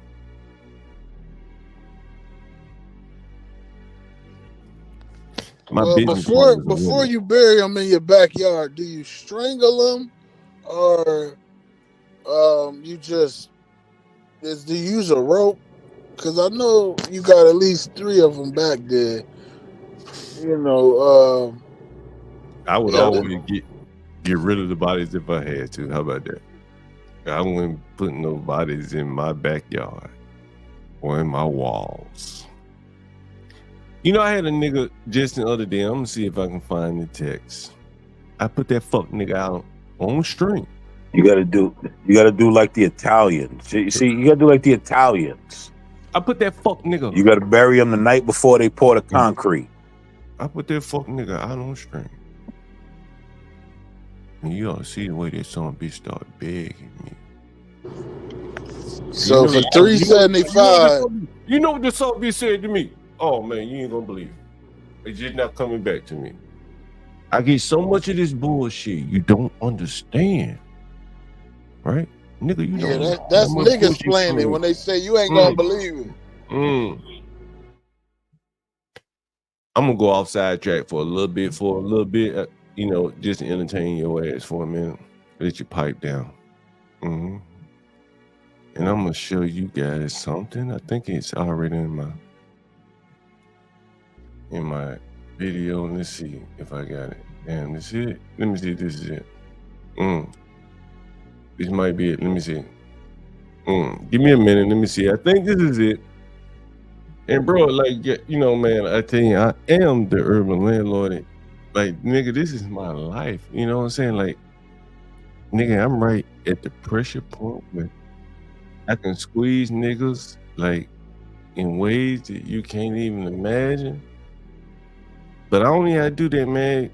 Hey, I pause. set my shit up a little bit. I ain't pausing shit because ain't no nigga even having the slightest thought that I'm some homosexual motherfucker. I don't even engage in that. And so I'm walking up to my house one day and some bitch. You waiting on me this morning, huh? You waiting on me? You said you did 10 hours already came around here. So I think Nigga waiting on me. Damn. What are you waiting for? Why are you waiting for the urban landlord? John Galt. It's a mystery to some of you niggas. Laid up with my lady one night, this nigga ringing my phone all night long. And then when I get home, this nigga, I get home by 8 o'clock, so I can jump on the stream with you guys, and some fucking niggas waiting on me. He said, I've been waiting on you.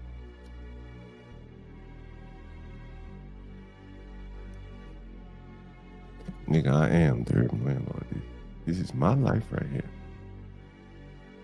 All this slumlord shit you talking about to me, nigga, that shit go over my head, nigga, because these motherfuckers would be on the street. So you saying if you wanted some man booty, Nigga, they'll be on the street if they don't turn it loose? Stupid ass shit from.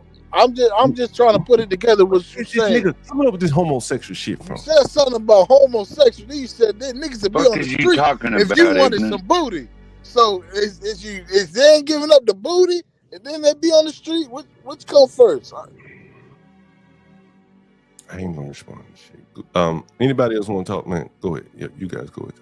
But these niggas playing the game. You talking shit, but ain't nothing homosexual about me, nigga. Ain't nothing, man. Ain't never even been called this. Ain't no nigga ain't no bitch ever even said. You trying to talk business? He wants to talk about booty. You trying to talk business? He want to talk about booty. What's up with that shit? Well, that you know that. Listen, talking about booty, that's the black man's mind. Man, this man, he wants to talk about booty. He is raping poor people to live in fucking hovels for $375 a week. They basically sleeping in a closet with no window. Better than that on the street. Better that than on the street. They could be on the street if it wasn't. For, you heard that nigga say. That crackhead was behind him. I wish we could replay it just for you. That crackhead was. What's up, guys? Hand. That crack. Did you hear that? Latino? Did you hear that crackhead tell him today's the day I need you about my house? Did you hear that crackhead? Anybody in the chat heard that crackhead on that nigga? Then that nigga, you gotta get the fuck out of here. And then the guy says, nigga, let me show you what that nigga been texting me. Huh? While I'm sitting here fucking with you. Cause I make a nigga sweat. It's like, John, my arms itchy for a pillow. These niggas done got me hot right now. You know, hey, I told I told a nigga. I don't mind any criticism, nigga. That make me aspire to do better.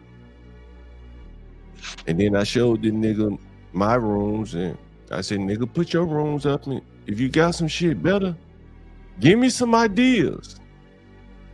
And I didn't show him this room, but here's one of the other rooms they would have. It's not bad, not bad. That's part of the room. And let me see if I can share with you, the kitchen. There's the kitchen. It's not bad, not bad. Nice flooring in the kitchen. It's still a work in progress. We constantly updating it. Here's a bathroom you can criticize because we're gonna update this one. I had Lolo giving me some ideas about this one. I don't like it. See, I already know your type. DC, I rent this motherfucker for so much. This is the one. Well, this ain't the one. I'm gonna show you the one that the nigga wanted to pay me $485 for. Can I show that one to you, nigga? See, you're an exterior landlord. Like, nigga, you'll make it look pretty. There's potholes. Landlord, interior, nigga. I put your ass on the exterior. You put some plastic up and tell him, look, it look nice, don't it? The exterior, if he don't pay. Money's green. That's what I've done. Let me. if I could rent niggas it, is you know sell what, your for $5. soul for $1. Nigga, I put your ass on the exterior if you don't pay. That's true. Interior, exterior, I put you in, and I put your ass out if you don't. You'll sell your soul for some money, won't you, John? That's the way Be it honest. works. That's the way it fucking works. And so let John. me show you what that nigga wanted to pay that $485 for. You want to what the nigga want to pay that $485 for you? Let me show you. What's the ticket? John. How much for your soul? How much? $485. John, he's saying $485. that you sold your soul because you're making your own business. But then again, $485. You want $485? Let me show you the bathroom. Let me see if I got pieces of the bathroom. He making his own business. You don't know what you talking about, bro. You a self-made man. Here's the bathroom right here. and- $485. You Come on, come man. and get it, nigga. $485. Nigga. $485. Let me see if I can scroll down. Come and get it, nigga. If you got the money, he want it. He want it. He want it. He want that. $485. Where that's Nigga, at, that nigga want Alabama? that dope. He want that dope. He do. He want the dope. But it's It's like a jail cell. He want that. That's the bath. He want the dope. He does. But you gotta pay for the dope. You gotta pay for the dope. So you just paying for a bathroom? House of 27. This is in the house of 27. Who is that bitch up on the wall? That's Amy Winehouse. Yeah, I think that's what it is. It's Amy Winehouse, right? It's the house of 27. Kurt Cobain across the hall. They try to make me go to rehab, John. and I said no. I got a question. When you pick up your rent money, do you wipe Nigga, your I don't boogers pick it up. on? I only had to pick it up sometimes. I make them niggas.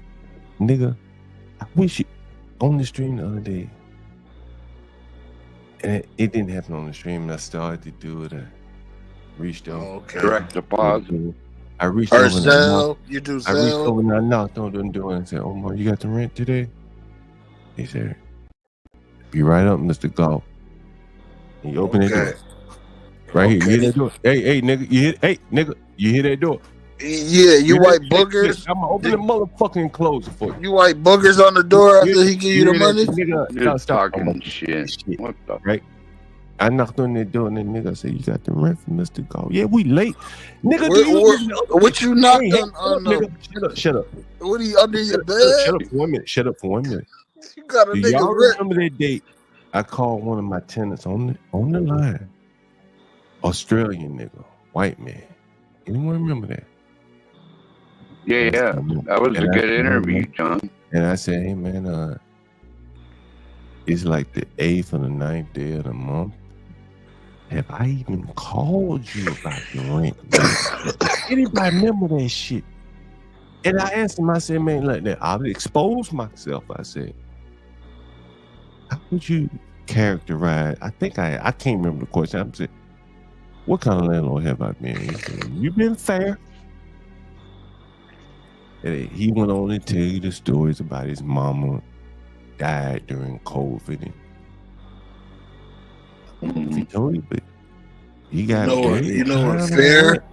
He You know got what fair way mean? more rent. And he told you how he sells $20,000 bicycles in Washington, D.C.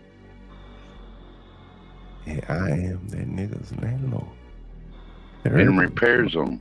Yeah, and repairs them. See, this And is what I'm man, saying. You know, so what you're saying is, I don't know what you're saying. Okay, but let me what say I do it. think what you're not. I do think you're not seeing something. That's No, what I I'm do seeing think you're it. not. Can I say something now? And you listen? Okay, all I'm saying is you give a nigga a stick, they think they're a magician, and they think they waving a magic wand, and now they fucking Bill Gates and John. You all over the map, homie. All right, we're gonna move on, man. Like This is why we don't advance that. It's okay. It's not a problem, though. We Now understand. we move on, bro. We move on. Because I don't want to be here forever. This is a brother. You're talking to Yeah, a man, brother. it's cool. Like, man, you know, we'll come back. You know, I love the back and forth, the jousting. That's not a problem. You know, soul brother, brown skin. But we've excluded everyone from the conversation for quite a while. And we're at 8 hours and 30 minutes in, give or take, 33 people in the audience. Please show some support for the channel. Me, John Galt, my man HB, and our wonderful editor, Portia J. You can see our cash apps on the banner there. And we'll get into something, that, a little bit more engaging for everyone else instead of a back and forth with me and Ignorant. How about that? All right, guys, what do you want to talk about here? I had a question for you, John. Are you getting enough cash apps to keep the channel going?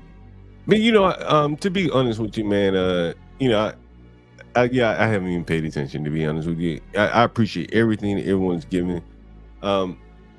It's a labor of love. You know what I'm saying? Like, if I would have reconciled the books, my time, clearly, I could, if you say I could go doing some software and make a lot more money, but I don't have to do that. So, I don't even factor that into the equation. I enjoy being here with you guys. Honestly, it's somewhat kind of interesting. We appreciate you too, man. It's somewhat kind of interesting, and I've talked about the Green Dragon here, and most of you guys may have never heard of the Green Dragon. You heard of the Green Dragon? How many of you, if you're in the chat, you heard of the Green Dragon? Puff the Magic Dragon. Oh, it's okay. Oh, hold on, I gotta. Well, anyways, it's very important. So, how many of you guys have heard of the Green Dragon? The Green Dragon Tavern. Blacks, you heard of it before? Blacks may be on mute, or you maybe stepped away. No, I've never heard of it before. Green Dragon Tavern, I'll bring it up again. Is it located in DC? No, it's not located in DC. Green Dragon Tavern. Sounds Asian. Nah, it's not Asian. It's actually up your way, Latino. Which is, I'm surprised you aren't aware of it. Boston. Excuse me. Yeah, it's up your way, Latino. Let me see if I can find it for you. The Green Dragon? The Green Dragon. Let me see if I can share my screen. Are you able to see my screen? Probably not. Let me see. The Green Dragon Tavern in Boston, Massachusetts has a rich history that includes being a meeting place for revolutionaries during the American Revolution. It was a favorite haunt of Paul Revere, John Hancock, Paul Adams, and other founding fathers, the Sons of Liberty, so on and so forth. Met there frequently. The basement tavern was used by secret groups and became known as the headquarters. I know this. Of the revolution. And you dig deeper, it's still a popular eatery and night spot that serves Irish American food. And, for me, I think that kind of somewhere deep down in the recesses of my mind is channels me to keep the stream going. You often hear people say something like it only took 10 people to start the American Revolution. And I have strong thoughts about COVID. I'm not trying to start a revolution here, but I do think that for the people that have things that come and beyond race, even beyond class or educational differences, I think this can be somewhat of a green tavern of sort where people can kind of escape the kind of the chains of the middlemen, which is basically the corporate America that's driving us all down in many ways. I've talked about the Uber algorithms, the YouTube algorithms. And it's really hard to get away from those things without a community of people. You remember Cam the King came on and gave away some zero turns. Master Kim helping people with their businesses, things like that never would have been possible had we not have this green tavern of sort here. And so that is kind of what drives me beyond the cash apps, to be quite honest with you. I mean, it's $300 a month just to run the stream through StreamYard. It is kind of expensive, and we don't do a good job, I think, of fundraising or asking for money, anything like that. We don't have any jingles when people give money, anything like that. We're not monetized, so there is that as well. So there has to be passion. to keep you going. And you look around YouTube, and the people that are monetized, they don't even go 12 hours, 24 hours a day, and they haven't thought of a way to do it. And you have to ask yourself why, because part of it is, and I guess they can make enough money in a short period of time. Then they go off and pursue their passions with the money they make, and there's no problem with that. So, my approach is a little different, and, you very rarely hear me talk about money on here. So that's that. I hope that answers your questions, and I hope I expounded on it a little bit beyond your question. Anyway, I see Ignorant TV. He dropped off. Hopefully he come back, and he may come back with some pictures to show me that would make me inspired and improve. I just told you, I'm not. Once you see that my shit is better, it doesn't do nothing for you. Like, No, even if inspired. listen, let me speak. Even if I show you $1 million, it's not gonna do nothing for you. I don't understand people on the internet. You think you gotta prove something to you. I don't have to prove anything. Like, I don't get it. Like, I believe in God, so I don't care about what men think. And it's like, y'all ideology don't even make sense when you say shit like that. Show me your car, show me your shoes. This is some nigga shit. That's some nigga shit. What you got Jordans on, nigga? Show me your shit.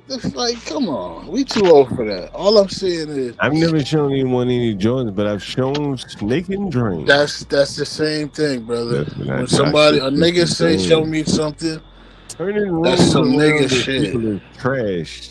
You see me painting online. I don't What wear are you- Jordans. I don't have any Jordans, What are you talking about? right? One of the things that You don't get the one of correlation. the reasons why, if you want to ask me what, I'm not bragging about a room that I showed you. Shit, Did I I'm opening say up. he was I'm bragging? opening up for criticism for you to tell me how I can improve it, bro. I ain't no braggart. Yeah. Right? I Okay, don't talk about the shit I got. I'll talk about how you can how you acquire can things, improve. give you some advice. I don't think I'm the one that you should be attacking. Right? I I'm not here see, and that's the criticizing thing. You anybody. hearing the feel what I'm saying instead of hearing the listen. You call me a slumlord. It's kind of hard for me to get beyond that. I will So be that honest. hurts your feelings? Do you need a hug Nah, now, it or? doesn't hurt my feelings, but it's kind of hard for me to get beyond that and have a conversation with you. Oh my When you God! when you slander me with a name that I think is nothing more than a propaganda term, and I don't think that you've seen the hard work and effort. Even here on this stream, most people I've shown piss jaws. So you'd have been happy if I'd have called you a nigger? What? Would you be happy? Would that be less of a You slant? can call me whatever you like, man. I don't. That doesn't bother me.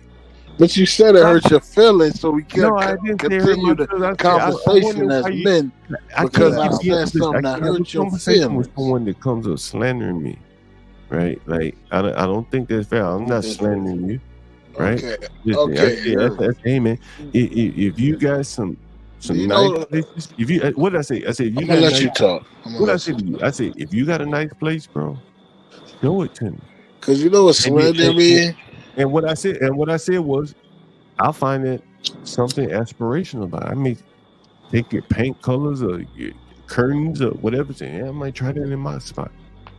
Man, it's a big world out here, man. What the fuck I'm gonna be arguing with you and be jealous of you or trying to impress you? Right? You're not even I don't even know who the hell you are. Right? This could be a fucking AI robot talking to me. You reiterated what I just said. What? So like, but you calling me a slumlord? Like, how do you? Would you make like those to? alle- Would you how like do me you to make- explain? Like, how do you make those allegations against me?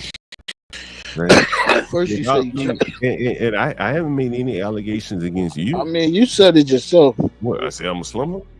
I said that. I think that's a propaganda. I think it's a propaganda term that people have made to belittle the little man. You don't call these big corporate companies slumlords. I call them pedophiles. Oh, okay. All right. I call them worse. All right. Because they doing worse. So the truth, But It's, why it's don't you go? Do you ever get on their channels? Do they let you get on their channels and talk to them? Who? I mean, I do. I do. I talk to them. I mean, but you gotta understand, right? You a man, so I'm not gonna coddle you or hold you tightly and talk sweet and whisper in your ear. So I'm not. You listen though. This is a man. I'm talking. So you're gonna feel some. Listen, you might feel something when a man enters or speaks. Don't let it hurt your feelings, baby girl. It's not like that. I'm just talking shit to you. You my boy. I like you. You smoke weed. I like that you smoke weed. I mean, I partake in that on the weekends. So I like that about you. I can talk sweet to you because it's like what y'all like. This what you men like to hear nowadays. Y'all needed somebody to talk sweet to you. Like, so I gotta tell you what I like first, and now I can tell you a slumlord. Do better, nigga. Whether you like it or not, because I already know how it is, bro. Like I got this coming from the guy that was talking about buttholes.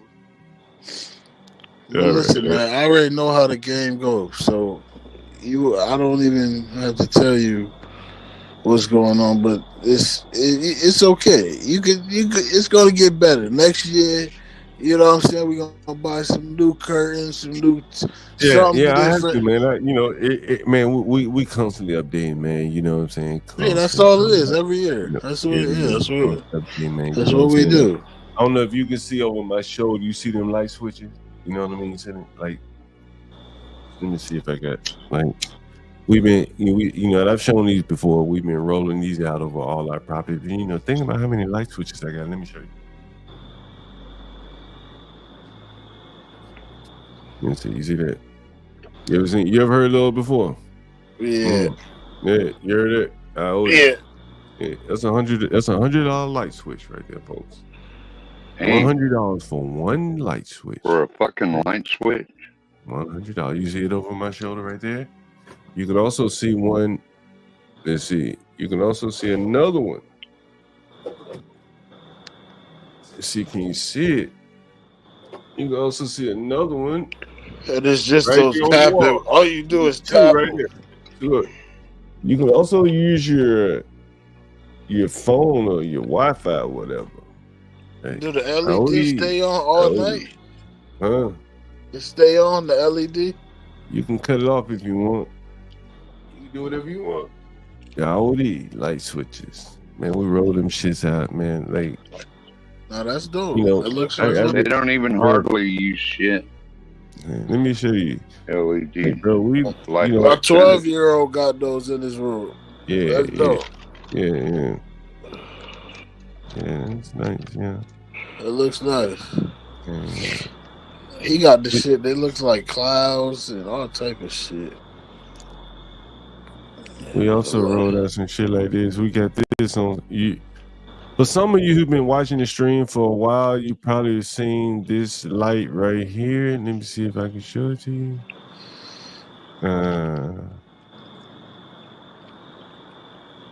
It looks like this, but it's a little different.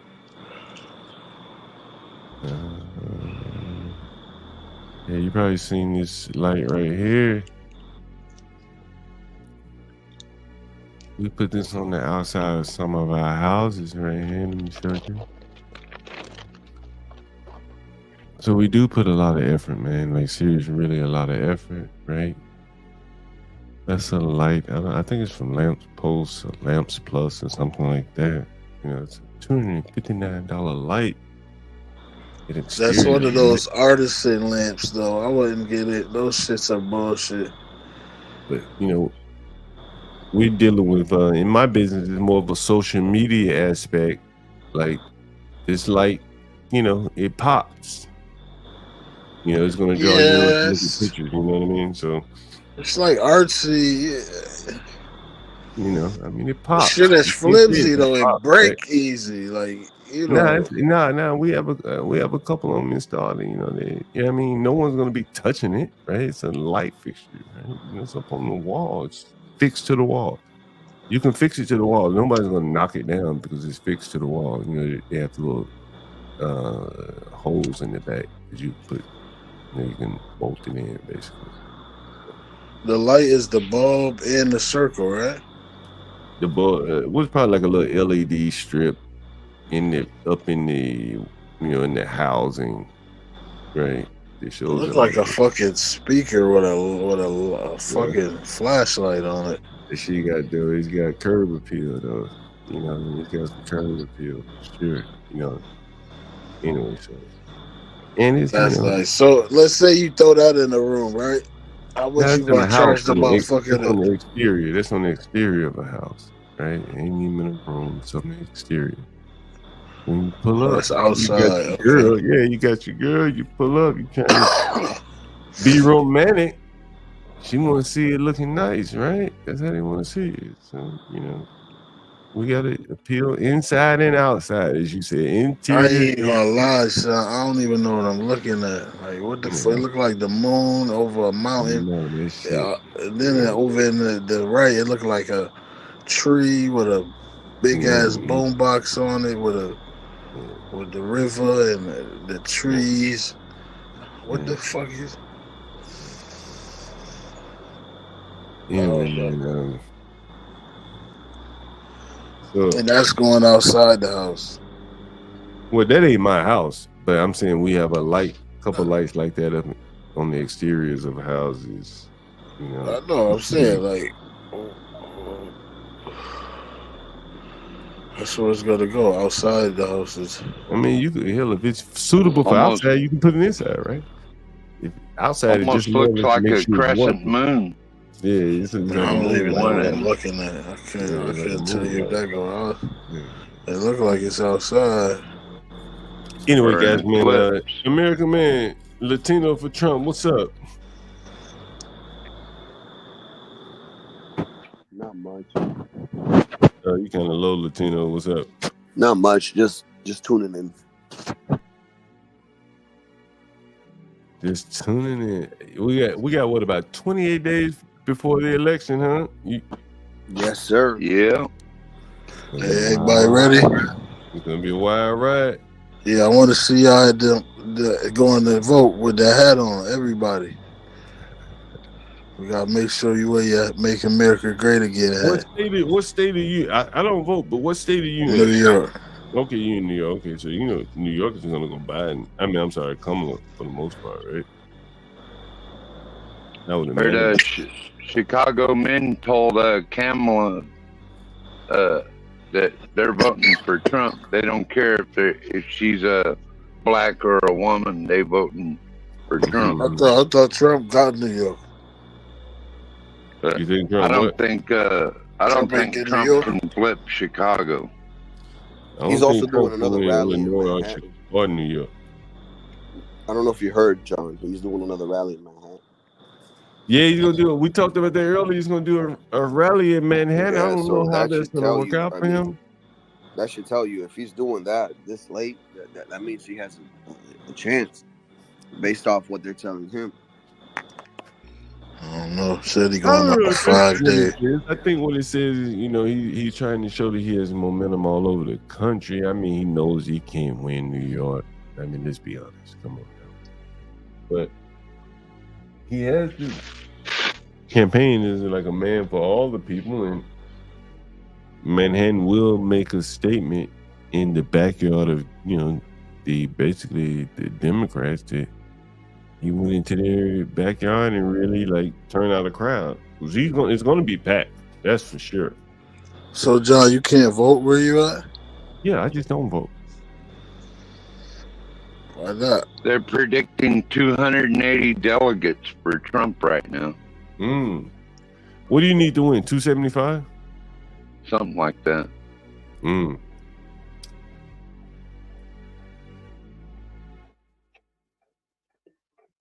And the popular vote.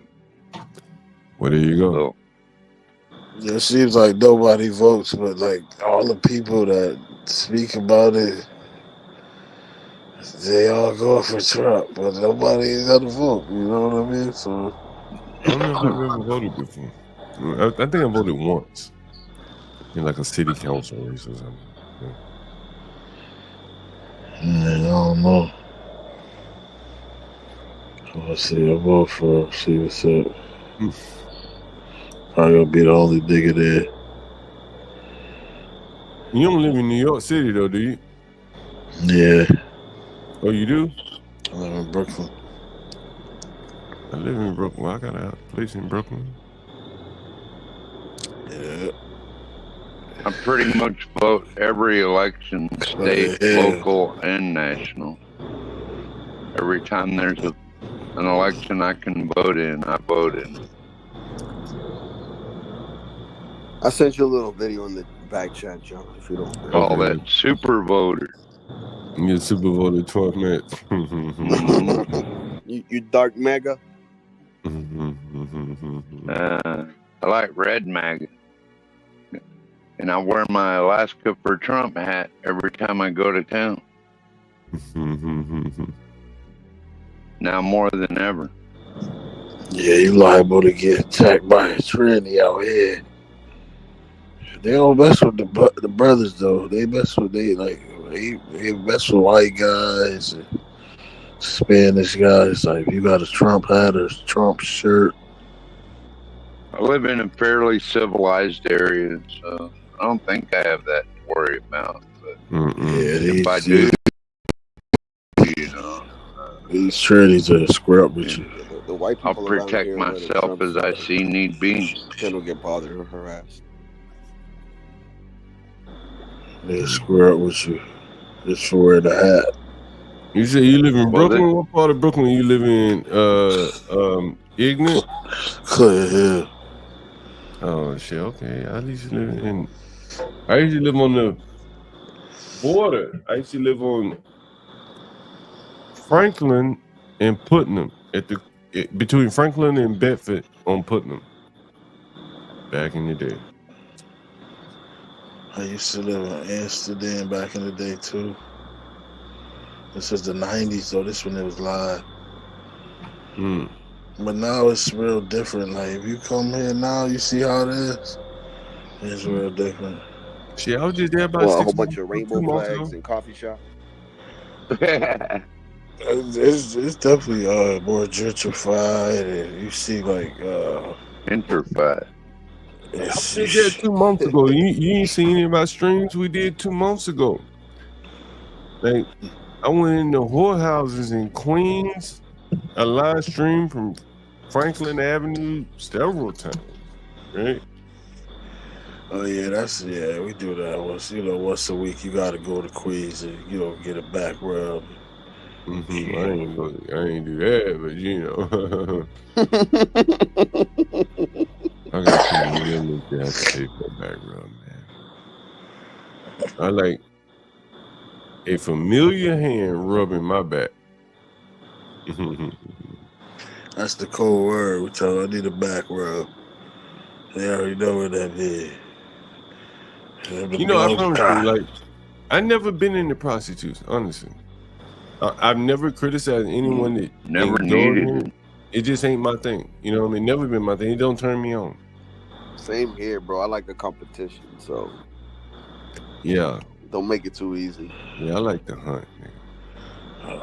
Plus, I already had so much pussy in my life. Like, I mean, if you've been with a whore, I don't even need. Even if you've been with a slut, you basically been with a prostitute, so it's the same shit. Yeah, I like chase them down. It's just a way of going about it. There's no right or wrong way. I'm just saying, for me, I like to chase them down. What is it? We done woke Stanley up. Somebody said Stanley 3 times. There he is. What up, Stanley? Stanley juice. Stanley, you could definitely go in the vote for Kamala, right? Oh, you definitely voted for Kamala. One of my favorite Democrats.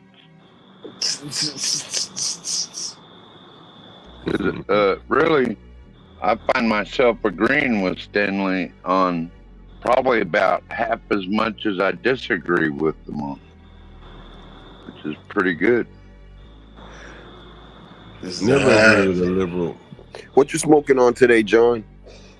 Man, I just got something. What does she call this shit? Yeah, do you know the name of it? Yeah, man. They listen. Another Airbnb booking. What? I am the urban landlord, by the way. Am that nigga. And they keep booking. Why do they keep doing it? I'm not making these people do this shit, but they keep doing it. Hey man, Don't hate me, the white young dog. Don't hate me. Go, baby. Get that money, baby. Man, listen. Part of why I'm here is I ain't the only one. Don't let me be the only one. You can do it too. Right, there you go. You can do it too. And let me be your inspiration. How about that, white young god? What do you think? Let me be your inspiration. See, that's the thing. It's different though. It's like that shit. Airbnb is like the new wave. It was like Airbnb, man. As I've told people all along, Airbnb only works is like a feeder. I think people get too focused on Airbnb. They want to be a super host. Like people want to be a super chat. Yeah. And they forget what business that they're in. Right? Nigga, I ain't in the Airbnb business. Shit. I got the dope. Shit. I don't need Airbnb. They need hosts. No, what I wanted to tell you was upstate. It's a lot of like big ass mansions that's way cheaper than we would get it for like in the city or DC or Pennsylvania, stuff like that. So, you know, it's you know, it's more shit out here. That's all I'm saying. Yeah, no, I ain't denying that. Man, it's a lot of opportunities out here for people, you know. A lot of opportunities. I don't deny that. Should we call that nigga back? That nigga done called me about 100 times. Should I call him back? What do you guys think? Should I call him back? What you think? Might be some good content, John. Do it. Yeah, call him back. You said you're supposed to call Money's somebody green. Money's green. And if it's good, it's blue. Yes. Hey, Latina, here's how the shit gets delivered in DC. Let me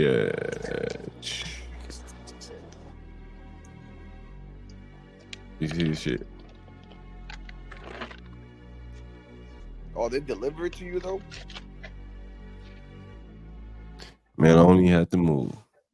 Damn, bro, we don't even got that. We're not that far here yet. That's some bullshit. Because you know how many times I'd rather pay that $10 an hour. Don't hate on me for showing a little diversity here. 2 lesbian black bitches. The Flower Girls. Let me show you nickels and number in case you're ever in DC. You want some weed? That's the number. Okay, there you go. Right, there you go. Right. Young guy, he's smoking on what that Fuego hybrid. Yeah, a little this, a little that. We keep blowing. The beer keep flowing. Today I got me some banana mango. And I usually buy the money, young Galt. Because they don't want to be outside on the street. Yeah, I'm oftentimes I'm that nigga of last resort. Since me and my wife smoke so goddamn much, we gotta buy zips.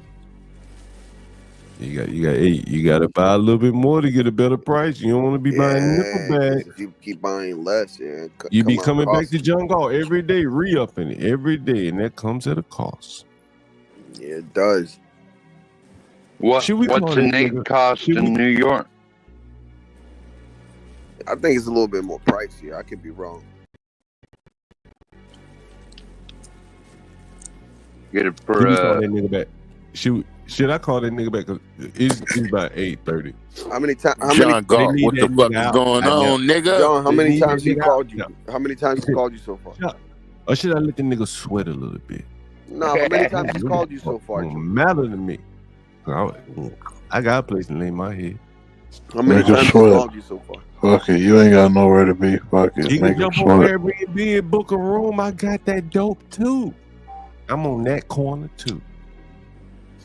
I'm on that corner. I'm on this corner. Where you want to get the dope, nigga? Go over there and get it. Whoever the highest bidder is, Ain't dead. Joe. These niggas just I'm out there scared. on the street too. So That's capitalism. should I call the Ain't nigga? dead. Or should I hope he book one of my Airbnb. He might book one of my Airbnbs. Well, yeah, we said call him, John. Fuck you waiting on? For real, make that money, man. I make that nigga sweat a little bit. This is why sometimes I forget to even do the sales pitch on the stream. Hey guys, support the channel. With 8 hours and 54 minutes and 31 people in the audience, please donate and support this show. John. I'm John Galt. John. My co-host Going Trucking in the Morning, HB2N. You see the Cash App handles at the bottom, and our wonderful. Nigga, can you hear me? editor. Is somebody interrupting me? I know ain't nobody interrupting. And our wonderful, wonderful editor, Portia J. You guys, please show some support on the channel. We keep it going for you 24 hours a day. This is a free John. speak, bro. You can get up here and speak your mind. Motherfucker, I know you can hear me. And I know you heard me too. Porsche birthday month this week. This month too, guys. Don't forget. Mavi G said, put your ego aside and call nigga, ego shit. What the fuck I ain't gotta call him? He ain't got the money, bro. He ain't got the money. And I don't want to hit like you want to hit a nigga begging me, bro. That's what you want, man. I know that's what you want. They want to hit a nigga begging me, bro. Like it's some puffy shit right here. Why you want me doing like that? You want This me is that puffy shit right here. That's what I'm saying. Like, why you want him? Nah, I ain't asking for no ass. I ain't no puffy. I got something he really need. He don't need to be no music star. It ain't ego, bro. Like, you want to see me choke the nigga out on string. That's what he want. Cause it's gonna be a choking that nigga. You take this shit again. Choking on this motherfucker. I promise you. You gonna hear me choke that nigga. You gonna hear me choke. It ain't worth it, John. Don't choke him. Like, oh my God, John Galt just choked the nigga. Trust me, you don't want no jail food. It tastes horrible. You gonna hear me. You gonna hear me. You going to jail. Extract everything out of this nigga because he has nowhere to go. You don't want to see that. You don't want to see how the sausage is made, bro. I promise you. If you force me to, you know I do it. Mavic, you know I do it now. Mavic, you know I do it now. God damn it. No, don't do it, man. I ain't gonna let you jump off a building and just laugh at you. You want me out of nigga begging this shit? Nah, I ain't gonna let you do that. You want me to have that black man begging on the Get a little nigga his ball back, man. Get a little nigga his ball back. How many niggas want me to have that nigga begging on live? Stall him out, Debo. Stall him out. Put in the chat if you put a 1 for beg him out. Or put a B for beg him out. Make him beg. You said he had a gun when you seen him, right? How many people get to see this type of content online? What we gonna do, man? What we gonna do? Ain't one nigga in the hood that play like that. I would choke this Please, fucking master, right rent me the room, master. I begged you, master. Yes, master. He said you better have that money at 9:45, not 9:48. John is like Rihanna. You better have my money. So I want this man begging, man. This is unbelievable. I'm telling you, man. Give a nigga $1. You'll be in the chat. Don't make me do it. Listen, I'm trying to say that man his dignity. You don't want to see a black man do that. Don't do it. Don't turn to Dr. Evil. You hear the man, you hear ignorance saying you don't want to hear the black man do that. Yeah, man. Don't do it to the black man. Call a mayonnaise monkey and do it to him. Do it to the white man. Yeah, call her Australian beach. But She got- John be renting to whites too, man. yeah, call a butt naked kangaroo you got in Australia. Somebody calling me right now. I don't even know what the fuck it is. Do it to him. Don't do it to the brother. Well, the Australian dude pays his rent on time all the time. So. No, we don't give a fuck about that.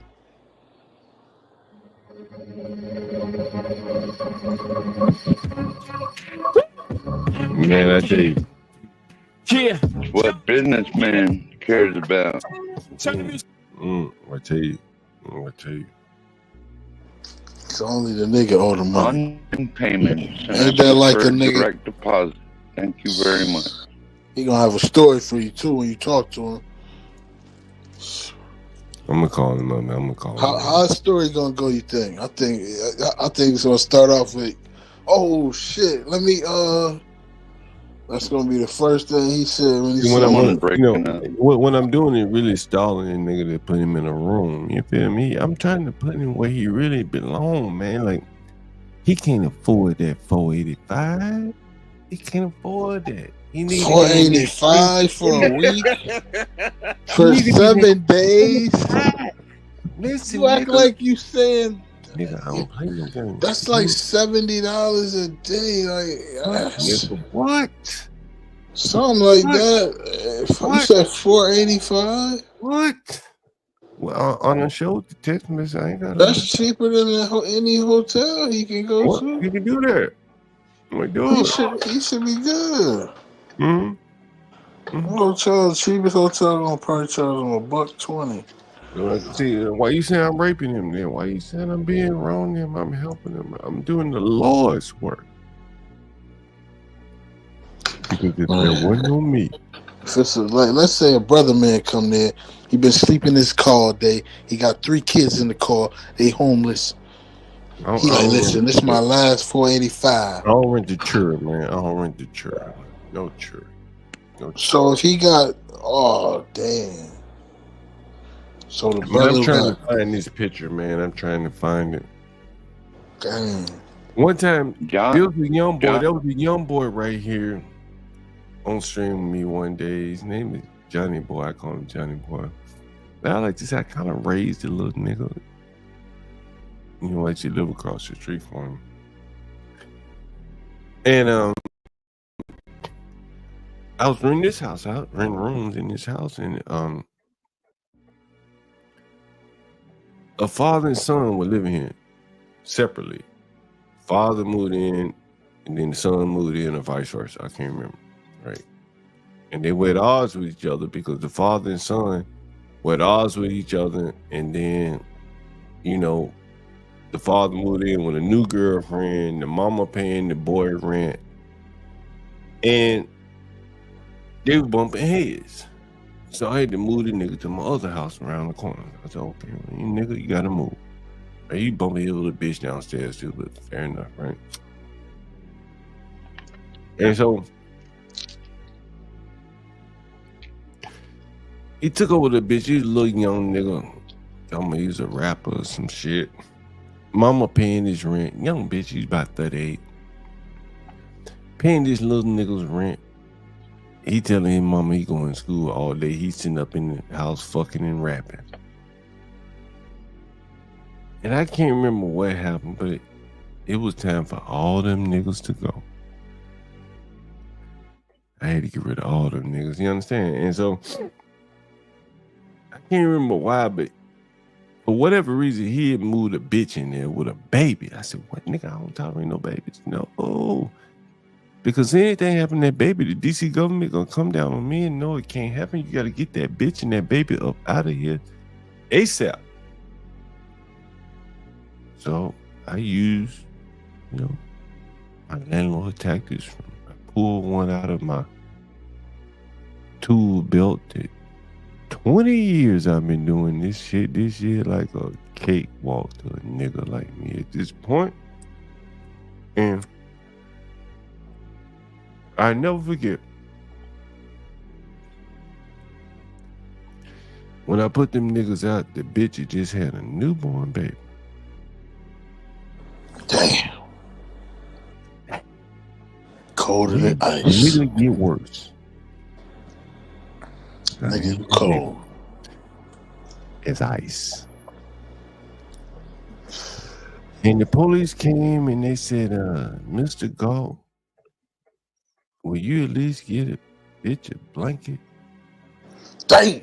That baby woman. What do you think a nigga like me? Satan ain't got shit on you. I'm a cold nigga. He was an ice cold brother. Frosty the Snowman. A cold nigga. God and that young damn. nigga that you saw on stream, maybe you weren't here, maybe you were. It blew his mind. And that was the second time he had seen probably a side of me like that was beyond anything he ever could have imagined. And I told the other story about the nigga that broke in my house and me and the young nigga, the same nigga. We had threw this fuck nigga out like a plank of wood. I would have sent that boy to Jesus Christ. I almost did. And the bitch broke back in my house. I said, what the fuck? I can't believe it. He wanted you to sitting there send just getting high, you know, just chilling.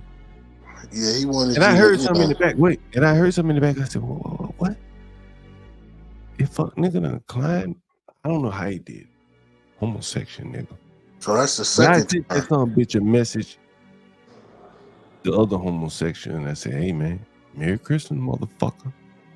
Because I threw all this shit out. I told you guys that I beat that couch. I took a hammer, ball peen hammer,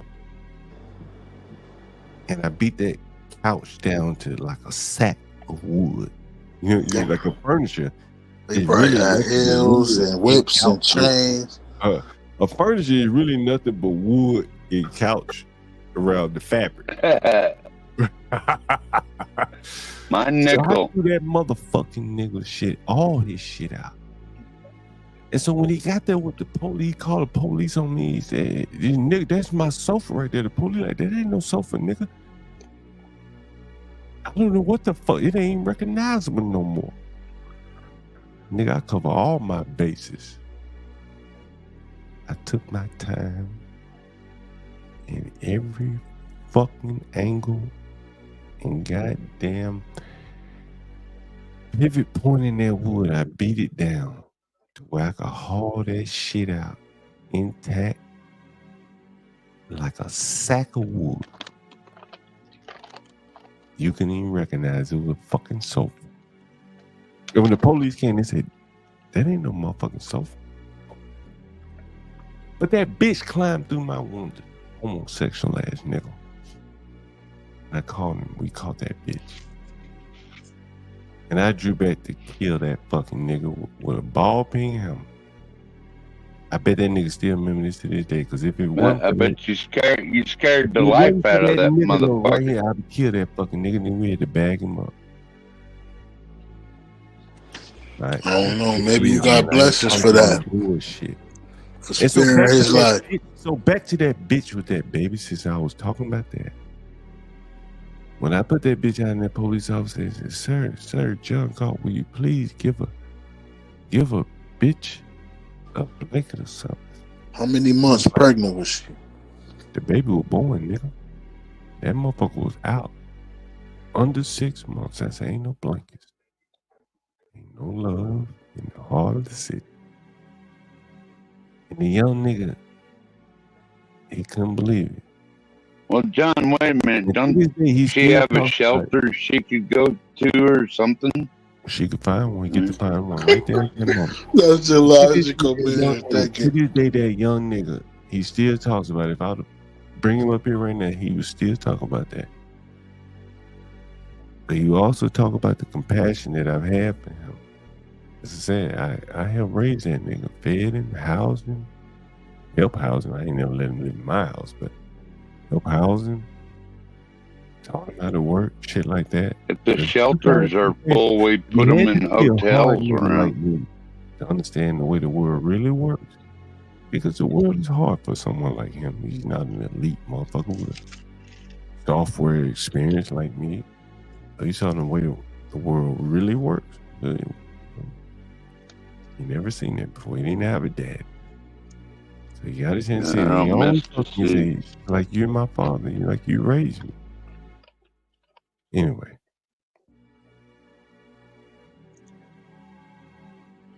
Yeah, John, like if people like that don't have a place to go, then they should have a shelter to go to. And then, like around here, if the shelters are full, we put them in a hotel. Yeah. Apparently, John, it's your problem. You gotta house these people. John, you ain't even let the bitch sleep on the porch. Like a dog. It wasn't really a porch, it was just steps. You know, You could have let the bitch sleep on the steps like a funky, filthy dog. she could sleep in there. I probably wouldn't have called the police on her for sleeping on the steps. She could have done that. You have a nice warm place to stay in jail. But again, guys, it's been a long journey. 10 years ago, I couldn't have done this, man. Like 10 years ago, I'd have gotten up there, like, it wouldn't have worked like this. But today I prepared myself in some ways, you know, to be able to do this. And I hope you guys are appreciating the show. We're about 4 months in and you never know how long it'll last. I hope it lasts for a while. We'll see. Yo, John, with the music playing and you talking, you can really like narrate something, and it sounds like Samuel L. Jackson or one of them old black niggas. Because the music that's playing in the background is like, you know, everybody has stories to tell, you know what I'm saying? That's why I do the street interviews. And I think we've done some interviews where we interviewed some people that like really told some profound stories. Anyone remember the lady whose son was killed? We interviewed her in Brooklyn, and she talked about her son being killed, a redemption story, things like that. Yeah, I remember that one. You know, everybody has stories, you know what I'm saying? And, you know, I'm not in any ways unique, but you got that old slave nigga voice. But I have lived a life where I have had the opportunity to observe and hear some of the stories of people, you know, that have been my tenants, and some of the stories from my tenants that, you know, from other people. And I think it's a side of life that not many landlords, and again, I say landlords because are like they see the people, landlords like me, they see all sides of it, you know, unlike anybody else, maybe except for a police officer. And I'm most times someone's biggest bill, more than their car note, more than their health insurance or whatever. I'm your biggest bill typically. So I get to see a side of life that most people don't get to see. You know, and I was a software developer, and it was a very intellectual endeavor. You understand? Where you're dealing with very rational people. You're developing a product that's very rational, right? It has to work. You can't withdraw more money than you put in or that you have in the account. Well, a landlord is, you know, kind of, you know, emotional in many cases. When I'm dealing with the tenant, oftentimes it's because he doesn't have the money or he needs a place to stay. And it's very different from the software world, right? Where people are reasonable, rational, building a product that makes sense. Oftentimes you see people running from a situation that doesn't make sense, and their whole life is, you know, kind of upside down. And I think that I bring a unique perspective because not many landlords have the breadth of experience that I have and are willing to get on here and talk about it. Right? I could never do what you do, man. I can't even stand having neighbors. They got to be at least like 5 acres away. I don't want like deal with people. Well, I like dealing with y'all, all right, but anytime I want to close the bar, I can just hop off, right? Yeah. That's true. Somebody has to do it.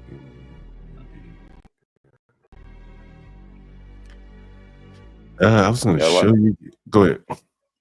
I like this form of communicating myself, John, and I've really enjoyed myself here. I know had a few knockdown dragouts, and Stanley was up here a minute ago. It's like, where'd he go?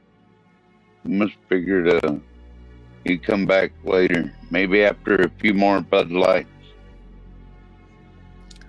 You know, like we have so many people that probably haven't been here since the beginning.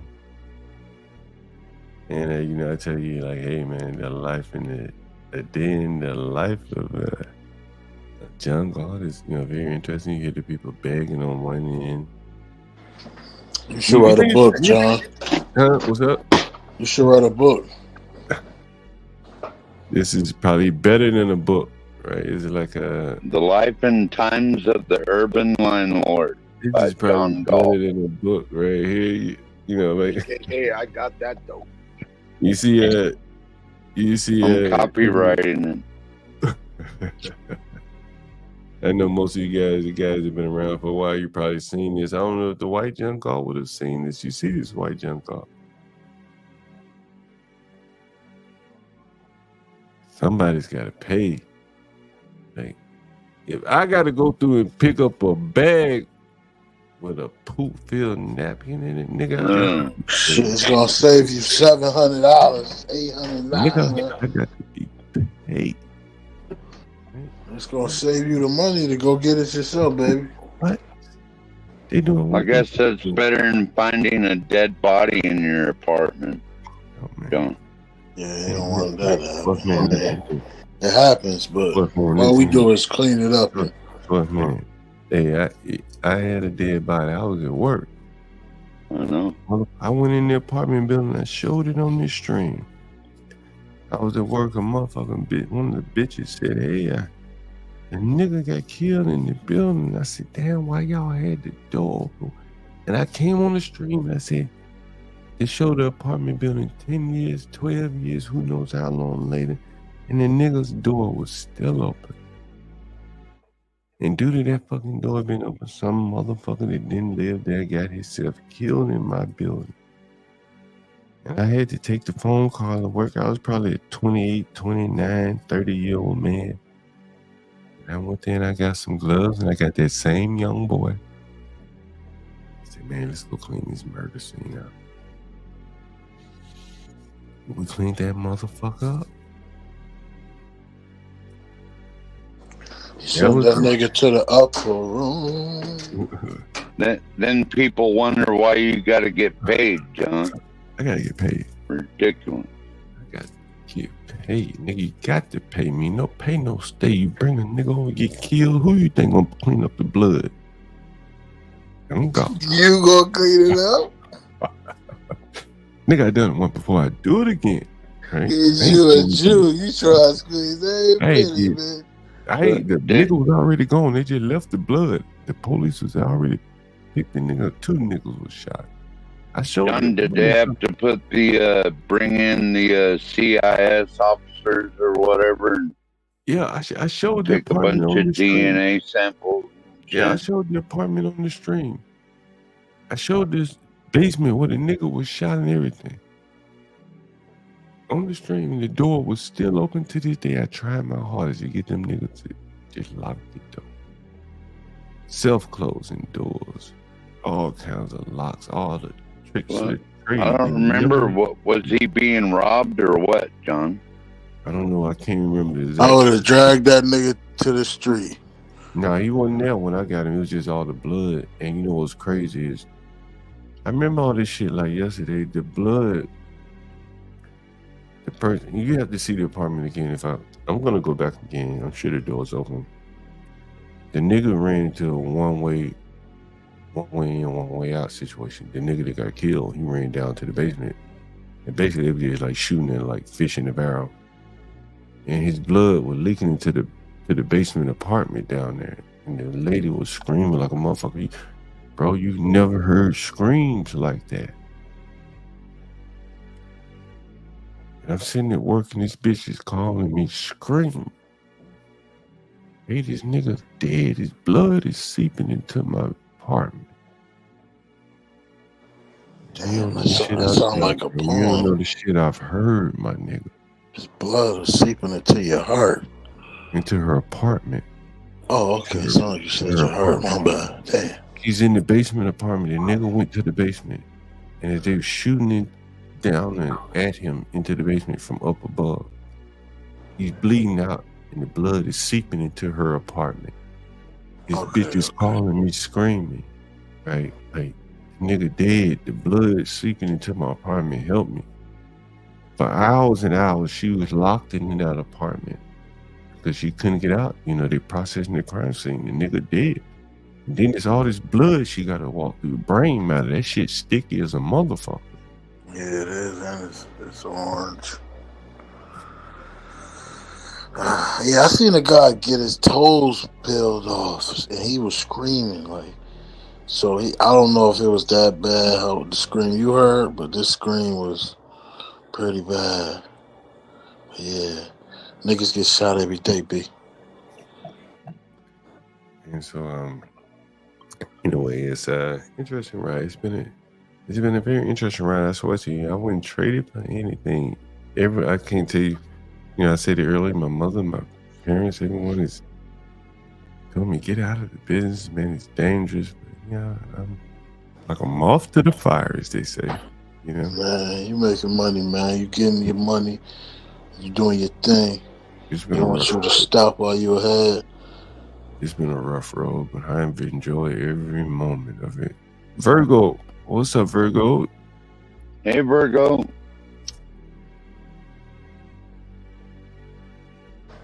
She on mute? I'll say get your money, man. Hi, sorry guys. How you doing? Good. It is crazy out here. I'm sorry I couldn't take footage for you guys. But I've been riding on low cell for the last couple of days. Ever since we chatted the other day. I have a D battery charger, so that's what we're all sharing it, and we should have got more, to be honest with you. And we're all sharing it to charge our phones. But it's crazy out here. There's no gas. There's no hotels. Shut up. There's no food. There's no water, and you can't. And they tell you to boil the water, but how can you boil water when you're running on electric? We're out of water. We're out of food. There's no Can we gas. sing you something? Can we sing you something, Virgo? Yeah, man. God has probably put you in. Hold on for a second. Virgo, can we sing you something? What do you mean? Could someone Amazon you something?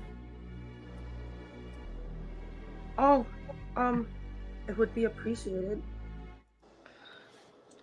I mean, is Amazon delivering? Oh, no, there's no deliveries here because we tried, because there's no gas. We tried to order food from online, and there's nothing coming. Nothing.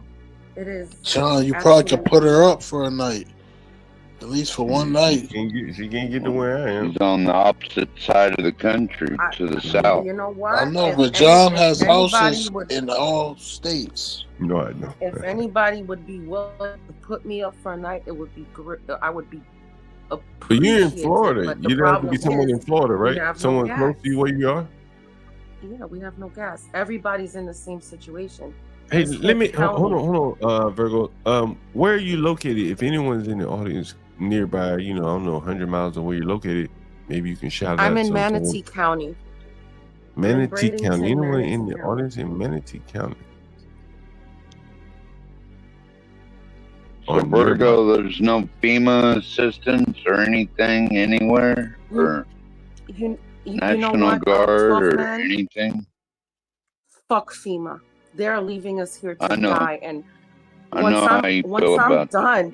Once I'm done with this, I am gonna do something about this. I swear to God, I'm gonna do something about this, because I found out from calling that We can have conversion to underground, power, but they won't do it So unless you live in the ritzy neighborhoods. there's no national or anybody trying to get water and food to people. Hell no. And What about everybody's flights? like, well, why Can you didn't fly in and why out? did everybody said, well, why didn't you just evacuate? Okay, you wanted me to evacuate. Yeah, we did, Virgo. Well, Virgo, what I would say, like, I wouldn't listen to the people that tell you to look behind and say, what should you have done? Like, you're here now, Right. so you gotta move forward with what's going on. So, is there any way that like the people here could help you out anyway? At this moment, even if I had $1 million, there's nothing I could do. There's no gas. There's no food. Can't even fly out, Virgo. I get what you're Can saying, you- Virgo. Damn, that sucks because there's no light, no electricity. And when I can't- told you about the damage to my house that night, when I was so happy and enjoying and everything, well, the next day, what you guys don't know is that when we went to the steps, there was a leak coming through, and apparently there was a branch that fell on top of the roof, so it's leaking, and I lost practically everything. So we had to. Hold on, Virgo. We got a comment on the screen. Someone says he's in FEMA Region 2. Which region are you? I don't know what region I am in, but all I know is that I've been through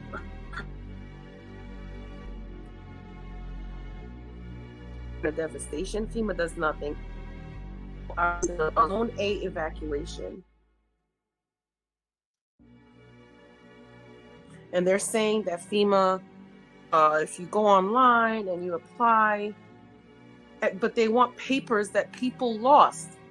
How can you provide proof when you That's because they're really not trying to give you anything. Exactly.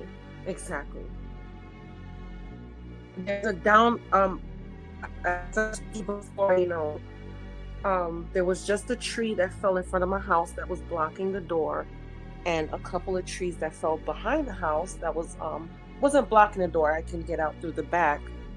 But the next morning when we went out, there's a down line sitting on top of my roof, a branch that tore,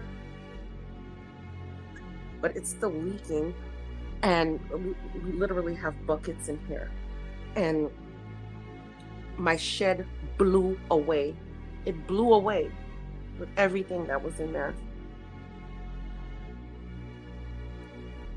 So, Virgo, is there any way that like the audience could help you, or that you have any I'm not sure what we could do for you, but I think that people would be willing to offer more than prayers, right? For you. You've been, here, I don't know if you're here from day one, it doesn't really matter. But you have been someone that's been, on the panel quite often. We always appreciate seeing you here. And so if there's any way that we could help you, I think that John. I can say peace and positivity. This could be your green dragon here, and I can pray for you. That we could, at least help one person here in their time of need. So if there's any way that you think that we could help you, we would love to do that. If you say Amazon not delivering, that's not going to be a solution. But if anyone can think of anything, someone said he's in Region 2. She's in Manatee County, John Strivez, whatever. So if that helps you, Strike John. What part of Manatee are you in, John? What part? He's in FEMA Region 2. Well, he can tell me he can put it in the back chat if he wants, if he doesn't want everybody to know. He says Florida is 4. Is there no electricity, Virgo? No, there's none in my county. But she's saying $1 million will help. Ain't no fucking restoring. grocery stores or nothing. Yeah, She at needs least people around nearby. my This is very interesting. Like, more than money, Virgo, you probably need someone with supplies and materials. Is that correct?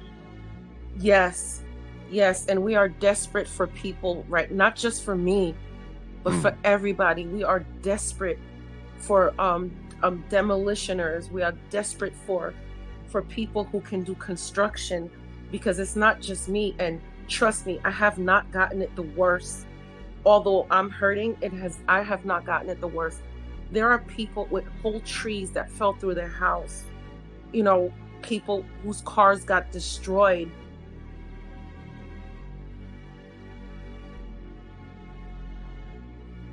And I guess people are wondering where is FEMA, but I guess FEMA's really can't do a lot for that. You know, they probably caught up with North Carolina. And so I'm not sure if anyone is in the chat. I think the best help that we could give her is someone who's in close proximity to her and could offer maybe a helping hand, some gas, food. If you know someone in that area, then you could kind of share the message. Virgo, if you put your, I don't know, whatever contact information you would like. All of Florida is FEMA Region 4, according to Tropes. So there's that. Anyways, sorry to hear about that, Virgo. I wish there was something we could do.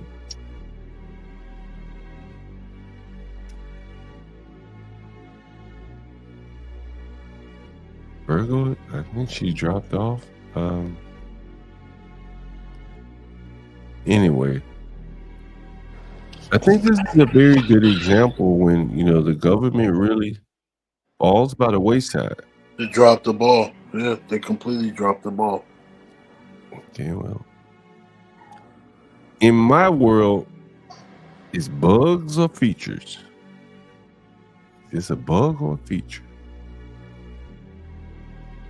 And I guess no matter what it is, bug or feature in this instance, you have the real world consequences of people like her that no gas, no electricity, no delivery. It's almost maybe worse than a third world, because the expectation built in of 40 years of living here in America is that everything will work or the government will come to your aid.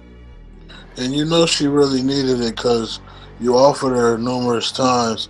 Any other Brooklyn crook would have quickly said, here's my cash app or whatever. But she's like, I don't even need money can't even help right now, nigga. I need help. Like, you know, so you know, that's how I feel like it was genuine. Like, I don't think she was really trying to scam too bad on her. Well, you kept saying this weed shit, man. I'm in Brooklyn, man. I got 17 wives, man. I ain't sending nobody nothing,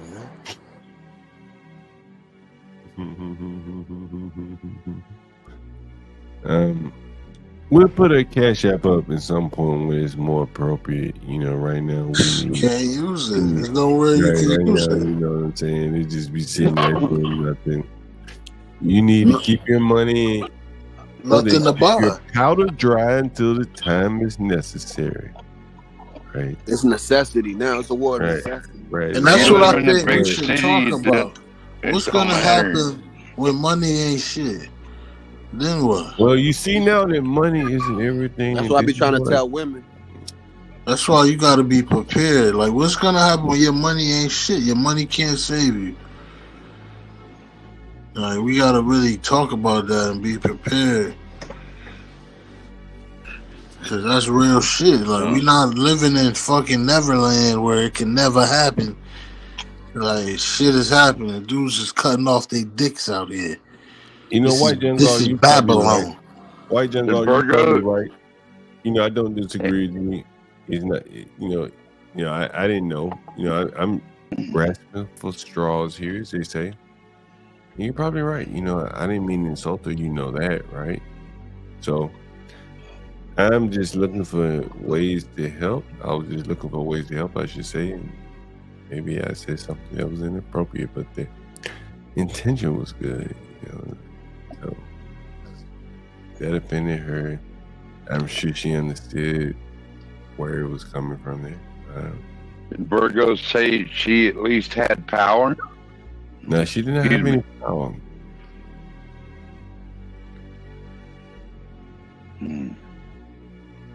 No food, no water, no power. I don't know about water, but I'm assuming the water, there's no power, right? Yeah, she said there was no drinking water. Yeah, she said she could try to drink the water, and there's no drinking water. Damn, that's like African times and shit.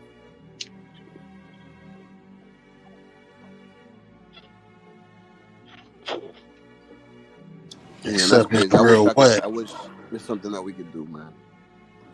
I'm sitting in prayers, man. That's the biggest thing I could do. And God is the ultimate changer, and He can do all things. So I'm sitting in prayers straight up. Amen. Yahweh. We got Rush You up here. What's up, Rush You?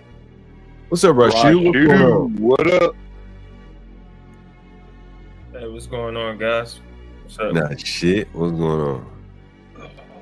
Nah, man, I just wanted to speak on Virgo's situation.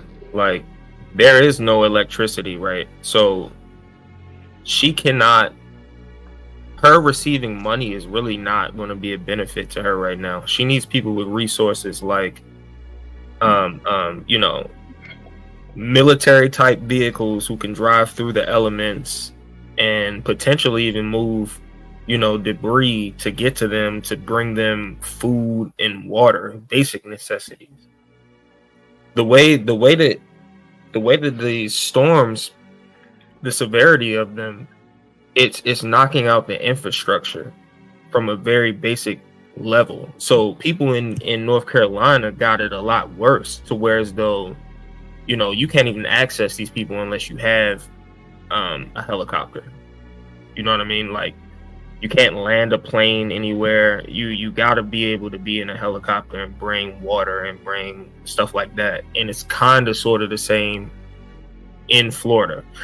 And if you noticed, her service was even breaking up because she's probably on somebody's Starlink, or, you know, maybe she got a Starlink, but she's probably tapping into a Wi-Fi access of somebody in her neighborhood, so she can call into the show.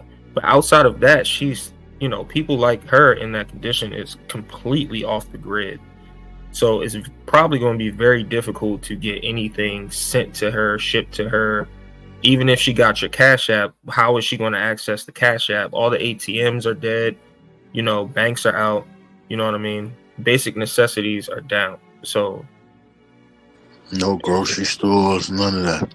But yo, I need to tell y'all, if y'all ever in this situation and your phone can't work, as long as it can turn on, you can attach to a satellite. You go on airplane mode. You got to go outside, wave your phone in the air, and it's a satellite you can attach to make only phone calls. You can only do outgoing and incoming phone calls once you click and attach to this satellite. So this is for emergency purposes. You know, world's ending. You trying to call? I didn't know that. That's good to know. Yeah, yep. You could Google it. Is this Ignat talking on the phone on the phone line instead of on the StreamYard chat? I don't even know. I'm tapped in somehow, some way. What up, Juan? What's up, Julio? Don Julio, how are you, brother? Don Julio. I'm okay. I'm wondering, how are you? I mean, after the talk that we all had yesterday, man. I mean, again, you know, we can still hook you up for that claim, man. I mean, I thought it was something to you, and if Diddy did something to you, and you're using this as a way of hiding from him. I mean, you know, we can put you in a safe space, you know, things like that. I thought it was an exhilarating call yesterday.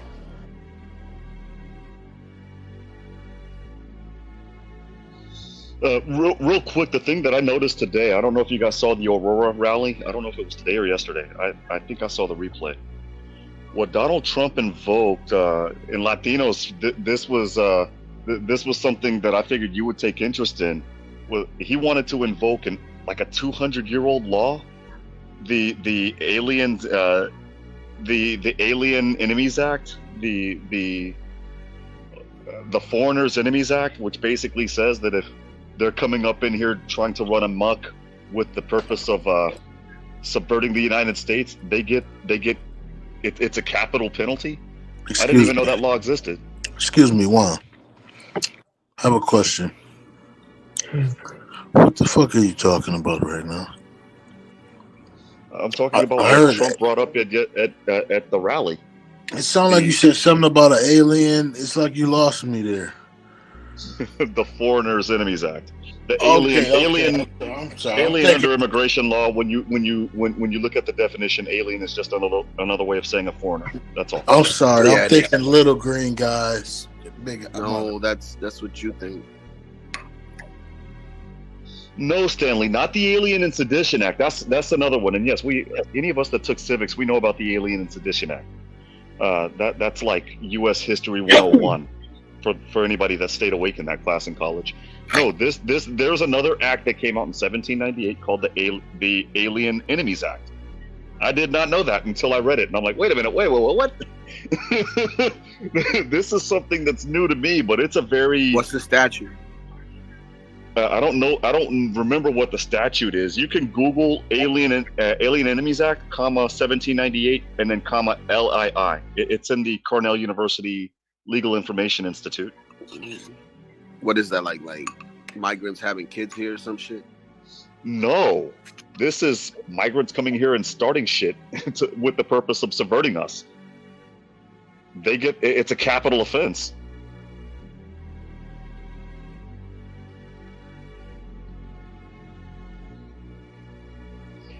Well, there goes the Venezuelans. To say the least. But you already know what's going to happen, Latinos. They're going to use my heritage and your heritage, and even Virgo's heritage. Don't compare those people to me though. Like that's just so. Oh, I'm not, man. I'm not. I just find it funny that they're going to try to use that to cry and get out our emotions. But Juan, you're Puerto Rican. They conquered us in 1898, brother. They want to invoke the Haitians with the blacks here, and it's like, bro, those are two different people, bro. These people want fried chicken, the other one eat fried cat. It's just racism, man. It's just racism. They want the Venezuelans it's a gang of them. They taking over the world. That's what they pushing is propaganda. It's fake. I can tell you this. I got family in the Dominican Republic, and the last time I went over there was 10 years ago. They were already on their way. That's Listen, Colombians and Venezuelans over there. Mexicans run America. Mexicans run this shit. MS-13 and all them, they've been running amok in America for 30 Mexicans fucking years. run. I don't get any Spanish people come over get under the Mexicans. No matter what. If they doing real business and all that, and they real. It's under some Mexican. It's gonna always end up at a Mexican. Well, I don't mean to sound rude, but black people can't complain, and the reason why black people can't complain is because they have people like you running from Diddy, man. Like, it's people running around all traumatized, man. I mean, what did you expect was gonna happen? Like, there's this vacuum. I mean, somebody had to take over. The Mexicans were like, ¿Por qué no? ¿Por qué no nosotros? Why not us? It's like, you don't want to clean the toilet? I'll clean it. I'll clean it. Exactly. Yeah, I couldn't. You don't want to pick up that dog doodle? I'll do it. Speaking about, you're gonna give me $10 to scrape it up. Give me a freaking shovel and a nah, bro, because that ain't Gucci, bro. That ain't Gucci. I would have stripped, bro. Did you guys see the new Elon robot? In today's economy, money is money. I'll take that $10 any day. Money's green. I don't have a problem with what John does. Did you guys see those new Elon robots? You talking about the ones that drive 20 people around? No, the ones that are robots, like humanoid type things. Oh, the iRobot, I forget what it's called. Yeah, I saw that this morning. But I saw the vans. So do you guys? Did you see the props that they had mocked up for them to demonstrate for the crowd? Nah, what was I didn't get that part. It was literally bartenders. It was literally basically everybody that do what the Mexicans are doing Women's right jobs they come and take your Yeah, jobs. women's jobs are gone. So when is the Overnight sex gone. dolls? Well, think Does about this it. come with baby oil, ditty juice? Think about it. Just the normal waitresses, the bartenders, the people who might cut grass, the people who might pick up shit. You're gonna be AI sex dolls. Well, Latinos, if they're gonna start picking up shit, Right. you and I, we better give that money while we can, because man, we're screwed. As far as the sex dolls are in, I mean, I wanted to invest in like a robotic lot lizard company, but HB, every time I would propose the idea to him, he would turn me down, man. I find it funny that we could say. I find it that we You could say talking this, right? shit now, Juan. Juan, I find it funny that we could say this, right, about those jobs being taken by AI in the future. But I mean, where do we leave jobs like accounting and all that, where these robots can actually account way better than we can? Well, yes I mean, and all no. those professional Accounting. jobs, all these people going to college. I mean, at the end of the day, I mean, if AI is going to take over, The thing is, They're that gonna you're need not a even going human. to need. You're not even going to need a robot for accounting. AI will be able to do that strictly autonomously. Not really, because when you're dealing with like your higher order accounting, people that are CPAs, a lot of that's like law. It's subjective. So there's accounting, but then there's what type of accounting method would be best. And sometimes AI gets that shit wrong. It's like with law. There was an AI robot that passed the bar exam, and not only passed the bar exam, not only passed the bar exam. Give me one second, buddy. I'm sorry. Not only passed the bar exam, but it was in the 99th percentile. But it didn't do a good job when it came to writing a legal brief. Matter of fact, it wrote a brief for an attorney and cited the wrong case. It was hilarious. So no, that's going to be when our grandkids, our great grandkids, if we live long enough to see them come up to play. What I'm trying to say is, once this thing scales, that company who's using the AI to do that service is going to fire a bunch of people who don't need to be that higher up that checks what the AI does, or for example, hold on. Okay, but yeah, like Skynet, right? People, analysts that goes out that does not have to do that process because they simplified it with AI, and then somebody's going to check behind the AI to see if the thing makes sense because it's much more condensed and simplified at that point. Oh well, yeah. I mean, your lower level stuff. I mean, for example, once I'm finally licensed, I won't have the need for a legal assistant. Sorry, that job's gone. I just punch but all then, my. but then in the future, your legal assistant might be an AI, and then that need for that job is gone too. That was my whole point of bringing this up. No, but you and I are saying the same thing. I was literally just saying that. I don't have the need for a legal assistant now. Bye. I mean, all I gotta do is just punch stuff on the computer and that's it. We're not even going to be breathing in the future. These AI is going to put us in eggs. It's going to be like the Matrix, and we're going to think we're going to be in a simulation. We ain't even going to be moving, eating, doing none of that shit. And I am here to let you know that I'm Morpheus, bitch. Our robots All right, might go man. to work for us depending on what we do. That's what I'm I saying. don't know. I think what they're going to. I don't know. I have a more morbid view on what they want to do to us. You know, we are the cockroaches. iRobot. They might want to squash the cockroaches, so to speak. They can do that with all the illegals they letting in right now. They might want to keep us alive just to, I guess, steal our cells from our skeletons, like Predator. You know, it's deep. It's really deep because they're all looking for the Jesus. Like just harvesting. What I'm harvesting, basically. And they can clone for that. Like, what I'm referring to is more so clone yourself. What I'm referring to is more so if they allow these illegals to, you know, get into the military, essentially. These people have no loyalty to us, to where they won't turn a muzzle on us. You know what I That mean? would be literally a carbon copy of Rome. They let the outside migrants. They weren't migrants at that time, but they let the Visigoths into the Roman army, and 200 years later, Rome collapsed as an empire.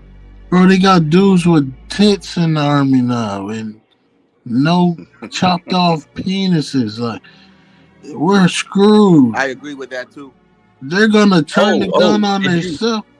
Did any of you guys catch the Trump rally earlier in Colorado? Yeah, That's the one that I was talking about. That was the one where he was invoking the Aliens Enemies Act of 1798. Put HB. Did you see the video that he played? Did you see the video that he played for the military? Not the military. So I forget that law's never been repealed or anything like that one? Yes. No, that 200-year-old law is still on the books, believe it or not. Holy shit. Did any of you guys see that video where he was comparing the military's recruitment video from years ago to today? That was the other rally, and yes, that was what he did. Was he took the military recruitment video and he compared it to Full Metal Jacket. That wasn't Colorado. That wasn't Colorado. No, well, it could have been in Colorado too, but I saw it in Pennsylvania. I saw it live today on Twitter. He must have played the same video. No, it's the same. It was probably the same video. I mean, you can show a video in more than one place, but when that guy's like, "From now on out, you guys are pukes," I'm like, "Yep, Full Metal Jacket." I love that movie. I have that DVD. Matter of fact, I'm gonna watch it tomorrow. I feel weird about that movie. That movie is like two movies in one. Yes, it is. I'm not a big movie guy, so I didn't see $5 that. sucky. Yeah, no, not you. That scene where they're in Vietnam and the girl. Like, not you. You black. You too big. Me love you long time. Me so I horny. mean, Me love she you was long time. speaking the truth. Black guy. No, You know you what too I'm big. Sucky, $5. That's all it is. You know. $5. Ooh, what Man. for you? $5. Long time. That's like 5,000 to her. You gotta get crack up here now. To answer Stanley's question in the chat, the last question, he's asking that particular law is not usable without a declaration of war. And you know what? That's the unanswered question, because this law hasn't been used since the Revolutionary War, right? Or since the ending of the Revolutionary War. And that was when the last time we used it, to be quite honest, was when the British were picking off our Navy men and forcing them over to England, from 1791 to like 1811 or something like that. So and slaves, but that's a question that the courts would have to hash out. So it was used in war. Well, yeah, I mean, We'll even use 12 man in war if we had to. What was the declaration of war declared? Well, we were fighting the British. This was 1798. Like, we had just fought the British. And didn't even have a Congress yet, maybe. We had the Continental Congress. Yeah. We had the Continental Congress. And for those that didn't pass American history or civics, that Congress was not in Washington, D.C. It was in point. I don't think it was in you can Philadelphia. Just declare it, but I mean, if they are indeed taking over cities and things like that, or real estate with a gun, then I guess you could declare war. No, he's not asking if you can declare war, Corpman. He's asking that this act can't be invoked without declaring. Juan, wasn't that in PA? Hold on, Juan. I don't mean to interrupt you guys. It's getting a little late in the evening. That Negro probably is. Sorry about that, John. John dropped out. He said something about Negro properties. No, can you hear me, guys? Now we can, yeah. Yeah, so shit. It's getting a little late in the night, and the Negro, he still need a place to live, don't he? Call him back, John. Call him back. He still need a place to live, don't he? Hey, yet I am the urban landlord. Yo, put that damn weed down. Got that crack. What I thought about it. Got that dope. I thought long and hard. Are you out on the street, John? He done went hit one real quick. I thought long and hard about it. I thought long and hard. And I said, well, What would John Galt do to minimize his risk? Right? And he talking in the third person. Yeah, he hit Right, a Wooly one. right. What would John Galt do to mitigate his risk? Because putting someone in a basement is risky business. Yeah, Wooly one is a joint with a little crank in it. You know I've told you guys about that long time. Was it? Is that what you call a primo ingot? Is risky business. And That's so PCP. So I figured, I figured for the Negro, how about if I offer him, right? He said he really need a place to live. And this is called a crack psychosis. Hold on. Where you keep repeating the same thing. You're looking out a window right now. And I said, well, what if I offered him the Kurt Cobain? You think he would take it? You think if I offered that nigga the Kurt Cobain, you think the nigga would take that house, or you tell me? Why not? You think that the Kurt Cobain don't have a private bath? He wants a private bath, but he say he homeless. And I'm hoping he would take the Kurt Cobain. It's not a private bath. So can I say something about that? Sure. Because I wasn't on early. I was driving home from work, but I did want to say something about that because this guy, he was talking you to death like he wanted you to compensate him, like he was some sort of luxury type of like you gave him at least 2 options, right? Yeah, more than 2. I offered him a twin bed. He could have taken a twin bed. Sorry, go ahead. Say. He could have taken a twin bedroom and saved some money. All he wants to do is just put clothes down in the room, right, until Sunday. Twin bed? What is he? 4 years old? I'm gonna offer him this right here. I'm gonna offer him this room right here, right? When I call that nigga back, I'm offering this room. This is the room. Right? It's not a bad room. Here's the bathroom. So you want to see how the bathroom looks? This is how the bathroom looks, right? So I'm gonna send him some pictures, and we're gonna see what the Negro says. Will he take that from John Galt? Will he take that? That's nice though. Will he take Bro, that it's from the the room, bro. What do you It's expect being from a big. room?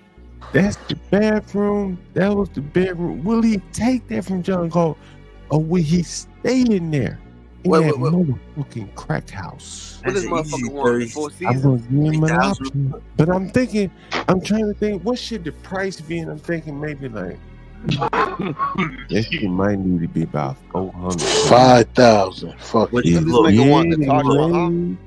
It's getting late, and that nigga been 400? told to go. And I done waited a little while, and I done let the nigga get a little desperate because the dope don't go bad, it don't expire. Young boy, move that dope. So I think it's time to call that nigga. Young nigga, move that dope. Move that dope. But John, real quick, you said you wanted to sell it. You said you wanted to put it. You wanted to give it to him for what, 400? You said that's too low, no? In Washington D.C. It's just a room. It's just a room, you know. You think I should I charge that nigga more? He said 487 every week, I think, right, John? No, the 485, that's for a private bath. I'm gonna charge you for this room right here. Let me show you the room again. If you think I should charge you nigga more, I will. No. I'll just put it like this, John. My friend in College Station does Airbnbs, and that's what they're charging for a room in College Station. You're in D.C. I'll just put it like that. It sounds like you probably need to go up. This is the room right here. Look. So you see the room? It's a big room. You can see a big room. Damn, Juan trying to shake this guy out. Should I go up on this nigga? Yes. Should I? You're in D.C., John. Come on, man. It's up to you. You give me 1 minute. I'm gonna let you niggas decide. I got some. Everything else going on. Yeah, it's the refrigerator. Yeah, hell yeah, it's a bathing suit because I don't trust that nigga to put him in a private bath. Matter of fact, my private bath's a book right now. And the only one I got is the one that he talking about flies is in, so he can't eat the one he wants to still put his clothes in. So I'm gonna give him something better. I'm giving him an option. He can rent this. He can stay with his crackhead ass sister, or he can rent this. Right? Let me tell me what you would do. Is this room sufficient enough in your eyes? I wouldn't rent to crackheads. Hey, John. Anywhere with a bed sound good. Is this room sufficient in your eyes for this nigga? There's a TV on the wall. Let me see if I got a picture of the TV on. That lamp right there is Crate and Barrel. Yeah, by the way, that's a Crate and Barrel lamp. Pretty lamp. Heavy. Is that like a famous brand or something? Wait a minute. This room might about to get booked. Wait a minute. Is this room about to get booked? Because he be fucked up. Got to put him in another room. How big is the TV? I got an Airbnb booking somebody. So while you decide where should I put this nigga, y'all let me know. While we're debating on that, Stanley, you're absolutely right. And the white John Galt, comete la pina. Go let that. What is the pina?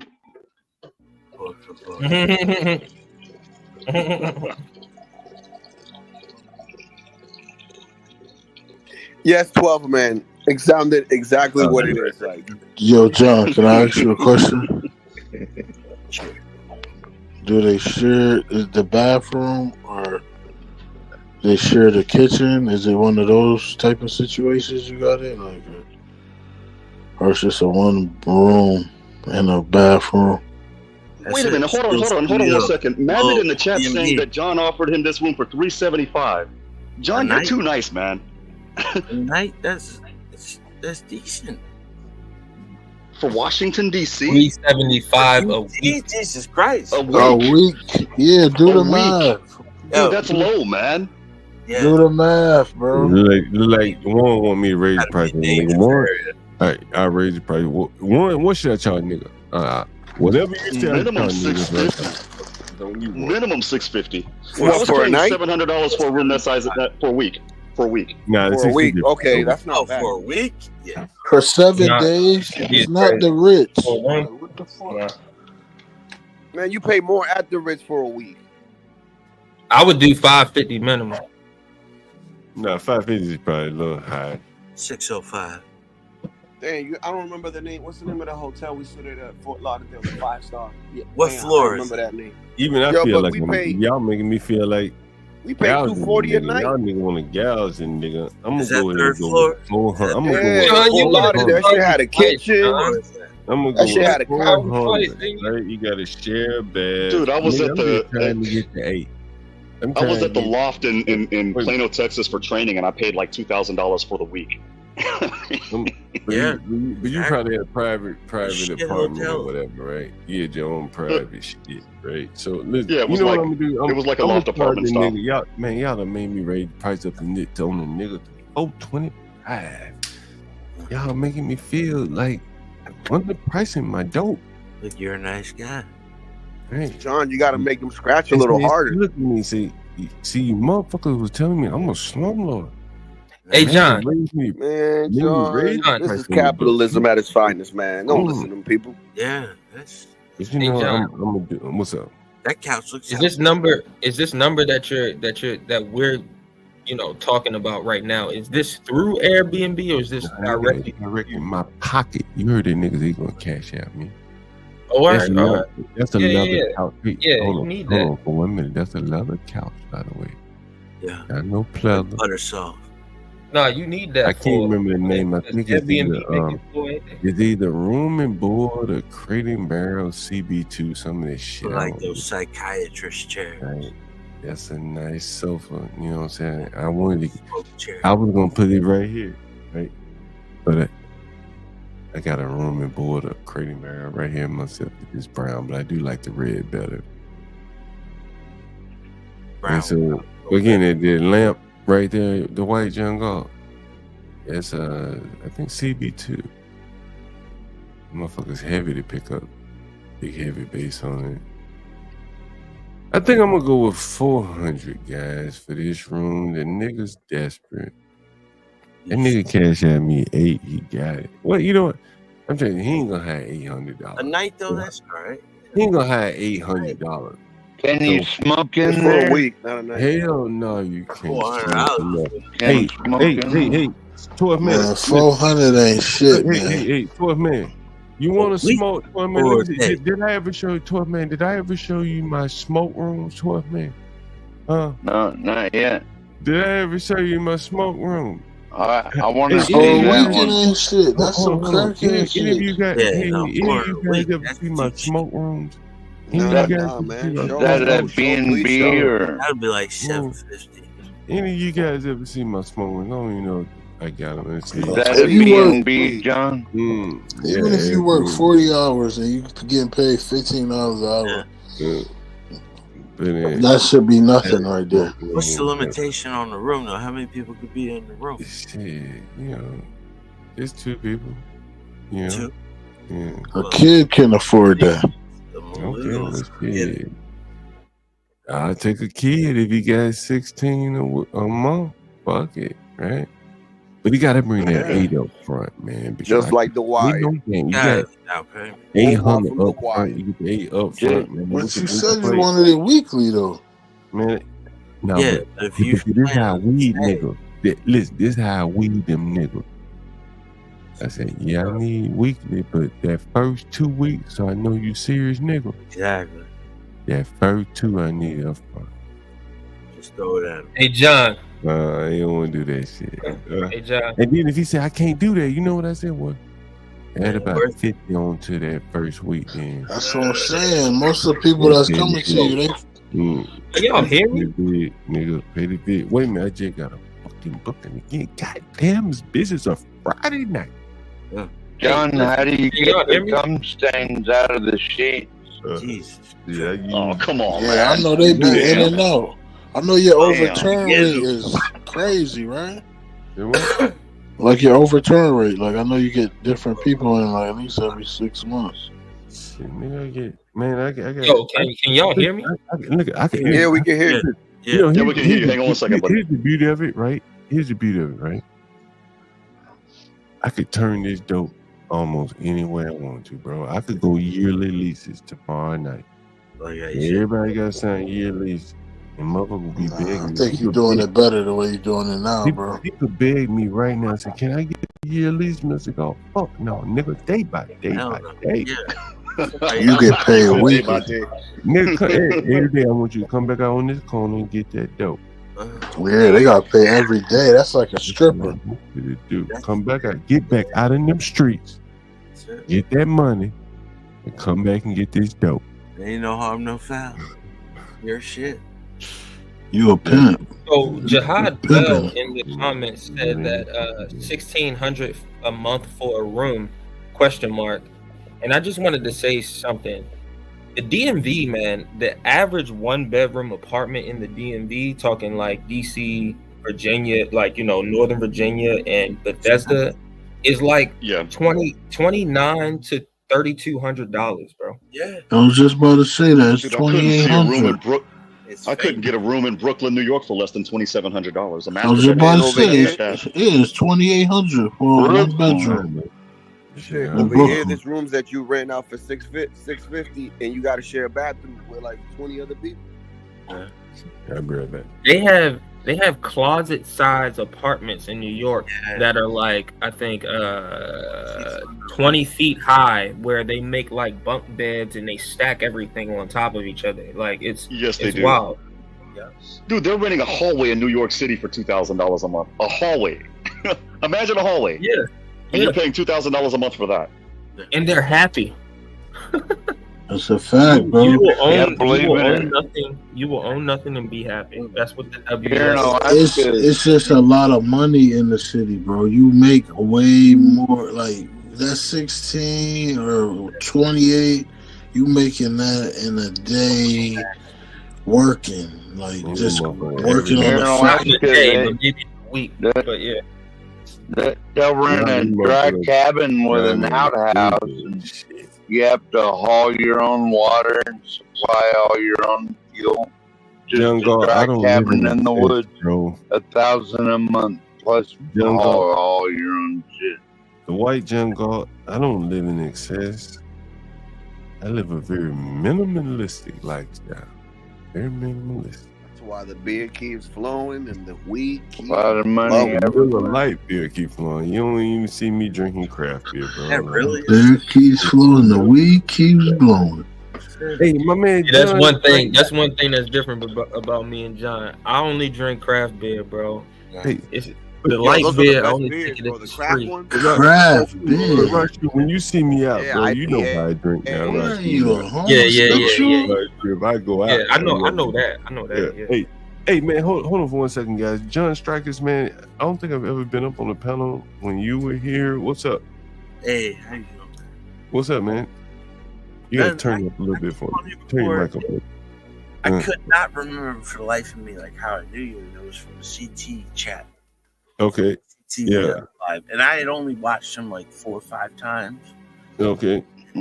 I liked what was going on, but then like I started watching you, and like I watch you guys mostly like while I'm working.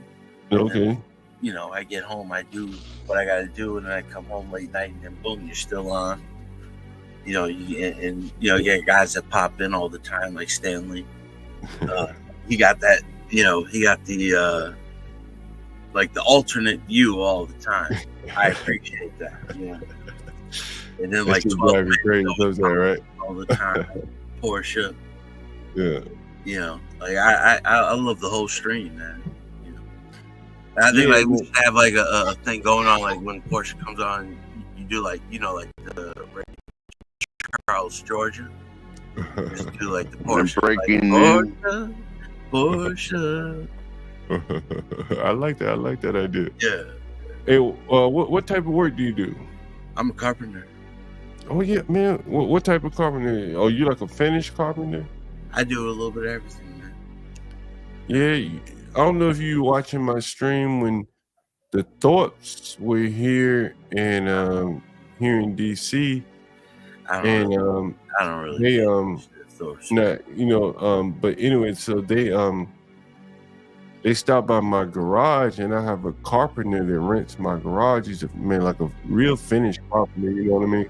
Yeah. Real finished carpenter, and I was just wondering, you know, if you were like a finished carpenter, man. What part of the I'm in the country are you Jersey in? Shore. I'm Monmouth in Ocean County. Oh man, let me tell you, yo, man, you let me tell you, motherfucker.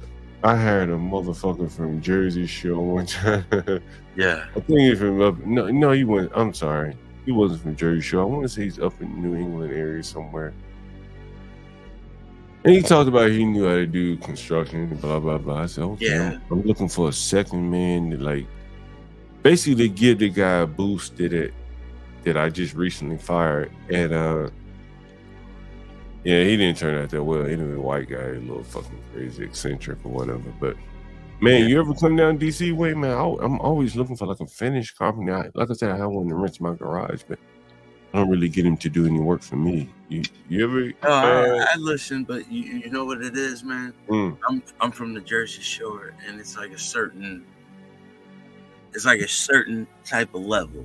You know what I mean? So it's like to go like I Big get money all the time for you know, people that go, like, say we did it down in Manhattan, like a few blocks from what is it?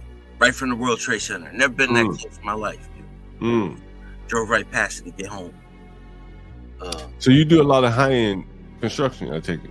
That's where I'm aiming at now. Yeah, I do. I work for myself now. It's me and my partner.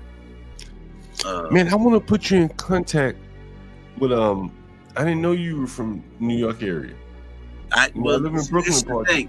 Like, they had to pay me a little extra because, like, we're from the Jersey Shore. I don't like to drive that far. Like, I was just working by Cherry Hill. Oh, I ain't Like, talking about now. it costs a lot more. It has to be worth it to go out that far. But like my partner, he does like photography on the side. So, you know, he loves to go out to those areas. He's going to the city this weekend just to shoot around for fun. Like, for me, like, it just has to be worth it. I just don't like to drive out that far.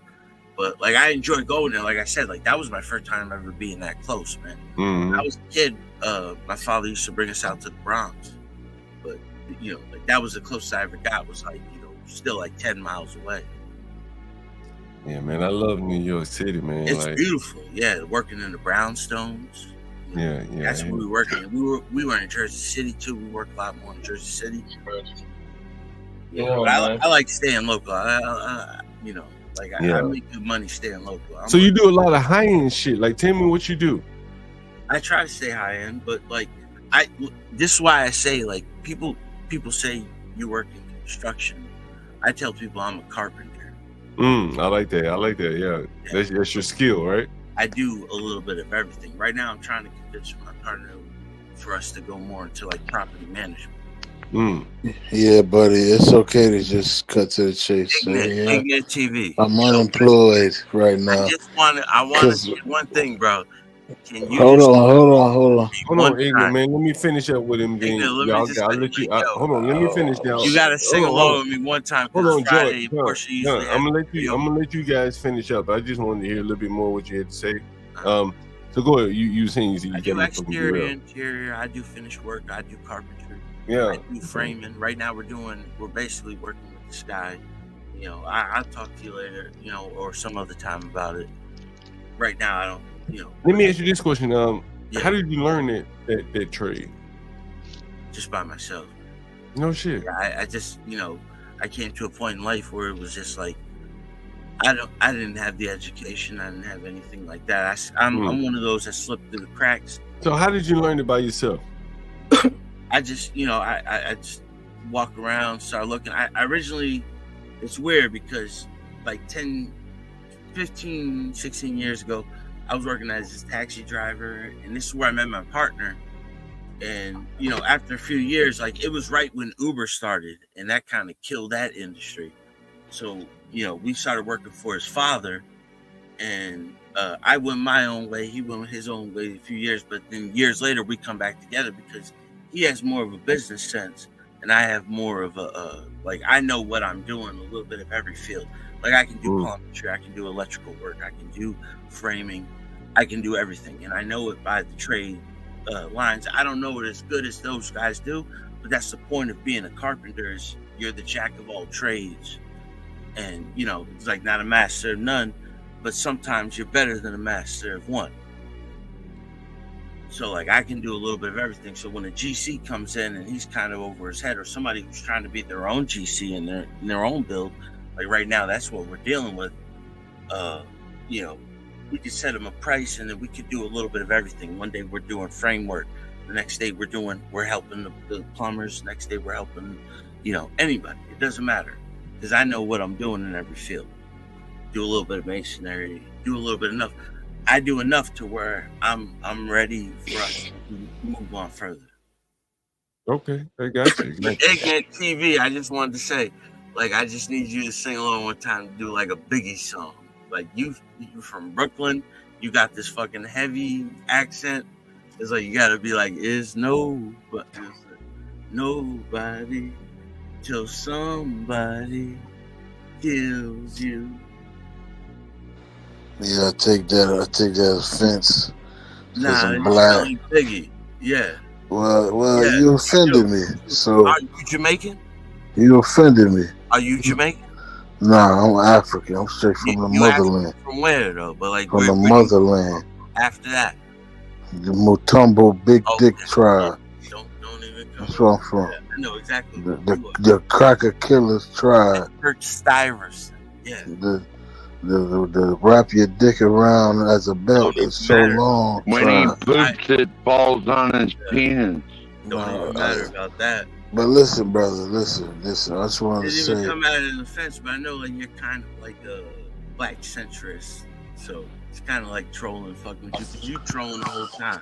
I'm not trolling, brother. I'm just having a conversation, brother. It's all right. You got My nothing melody. to prove in the first place, because you got nothing to gain. Exactly. So, listen, my mayonnaise I'm a skin carpenter brother. by trade, John. And it's, you know what I mean? I was on here one other time on a live stream, and it was like 6 or 7 hours. I was on here with someone. Hold on. We and you having a conversation. I know, we're going to get back to it, but John You and said- John jump was out. just talking. And John asked you some good Back to questions. this in a second. Hold on. He asked some good I was on questions here one time, John, with Black Snake. because when she said, "What do you do?" Usually a regular person would just say what they do. Like 7 hours. But this guy's a I liar. was fucked up. I was talking about all types of shit, but I kept Yeah, saying, this like, I is a know junkie. He's a junkie. I just could not remember. And it was like, boom, and that was it. The next day, because I was watching it while I was working. So you party? Yeah. What'd you say? You party? Ignite? Do you Why party? you sound like Biggie That's Small? your stripper name? Ignite? It's ignorant. It's big It's ignorant. nobody until Big ignorant to somebody you. You could call me Morpheus. kills you. Hey, John, everybody getting geared up for karaoke, I guess. Eh? How old are you? Yeah. What was that? That was one of my 17 children. I got 17 Yeah. wives, and I got 17 babies. Man. Like father, like son. Well, yo, you know about blacktop, and you could do construction. Sure that right? wasn't a. Are you sure that wasn't a goat or Yeah, a lamb? Stop anywhere you going. Anybody got that fucking tar back? Don't matter. What do you mean with blacktop? Blacktop. Hey, let me call right this there. nigga back, man. You know what From blows John Galt. Word me to fucking death, man. The price gonna be. What should the price be? What should the price be? What You know should it be? what's so goddamn? crazy? The What same, should the same blacktop road, that same Hey, asphalt John, that you would what you should would the price you be? would lay We down talk about the in black New top Jersey later. What should the price costs like be? $1 Hey, million. John, is this 600. after?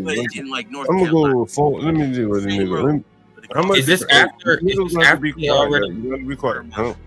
600. See, one of the Trust. reasons why I ain't calling nigga, I don't really trust a nigga, to be honest with you. My gut don't trust.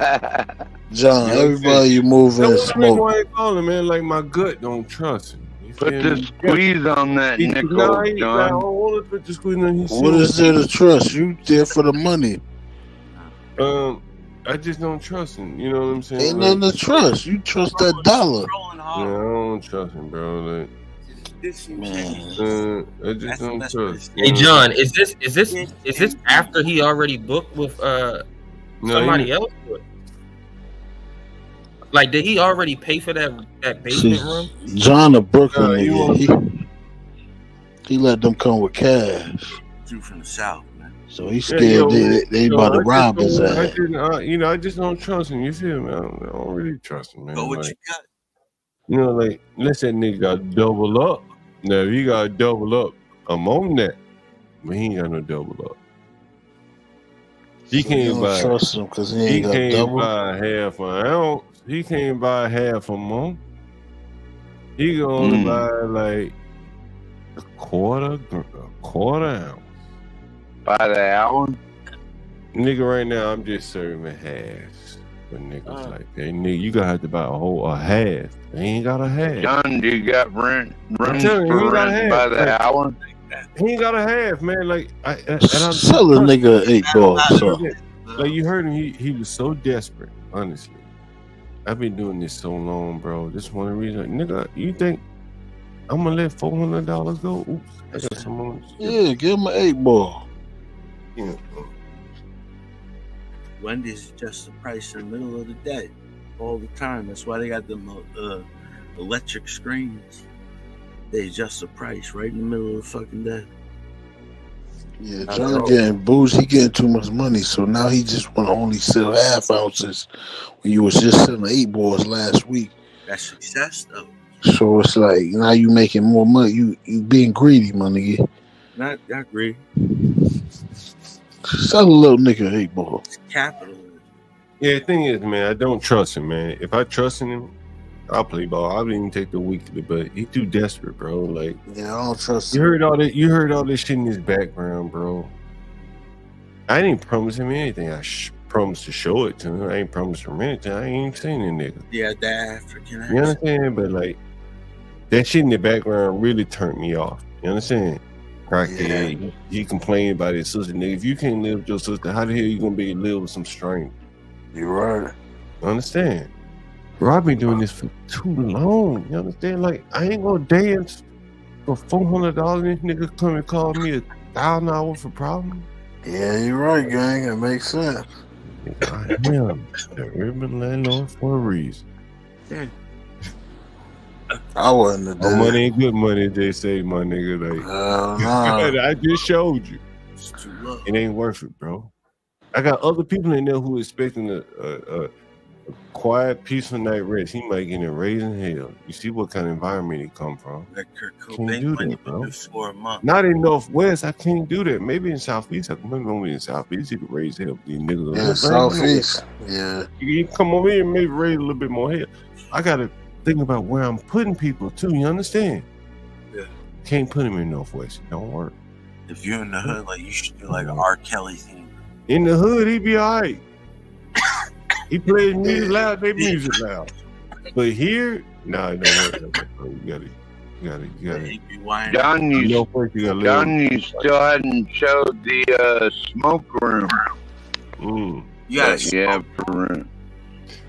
Yeah, I used to do like smoke listings where you come and people come to DC to smoke weed anyway. So like, nigga, buy it from me.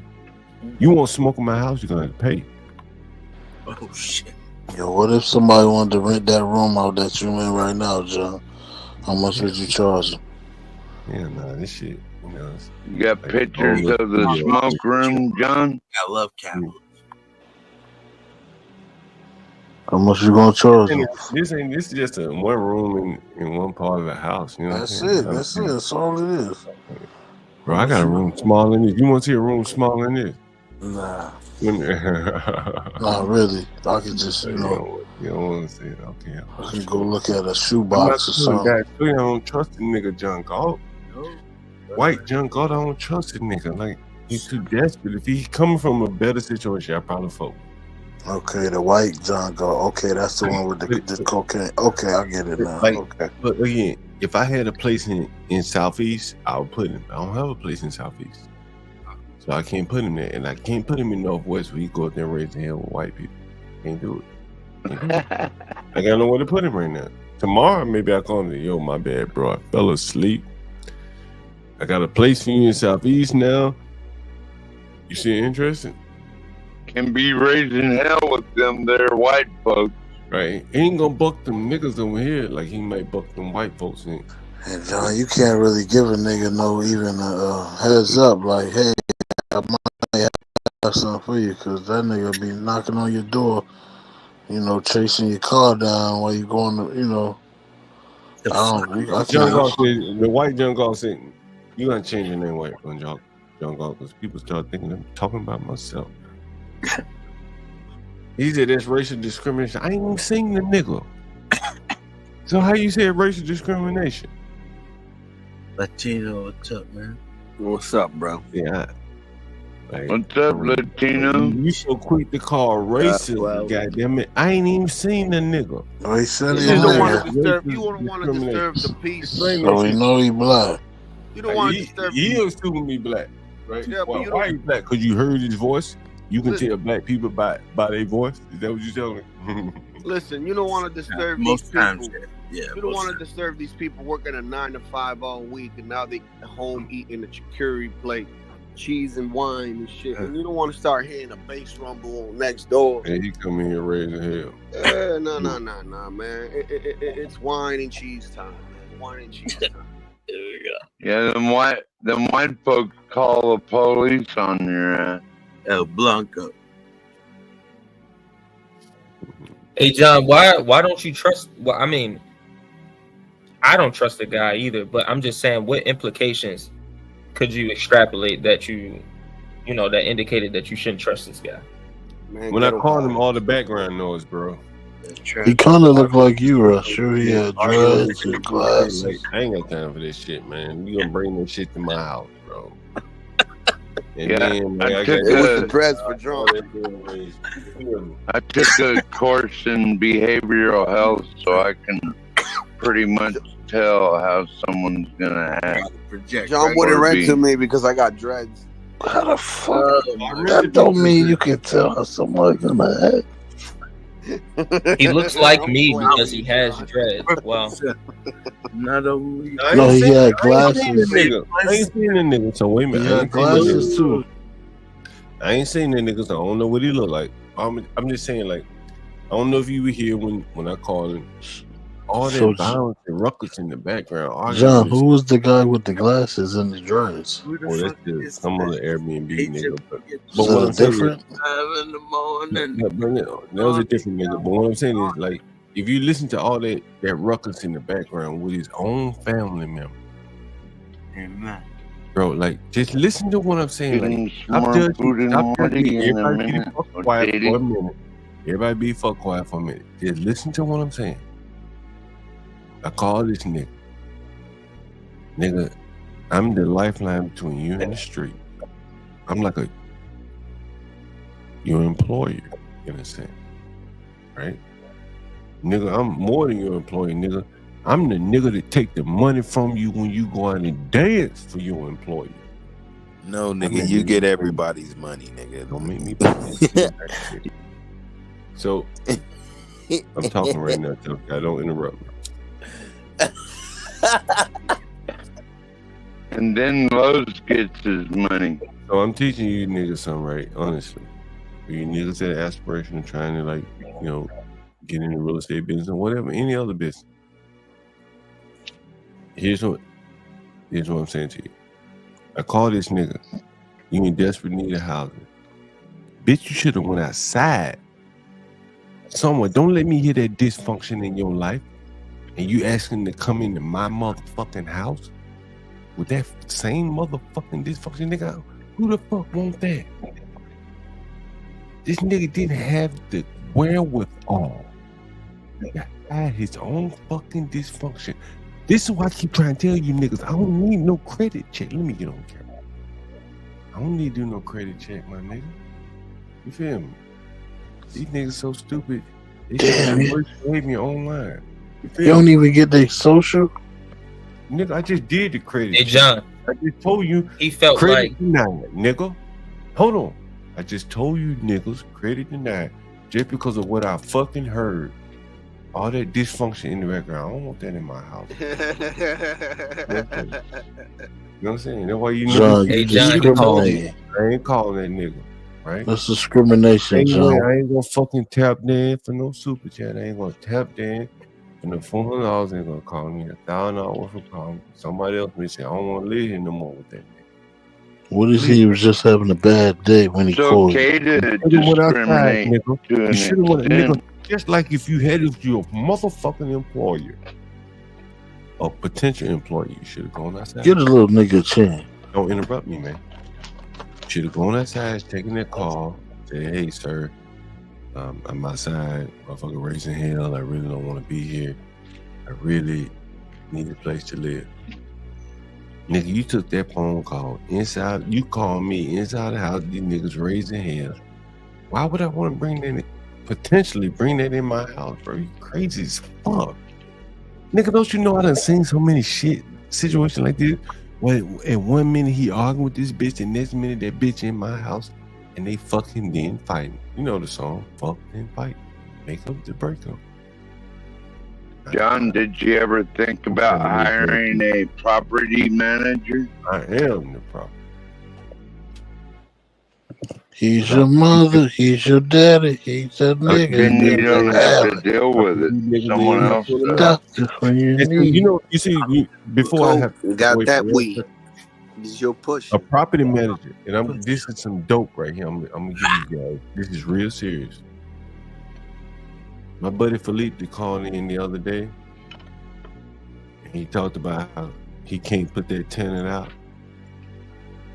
You know who put that tenant in? A property manager.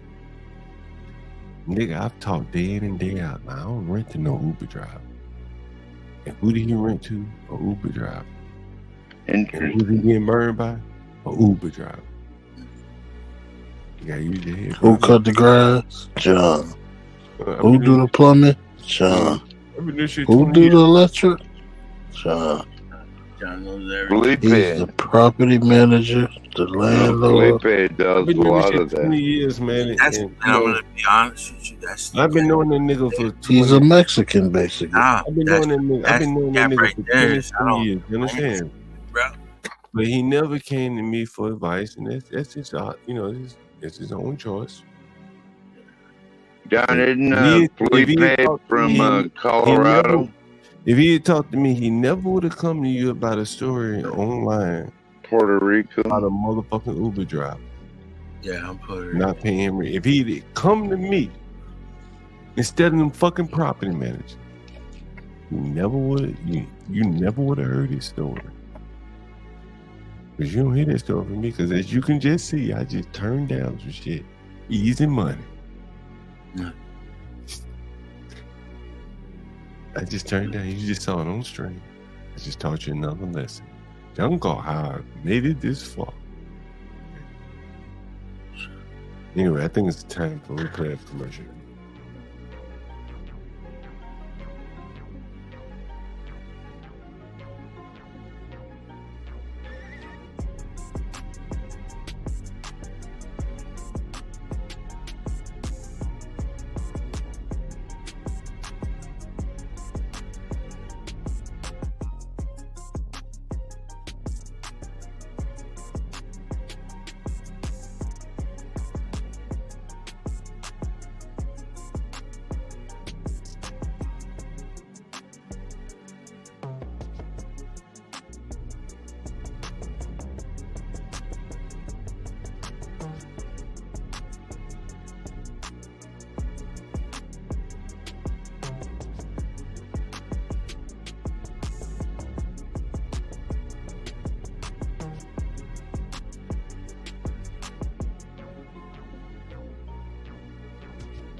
I like that commercial right there.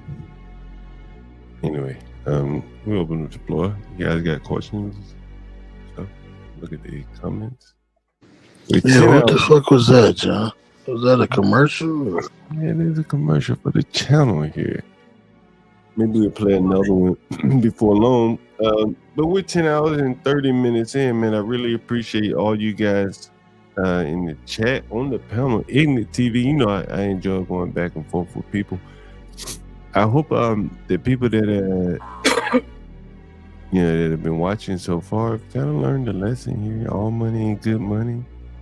People that were telling me to call the guy back, and I was thinking about it long hard. I ain't gonna lie to you.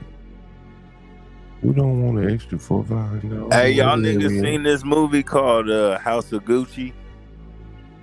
I'm gonna give you 1 second before I put your ass backstage. I can't believe you just interrupted me. See, that nigga on some different kind of weed, John. He on that different shit. That crystal meth. You know, I hope that, you know what I'm saying, like, all money ain't good money. And when I tell you that I don't do credit checks, nigga, I did the credit check right there before your eyes.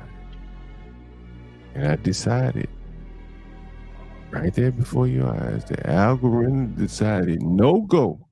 John, why are you showing people's information like that or talking about their situation? Why are you doing that, man? I don't see any information being shown. But why are you telling people's business? Why are you telling people's business? What information? Did you take your Ritalin this morning? Yeah, we're just making sure you took your meds. Nigga, you sound like you on fentanyl. Shut up, nigga. No, what? See, the reason why Galt, what I'm saying to you is that I'm wrong is that, like, bro, like, do you know how much discipline it takes to turn down me? All I had to do was send that nigga a text message and said, send me the money. And I said, no.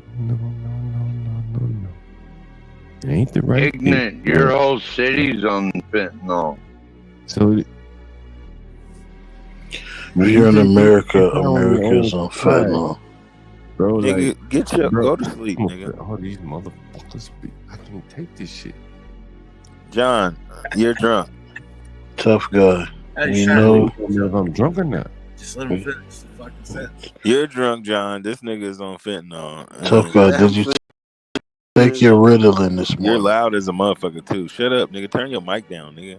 My bad, bro. God Did you damn. take your Ritalin this Nigga, morning? turn your fucking I'm just mic checking down. on you. Hey, it's mental health Nigga, month. I can smell your breath. My mic's Nigga. All right, come back. All right, Wait. this nigga's tough. You can smell my How that breath. lady was standing on? He What you don't put in your nose that you can smell he allowed through the a bullshit. telephone? I don't tolerate the bullshit. I can't deal with it, right? You know what I'm saying? Like, seriously. Like, you know, I'm a very serious guy. Like, you know, some people be for the bullshit, and I ain't got no problem with that. But I'm a very serious guy, right? And I'm sitting here trying to tell you something. This motherfucker just talking about, like, somebody breath stinking over in there. How the fuck you know that? That's what I'm saying. Like, what type of drugs he's smoking? Hey, like, be serious, bro. Like, and we grown ass men here. I don't fucking crack jokes and shit, right? Like, I don't understand that. Like, I don't fucking, like, I ain't got no problem with it. People that do it, I don't understand it. That's just me. You know, I'm a very serious nigga. Breath be stinking. Wasn't that an easy E lyric, John? Niggas is That crazy. breath be Like, stinking. white down Galt, man. Don't write Something that wrong with the black man's mind. Time your ass out. Like, I'm not calling back. I just told you I did the credit check and I said no. Right? You just heard me. Everybody heard me say the credit check came back and said no. Right? And so I can't do it, man. I can't do it. It ain't about the money, bro. I'm telling you, it's about his behavior. He said, off in the room for this. I don't care what he paid. I don't feel like he come from the environment that, like, I could put him in Northwest. Southeast, yeah, maybe. But not Northwest. I can't put him in Northwest DC. He gotta be in Southeast. You know, so you gotta turn him down. Yeah. Would you want me to call him and turn him down? How many people want me to call him and turn the guy down? Say, nah, I can't let you live in Northwest. I think it's best to turn them down. You want me to tell him now? It's your business. I'm not gonna tell you how to run it. I mean, I can not right now. I can call him back. Just a Whatever you want me to do. Not What do you want me to do? Call him back. Tell him, hey. At this point, I can't do it for that. I can't do this, man. Nah, not only white people. Yeah, but I just got an offer for 500.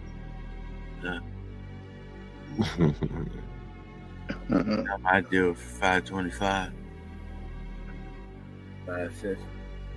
Nah, I tell you, it's bad money. The more money you charge, the more entitled they feel. Man, it's Columbus Day Monday. Yeah, Native American Day, the same day as Columbus Day now. Indigenous people, I think. Yeah, indigenous, you know, whatever it is. I think that's a good thing because, you know, they did originally meet each other sort of like that. Not really. I mean, if you look at that movie, Christopher Columbus, and a lot of the natives end up slaughtered. Hey, John, how different are the codes from DC to New York? New York is probably a little bit more technocratic, and that they can enforce the shit a little bit better than DC can. Yeah, I mean, it's town to town. It's so stupid. It's like 2 feet. The smoke detector has to be 2 feet from the bedroom, 2 feet from the hallway. You know, some have to have a smoke detector in every bedroom. Yeah, I don't think we have to have it. I don't think so. In every bedroom. I think in the hallways, kitchen. Where else? Something crazy. Basement, whatever. Yeah. Basement. Yeah, basement. Yeah, I put a carbon monoxide jet down there just in case somebody fucking be concerned about it, you know. Yeah. You got just microwaves in your rooms, or do you have like full cooking? Yeah, we have like a common. Some places have full cooking. Some places have just a microwave. It just really depends. Like a bunch of shared rooms with shared privileges in the house. Shared bathrooms. Almost like a boarding house. Yeah, shared bathrooms. Apartment building. No, they're mostly houses though. Mostly houses. Yeah, I used to have an apartment building. A different exposition, as they say. Expedition, as they say. Hard work, and it's hit or miss on the area. Yeah. You know, yeah, for sure. Yeah, I was telling a story earlier about a murder scene I had at one of my that fucks it all up.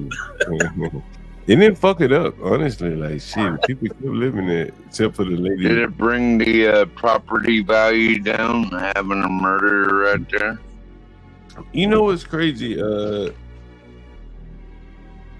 wouldn't say not in the immediate term. You know, like it's an apartment building. The person who lives there person who owns it isn't gonna live there for the most part. It's just like, is it gonna cash flow or not? So They don't even know. Does it cash flow or not? That's really what it boils down to. Yeah. Yeah. You know.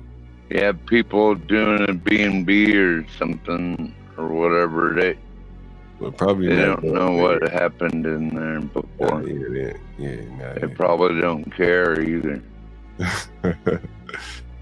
Nah, that's very true. That's very true. What was I gonna take? Maybe I'll look through some of my Airbnb guests, look at some of their reviews. Tell me what you guys think about some of these people. Would you let some of these people come in your house? Oh, by me, I've been seeing a lot more neck tattoos. Like it's been coming up the neck. Yeah. So a dude with some shit all the way up to his like chin. I'll be honest, I don't let much people come to my house anyways. Oh, this guy had good reviews. So there's nothing there. Let's see if this guy is good. Let's see what his reviews. If there ain't anything worth. Okay, now good reviews by this guy too. Let's see. Is everyone good these days? Let's see. Let's see what's going on. Let's see. And this guy was all over the house. All over the house. Hey, John, is Portia getting geared up for mic night? Oh, shit. Or mic drop. I forgot about it. I don't know. Let's see. Is that tonight? You know, I can't. Friday night, right? Mm-hmm. Friday night it is, man. You know, let's see. Cheese and wine. Don't interrupt that, John.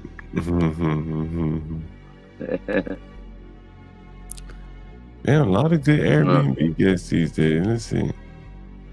All the pretty ladies get up there and dance and show their voice.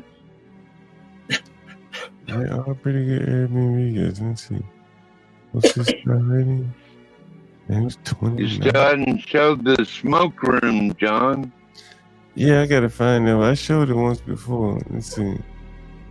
I'm trying to see if I can show some Airbnb reviews, but it doesn't seem to show their ratings anymore. But you can't smoke in none of those, right? You can't smoke weed or anything like that in there, right? Let's see, I'll show you one. Let's see. Here's this one guy. Let me see if I can show you him. Oh.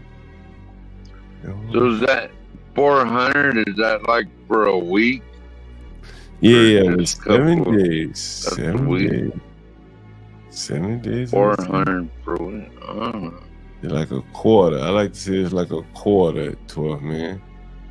I guess if you want to get out of the country for a while and just see what's happening in the city, then that's not bad. Let's see. Let me show you. Here's the guy's reviews. Let's see if I have it. I thought I had it up. Oh, yeah. Here's the picture of the guy. And here are his reviews. He has 25 reviews, right? You see that? Fantastic. Ideal.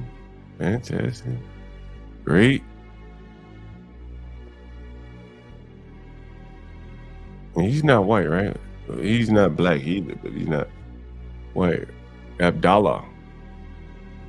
He Vietnamese like get cracked. Yeah, Vandala and Abdallah. Great. Hey, you seem to have a good rating there. Yeah, man. From all over the map there. Oh, you weren't even able to see that, right? You weren't able to see that, huh? People like you go to them. You weren't able to see that. Hard. Let me share that with you. Sorry. Share this tab instead. Sorry about that. So you see this guy, Abdallah, and there is here's reviews right here. I wonder if you can see them. Okay. Wow.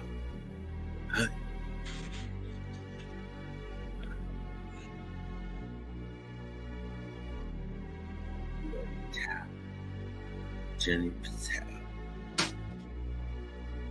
Oh, sorry. And you see some more of his reviews. He has pretty good reviews here. Oh,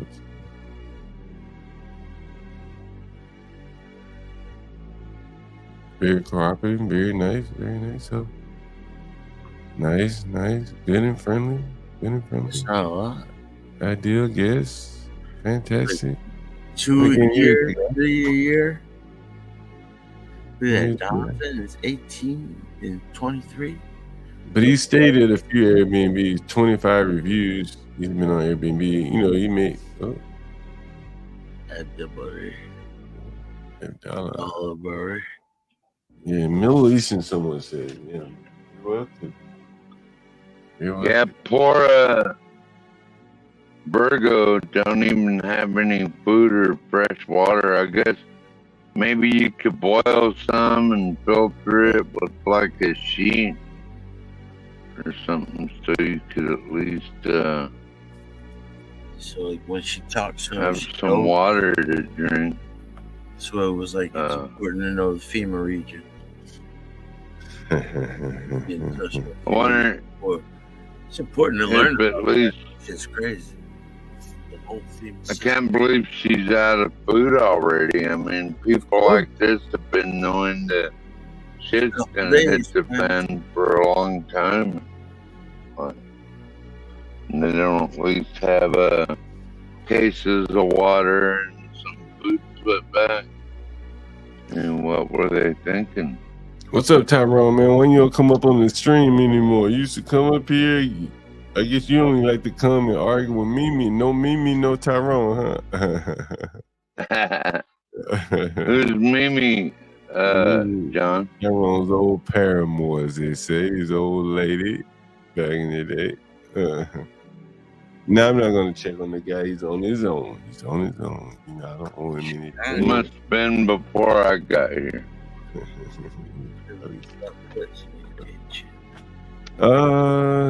Tomorrow. Seen that a few times.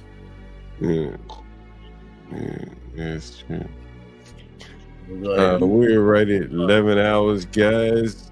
29 people in the audience. I think I've carried you for the last 4, 5, 6 hours, 7 hours. I don't know how long. So is it Mic Drop or HB2 next? It may be Stan the Man. Stan.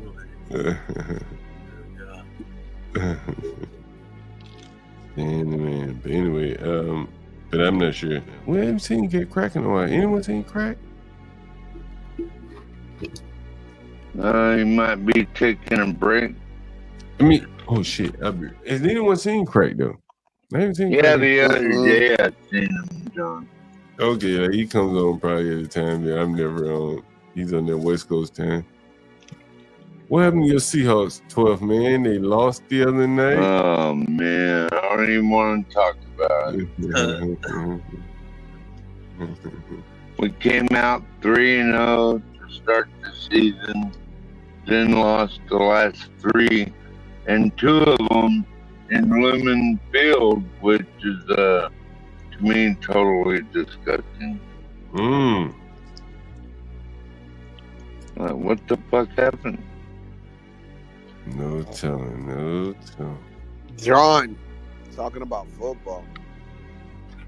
Look at that. The black quarterback, man. We got the guy from Chicago, and we got the highest passing rating right now. Jalen, quarterback from the Commanders. Yeah, that's right. He's gonna be playing Lamar Jackson this weekend, right? Yeah, man. 90% passing rating, huh? Check that out. Yeah, it's amazing. He may break some records. Oh, what you think about that? Black quarterback, man. You know, I haven't watched him play, so I really can't comment on. I mean, other than saying, tipping your hat to, the statistics. The way the quarterback is played. So I'll leave it at He's not. That's really all I can say, to be honest with you. I haven't watched him. I haven't watched him play without 1 down, so I don't know. I seen highlights, but the interesting thing is he's not huge on like throwing major passes, even though he did last week. But the thing that fascinates me about him is the completion. Like this guy will go 23 attempts and be completed for like 20. So he doesn't miss. He doesn't miss much. You got to march down the field. Yeah, he. What's up, Tyrone? He's but what kind of passes are he throwing? Like that's a very high completion rate. Like for any quarterback, like if he went the whole year like this, like 238, 220. Last game he threw what, like 260, I believe it was, or something like that. But it's usually a lot of slot routes and like type of plays like that. But he don't miss much, man. Like that's what I'm saying. His completion is over the roof. He's plus 500. He's plus 500 right now for the MVP. Fourth. Yeah, number 1 is Mahomes. Number 2 is Allen. I forgot who's number 3, and he's number 4. Maverick G said, this is gonna be my last question about this guy that needs the room. This is gonna be my last question, so you guys can keep on commenting, but I'm not gonna address it again. It's hard to cure a bad business reputation. I know that well. It's not easy. You know what would be very difficult as well, the thing that you don't consider Maverick G? Imagine if I put this guy in a room where people, don't play their music loud, don't want any problems, and he on the phone arguing and screaming with his sister. And see, this is why the people in the other room are gonna call me and they're gonna say, yo, this guy that just came in here arguing and screaming in the next room with his sister, because you heard him on the phone. Having an argument with his sister. He didn't have to do that in front of me, but he did. And see, John, this is why I cannot. I got you, Toy, man. But if I put him in Southeast, he talking loud on the phone, maybe the people don't complain. It's the Southeast. But in Northwest, people gonna complain. You gotta think about those things. Like long ahead of you just having your bleeding heart out here, Maverick G, the white John Galt. I gotta think about more than just him. You only worry about him. When he walk into that house and he start talking loud and arguing with his sister, he's gonna impact other people, and that's gonna impact me. And then I'm gonna have to step away from this stream to go deal with that shit. And I don't want to do that. So, that benefits you. See how that works out.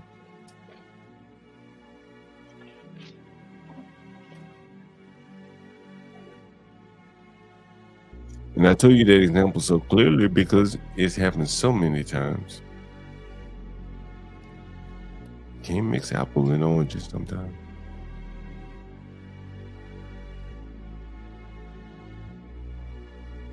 Anyway, Tough Man, you were saying Latino. What were you saying?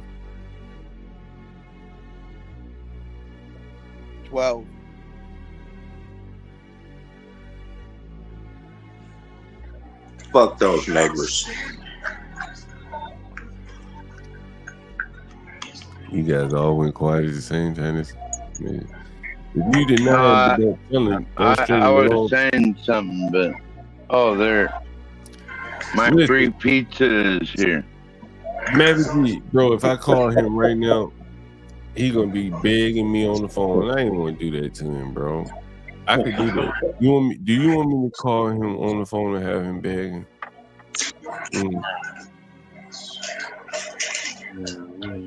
Do that. You know how many people that come to see rooms for rent don't show up? Never call me, tell me they're not gonna show up. Nigga, I don't want him shit. Like, he don't want me anything. He just, in this situation, he want what I got. Hey John, did you ever film you walking around in New York at the migrant shelters? Yeah. That's where I knew you from before. Yeah. I went in the whorehouse and all that shit, yeah. I did. But look, guys, we are 28 people in the audience. 11 hours in. Give or take a minute or so. We're on the other side of it.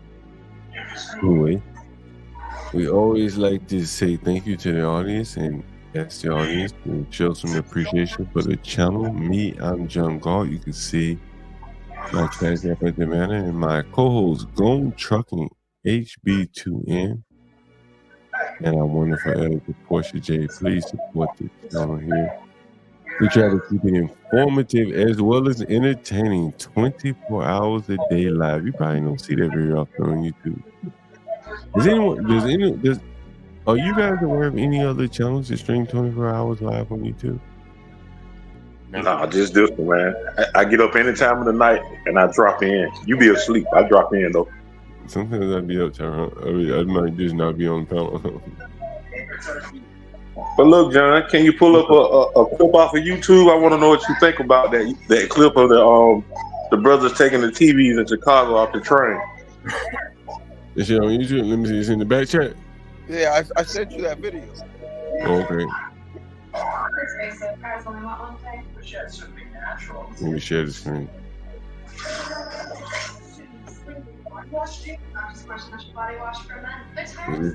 Oh shit. Let me blow it up, you know what I mean?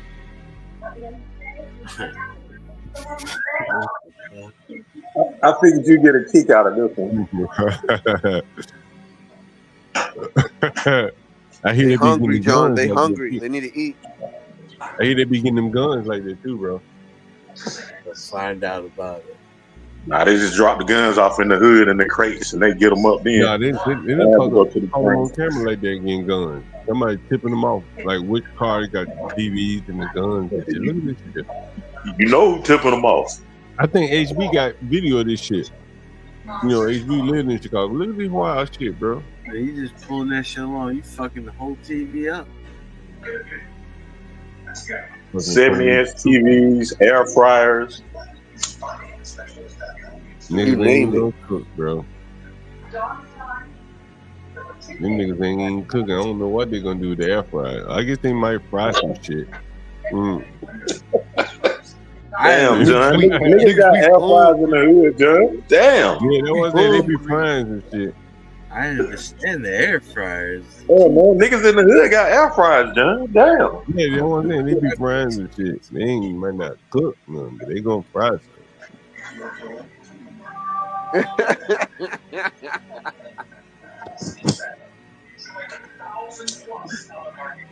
Yeah, this is amazing right there. Damn, John, like yo, what the police at, man? What the police at? Oh, they showed up. The dude was top left, they went back. You motherfucker got a box up, bro. Yo, this dude, bro.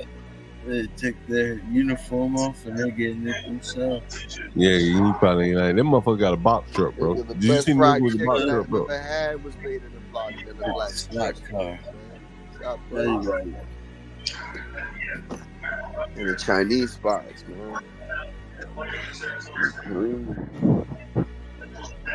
That's what they did in New York. They'll start stealing everything from the Home Depot, and then a week or two later, they're in the front of Home Depot, selling it at a discount. Selling power tools and all that. All Milwaukee. Hey Tyrone, let me ask you, man. You can understand why I ain't renting a room to that nigga, right? You can understand that, right?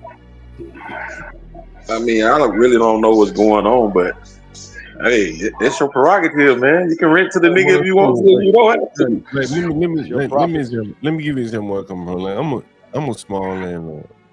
I'm just one man. I ain't no big ass credit check.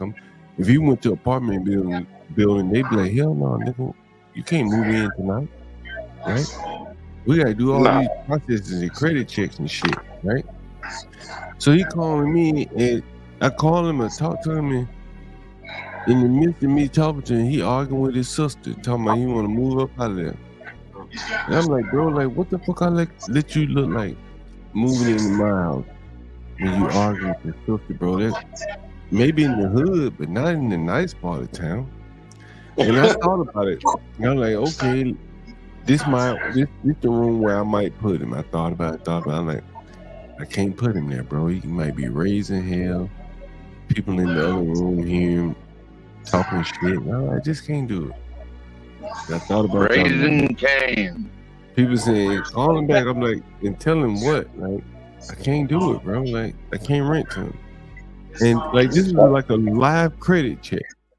And that if I had taken his credit, maybe his credit was 700. But his behavior. Extending the person and call him back and tell him you can't do it. I ain't calling him shit because I don't want you guys to hear him begging. And I don't give a fuck about him begging. I ain't keep sweating. Y'all guys want to hear that nigga beg, don't you? You want to? I'm gonna let him beg. Nah, don't take that. That's dirty money.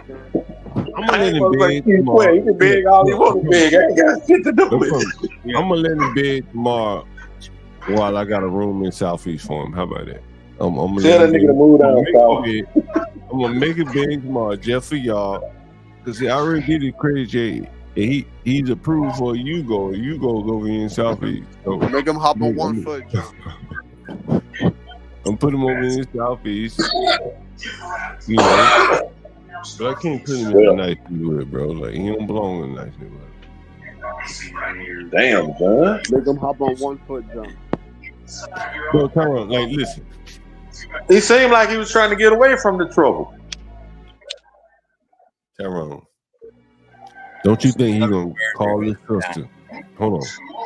Don't you think he gonna call his sister while he at my house and be arguing with his sister over the phone? Bitch, you put me out. Blah blah blah blah blah blah blah blah blah blah blah. He gonna do that, right? Exactly. I seen it a million times, Tyrone. That's why I thought about it. Man, I can't do it, man, because I'm gonna get a call about this nigga screaming in the phone. Cause they'll literally be screaming. Are you stereotyping the black man, brother? No, I'm saying like he coming from an environment where he already is hyped up. You could have heard him over the phone. What if he is? You heard him over the phone, right? He hyped up over the phone, bro. Like his sister arguing with him. He said she on crack. She's telling him to get the fuck out. Man, I don't want that vibe. Wait a minute. He said she on crack and he been staying with her. Mm-hmm. Oh, they fighting over dope there. Yeah. So I'm like, I don't want that vibe in my house. I ain't even they fighting over dope. He all right. You know what I'm saying? Like, bro, I could just feel. I don't even think it's dope yet. It's a dope fight. Don't even get in it. I got a room for tomorrow, Matt G. Don't write anymore about that shit, because I promise you I'm not that nigga ain't gonna have no money tomorrow, John. They gonna smoke that shit up tonight. I don't think he's dope. I think he was just trying to ride for free, living with his sister. I bet he don't fucking call you tomorrow. Put a wager on that. We're gonna call him online. We're gonna see what he say. We're gonna see if the dope head gonna have his money tomorrow. What y'all niggas? What is it? Friday night? Mm-hmm. Hey. What that old song was? What his name was? Johnny Kemp. Just got paid Friday night. That's what they arguing about. They don't ain't got a piece of rock now, so they over there. We gonna call the nigga tomorrow morning. That nigga ain't gonna have no money, man. They smoking that up tonight. Okay, Hey. If that's the case, then John Galt was right. Right? Well, who's the dope man? That's what I want to know. Hold on. If he ain't got no money tomorrow morning, then I'm right. Right? I was right. Shit, what time karaoke start? Hold on. If he got his money tomorrow morning, then well, I get the money anyway. So what time does karaoke start tonight? Coach should probably come up at some point. I don't know. What, about 3 o'clock? That motherfucker be broke by 3. We're gonna call him at 9 in the morning. Freestyle. We're gonna call him at 9. Motherfucker ain't gonna answer the phone at 9 in the morning. He gonna be sitting there looking at the walls. Trying to push the Bravo in his crack pipe.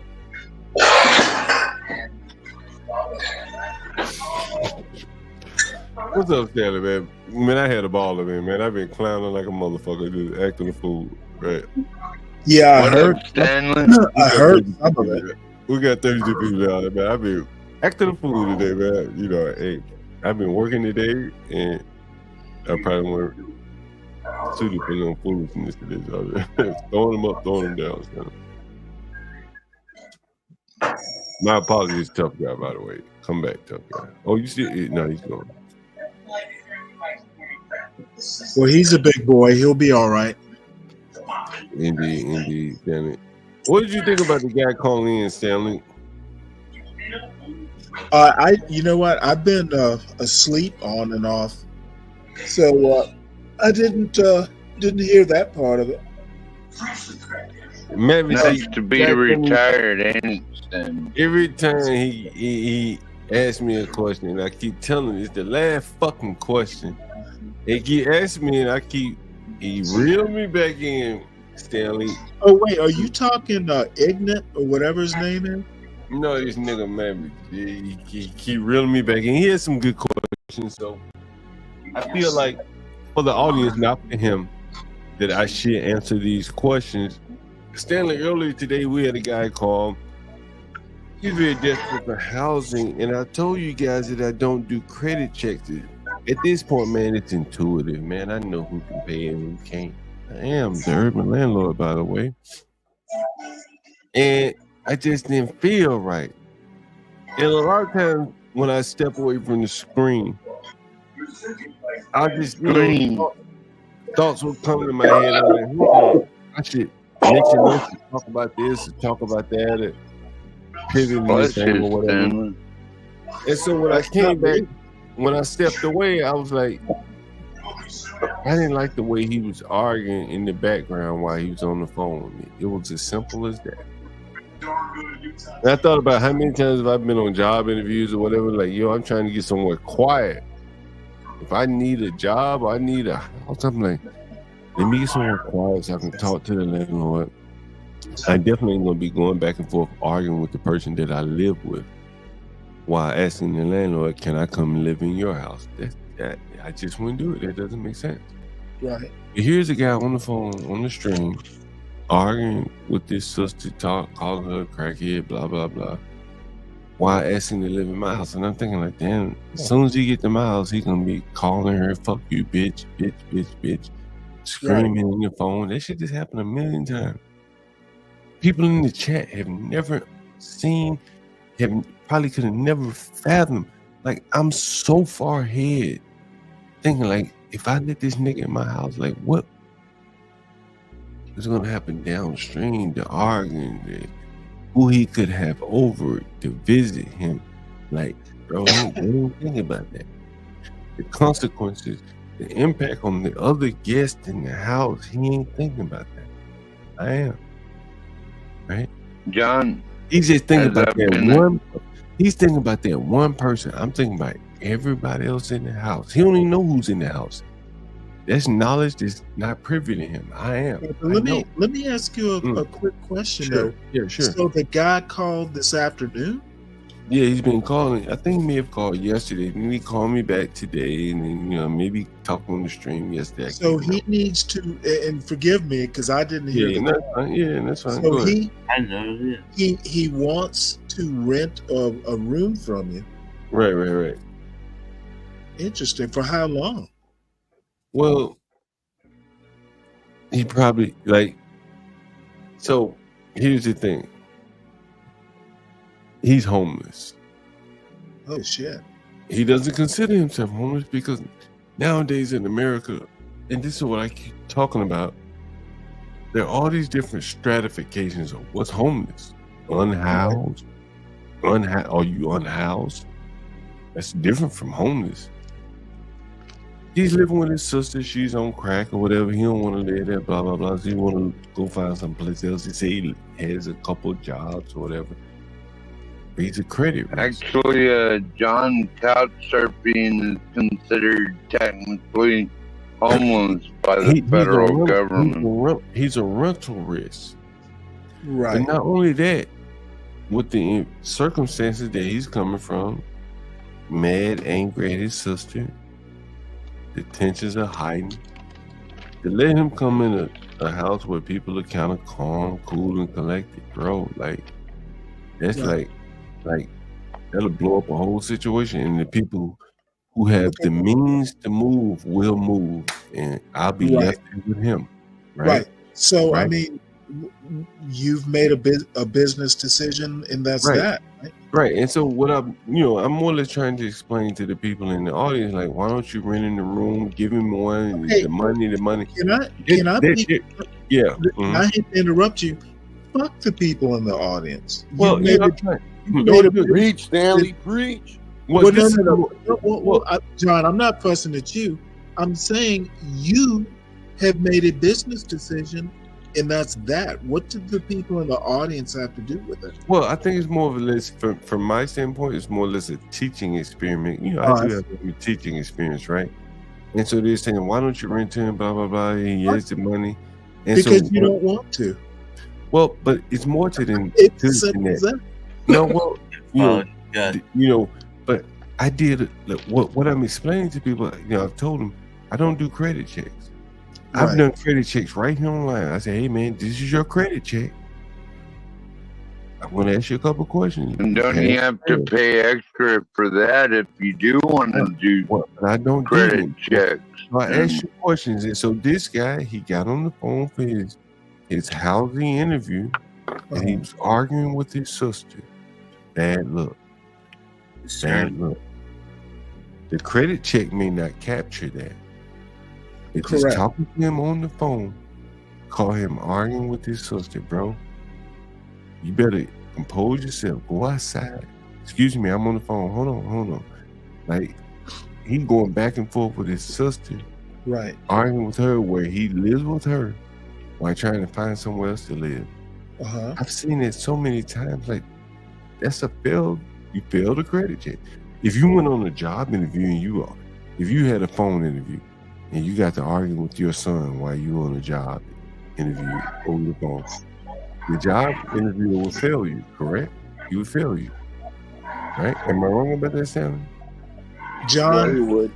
Now, I know y'all think I'm some liberal and all that shit, but there's one thing I do know. I have worked for a Fortune 500 company where they threatened to fire a customer. It's like, you know what? You keep this shit up, we may not want you as a customer anymore.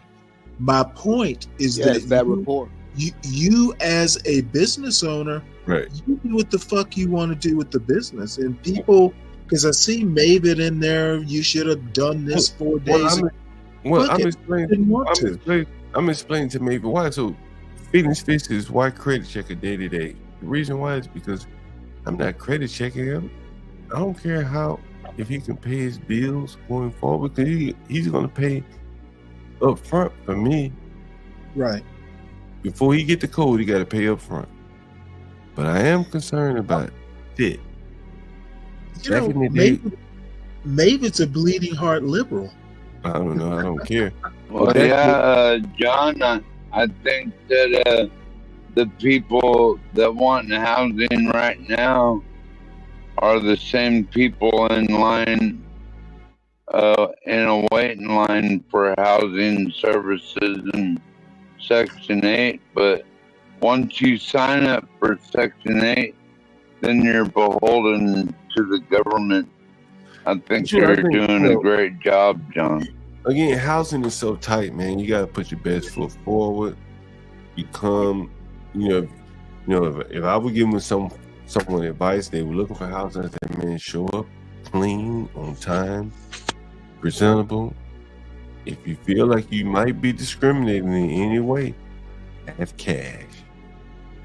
Right. Pay stubs, everything. Let the person know you're serious. But how you present is everything. This guy got on the phone with me, desperate for housing, arguing with his sister. Not the way you move in life. Maybe over in the ghetto, you can come live over in the ghetto where people won't complain if you're arguing on the phone. But here in Northwest, people will complain. And so that's why I want to explain to people's feelings. So that's why I'm going back and forth. Quick question for you. How old would you say this guy is? Probably 30s, somewhere 30. And he said he worked a couple of jobs. But again, man, these people have so much turmoil in their life that most people, in the chat or whatever, they don't understand. Like that turmoil come home with them. They're arguing with their sister over the phone, just like they argue with her in person. And then do you have an idea of what they were arguing about, just out of curiosity? Well, he said she was on drugs. She wanted him out of her house. But Stanley, you've heard me say you gotta live like a migrant, and I think that even if you can't do it, you gotta have the ability to do it to make it in America. Because again, he's looking for shared housing, and he really can't afford it. Because my terms and demands are paltry in compared to if he were to go to a private landlord. I mean, one of these, professional landlords, and they won't accept him at 9 o'clock at night. Right? Well, let me ask you a question, John. How many more years do you got to go before you can just sell and go build your own place in the woods like you told me you wanted to do? Oh, man, as long as the fire burning, as long as the light is still shining, 12th, man, I'll be out here. Doing what I do. Flowing. I don't think you're ever leaving, John. It's a passion, 12th, man. It is a passion. I think you're there to stay. It is a passion, 12th, man. To the bitter end. John Galt for president. 2032. It is a passion. I feel like I'm like right at the your ground level of the economy. I know how things move. I feel like I know when the economy is good or bad just by the people that I have so many tenants, just the stories that I hear. And in some ways it keeps me young, in other ways it keeps me on my toes, and in other ways it keeps me one step ahead of the people who are making all these mistakes. I showed the video that the other day I came home, there's a guy there waiting on my steps, and it's every day like this, man. It's the life of the urban landlord, as I say, What's he doing? What was he doing? Like wanting to give you his rent money, or? I can't say on this channel 12, man, but there are a lot of people that have a lot of things that they would love to sell, and in the hood, there aren't a lot of people that have the ability to facilitate those things being moved, and I am right there at the intersection, the junction, like the junction box in an electric. The junction.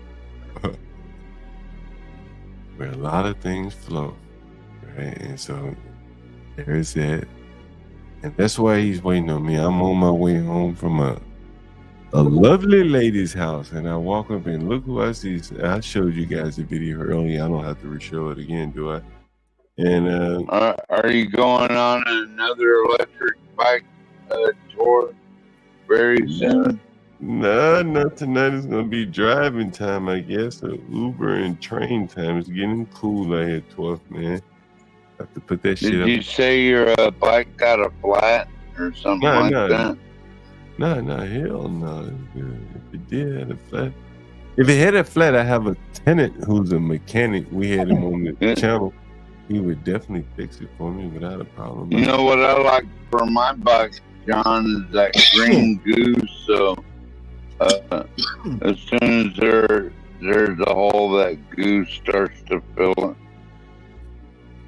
So, yeah. You know,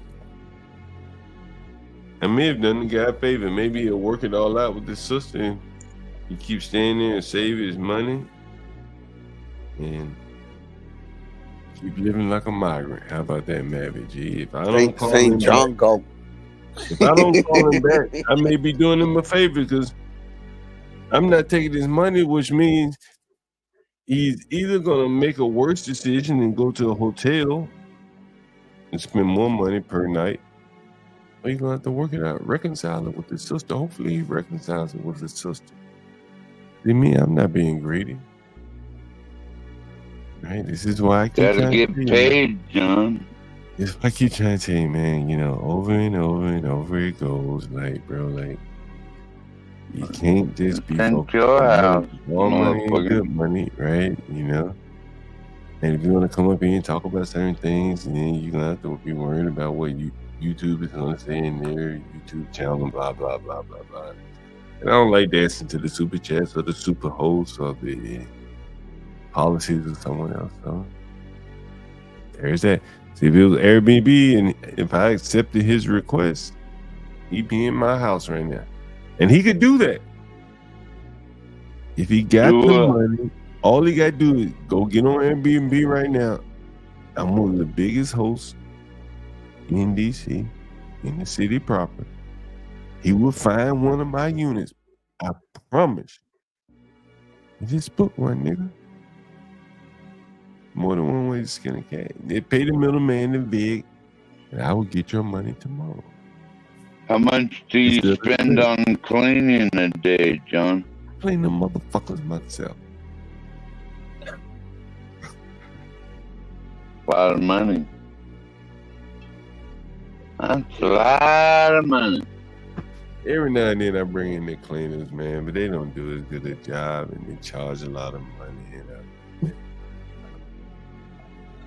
I just rotate which rooms are available, and all my rooms look alike, so I get around the Airbnb algorithm by just giving you any room, like a hotel. You know, the hotel algorithm, when you book a hotel room, do you know what room, what floor you're going to be on? No, not till you get there. And they tell you, okay, you're going to be on the 3rd floor, room 5. Well, you can request a floor, but that doesn't mean you'll get it. I mean, get it. So when my Airbnbs, you come in my house, I say, hey, room 3, room 4, room 2, room 1. Yeah. Maybe you get an upgrade to a private bath if you get lucky sometimes. We have mystery rooms. I ever tell you guys about my mystery rooms? I ever tell you guys about that shit? I don't know what a mystery room is. I've never heard that term. I know Stanley wants to hear about the mystery room. I got a beautiful mind, man. I got a beautiful mind. A real beautiful mind. I don't even know if I did. And I got a fucking spider. Yeah, beautiful mind. Let me see if I can show you something. My mystery rooms listings. Let's see. I don't know if I still have them up. Let's see. Mystery.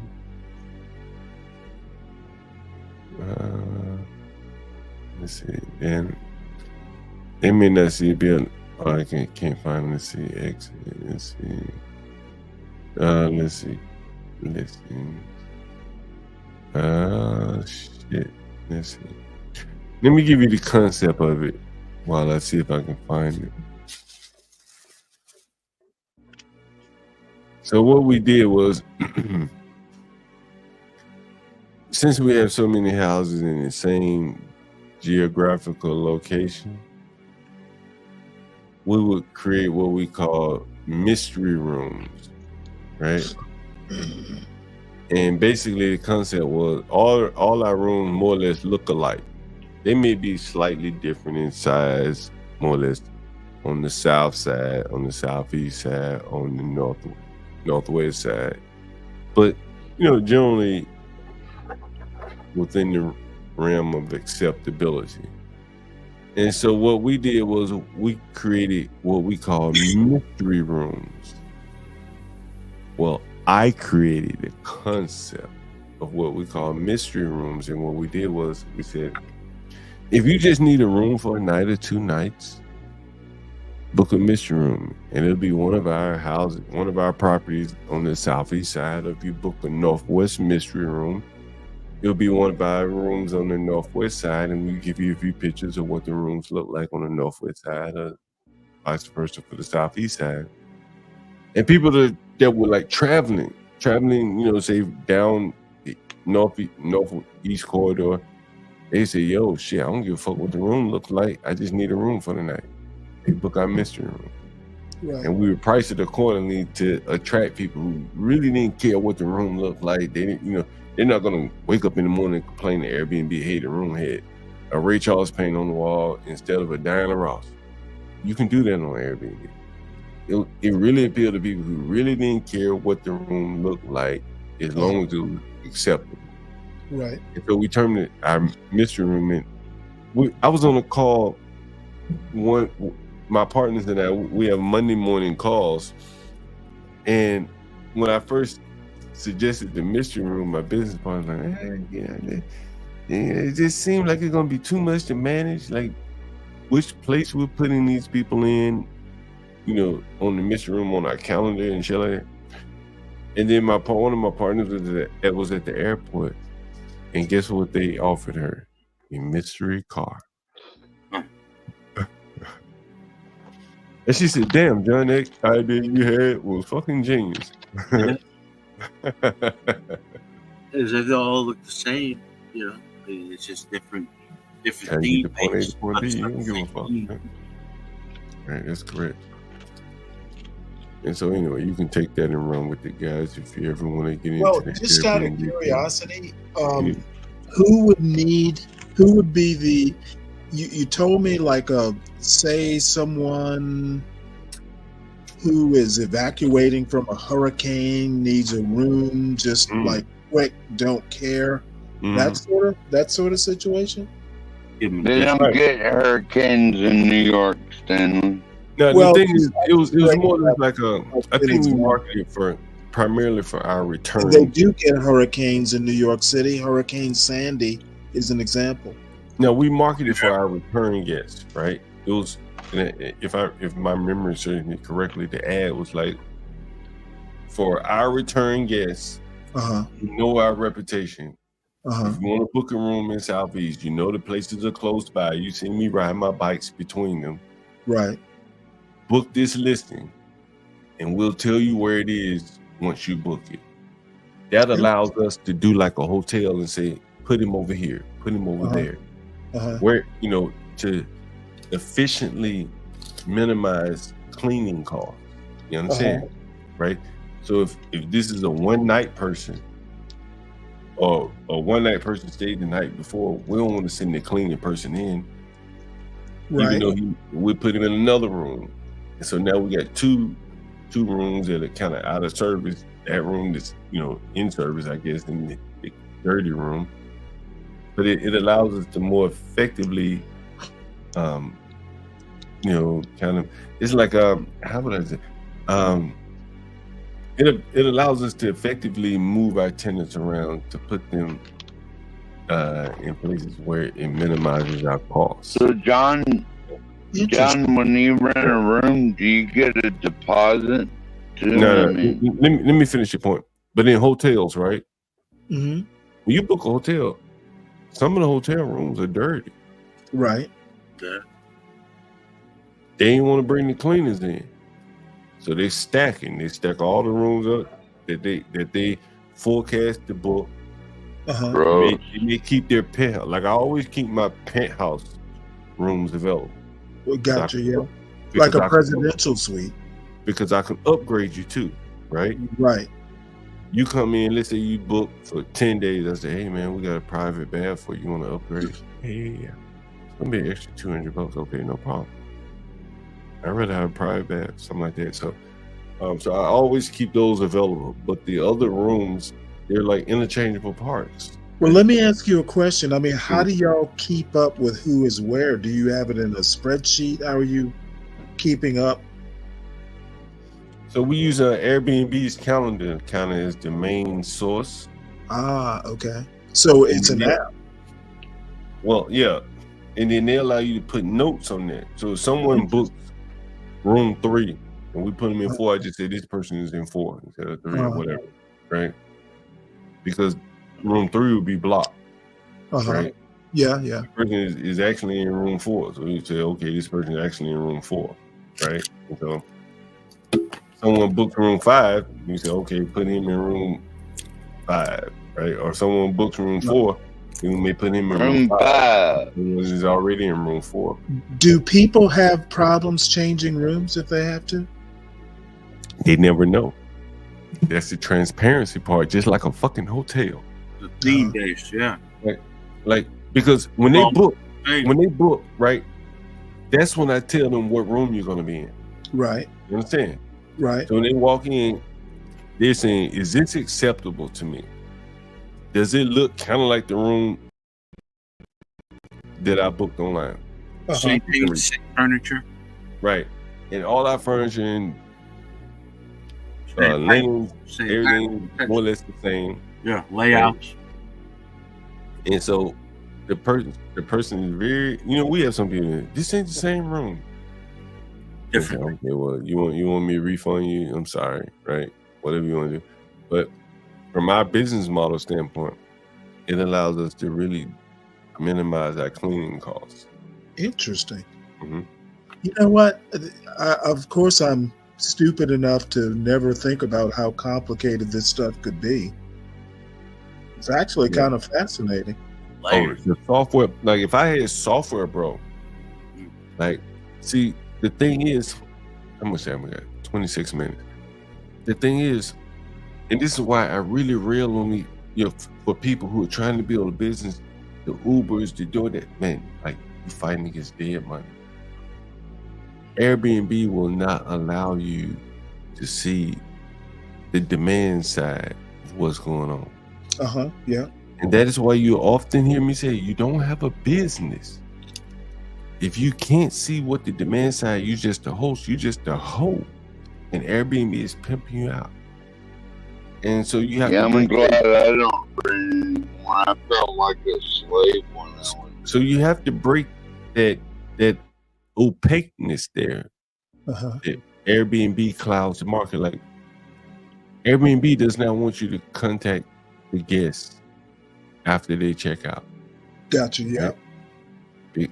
Same way Uber does it. Yeah, definitely. Right? DoorDash, none of these people, because they want to maintain their middleman position. It's like if you're in the middleman of a dope trade, you never want to let the guy know that's buying dope from you who your connect is. And that's where your bread is. So better, cheaper. Right? He just go around you. And it's the same thing with Uber and all these people, YouTube, SuperChat. They try their best to keep people from going around you. Some of them build in features. I'm sorry? Uber was banking on those automated cars, though, and they're not there yet.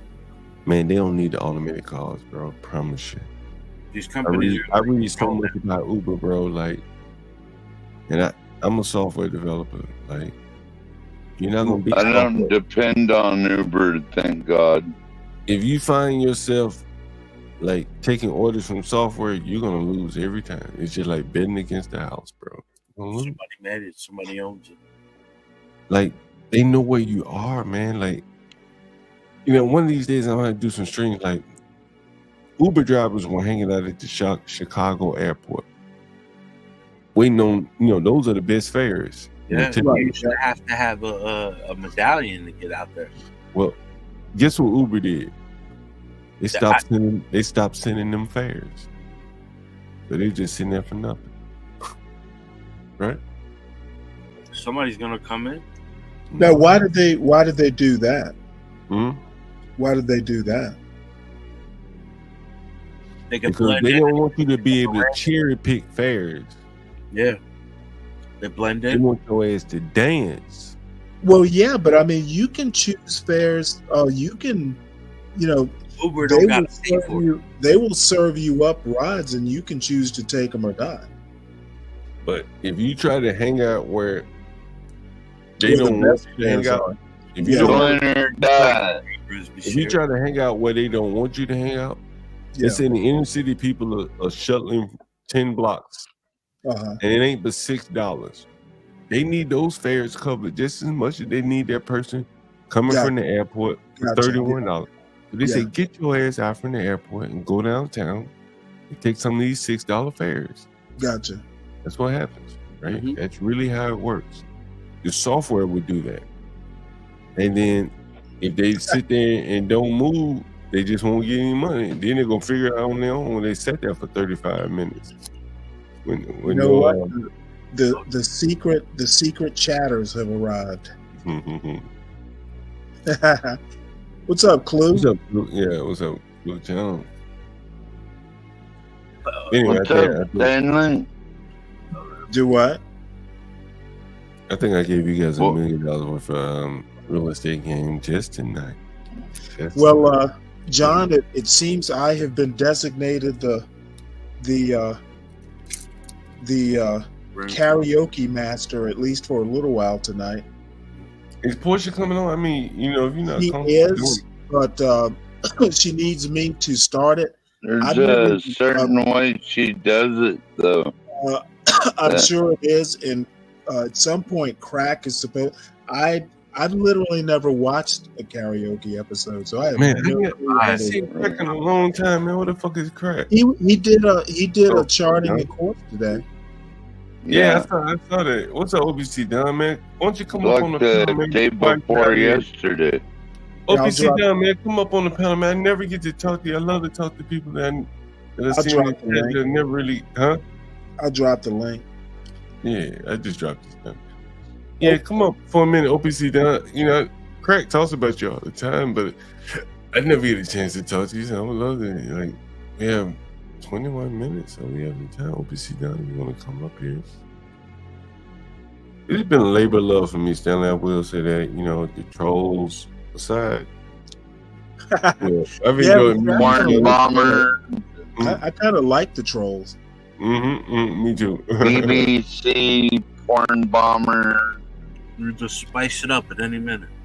But now, all the people who can figure out if they got a pussy or a penis, or are they a chick with a dick and they think they're a woman.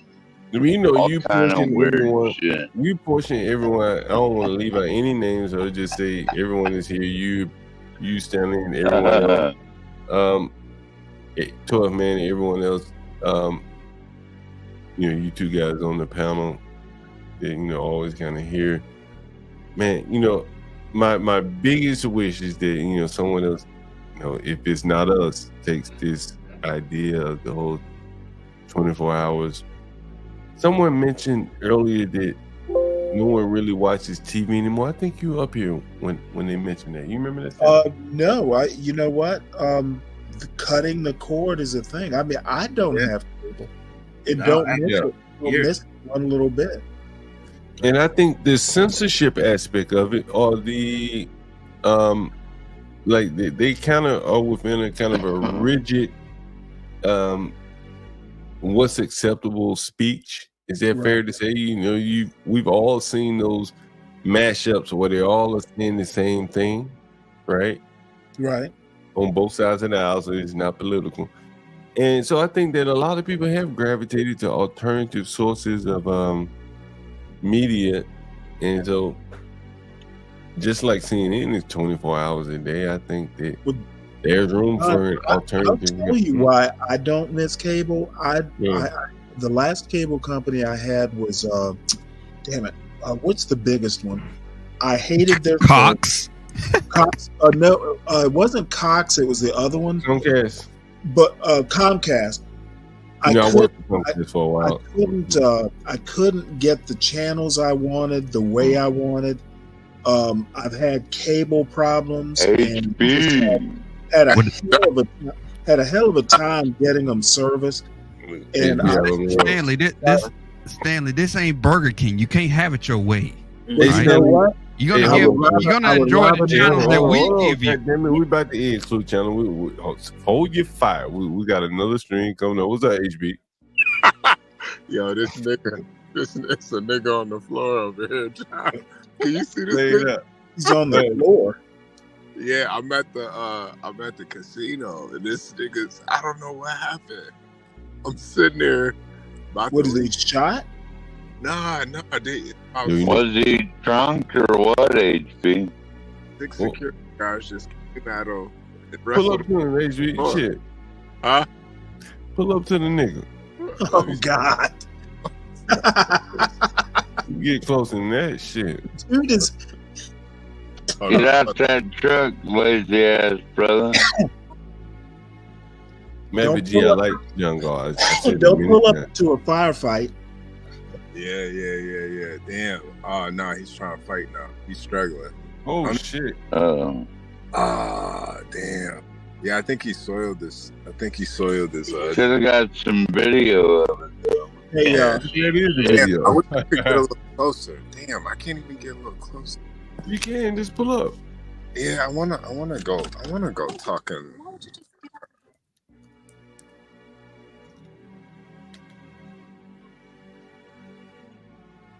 Just if you zoomed in a little bit, you can see some of it.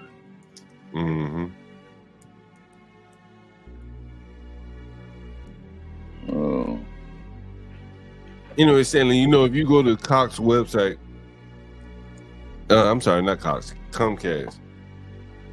I developed a lot of that shit, man. Me and a couple other guys, man. Right. Oh, HB walking into that shit.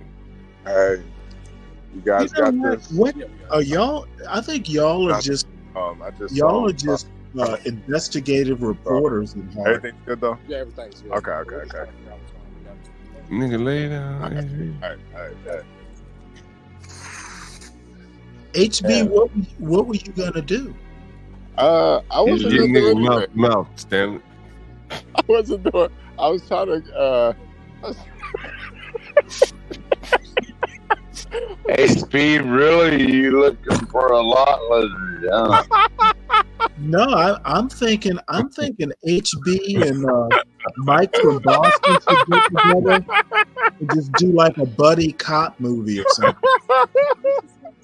Yo, John, I walked up to him trying to be super professional. He was like, yeah, we just got it all handled. Yeah, nigga in Texas, they ain't playing no games out there, motherfucker. And my name is HB Texas Ranger. You ain't playing no games. Yo, there go the police. Oh, no, I can't leave. God damn. The police. Gotta film the police. HB. No, don't do that. He turned into Joku. Damn. Police here. I'm getting views now, look. I can't leave. Shit. Our great info. What is it with you? You guys are just a team of investigative journalists, apparently. That is what the news lies, Stanley. That's what I'm saying, Stanley. We run towards the fire. Hey, the CNN, is going to be displaced by, a lot of alternatives. So I think it's going to be a fragmented market, as they say. Boy, you're already being replaced, John. Yeah. There's that. Mm-hmm.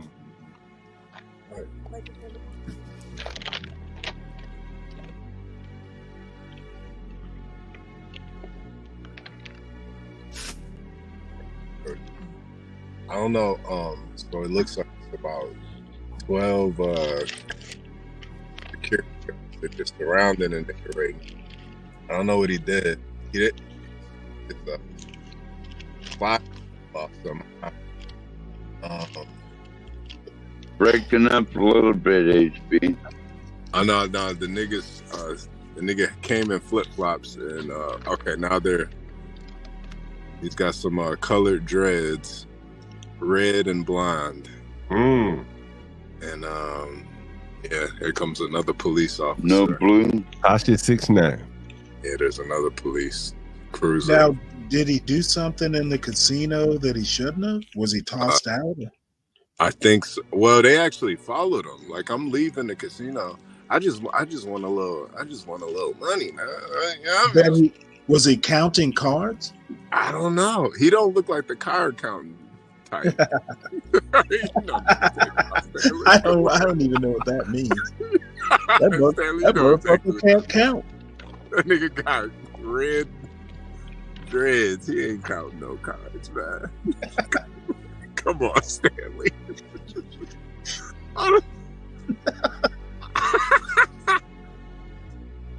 Oh man.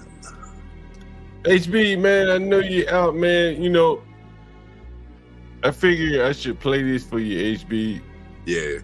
We've been here about, what, 4 months now, right? Yeah, yeah. And we got, what, about 12 minutes left. Oh, damn. They got this nigga got a...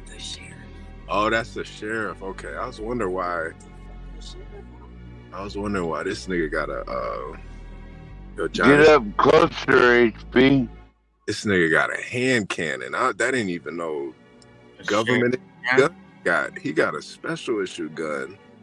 That shit look like a Maybe that's a silencer on it. Is it a BFG? I don't know. I'm just glad they getting this nigga up out of here. HB, why you stuck in traffic, man? I think you know how we be going about 4 months now, as I say, and that long. And I think, man, there's so many things that so many clips we've had, karaoke, people telling their stories, Master Kim, blah blah blah blah blah. We still got Diwali to tell his story. I think that's gonna be a hell of a story. Yeah. But at this point, one of the things that really stuck with me, man, was this right here. I'll let you hear it. Let me know if you can hear it, HB. Yeah, no. I know you for 3 months on apps, like whatever, and I love you to the fullest. Like, and I'll put my heart for you. Can you hear it, HB? Yeah. I can hear it. I'm gonna rewind it for 1 second, man. I think this is one of the best clips. This was a Friday night weekend review with John Galt about a month ago. I want you guys to take a listen. HB, tell me what you think about this. Is John Galt and Nas 415. Like whatever, and I love you to the fullest. Like, and I'll put my heart for you. My man. No, but I'm saying like John, HB, like anybody that I care.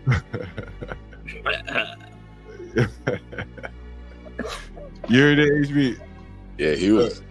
I think he was up that night, man. I love you, man. Yeah, I think he. 415 always fucked up, but yeah, I don't know, man. We only have 9 minutes, so I can't really get too deep into it. But I think for a lot of people that, what I'm saying, like they wake up to you and me and, Portia J, and then they go to bed to you, me, Portia J, Stanley, or whatever. I'm informed because I watched the John Galt channel. Yeah, no, I feel like John, man, we got like a real tight-knit community over here, man. It's a real gentleman's club over here, Yeah, like the Green Dragon Tavern, as I talked about earlier today,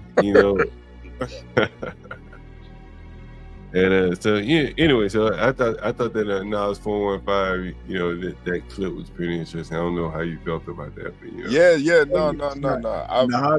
Nas was drunk on Armenian rot gut. Apparently. But I think more to that, man. He thought about his father. You know what I'm saying? And how he respected his father, and then how he respected you, and how he respected me, and what we doing over here. Like I don't give a fuck how drunk a man is. Like these motherfuckers have children And their children don't even respect them, even in their drunkenness hour. They say, I respect you, Dad. I respect you, Mom. And here now it's 415. Okay, fuck it, he drunk. We'll cancel some of it out to that, right? It's something you can't buy, man. Like, right.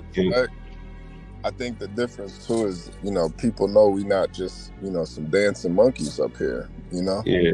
Well, to me, that's not saying a lot, because even when I'm drunk, my dog does what I tell it to do. Fucking You are special. Special. 12 step man. 12 man.